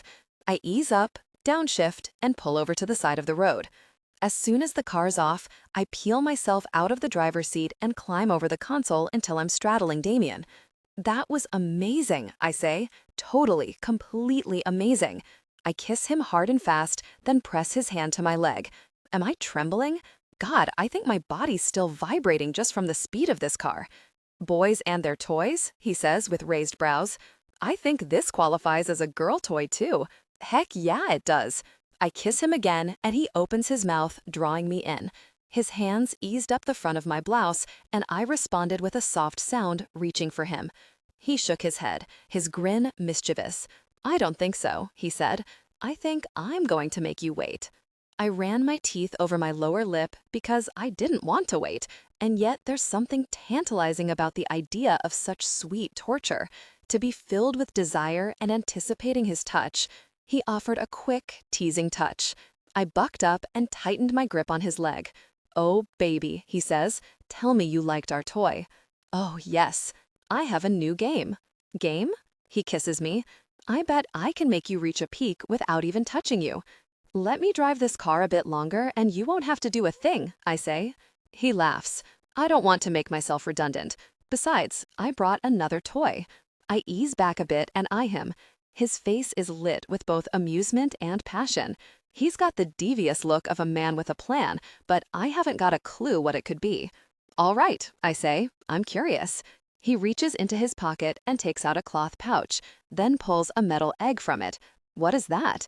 I'll show you, he says.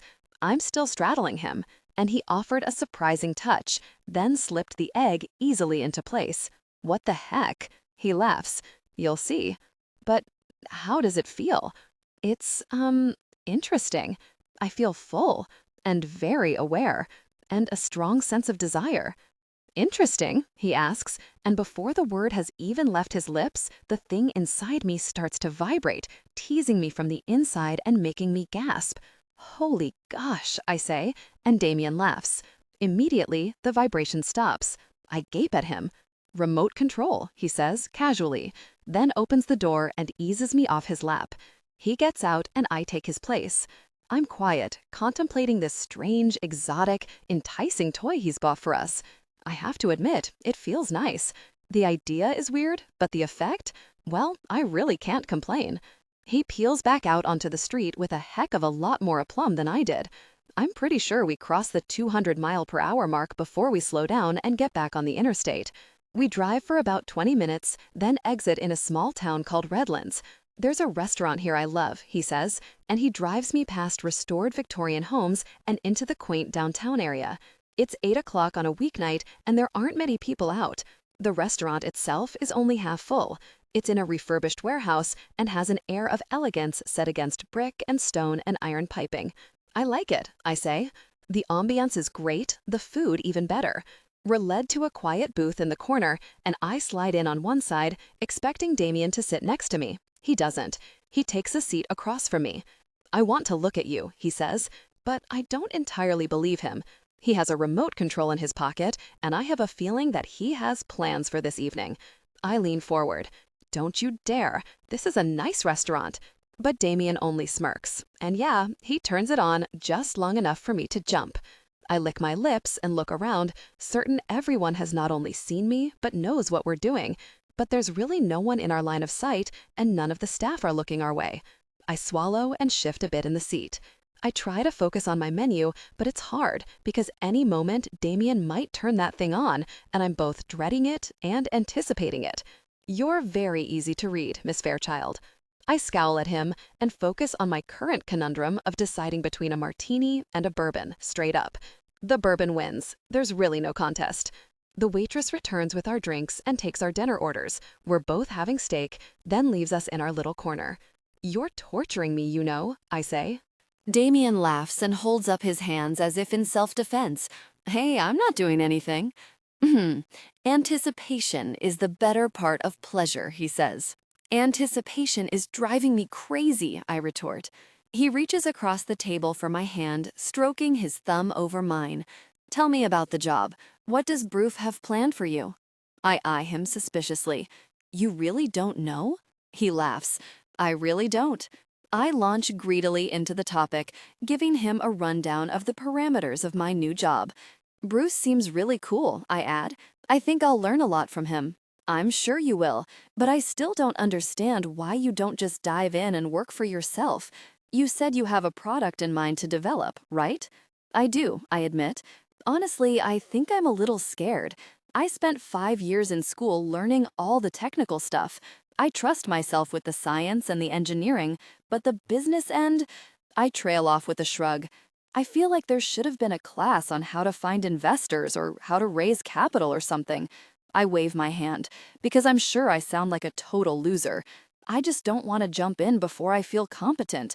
If I do, all your money will just slip through my fingers. It's your money, he says, or it will be soon. But if you need help, all you have to do is ask. I've gotten pretty good at this stuff, he adds with a grin. Damien, please. I just feel like I need to be the one who does this. On my own, you know?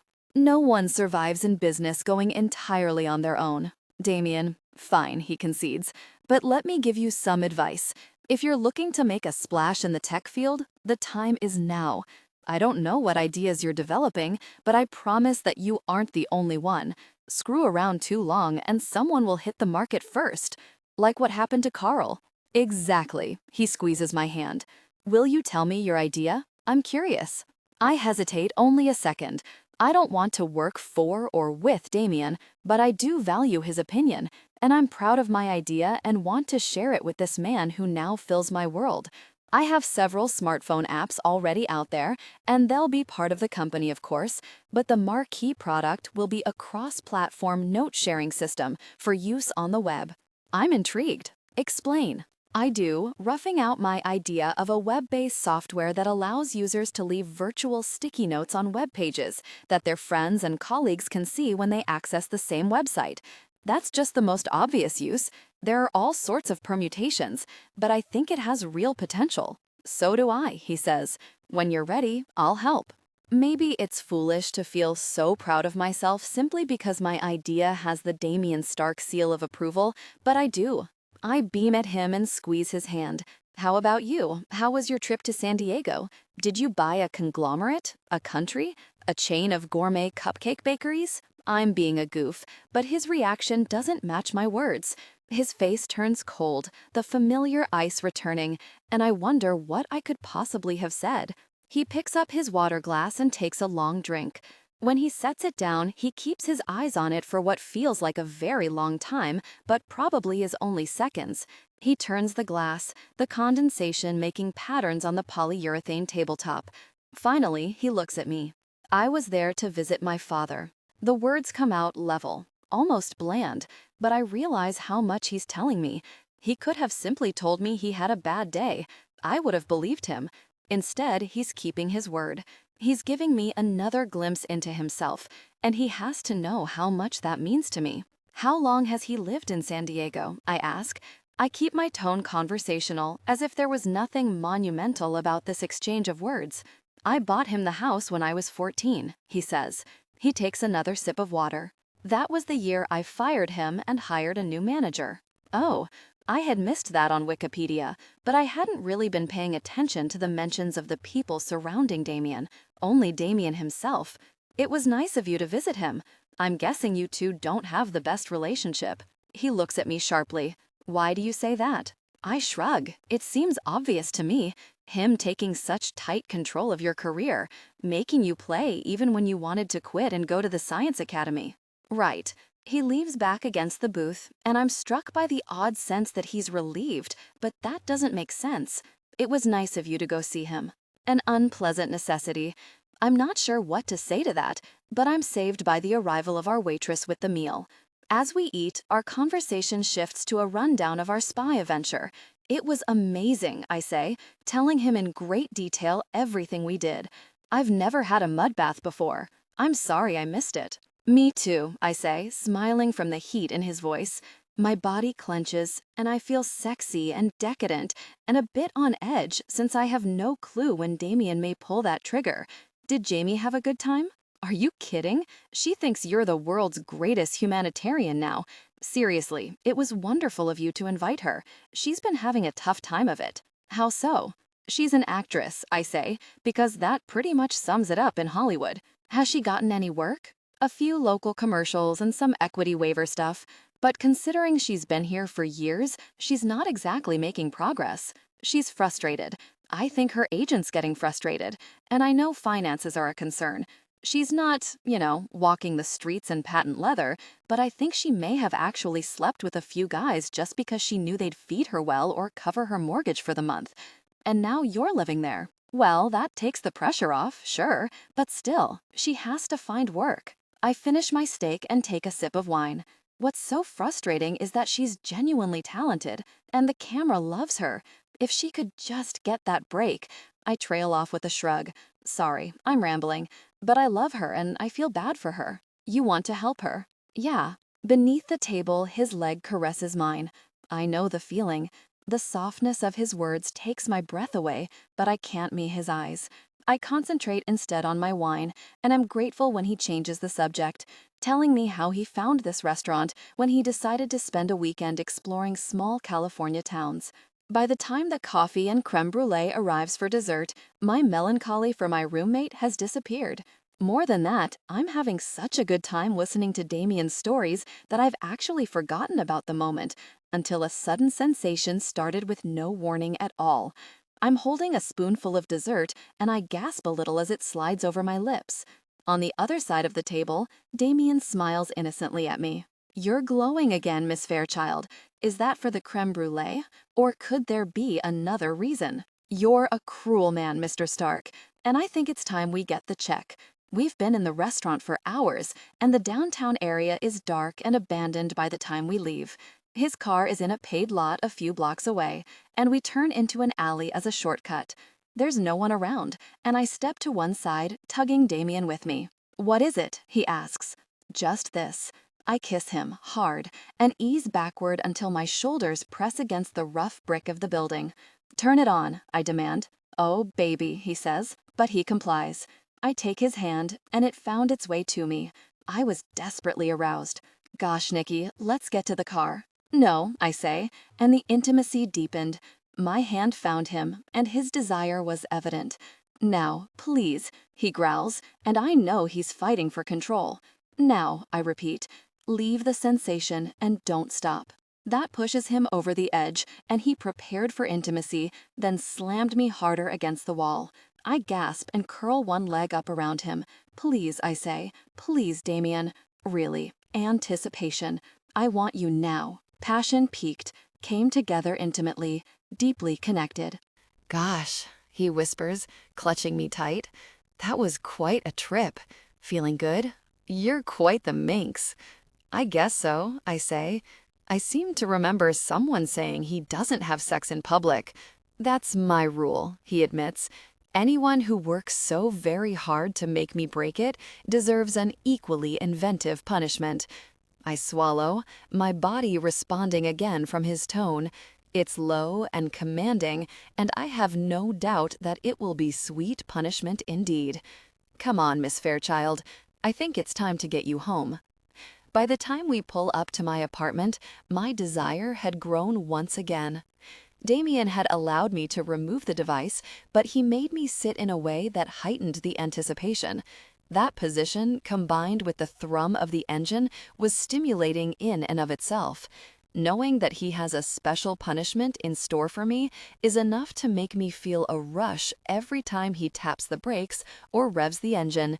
He parallel parks expertly and kills the engine. He doesn't, however, get out. I eye him, my teeth scraping over my lower lip. "Are you going to come in?" I'm suddenly afraid that the punishment he has in mind is to not touch me at all. A predatory spark flares in Damien's eyes. Oh, I'm entering, all right. I exhale in relief, then suck in sharply with confusion as he reaches behind his seat to retrieve a thin leather case, like a briefcase, only smaller. He smiles enigmatically, then exits the car with the case.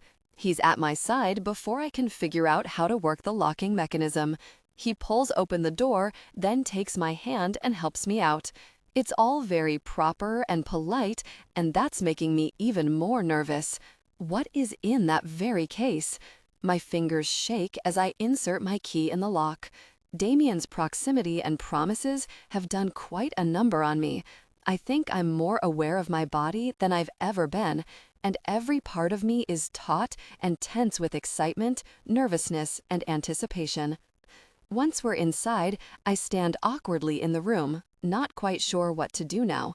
It's a strange feeling considering all we've done together, not to mention the fact that he's already seen the apartment. But I feel like a teenager inviting a boy home for the first time. Jamie is still at the spa, so we have the place to ourselves. Damien shares none of my hesitations. He strides right to the dining table and puts the case down. I look at it, expecting him to open it. He doesn't. He just stands there watching me, his inspection so intense that I feel the urge to fidget. I don't, though. Instead, I stand perfectly still, my chin tilted slightly up. This is part of the game, and right now, my role is to wait. Damien strokes his chin, his head tilted sideways in the manner of a museum patron inspecting a classic work of art.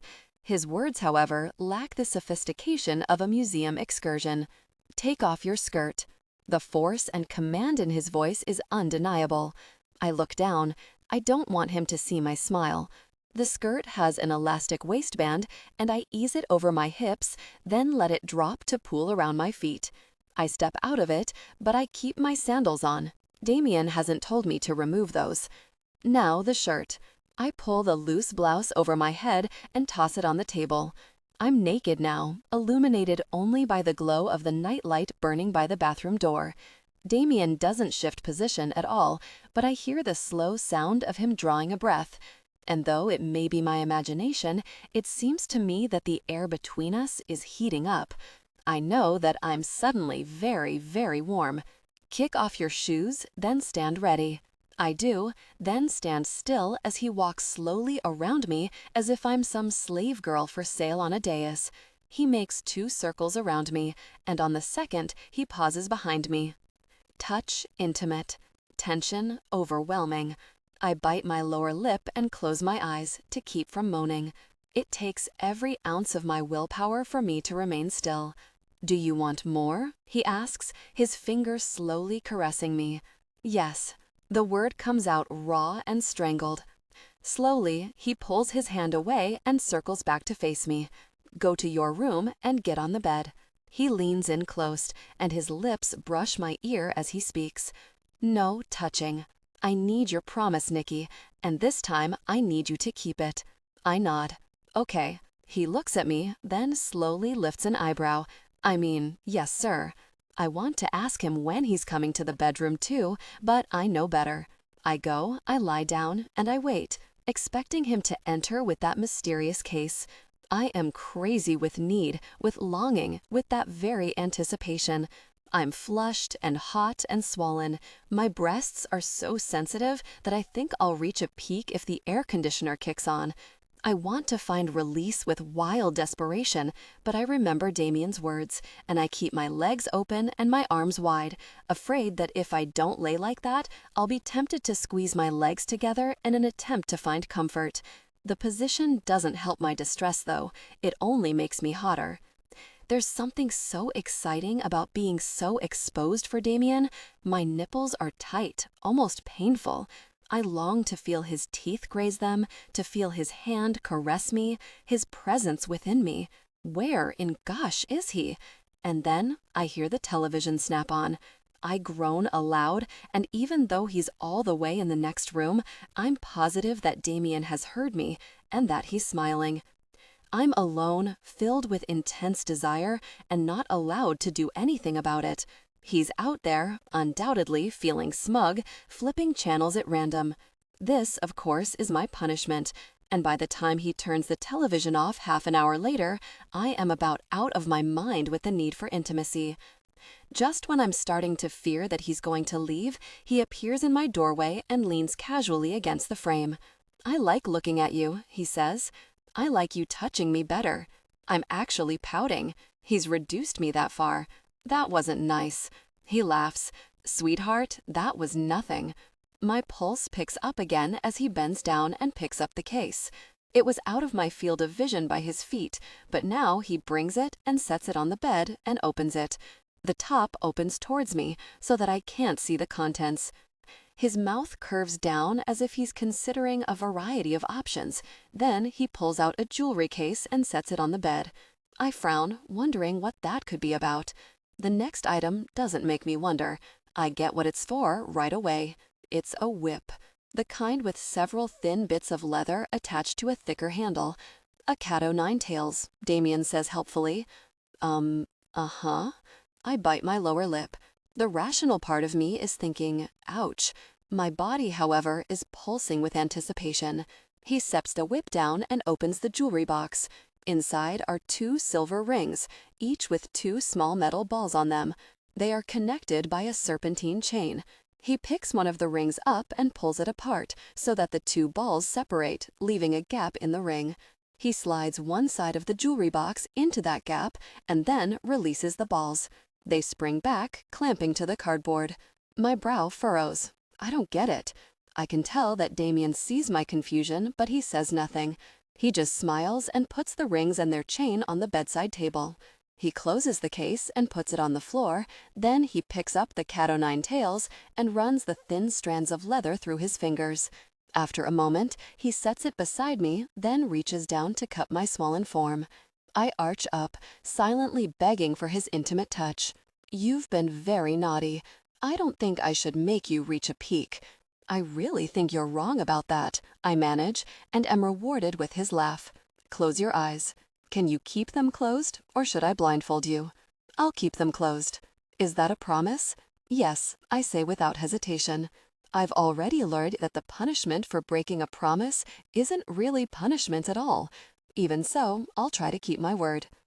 I feel him moving near me, then he tells me to lift my hips. I do, and he slides a pillow under me. Keep your legs open, he says. Yes, like that. Oh, baby, you're so beautiful. Beautiful and open for me? He touches me gently, a finger tracing just below my belly button. My skin tightens, and I arch up with desire. Then his touch disappears, and I feel the soft flutter of leather across my breasts, my belly, the cat-o'-nine-tails. He's trailing it over me. And then, snap, he's flicked it softly over my breasts. I cry out, surprised as much by the impact as I am by my reaction to it. A slight sting, yes, but then a sweet, spreading heat, pleasure mixed with pain. Did you like that? His palm cups my breast, kneading it, making it grow heavier and so unbearably sensitive. I drag my teeth across my lower lip, but I can't lie. It's against the rules. More? I don't want to. I am in thrall to this man, and every touch is like a gift. Yes, I say, I liked it. I told you there might be pain, but only to bring you pleasure. I remember. I want more. Nikki. Oh, really, Nikki? Do you know what you do to me? If it's anything like what you do to me, I think I have some idea. His low laughter is raw, but dies when he closes his mouth on my breast. His teeth graze my nipple as he bites and sucks until my breast is nothing more than a live wire topped by a pulsing peak. And then his mouth is gone, and there's something cold and, oh, tight and firm. My eyes flick open. No, he says, and I close them again. The initial stab of pain fades quickly, leaving a low, thick pressure, a tight awareness and an undercurrent of deep, flowing pleasure. A moment later, I feel that same sharp stab of exquisite pain on my other breast. Your nipples are so sensitive, he whispers, as his hand slips down to explore my body. Oh, yes, he says. This time, I don't think I have to ask if you like it. I don't remember ever feeling so aware of my body. Even the air is erotic, its whisper touch making me quake. I gasp as the pressure to both my breasts increase, slightly at first, and then with more force. He's tugging on the chain that connects the two rings, pulling me up, the weight of my own body making the tug on my nipples even more exquisite. Not painful, but tight and aroused and ready. Damien. His name is a demand, and he answers by closing his mouth over mine. The kiss is hard and needful, and I thrust my tongue in his mouth, desperately trying to claim this moment. He matches me, but all too soon pulls away and then gently eases me back onto the bed. Keep your eyes closed. I feel the soft caress of the leather as he trails the whip gently over my belly, then over my legs. I start to squirm, then freeze under his sharp command that I keep still. Then it's trailing between my legs. My muscles spasm in anticipation, and then there it is. Snap, a light spank on my intimate area. I gasp. Never would I have thought I'd feel such exquisite pleasure from getting smacked in such an intimate place, but maybe it makes sense.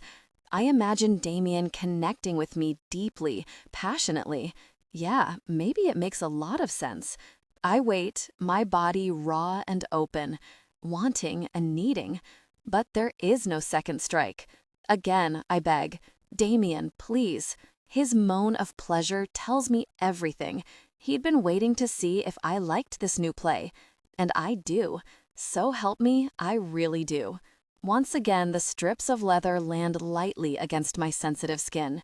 I arch up, my core feels huge and swollen, and as he smacks me once more, I fear that if one of those straps lands directly on it, I'll be overwhelmed from the combination of pleasure and pain. Damien, I say, and that's all it takes. The sensation changes, and it's not the leather on my intimate area, but his mouth. His hands are on my thighs, and his mouth is intimately engaged. I can hear his low, firm moans. I'm close, so close, my hips twisting and moving shamelessly against him, the scrape of his beard stubble tickling my sensitive skin. I'm there, right on the edge, when he eases away from me.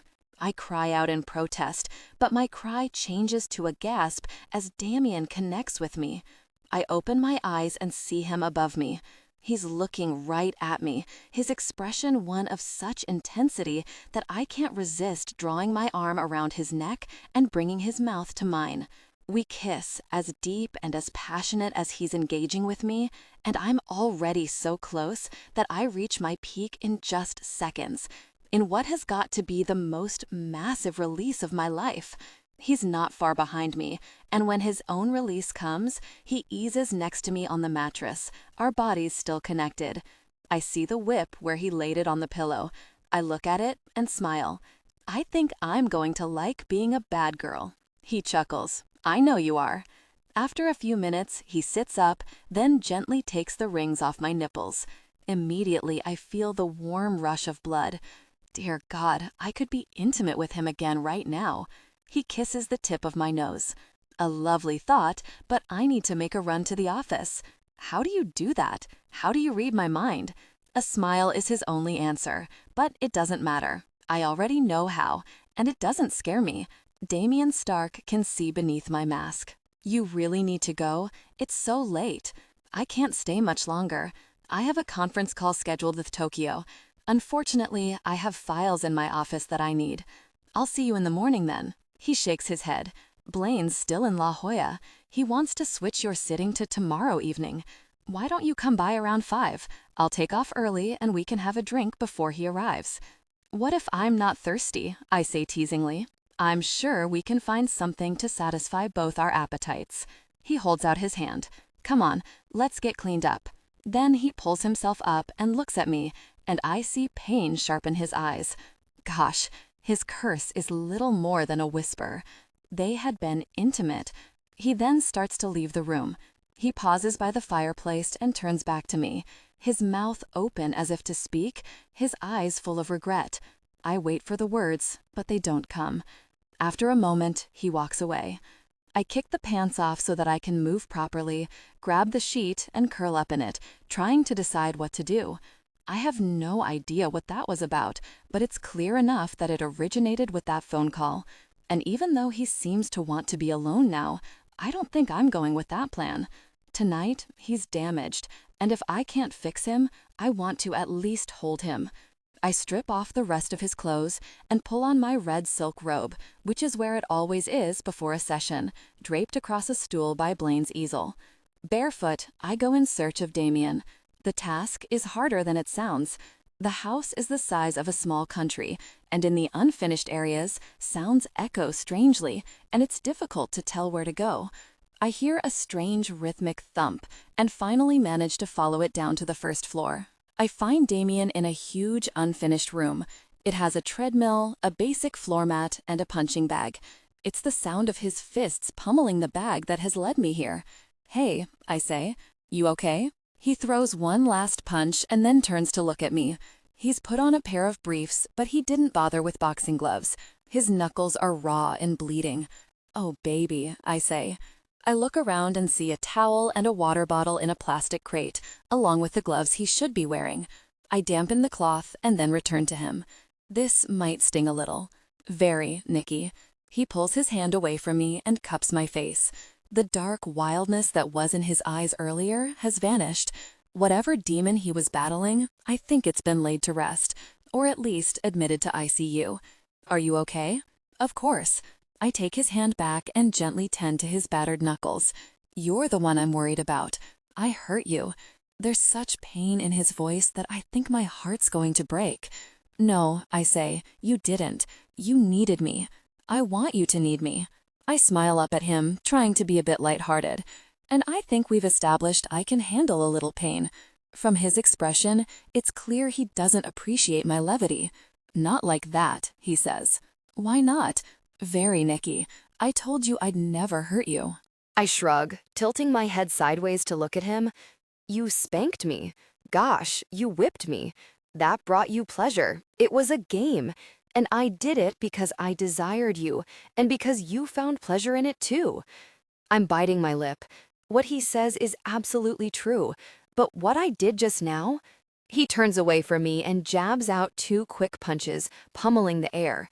Gosh, I was really upset about something, and I was intimate with you in anger, and I don't do that. I go to his side, determined to get through to him. Damien, I'm okay. I don't know what all of that was about, but I do know that you were upset. You came to me. I wanted you to come to me. I used you. Yes, I want to scream the word. And I don't care. Gosh, Damien, you're not some stranger off the street. You're the man But I can't go there. You're the man who's heard all of my secrets, who's been in my bed and in my head. That's what makes it different. Don't you see that? You can have me however you need me. You can tell me your secrets, and it won't change a thing. He looks at me. Won't it? I wonder. His voice is far away, but seems to hold a challenge. I stand there, unsure of what to say. I'm going to call Edward to take you home, he finally says. I find my voice. No. Very, Nikki. I said no. I move closer to him. You didn't hurt me. I rise onto my tiptoes so I can whisper in his ear. I desired you, and you very well know it, so there's no way you can say that you forced me. I hold his arm with one hand to steady myself, but with the other I slowly trace my way over his chest and lower abs. No, he says, but I can hear the quickening of his heartbeat, the tightening of his body in anticipation. They came together, in passion. Spent, he lays beside me, sharing the silkiness of my robe. I'm so sorry, he says, his fingers tracing a lazy path on my shoulder. And I'm so angry. At me? No, at me. But why? I thought we already established that what happened upstairs was okay. He looks at me, his eyes filled with desire. Because now that I have you, I can't stand the thought of ever losing you. Despite the drama, the evening takes a right turn toward normal. Blam comes and I pose, and he paints, and Damien sits quietly in a chair and watches for 4 solid hours. After that, we sit and drink wine and watch the moon on the ocean. Damien offers to let Blaine crash on the mat in the gym, and so we repeat the entire thing bright and early the next morning, finally wrapping at 9 when Damien heads out for his office. When I get home around 10, I find Jamie's note that she's gone to an audition. I cross my fingers for her and settle in for a lazy morning. Damien's in meetings until lunchtime, and though I'd rather be snuggled in his bed, I'm also happy to veg with the television, the newspaper, and Lady Meow Meow. I make a pot of coffee, tune the television to a classic movie station, and debate whether or not I should do a load of laundry today. My Man Godfrey is just about to start, and since that's one of my favorite screwball comedies, I decide that laundry can wait. The opening credits are still rolling when the phone rings. I see that it's Ollie and snatch it up. Can you do lunch? He asks. Early, because I have a 1 o'clock meeting. Like maybe 11? You could come here? I'll have my secretary order us sandwiches. Sure. Why the sudden urge? I just want to see you. Does there have to be a reason? There doesn't have to be, but of course I know there is. And I'm afraid it's about Courtney. Or, worse, about Jamie. I assure him that I'll be there, then set the DVR to record the movie. No time to watch the whole thing now. When I arrive in Ollie's office just shy of an hour later, the receptionist is expecting me. She leads me to a conference room where Ollie has spread out sodas and Subway sandwiches. Not exactly high class, but it'll do. He's not there yet, so I sip my Diet Coke and open my bag of chips, all the while reminding myself that I need to be supportive. Lecturing him about how he screwed up won't do anyone any good at this point. Hey, he says, pushing into the conference room with a stack of files. Please tell me those aren't for me. For a moment, he looks confused. Then his face clears. No, these are for my meeting, sorry. It's been a crazy couple of days. So what's going on? I ask. It must be serious if he's interrupting work insanity to bring me here. He presses a button on the credenza, and the vertical blinds that hang in front of the 2 picture windows that make up the open sides of the conference room begin to close. A moment later, we have complete privacy. You're not going to like it, he says. I lean back in my chair, already irritated. Gosh, Ollie, is this about Damien again? Can you please quit playing the role of big brother? I'm all grown up. I can take care of myself. He doesn't flinch or react. As far as I can tell, he hasn't even heard me. Do you remember Kurt Claymore? I swallow. The infamous Kurt. Of all the things he might say, this really wasn't on my radar. Yeah, I say blandly. I have a vague recollection. He's been working the past 5 years as a manager at a Houston-based manufacturing company. So your friend Damien had him fired this morning. What? I realize my fingernails are digging into the armrest of his guest chair. You can't be sure. Yeah, Ollie says, I can. I said I never worked for Stark directly, but I do the work for Maynard. I'm the one who hired the investigator to find Kurt. I'm sorry, Nick. My heart is pounding painfully in my chest, and my skin feels clammy. Damien tracked down Kurt. He got him fired, and he never asked me, never talked to me, just did it. He's rich and arrogant, and as far as he's concerned, he owns the world, and it very well better behave the way he wants it to. No, I say automatically. My voice is soft. I feel numb. Damien's not like that. He was protecting me. That was his way of protecting me. Protecting you? The way he protected Sarah Paget? My head snaps up. What are you talking about? You know who Eric Paget is, right? My stomach clenches. I'm terribly afraid of what he's going to say. Yes, I manage. You know I do. He's the dead girl's brother. He keeps threatening to go to the press and say that Stark killed his sister. For weeks, we've had all of Stark's resources aimed at stopping this one jerk, and he just keeps pushing back, saying he wants his money, and he's going to screw Stark, and there's more dirt out there than just his sister. But it all sounds like the same old smear routine. Just like I told you in Beverly Hills, we figured Eric Paget was just one more jerk looking for a payday. What's happened? My voice is completely flat. I just want to hear the horrible thing and get out of there. I need to be alone. I need to process this. Stark paid him off yesterday. That's right, Ollie adds in response to my open-mouthed gape. The same Damien Stark, who wanted a balls-to-the-wall defense against the guy, did a complete 180 and paid the person off. Forget fighting. Forget all his talk about not backing down, about taking it all the way as far as it would go. He just caved, quickly and completely. Caved how? I ask, so softly I'm surprised Ollie can hear me. Caved to the tune of $12.6 million. Oh, God, I don't mean to speak, but the words fly out. I press my hand over my mouth and blink back tears. Ollie is watching me, but I'm not really seeing him. Instead, I'm seeing Damien on his terrace, pacing with a phone to his ear, talking to Charles Maynard about something I don't understand, and about $12.6 million. Oh, God, I repeat. There's no compassion in Ollie's eyes as he looks at me. Maybe Stark just got tired of the nonsense. But I don't think so. I think he's covering up what he did.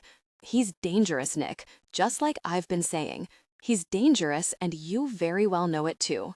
My thoughts bounce randomly through my head as I steer my battered Honda to Damien's Malibu house. Anger, loss, fear, denial, hope.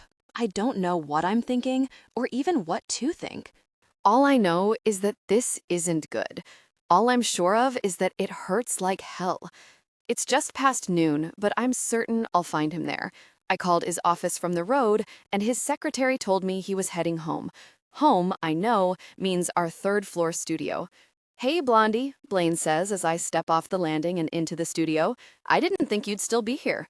Been doing some color studies, trying to get the very sky right. He shakes his head. Getting close, but I'm not quite there yet. Then he gets a closer look at me, and his brow furrows with concern. Okay, what's wrong? I glance at the painting. My image is there on the canvas, more fleshed out, but still unfinished. I look raw, as if the top layer of me has been stripped away, and in that moment, I think that Blaine has truly captured me, because that is how I feel, like Damien has ripped his way through to see what I kept hidden, and then left me exposed and vulnerable. Damien steps in from the kitchen. Nikki. I hear the pleasure in his voice, then the shift as he truly looks at me. What's going on? I'm going to cut out, Blaine says. Damien doesn't look at Blaine or answer. His eyes are only on me. I wait until I hear the door shut, and then I draw in a tight breath. My heart is pounding so hard I can barely get the words out. Did you control her the way you do me? I see confusion in his eyes, and it annoys me. I hold on to the anger because it gives me strength. Sarah Paget, I say. Gosh, really, Damien? Do you think I don't know? What is it you think you know? His voice is as cold as ice. I know you need to be in control. Your life, your business, your women, your bed. I even get it, I say. A tear has escaped and is snaking its way down the side of my nose, but I'm holding it together. Right now, it's me who's the expert on control. You were abused, weren't you? And now you need it. You need to be in control. I watch his face, looking for confirmation, but there's nothing there. His face is blank and unreadable. I do like to be in control, Nikki. I don't think I've ever made a secret of that. No, he hasn't.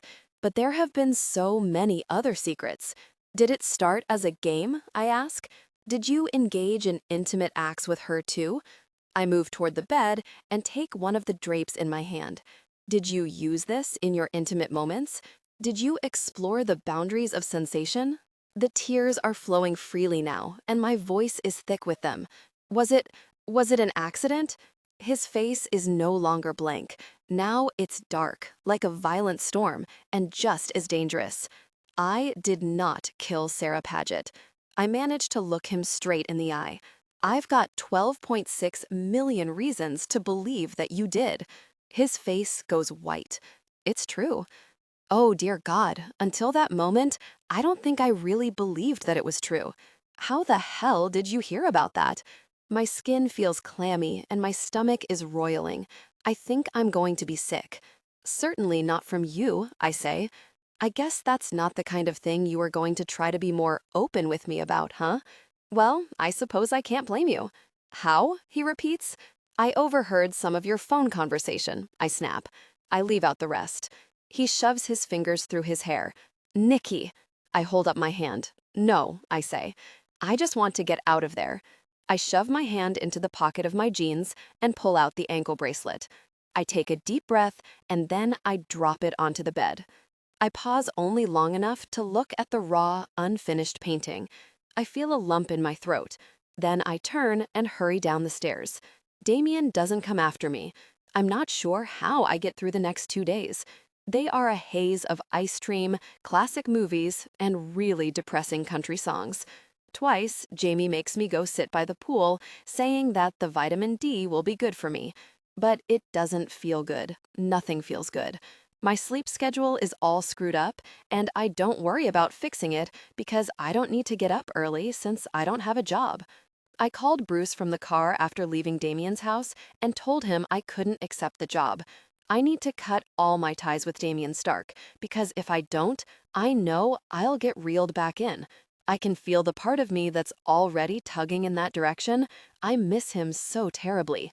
My nights are turning into days and vice versa, and I'm learning all sorts of things about products that are sold only by infomercial. That's why I know neither what day it is nor what time it is when I'm awakened from a catnap on the couch by a determined knock at the door. I yell for Jamie to answer it, but of course she's not home. She's had 2 more auditions and a callback, and while I'm thrilled for her, I'm also feeling lost and lonely. The pounding continues. I groan and sit up. Once the blood starts flowing, I wonder who could be that persistent. Damien? I doubt it. I haven't heard a word from him, not to offer me explanations or even to check on me. Because you made the right decision. You really were just chattel. He's moved on. Well, gosh, now I feel like gosh all over again. The pounding ramps up. All right, I'm coming, hang on. I stand up and blink. I can feel that my face is puffy and I know that my unwashed hair is a mess. I'm wearing the same ripped flannel pajama pants I've been wearing for 2 days, and my tank top has coffee spilled on it. I am pathetic, and I really couldn't care less. I pad to the door in my fluffy socks, careful not to trip over Lady Meow Meow, who seems thrilled to see signs of life in me. I don't usually bother, but I take the trouble to look through the peephole to make certain it's not Damien about to see me like this. It's not. It's worse. It's my mother. Mother, I say, what are you doing here? She brushes past me, then looks critically around the room, her nose wrinkling. After a moment, she walks to the dining table, then uses the tips of her fingers to pull out the chair. She takes a tissue from her purse, brushes the seat, and sits. She folds her hands in front of her on the table and keeps her back straight. I follow and flop down in the chair opposite. I prop my elbow on the table and rest my chin on my fist. My mother smiles at me, the same fake smile she reserves for cashiers and gas station attendants. I try again. Why are you in LA? I would think that was obvious, she says. I came to help. Granted, my brain is a little fuzzy, but I don't know what she's talking about. With Damien Stark, she says, and my stomach clenches tight. What are you talking about, Mother? I saw the picture, of course, and the caption. Why you didn't tell me a man like Damien Stark was courting you, I don't know, but it's the first good news I've heard about this move to Los Angeles. I stare blankly at her. Well, darling, really, if you're trying to marry a man like Damien Stark, you want to make sure not to disappoint. He can so easily move on to another woman. Yeah, easy. As far as I know, he already has. She looks me up and down, her lips a thin line. Clearly, we have a lot of work to do. She pulls her phone out of her Chanel handbag. What's the best spa nearby? Well, focus on your makeup first. Thank goodness your hair is still stunning, even if it is filthy. We'll get the ends trimmed, of course. Then a new wardrobe, and then this apartment. If Jamie is particularly attached to any of these things, she can put them in storage. I broke up with him, Mother. I swear to God, my mother turns green. You what? From her tone, you would have thought I'd told her that I only had 24 hours to live. Why on earth would you do something so foolish? Why? I open my mouth, grappling for something to say. Because he has some truly, really messed up control issues. Does that sound familiar? She stands up, her movements slow and practiced, the way she always moves when she's angry. A lady doesn't show emotion. A lady doesn't spout off. You little fool, she says, calmly and coldly. You always were too smart for your own good. Only Nicole knew best. Only Nicole knew what to do. For Nicole? Yeah, Mother, that's right. Only Nicole knows what Nicole wants. Her face is pinched so tight, I can see where her makeup is caking and cracking. You are spoiled and ungrateful. I can't believe I took time out of my schedule to fly out here and see you. I am going to go back to my hotel and you think about your life, about what you want and where you're going and what you're throwing away. And when you can talk calmly and rationally, I'll come back. And then she turns on her heel and marches to the door and leaves. She doesn't even slam it. I sit there, numb. I know I should move, but I can't. I just sit and stare and feel like I'm floating out of myself. I don't know if it's been 15 minutes or 15 hours when my leg starts to cramp and I have to move. I glance down and realize my hand is still in a fist. I open it slowly and see the indentations from my fingernails, some so deep they've almost drawn blood. I stare at my hand as I get up. I don't realize I'm doing it as I walk into the kitchen. We have a knife block, and I take out a paring knife.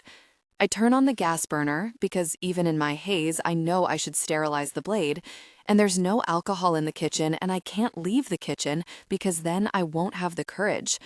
I wave the knife through the flame and then wait for it to cool. I press the blade against the soft flesh of my inner arm, a new place for a new pain. I start to slice, and then I violently hurled a knife across the room. It crashes into the wall, leaving a dent in the drywall.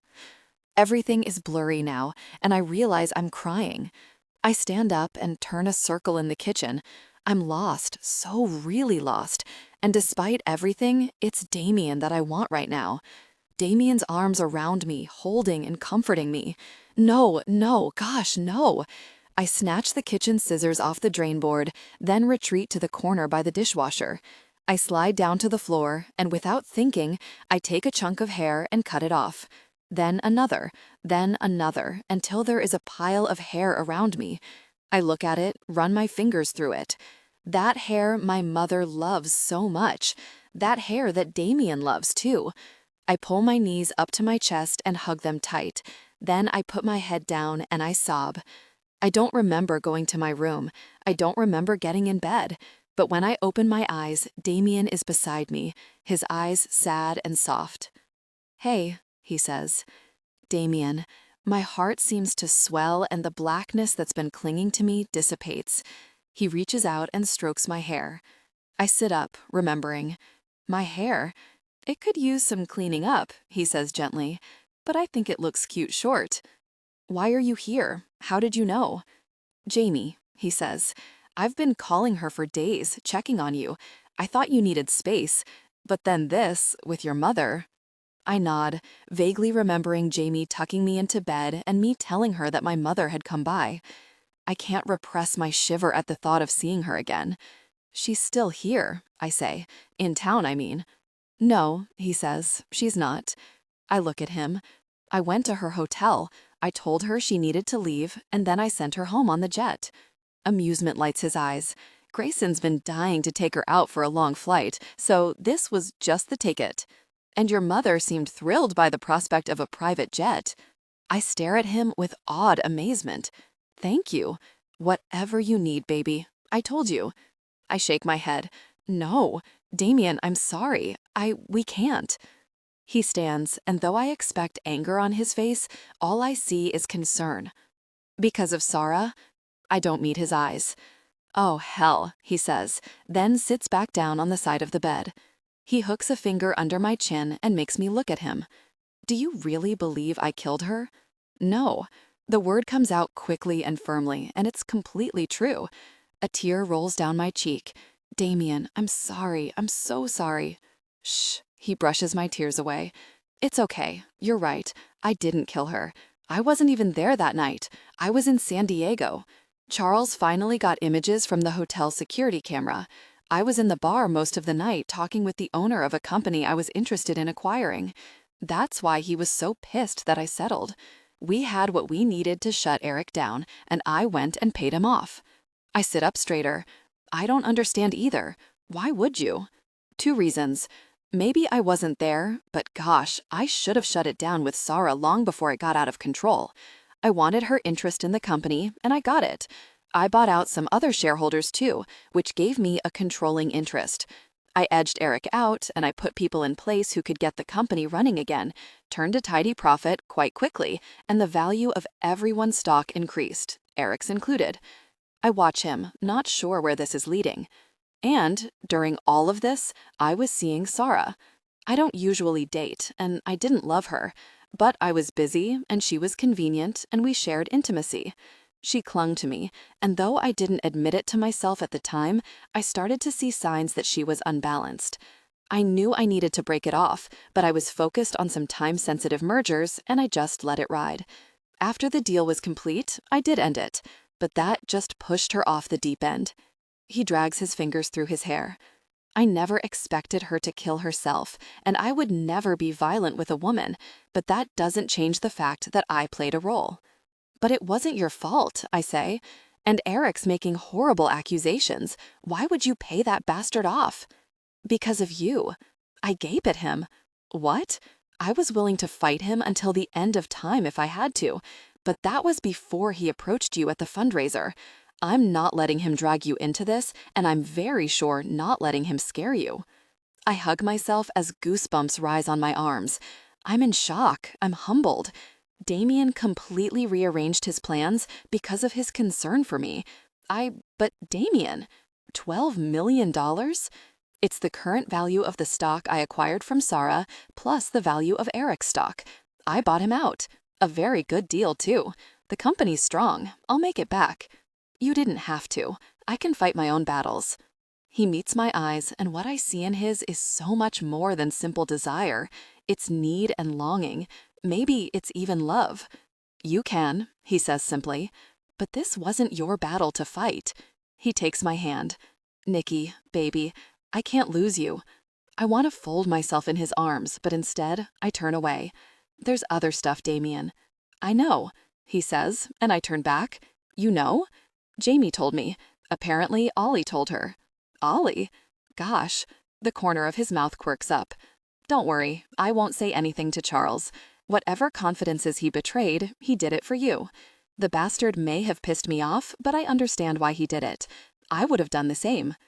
You had Kurt fired, I say. Hell yes, I did. Damien, you can't just do that to people. Actually, I can. He worked for one of my companies. But I cut myself off. The truth is, I don't really care what happens to Kurt, and the fact that Damien had his sorry ass fired doesn't really bother me. Not by itself, anyway. It's the rest of it. Nikki? He's looking at me, his face open and vulnerable. I reach out and stroke his cheek, the stubble of his beard scratching over my palm. The air between us is thick, and just touching him makes me feel alive. He's like a part of me, I think. Hell, he's like the air I need to breathe. And I need him. I need all of him. But I'm not as certain that he really needs me. You're wrong about what you said. About me. What did I say? You said I wasn't weak. I run a hand over my hair. I am. Oh, baby, come here. I slide into his arms and it feels like coming home. I press my head to his chest and listen to the rhythm of his heart. Everyone breaks a little sometimes. That doesn't make you weak. It makes you wounded. And I will always be there to help you heal. I release a shuddering breath as I pull back to look into his face. I can't imagine Damien breaking, but somehow I know that he's speaking from experience. Everyone breaks. Nikki, he says, baby, are we okay? I think about what my mother said about what I was throwing away, and I wonder if she's right. For the first time in my life, can my mother actually have something to offer me? I close my eyes because I don't want her in my head. When I open them again, I see only Damien. I want to make this work, I whisper, and the relief that I see in his eyes washes over me like a balm. Is Jamie here? I ask, because suddenly I'm thinking about the thin walls of the condo. I see the hint of a frown. No. He clears his throat. I narrow my eyes, confused. What? This may not be the best time, but I have a confession. I tilt my head and wait. Jamie's going to be getting a call from her agent soon. And you know this how? Because it's for a series of national commercials, for a company I have an interest in. He's speaking gingerly, eyeing me as if he's afraid I'll explode. You did that for her? For the company, actually. The ad agency presented us with 3 possible actresses, and Jamie was the best of the bunch. My smile stretches wide across my face. Damien looks at me, baffled. Why is that okay, but helping you get the job at Innovative wasn't? I grimace, because it's a legitimate point. Because it just is, I say, then laugh. He joins me, then brushes a soft kiss over my lips. Nikki? Yes? He stops, but not before I hear the tenderness in his voice. I close my eyes, imagining that he's told me he loves me. The word sounds right, and not terrifying at all. Don't ever leave me again, he says. No, I whisper. How could I? I'm yours. He rolls over until he's on top of me, then trails light kisses down my neck. You said I have to be in control? Not really an astounding revelation, is it? He chuckles. I'm giving it to you. Giving what? Control, Nikki. Tell me what you want. Tell me exactly what you want. You mean other than you? Tell me where you want my touch, Nikki. Tell me what you want. Yes, I say, meaning all of that, but start by kissing me. He does, pressing his mouth softly to mine, then with increasing firmness. His tongue finds mine, stroking and teasing, and I'm getting more and more turned on, even though he's doing nothing else. No touches, no caresses. Very the man, he meant what he said. Gently, I break the kiss. I want your touch, I say, guiding his hands. I don't think I've ever drawn out a roadmap to making love, but with Damien, I don't feel shy. I arch up, wanting more. Kiss me, I say, and explore every part of me. He grins up at me. Yes, ma'am, he says, then begins to slowly, torturously work his way down my body. I'm trembling now with desire for him. The slightest touch of my body against the sheet brings me even closer to a peak of sensation. It's as if my entire body is alive with longing. And I want him there. I want him everywhere. I gasp with the realization of what it is that I truly want tonight. And even though his touch feels so, so good, I ease his head up, then pull him up to kiss my lips. I roll sideways so that we're spooning together, and then I take his hand and guide it to my body. "Take me completely," I whisper. I feel his body tighten, the raw heat of him increase. "Are you sure?" "I want to belong to you," I say. "I want to belong completely." "Oh, baby." He eases me over so that I'm on my hands and knees on the bed. He touches me intimately, preparing us for connection. I gasp, "Tell me if you want me to stop."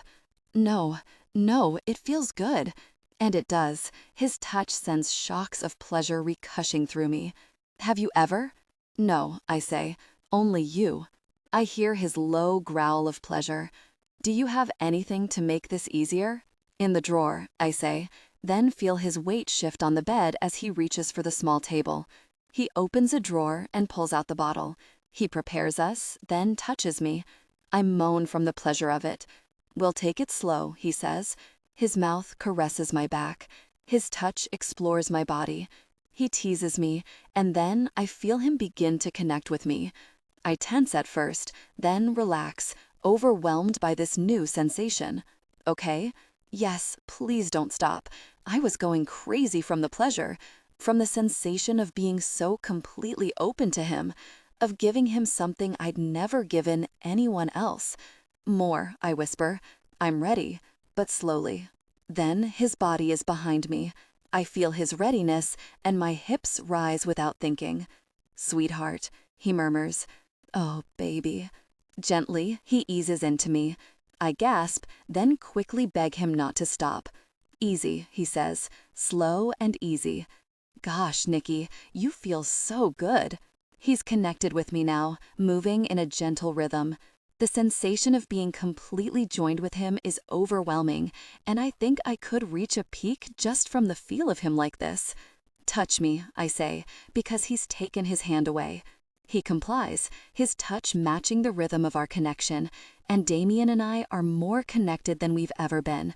His arm is around my hip, his hand exploring my body, and my sensation is building with his.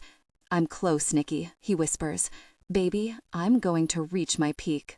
His release is fast and hard, and as he reaches his peak, his hand presses against me, the extra pressure taking me over the brink as well. We collapse together, and he kisses my shoulder, my back, holding me close until our breathing slows. "You're mine," he says. "I know," I reply, and I mean it completely. I don't know what kind of favors Damien had to call in, but he gets me an appointment that evening at one of the best salons in Beverly Hills, and so I end up at dinner that night sporting a darling new haircut. Shoulder-length curls that bounce when I walk now, that they're not weighed down by the length of all that hair. I'm showered and shaved and sweet-smelling again. The dinner was to die for, and the chocolate torte is almost as good as the most intense pleasure. Best of all, I have Damien beside me. Life is good again. I take a sip of my white chocolate martini and then kiss the tip of his nose. "Ladies' room," I say. "I won't be long." I start to slide out, but he holds me back, then kisses me so hard and deep, I almost melt into the booth. "Hurry, I want to go home. I have plans for you." "Get the check," I say. "Are you finished with dessert?" I let my gaze glide slowly over him. "Finished? I haven't even started." I'm rewarded by the heat in his eyes, and I flash a coy smile before turning away and heading toward the back of the restaurant, letting my hips swing just a little as I move. My grin dies, however, when I hit the narrow hallway and see Carl coming. "Well, if it isn't Nikki Fairchild. Hello, princess. You still with Damien Stark?" Guess what? So am I. I'd intended to brush right past him, but that stops me. "What are you talking about?" "Skeletons," he says. "The kind that live in closets." I don't know what I mean, but I feel cold anyway. I'm just thinking about how high and mighty our Mr. Stark is. You land pretty hard when you fall from the stratosphere. gosh, Carl, what are you telling me? You? Not a frickin' thing. But tell Loverboy I'll be in touch. He walks away from me. I decide to skip the ladies' room and return to Damien. I give him a rundown of the conversation and watch his face grow hard. Do you know what he's going on about? I ask, thinking about the abuse that he still hasn't told me about. No, he says. His voice sounds calm, natural, but there's a shadow in his eyes. That same coldness settles around me, and I'm afraid that he's going to shut down and push me out. But then he draws in a breath and pulls me close. Probably some mess to do with my father, he says. Don't worry about it. I don't want either my father or Carl Rosenfeld to ruin our evening. He pulls me close and kisses me hard, and I nod agreement. Right now, I don't want either of those men between us either. Back at the Malibu house, we make love slowly and sweetly, and I lose myself in Damien's touch, letting him erase all my fears and worries. In the shower, he soaps me down, gently stroking the cloth over all of me, then rinsing us both off until we feel clean and new. He wraps me in a towel and leads me back to the bed, then slides under the sheets with me. He's on his side, looking at me, that enigmatic smile curving on his lips.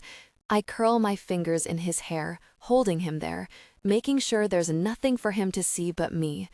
"You're mine too, you know," I whisper, and only when he says yes do I loosen my hold and draw his mouth down to mine. I feel the change in his breathing as he falls asleep pressed close against me. I think about the skeletons and ghosts that still hide in the dark corners of Damien's past. I remember Eric Paget's words, "Secrets," he'd said, and I shiver, afraid that Damien's going to have to face that darkness. But I'll be there when he does, and we'll face the darkness together. I can, because when Damien's beside me, I'm no longer afraid of the dark.